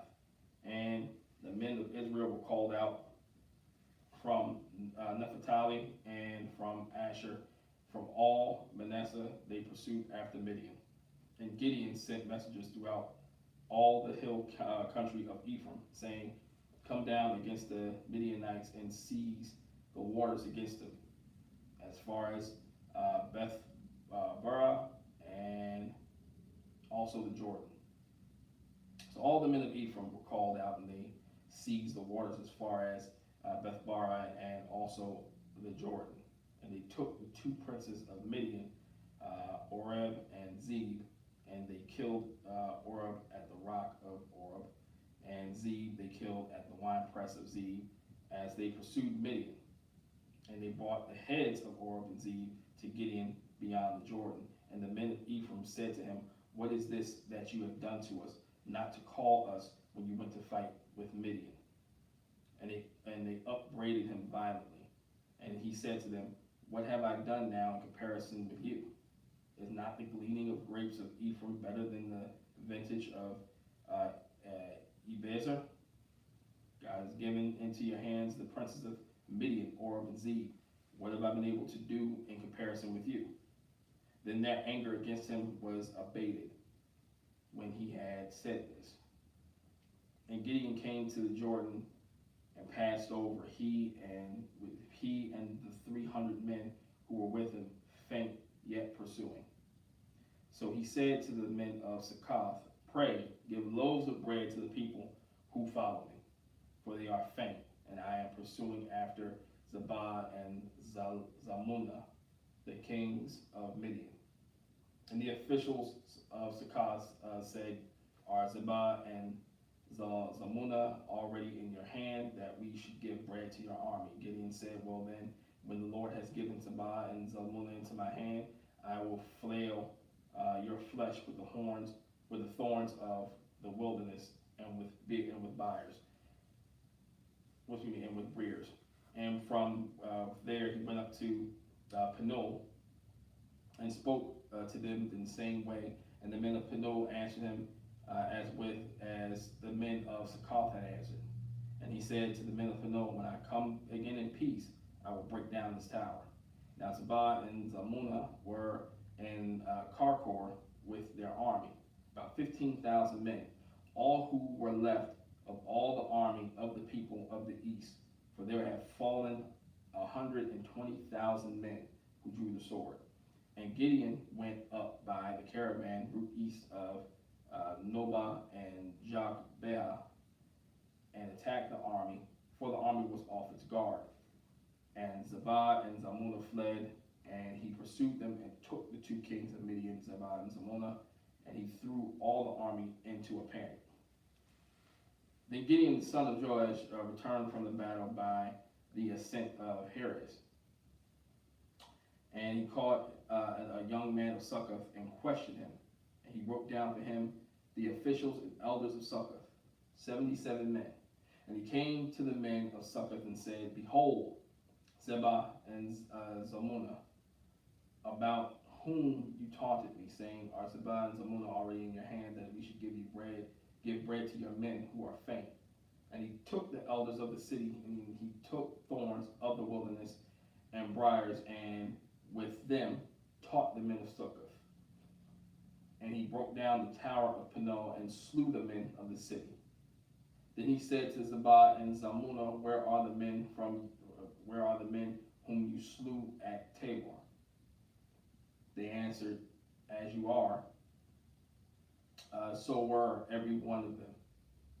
They resembled the sons of a king, and he said, "They were my brothers, the sons of my mother. As the Lord lives, if you had saved them alive, I would not slay you." And he said to Jether, his firstborn, "Rise and slay them." But youth did not draw his sword, for he was afraid, because he was still a youth. Then Zebah and Zalmunna said, "Rise yourself and fall upon us, for as the man is, so is his strength."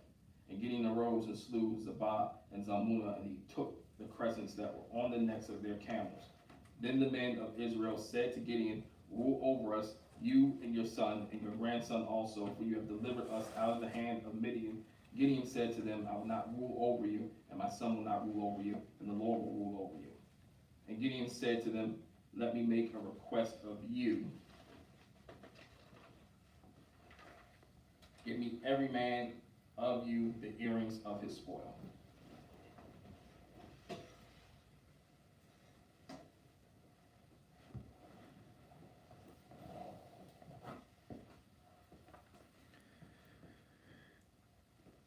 Go ahead, real quick.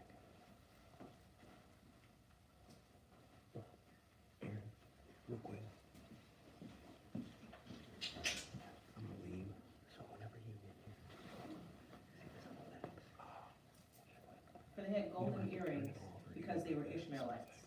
And they answered, we will willingly give them.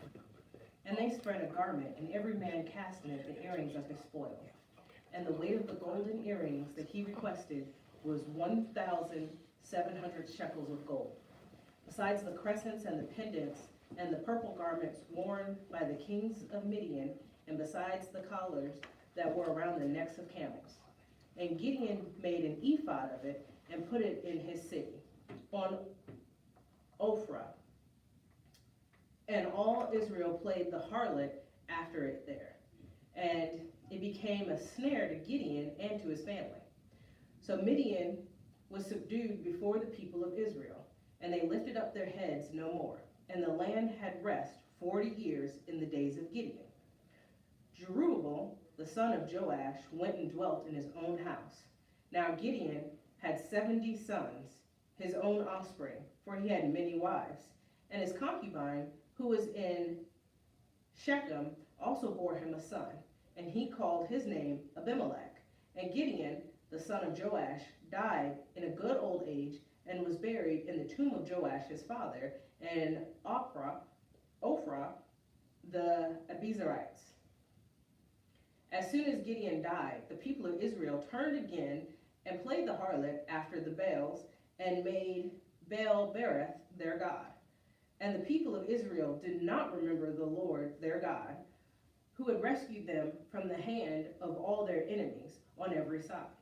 And they did not show kindness to the family of Zerubbabel, that is Gideon, in return for all the good that he had done to Israel. Now Abimelech, the son of Jerubbaal, went to Shechem to his mother's kinsmen, and said to them and to the whole clan of his mother's family, say in the ears of all the citizens of Shechem, which is better for you, that all 70 of the sons of Jerubbaal rule over you, or that one rule over you? Remember also that I am your bone and your flesh. And his mother's kinsmen spoke all these words on his behalf in the ears of all the men of Shechem. And their hearts inclined to follow Abimelech, for they said, he is our brother. And they gave him 70 pieces of silver out of the house of Baal-berith, with which Abimelech hired worthless and reckless fellows, and followed him. And he went to his father's house at Ophrah, and slew his brothers, the sons of Jerubbaal, 70 men upon one stone. But Jotham, the youngest of Jerubbaal, was left, for he hid himself. And all the citizens of Shechem came together, and all the Beth Millo, and they went and made Abimelech king by the oak of the pillar in Shechem. When it was told to Jotham, he went and stood on the top of Mount Gerizim, and cried aloud and said to them, listen to me, you men of Shechem, that God may listen to you. The trees once went forth to anoint a king over them, and they said to the olive tree, reign over us.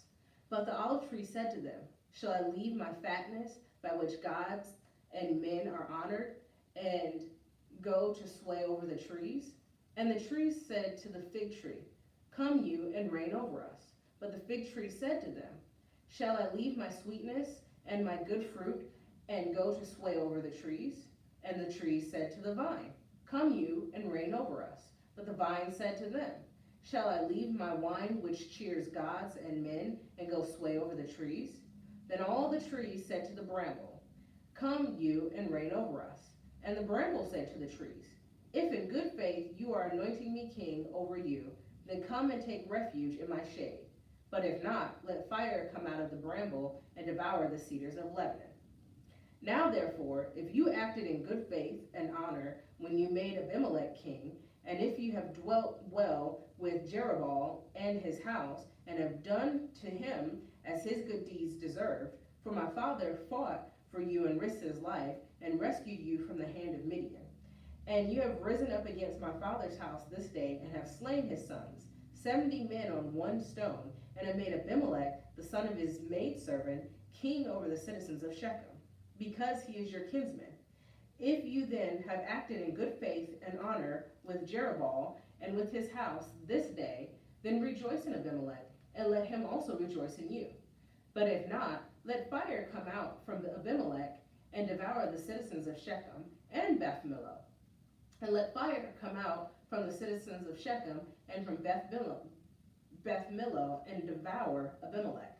And Jotham ran away, fled and went to Beer, and dwelt there for fear of Abimelech his brother. Abimelech ruled over Israel 3 years, and God sent an evil spirit between Abimelech and the men of Shechem. And the men of Shechem dealt treacherously with Abimelech, that the violence done to the 70 sons of Jerubbaal might come, and their blood be laid upon Abimelech their brother, who slew them, and upon the men of Shechem, who strengthened his hands to slay his brothers. And the men of Shechem put men in ambush against him in the mountaintops, and they robbed all who passed by them along that way. And it was told Abimelech. And Gal, the son of Ebed, moved into Shechem with his kinsmen, and the men of Shechem put confidence in him. And they went out into the field and gathered the grapes from their vineyards and trod them, and held festival, and went into the house of their God, and ate and drank and reviled Abimelech.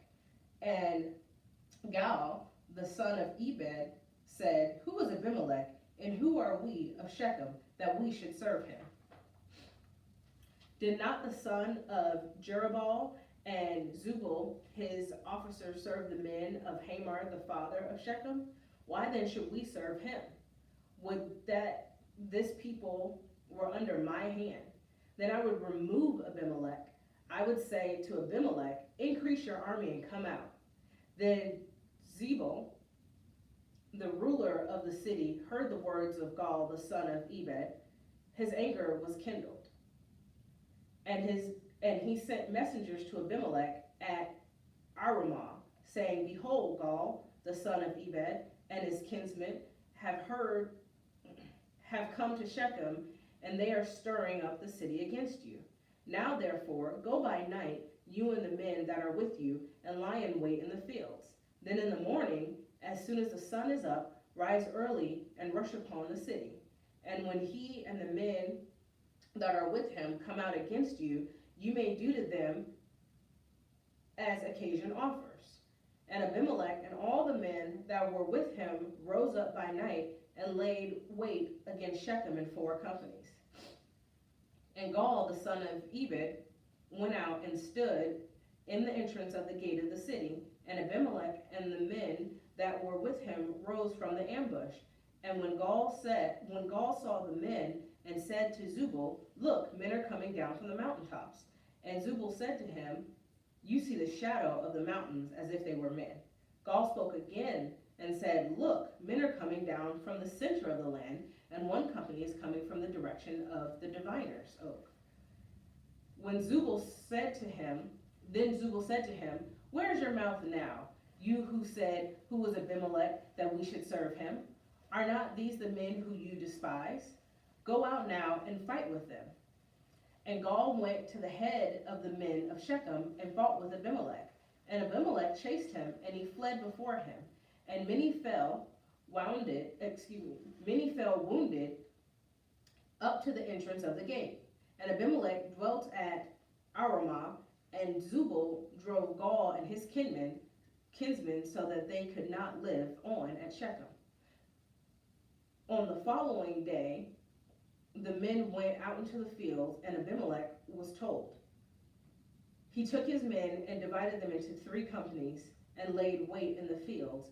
And he looked and saw the men coming out of the city. And he rose against them and slew them. Abimelech and the company that was with him rushed forward and stood at the entrance of the city, while the 2 companies rushed upon all who were in the fields and slew them. And Abimelech fought against the city all that day. He took the city and killed the people that were in it, and he razed the city and sowed it with salt.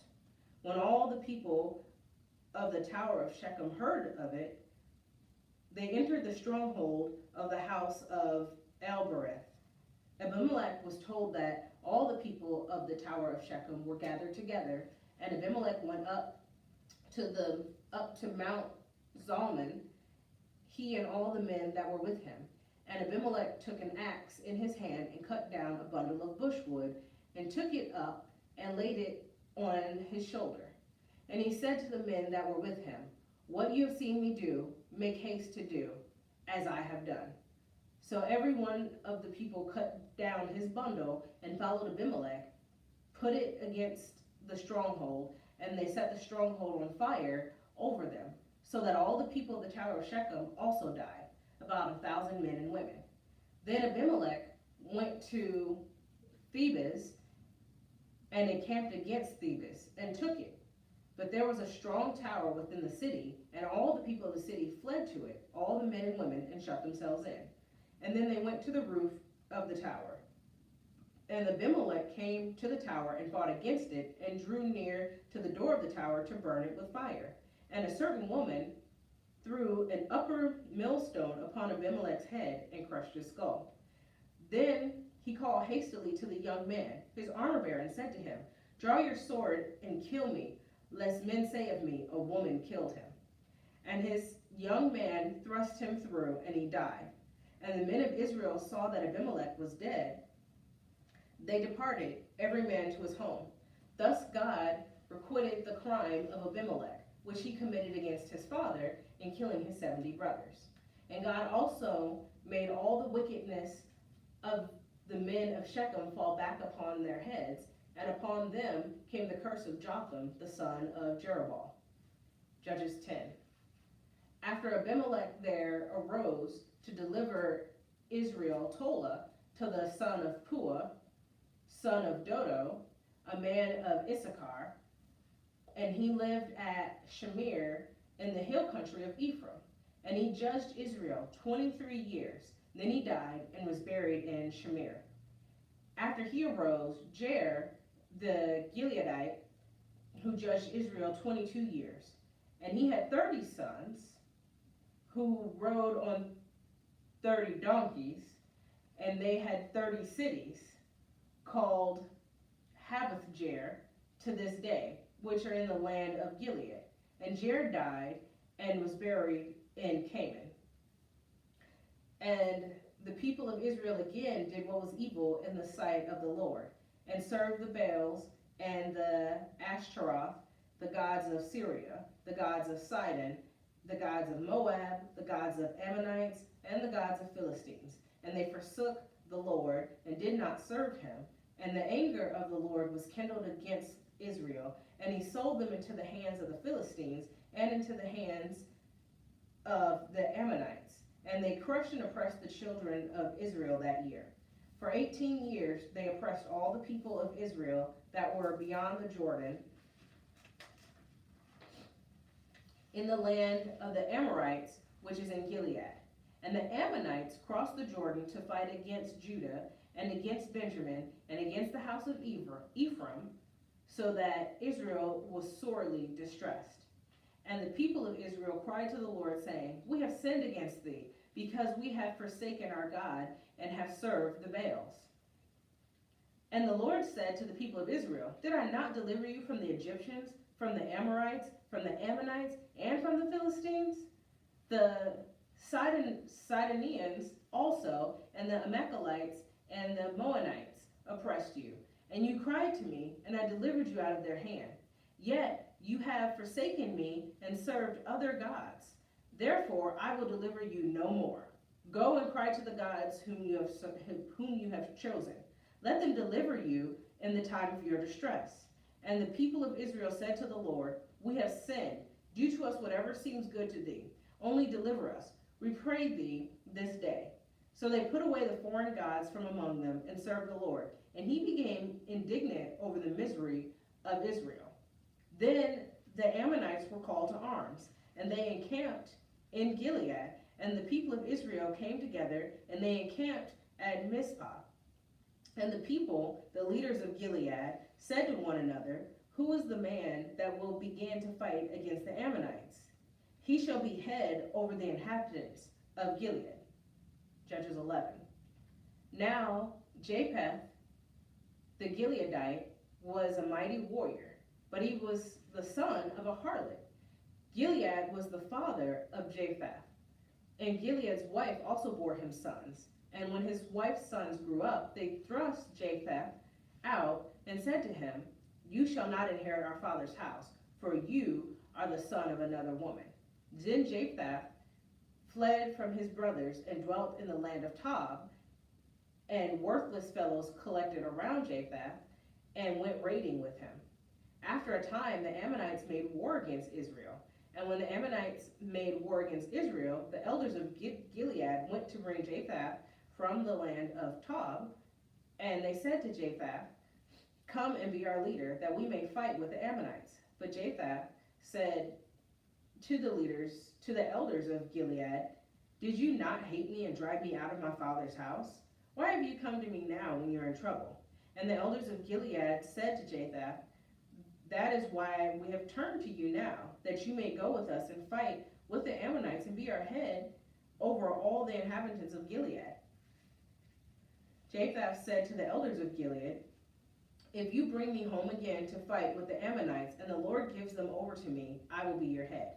And the elders of Gilead said to Jephthah, "The Lord will be witness between us. We will surely do as you say." So Jephthah went with the elders of Gilead, and the people made him head and leader over them. And Jephthah spoke all his words before the Lord at Mizpah.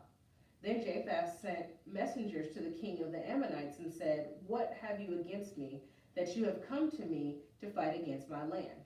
And the king of the Ammonites answered the messengers of Jephthah, "Because Israel, on coming from Egypt, took away my land from the Arnon to the Jabbok and to the Jordan. Now therefore restore it peacefully." And Jephthah sent messengers again to the king of Ammonites, and he said to them, Thus says Jephthah, "Israel will not take away the land of Moab or the land of the Ammonites." But when they came up from Egypt, Israel went through the wilderness to the Red Sea and came to Kadesh. Israel then sent messengers to the king of Edom, saying, "Let us pass, we pray, through your land." But the king of Edom would not listen. And they sent also to the king of Moab, but he would not consent. So Israel remained at Kadesh.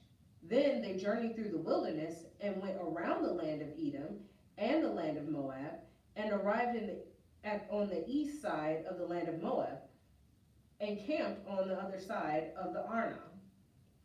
But they did not enter the territory of Moab, for the Arnon was the boundary of Moab.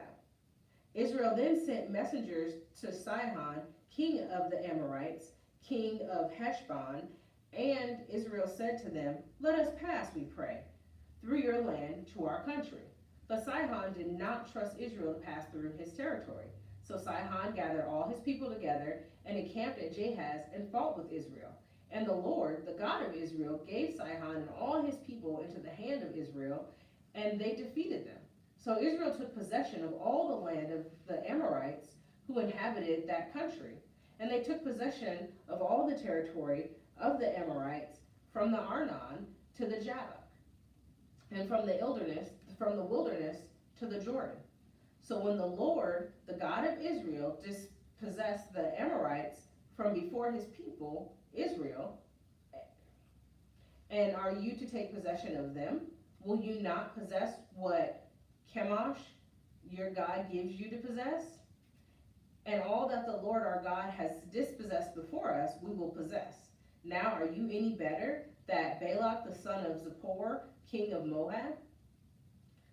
Did he ever strive against Israel, or did he ever go to war with them? While Israel dwelt in Heshbon and in its villages, and in Aroer and its villages, and in all the cities that are on the banks of the Arnon, 300 years. Why did you not recover them within that time? I therefore have not sinned against you, and you do me wrong by making war on me. The Lord, the judge, decided this day between the people of Israel and the people of Ammon. But the king of Ammonites did not heed the message of Jephthah, which he sent to them. Then the Spirit of the Lord came upon Jephthah, and he passed through Gilead and Manasseh, and passed on to Mizpah of Gilead, and from Mizpah of Gilead he passed on to the Ammonites. And Jephthah made a vow to the Lord and said, if thou wilt give the Ammonites into my hand, then whoever comes forth from the doors of my house to meet me when I return victorious from the Ammonites shall be the Lord's, and I will offer him up for a burnt offering.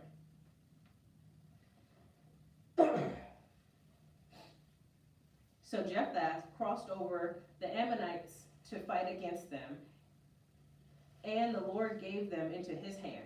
And he smote them from Aroer to the neighborhood of Minnith, 20 cities, as far as Abel Keramim, with every great slaughter, so that the Ammonites were subdued before the people of Israel.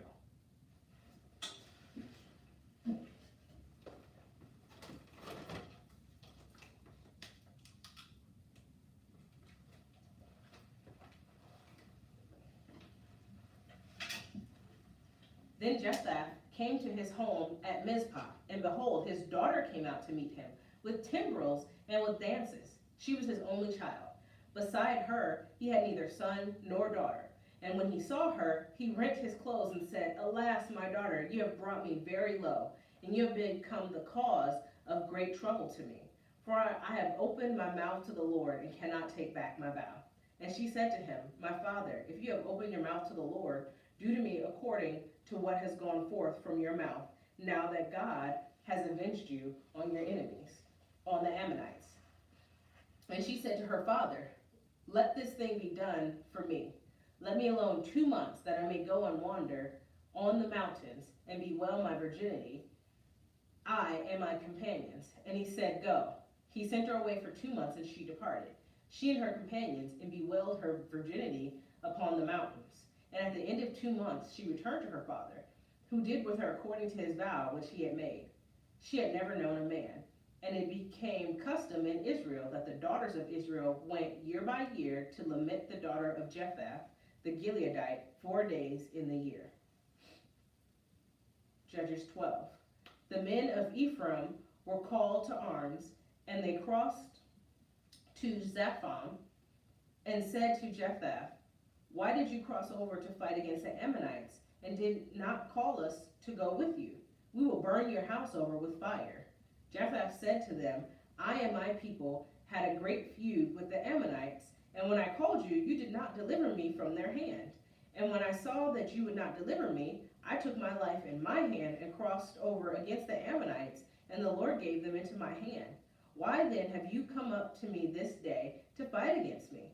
Jephthah gathered all the men of Gilead and fought with Ephraim, and the men of Gilead smote Ephraim, because they said, You are fugitives of Ephraim, you Gileadites, in the midst of Ephraim and Manasseh.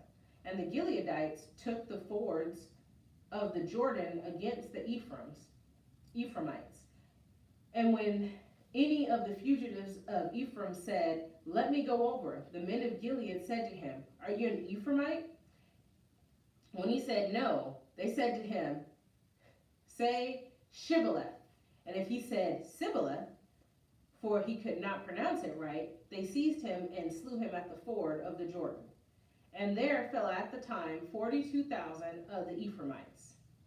Jephthah judged Israel 6 years.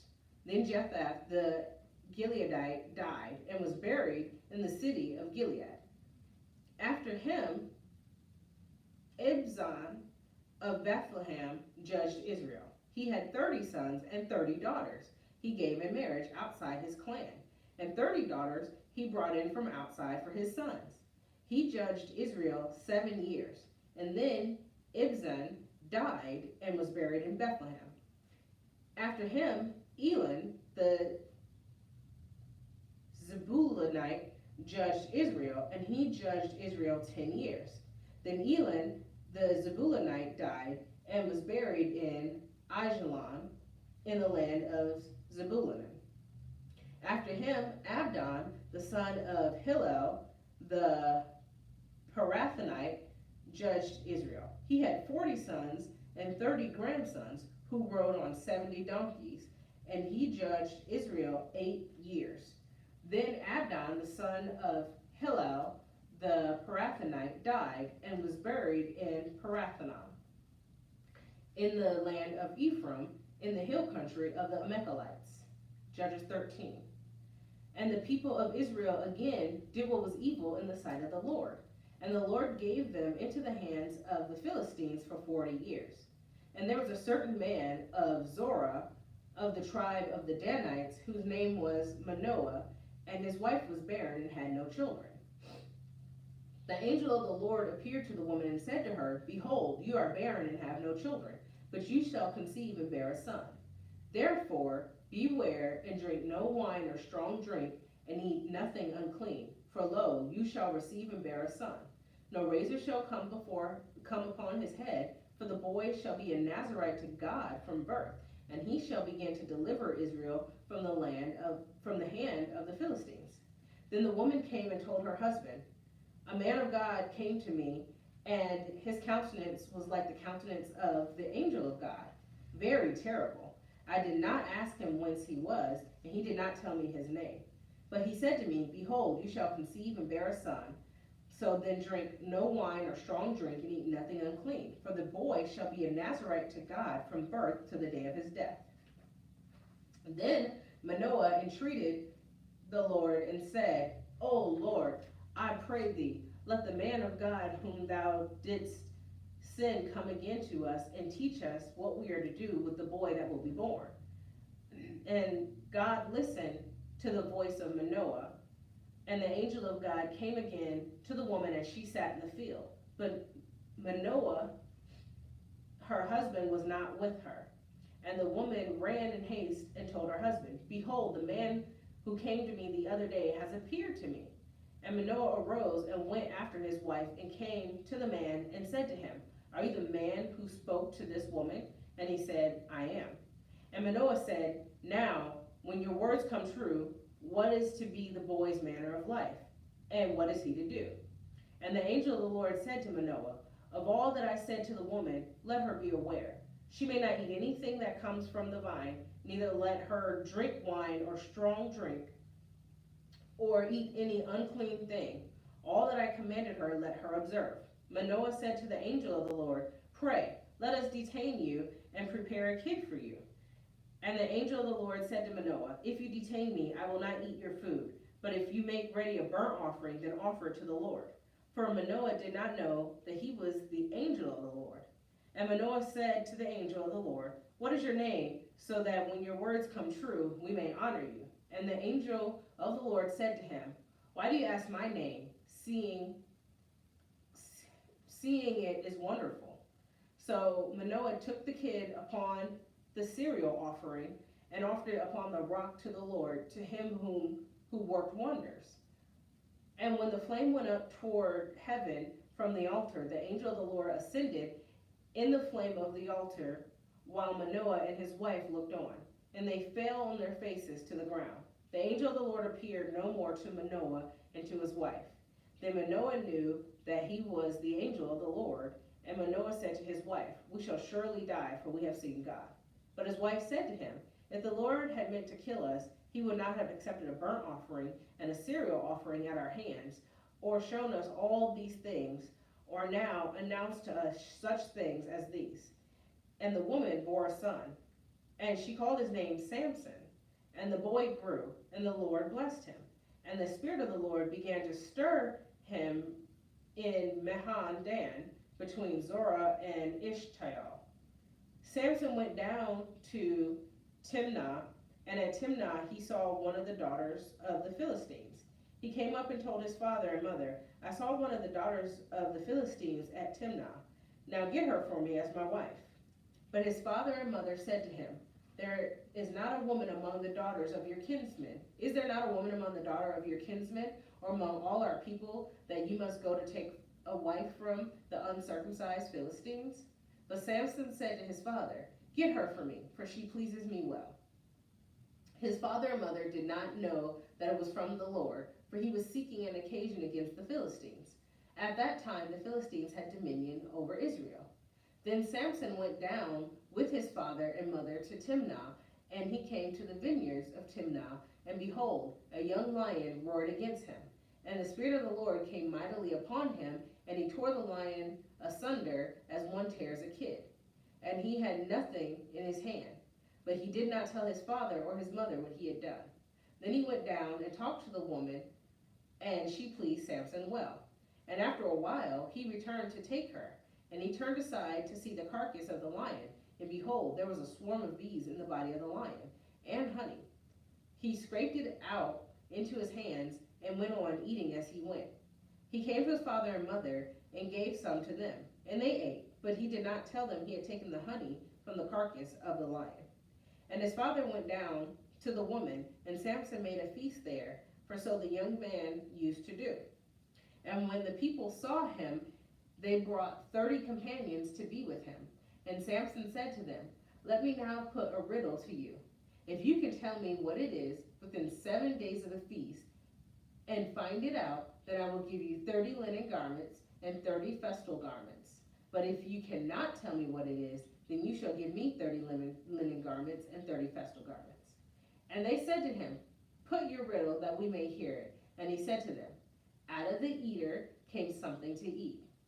Out of the strong came something to drink." And they could not in 3 days tell what the riddle was. On the 4th day they said to Samson's wife, "Entice your husband to tell us what the riddle is, lest we burn you and your father's house with fire. Have you invited us here to impoverish us?" And Samson's wife wept before him and said, "You only hate me. You do not love me. You have put a riddle to my countrymen and have not told me what it is." He said to her, "Behold, I have not told my father nor my mother, and shall I tell you?" She wept before him the 7 days that their feast lasted. And on the 7th day he told her, because she pressed him hard. Then she told the riddle to her countrymen, and the men of the city said to him on the 7th day before the sun went down, "What is sweeter than honey? What is stronger than a lion?" And he said to them, "If you had not plowed with my heifer, you would not have found out my riddle." And the Spirit of the Lord came mightily upon him, and he went down to Ashkelon and killed 30 men of the town, and took their spoil and gave their festal garments to those who had told the riddle. In hot anger he went back to his father's house, and Samson's wife was given to his companion, who had been his best man. Judges 15. After a while, at the time of wheat harvest, Samson went to visit his wife with a kid, and he said, "I will go in to my wife in the chamber." But her father would not allow him to go in. And her father said, "I really thought that you utterly hated her, so I gave her to your companion. Is not her younger sister fairer than she? Pray, take her instead." And Samson said to them, "This time I shall be blameless in regard to the Philistines when I do them mischief." So Samson went and caught 300 foxes, and took torches and burned them turned them tail to tail, and put a torch between the pair of their tails. And when he set fire to the torches, he let the foxes go into the standing grain of the Philistines, and burned up the shocks and the standing grain, as well as the olive orchards. Then the Philistines said, "Who has done this?" And they said, "Samson, the son-in-law of the Timnite, because he has taken his wife and given her to his companion." And the Philistines came up and burned her and her father with fire.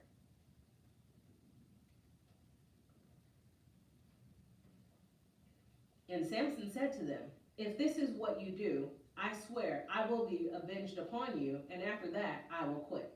And he smote them, hip and thigh, with great slaughter. And he went down and stayed in the cleft of the rock of Etam. When the Philistines came up and encamped in Judah, and made a raid on Lehi, the men of Judah said, "Why have you come up against us?" They said, "We have come up to bind Samson, to do to him as he has did to us." Then 3,000 men of Judah went down to the cleft of the rock of Etam, and said to Samson, "Do you not know that the Philistines are rulers over us? What then is this that you have done to us?" And he said to them, "As they did to me, so I have done to them." And they said to him, "We have come down to bind you, that we may give you into the hands of the Philistines." And Samson said to them, "Swear to me that you will not fall upon me yourselves." They said to him, "No, we will only bind you and give you into their hands. We will not kill you." So they bound him with 2 new ropes and brought him up from the rock. When he came to Lehi, the Philistines came shouting to meet him, and the Spirit of the Lord came mightily upon him, and the ropes which were on his hands became as flax that has caught fire, and his bonds melted off his hands. And he found a fresh jawbone of a donkey, and put it out his hand, and seized it. And with it he slew 1,000 men. And Samson said, "With the jawbone of a donkey, heaps upon heaps, with the jawbone of a donkey, I have slain 1,000 men." When he had finished speaking, he threw away the jawbone out of his hand, and that place was called Ramath Lehi. When he was very thirsty, and he called on the Lord and said, "Thou hast granted this great deliverance by the hand of thy servant, and I shall now die of thirst, and shall I now die of thirst, and fall into the hands of the uncircumcised?"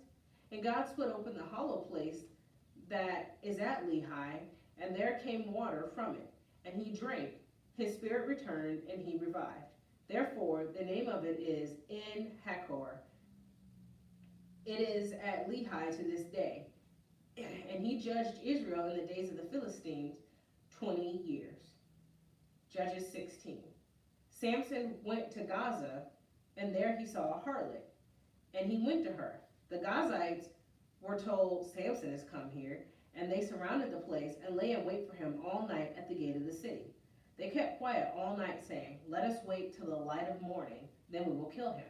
But Samson lay till midnight, and at midnight he arose and took hold of the doors of the gate of the city and the posts, and he pulled them up, bar and all, and put them on his shoulders, and carried them to the top of the hill that is before Hebron. After this, he loved a woman in the valley of Sorek, whose name was Delilah.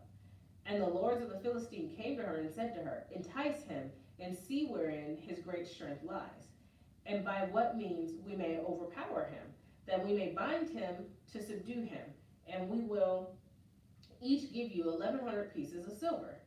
And Delilah said to Samson, "Please tell me wherein your great strength lies, and how you might be bound, that one could subdue you." And Samson said to her, "If they bind me with 7 fresh bowstrings, which have not been dried, then I shall become weak and be like any other man." Then the lords of the Philistines brought her 7 fresh bowstrings, which had not been dried, and she bound him with them. Now she had men lying in wait in the inner chamber. And she said to him, "The Philistines are upon you, Samson." But he snapped the bowstrings as a string of tow snaps when it touches fire. So the secret of his strength was not known. And Delilah said to Samson, "Behold, you have mocked me and told me lies. Please, tell me how you might be bound." And he said to her, "If they bind me with new ropes that have not been used, then I shall become weak and be like any other man." So Delilah took new ropes and bound him with them, and said to him, "The Philistines are upon you, Samson." And the men lying in wait were in an inner chamber, but he snapped the ropes off his arms like a thread. And Delilah said to Samson, "Until now you have mocked me and told me lies. Tell me how you might be bound." And he said to her, "If you weave 7 locks of my head into a web and make it tight with the pin, then I may become weak and be like any other man." So while he slept, Delilah took the 7 locks of his head and wove them into a web. And she made them tight with the pin, and said to him, "The Philistines are upon you, Samson." But he awoke from his sleep and pulled away the pin, the loom, and the web. And she said to him, "How can you say you love me when your heart is not with me? You have mocked me these 3 times and have not told me wherein your great strength lies."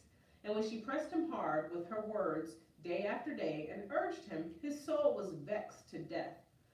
And he told her all his mind, and said to her, "A razor has never come upon my head, for I have been a Nazarite to God from my mother's womb.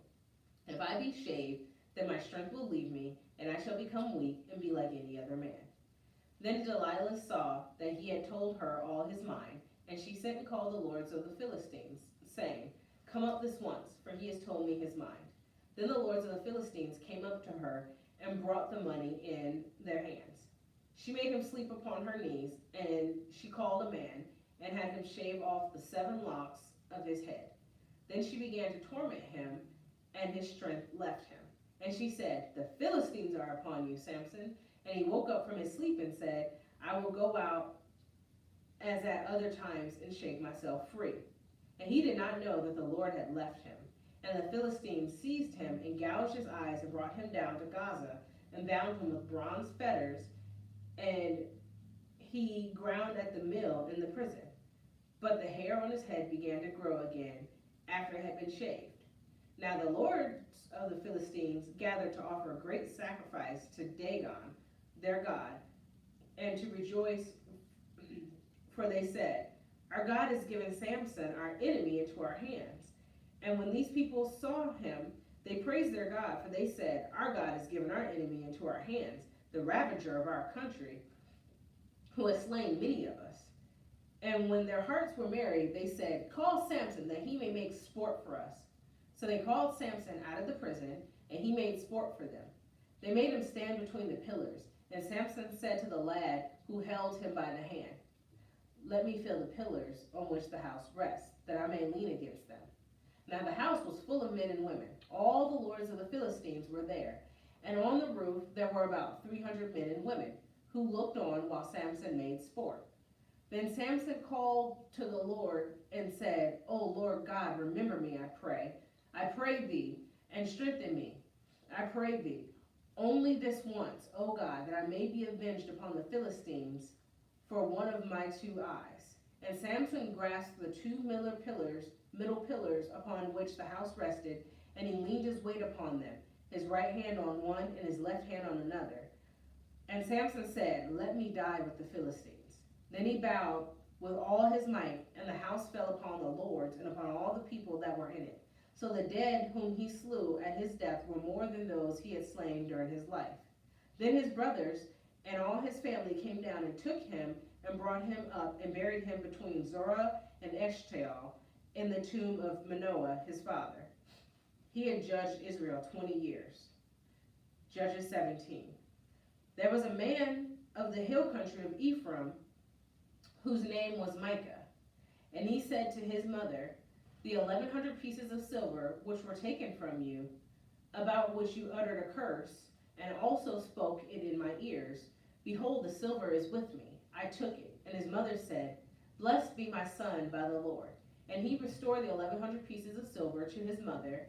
And his mother said, "I consecrate the silver to the Lord from my hand for my son, to make a graven image and a molten image. Now therefore I restore it to you." For when he restored the money to his mother took 200 pieces of silver and gave it to the silversmith, who made it into a graven image and a molten image, and it was in the house of Micah. And the man Micah had a shrine, and he made an ephod and a teraphim, and installed one of his sons, who became his priest. In those days there was no king in Israel. Every man did what was right in his own eyes. Now there was a young man of Bethlehem in Judah, of the family of Judah, who was a Levite, and he sojourned there. And the man departed from the town of Bethlehem in Judah to live where he could find a place. And as he journeyed, he came to the hill country of Ephraim, to the house of Micah. And Micah said to him, "From where do you come?" And he said to him, "I am a Levite of Bethlehem in Judah, and I'm going to sojourn where I find a place." And Micah said to him, "Stay with me and be to me a father and a priest, and I will give you 10 pieces of silver a year and a suit of apparel and your living." And the Levite was content to dwell with the man, and the young man became to him like one of his sons. And Micah installed the Levite, and the young man became his priest, and was in the house of Micah. Then Micah said, "Now I know that the Lord will prosper me, because I have a Levite as a priest." Judges 18. In those days there was no king in Israel, and in those days the tribe of the Danites was seeking for itself an inheritance to dwell in. For until then no inheritance among the tribes of Israel had fallen to them. So the Danites sent 5 able men from the whole number of their tribe to Zorah from Eshtaol to spy out the land and to explore it. And they said to them, "Go and explore the land." And they came to the hill country of Ephraim, to the house of Micah and lodged there. When they were by the house of Micah, they recognized the voice of the young Levite, and they turned and said to him, "Who brought you here? What are you doing in this place? What is your business here?"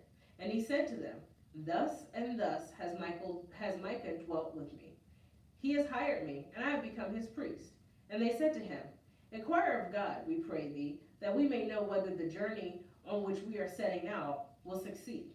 And the priest said to them, "Go in peace. The journey on which you go is under the eye of the Lord."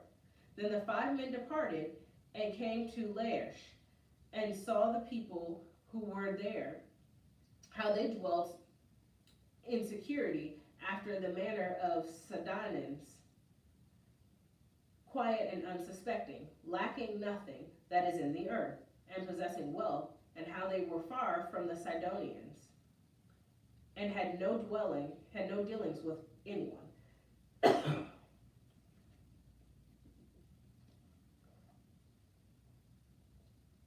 And when they came to their brethren in Zorah and Eshtaol, their brethren said to them, "What do you report?" They said, "Arise, and let us go up against them, for we have seen the land, and behold, it is very fertile."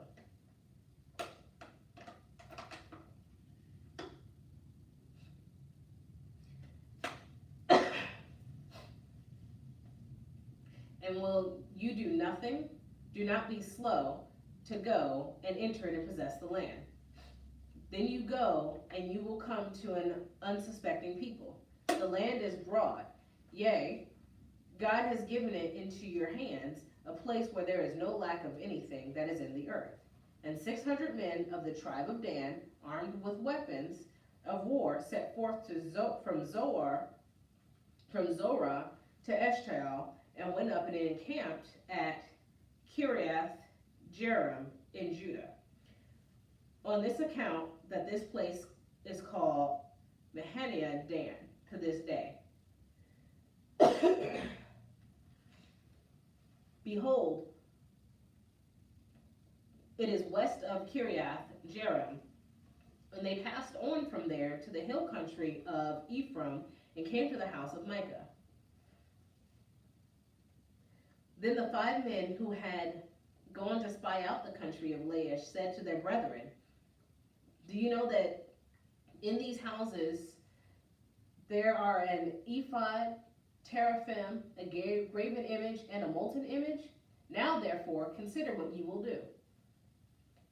And they turned aside thither, and came to the house of the young Levite at the home of Micah, and asked of his welfare. Now the 600 men of the Danites, armed with their weapons of war, stood by the entrance of the gate. And the 5 men who had gone to spy out the land went up and entered, and took the graven image, the ephod, the teraphim, and the molten image, while the priest stood by the entrance of the gate with the 600 men armed with weapons of war. And when these went into Micah's house, and took the graven image, the ephod, the teraphim, and the molten image, the priest said to them, "What are you doing?" And they said, "Keep quiet, put your hand upon your mouth, and come with us to be to us a father and a priest. Is it better for you to be a priest to the house of one man, or a priest to a tribe and a family in Israel?" And the priest's heart was glad. He took the ephod and the teraphim and the graven image, and went in the midst of the people. So when they turned and departed, putting the little ones and the cattle and the goods in front of them, when they were a good way from the home of Micah, all the men who were in the houses near Micah's house were called out, and they overtook the Danites. They shouted to the Danites, who turned round and said to Micah, "What ails you that you come with such company?" And he said, "You take my gods, which I made, and the priests, and go away with what I have, and what have I left? How then do you ask me, what ails you?"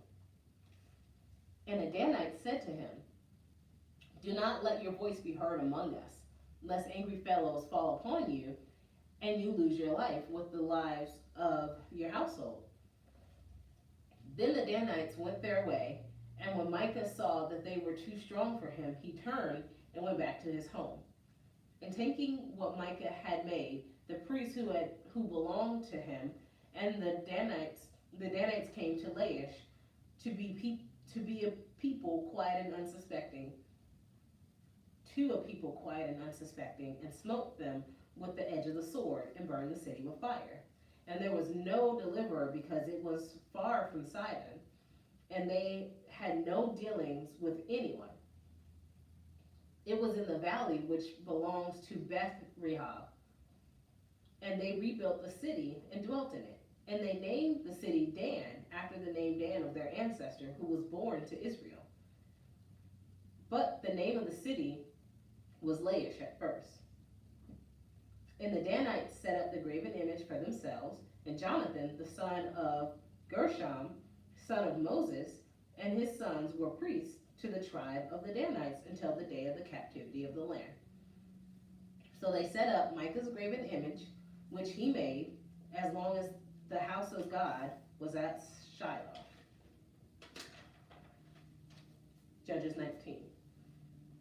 In those days, there was no king in Israel. A certain Levite was sojourning in the remote parts of the hill country of Ephraim, who took to himself a concubine from Bethlehem in Judah.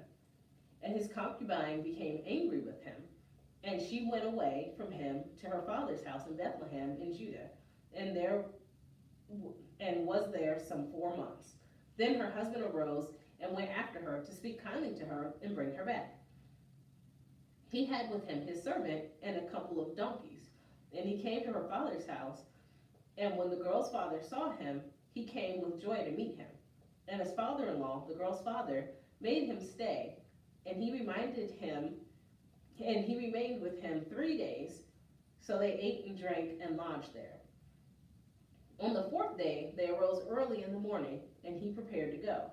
But the girl's father said to his son-in-law, "Strengthen your heart with a morsel of bread, and after that you may go."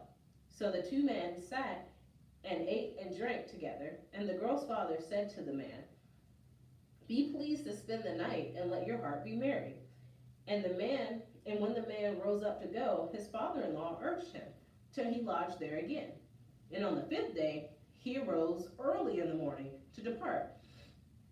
And the girl's father said, "Strengthen your heart and tarry until the day declines."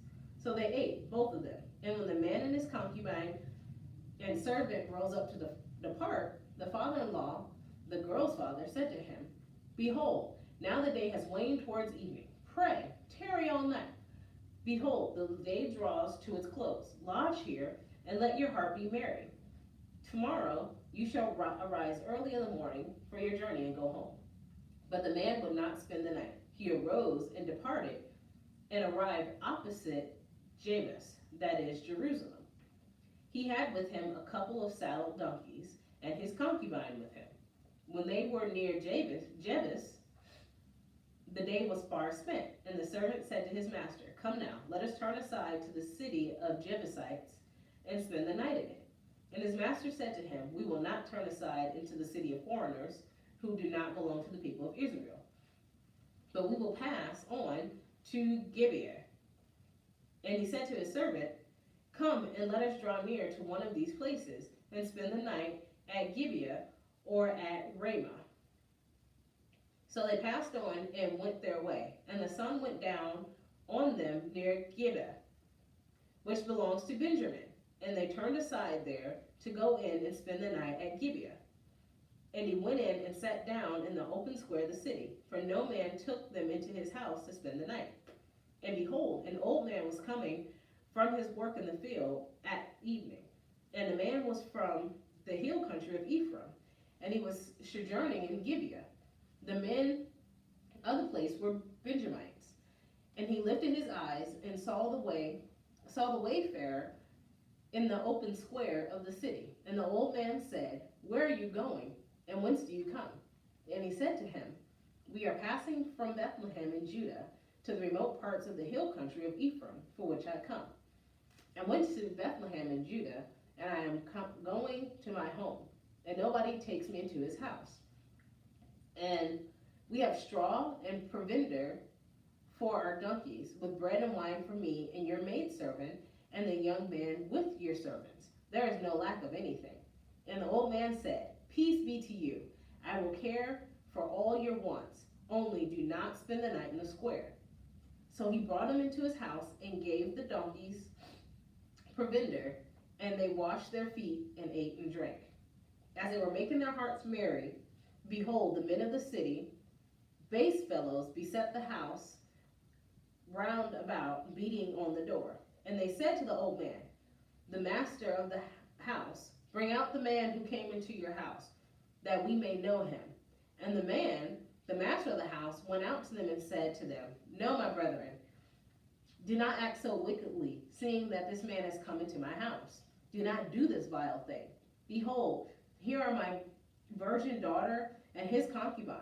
Let me bring them out. Ravish them and do with them what seems good to you. But against this man, do not do so a vile thing. But the men would not listen to him. So the man seized his concubine and put her out to them. And they knew her and abused her all night until the morning. And as the dawn began to break, they let her go. And as morning appeared, the woman came and fell down at the door of the man's house, where her master was, till it was light. And her master rose up in the morning, and when he opened the doors of the house and went out to go on his way, behold, there was his concubine lying at the door of the house with her hands on the threshold. He said to her, Get up, let us be going. But there was no answer. Then he put her upon the donkey, and the man rose up and went away to his home. And when he entered his house, he took a knife, and laying hold of his concubine, he divided her, limb by limb, into 12 pieces, and sent her throughout all the territory of Israel.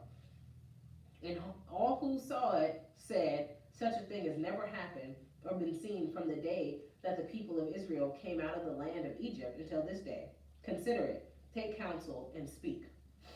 Then all the people of Israel came out from Dan to Beersheba, including, chapter 20, including the land of Gilead, and the congregation assembled as one man to the Lord at Mizpah.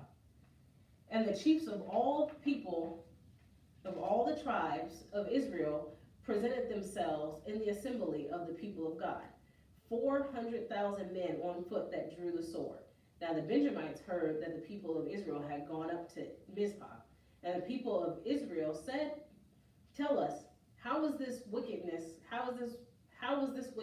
brought to pass? And the Levite, the husband of the woman who was murdered, answered and said, I came to Gibeah that belongs to Benjamin. I and my concubine to spend the night. And the men of Gibeah rose against me and beset the house round about me by night. They meant to kill me, and they ravaged my concubine, and she is dead. And I took my concubine and cut her in pieces, and sent her throughout all the country of the inheritance of Israel, for they have committed abomination and wantonness in Israel. Behold, you people of Israel, all of you, give your advice and counsel here. And all the people arose as one man, saying, We will not any of us go to his tent, and none of us will return to his house. But now this is what we will do to Gibeah. We will go up against it by lot. We will take 10 men of 100 throughout all the tribes of Israel, and 100 of 1,000, and 1,000 of 10,000, to bring provisions for the people. And then when they come, they may requite Gibeah of Benjamin for all the wanton crime which they have committed in Israel. So all the men of Israel gathered against the city, united as one man. And the tribes of Israel sent men through all the tribe of Benjamin, saying, What wickedness is this that has taken place among you? Now therefore give up the men, the base fellows, in Gibeah, that we may put them to death and put away evil from Israel. But the Benjamites would not listen to the voice of their brethren, the people of Israel. And the Benjamites came together out of the cities of Gibeah to go out to battle against the people of Israel. And the Benjamites mustered out of their cities on that day 26,000 men that drew the sword, besides the inhabitants of Gibeah, who mustered 700 picked men. Among all these were 700 picked men who were left-handed. Everyone could sling a stone at a hair and not miss. And the men of Israel, apart from Benjamin, mustered 400,000 men that drew sword. All of these were men of war. The people of Israel arose and went to Bethel and inquired of God, which of us shall go up first to battle against the Benjamites? And the Lord said, Judah shall go up first. Then the people of Israel rose in the morning and encamped against Gibeah. And the men of Israel went out to battle against Benjamin. And the men of Israel drew up the battle line against them at Gibeah. The Benjamites came out of Gibeah and fell to the ground on that day 22,000 men of the Israelites.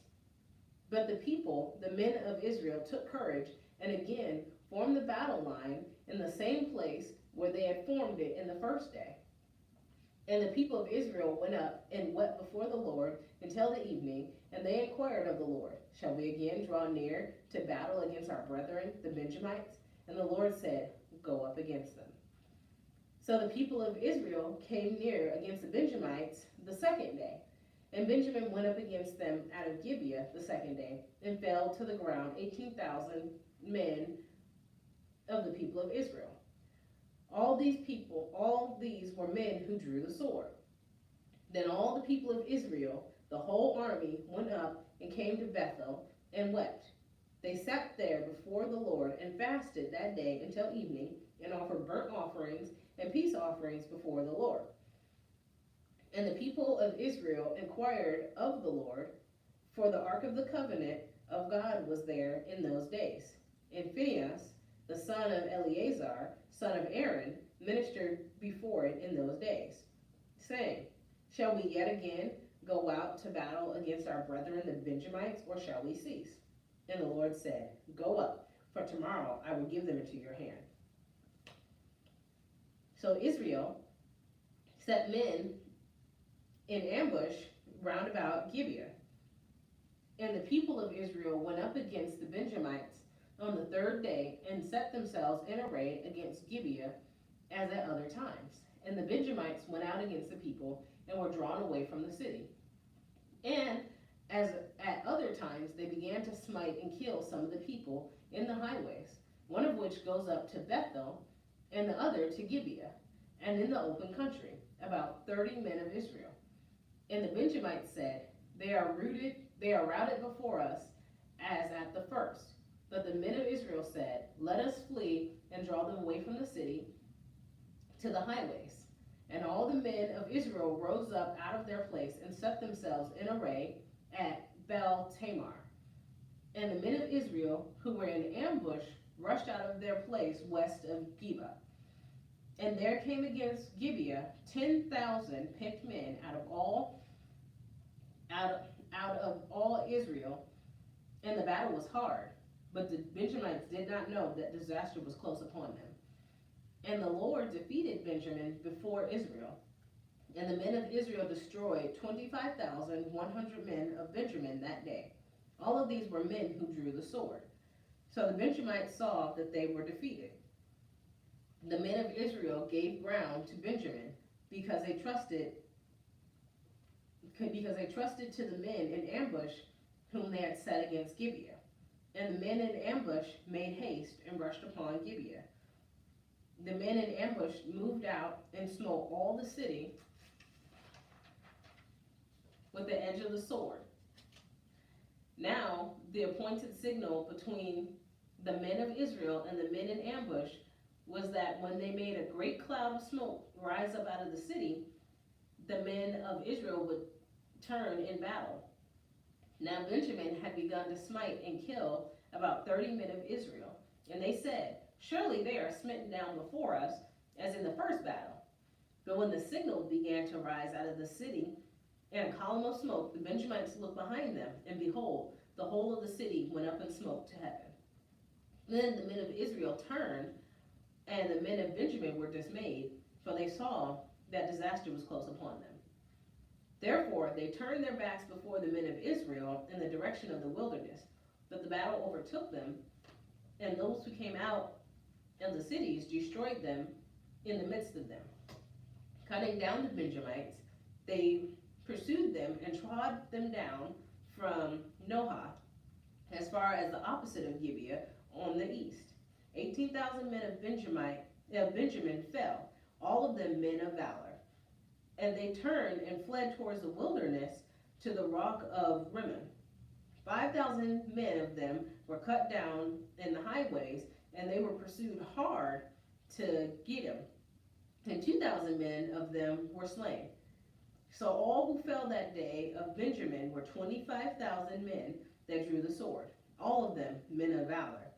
But 600 men turned and fled towards the wilderness to the rock of Rimmon, and abode at the rock of Rimmon for 4 months. And the men of Israel turned back against the Benjamites and smote them with the edge of the sword, men and beasts, and all that they found, and all the towns which they found they set on fire.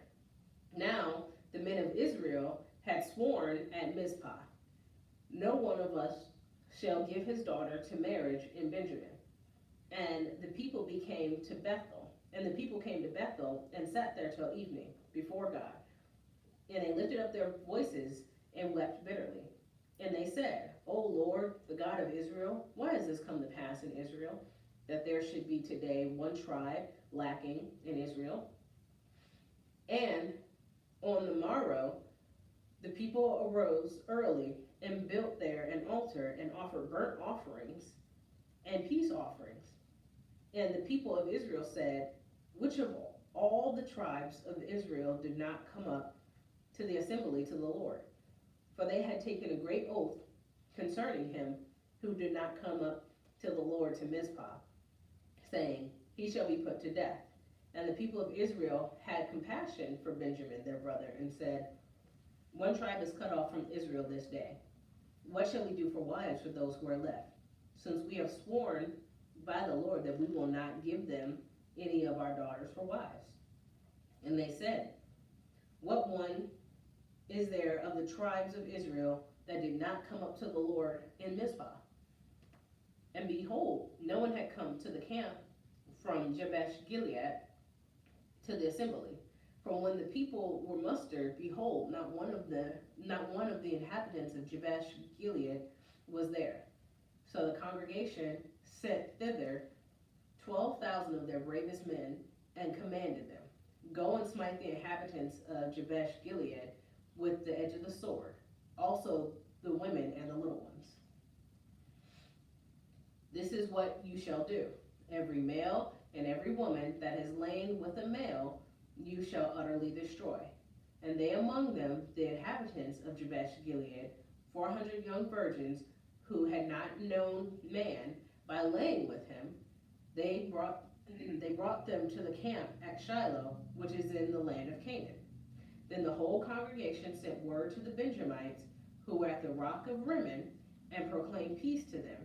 And Benjamin returned at that time, and they gave them the women whom they had saved alive of the women of Jabesh Gilead, but they did not suffice for them.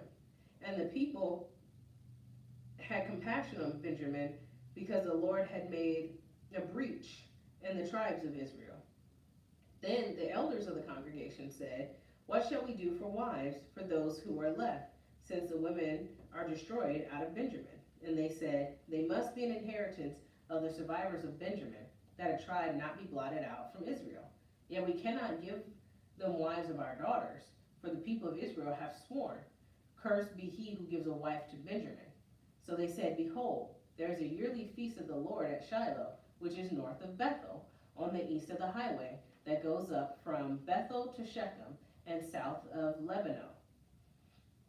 And they commanded the Benjamites, saying, go and lie in wait in the vineyards, and watch. If the daughters of Shiloh come out to dance in the dances, then come out of the vineyards and seize each man his wife from the daughters of Shiloh, and go to the land of Benjamin. And when their fathers or brothers come to complain to us, we will say to them, grant them graciously to us, because we did not take for each man of them his wife in battle, neither did you give them to them, else you will now be guilty.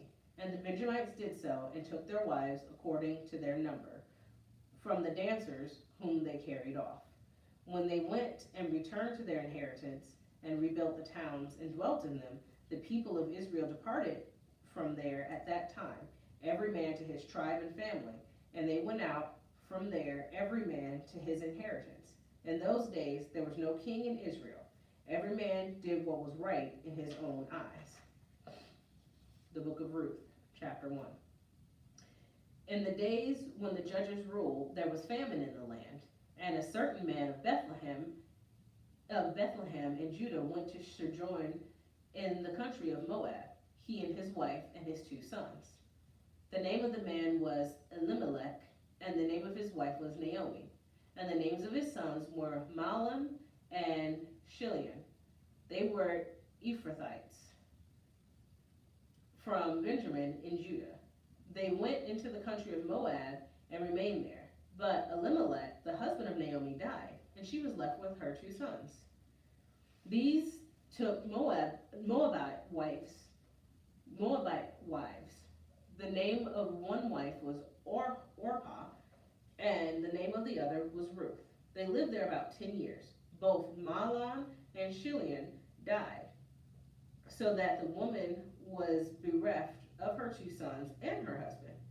Then she started with her daughter-in-laws to return from the country of Moab, for she had heard in the country of Moab that the Lord had visited his people and given them food. So she set out from the place where she was with her 2 daughters-in-law, and they went on the way to return to the land of Judah. But Naomi said to her 2 daughters-in-law, "Go, return each of you to her mother's house. May the Lord deal kindly with you as you have dealt with the dead and with me. The Lord grant that you may find a home, each of you, in the house of her husband." She then kissed them, and they lifted up their voices and wept. And they said to her, "No, we will return to you. We will return with you to your people." But Naomi said, "Turn back, my daughters. Why will you go with me? Have I yet sons in my womb, that they may become your husbands? Turn back, my daughters. Go your way, for I am too old to have a husband. If I should say I have hope, even if I should have a husband this night and bear sons, would you therefore wait till they were grown? Would you therefore refrain from marrying? No, my daughters, for it is exceedingly bitter to me for your sake that the hand of the Lord has gone forth against me." Then they lifted up their voices and wept again. And Orpah kissed her mother-in-law, but Ruth clung to her. And she said, "See, your sister-in-law has gone back to her people and to her gods. Return after your sister-in-law." But Ruth said, "Entreat me not to leave you or to return from following you. For where you go, I will go. Where you lodge, I will lodge. Your people shall be my people, and your God, my God. When you die, I will die, and therefore I will be buried. May the Lord do so with me, and more also, if even death parts me from you." And when Naomi saw that she was determined to go with her, she said no more. So the two of them went on until they came to Bethlehem. And when they came to Bethlehem, the whole town was stirred because of them. And the women said, "Is this Naomi?" And she said to them, "Do not call me Naomi, call me Mara, for the Almighty has dealt very bitterly with me. I went away full, and the Lord has brought me back empty. Why call me Naomi when the Lord has afflicted me, and the Almighty has brought calamity upon me?" So Naomi returned, and Ruth, the Moabites, her daughter-in-law, with her. The Moabitess, her daughter-in-law, with her, who returned from the country of Moab, and they came to Bethlehem at the beginning of barley harvest. Ruth chapter 2.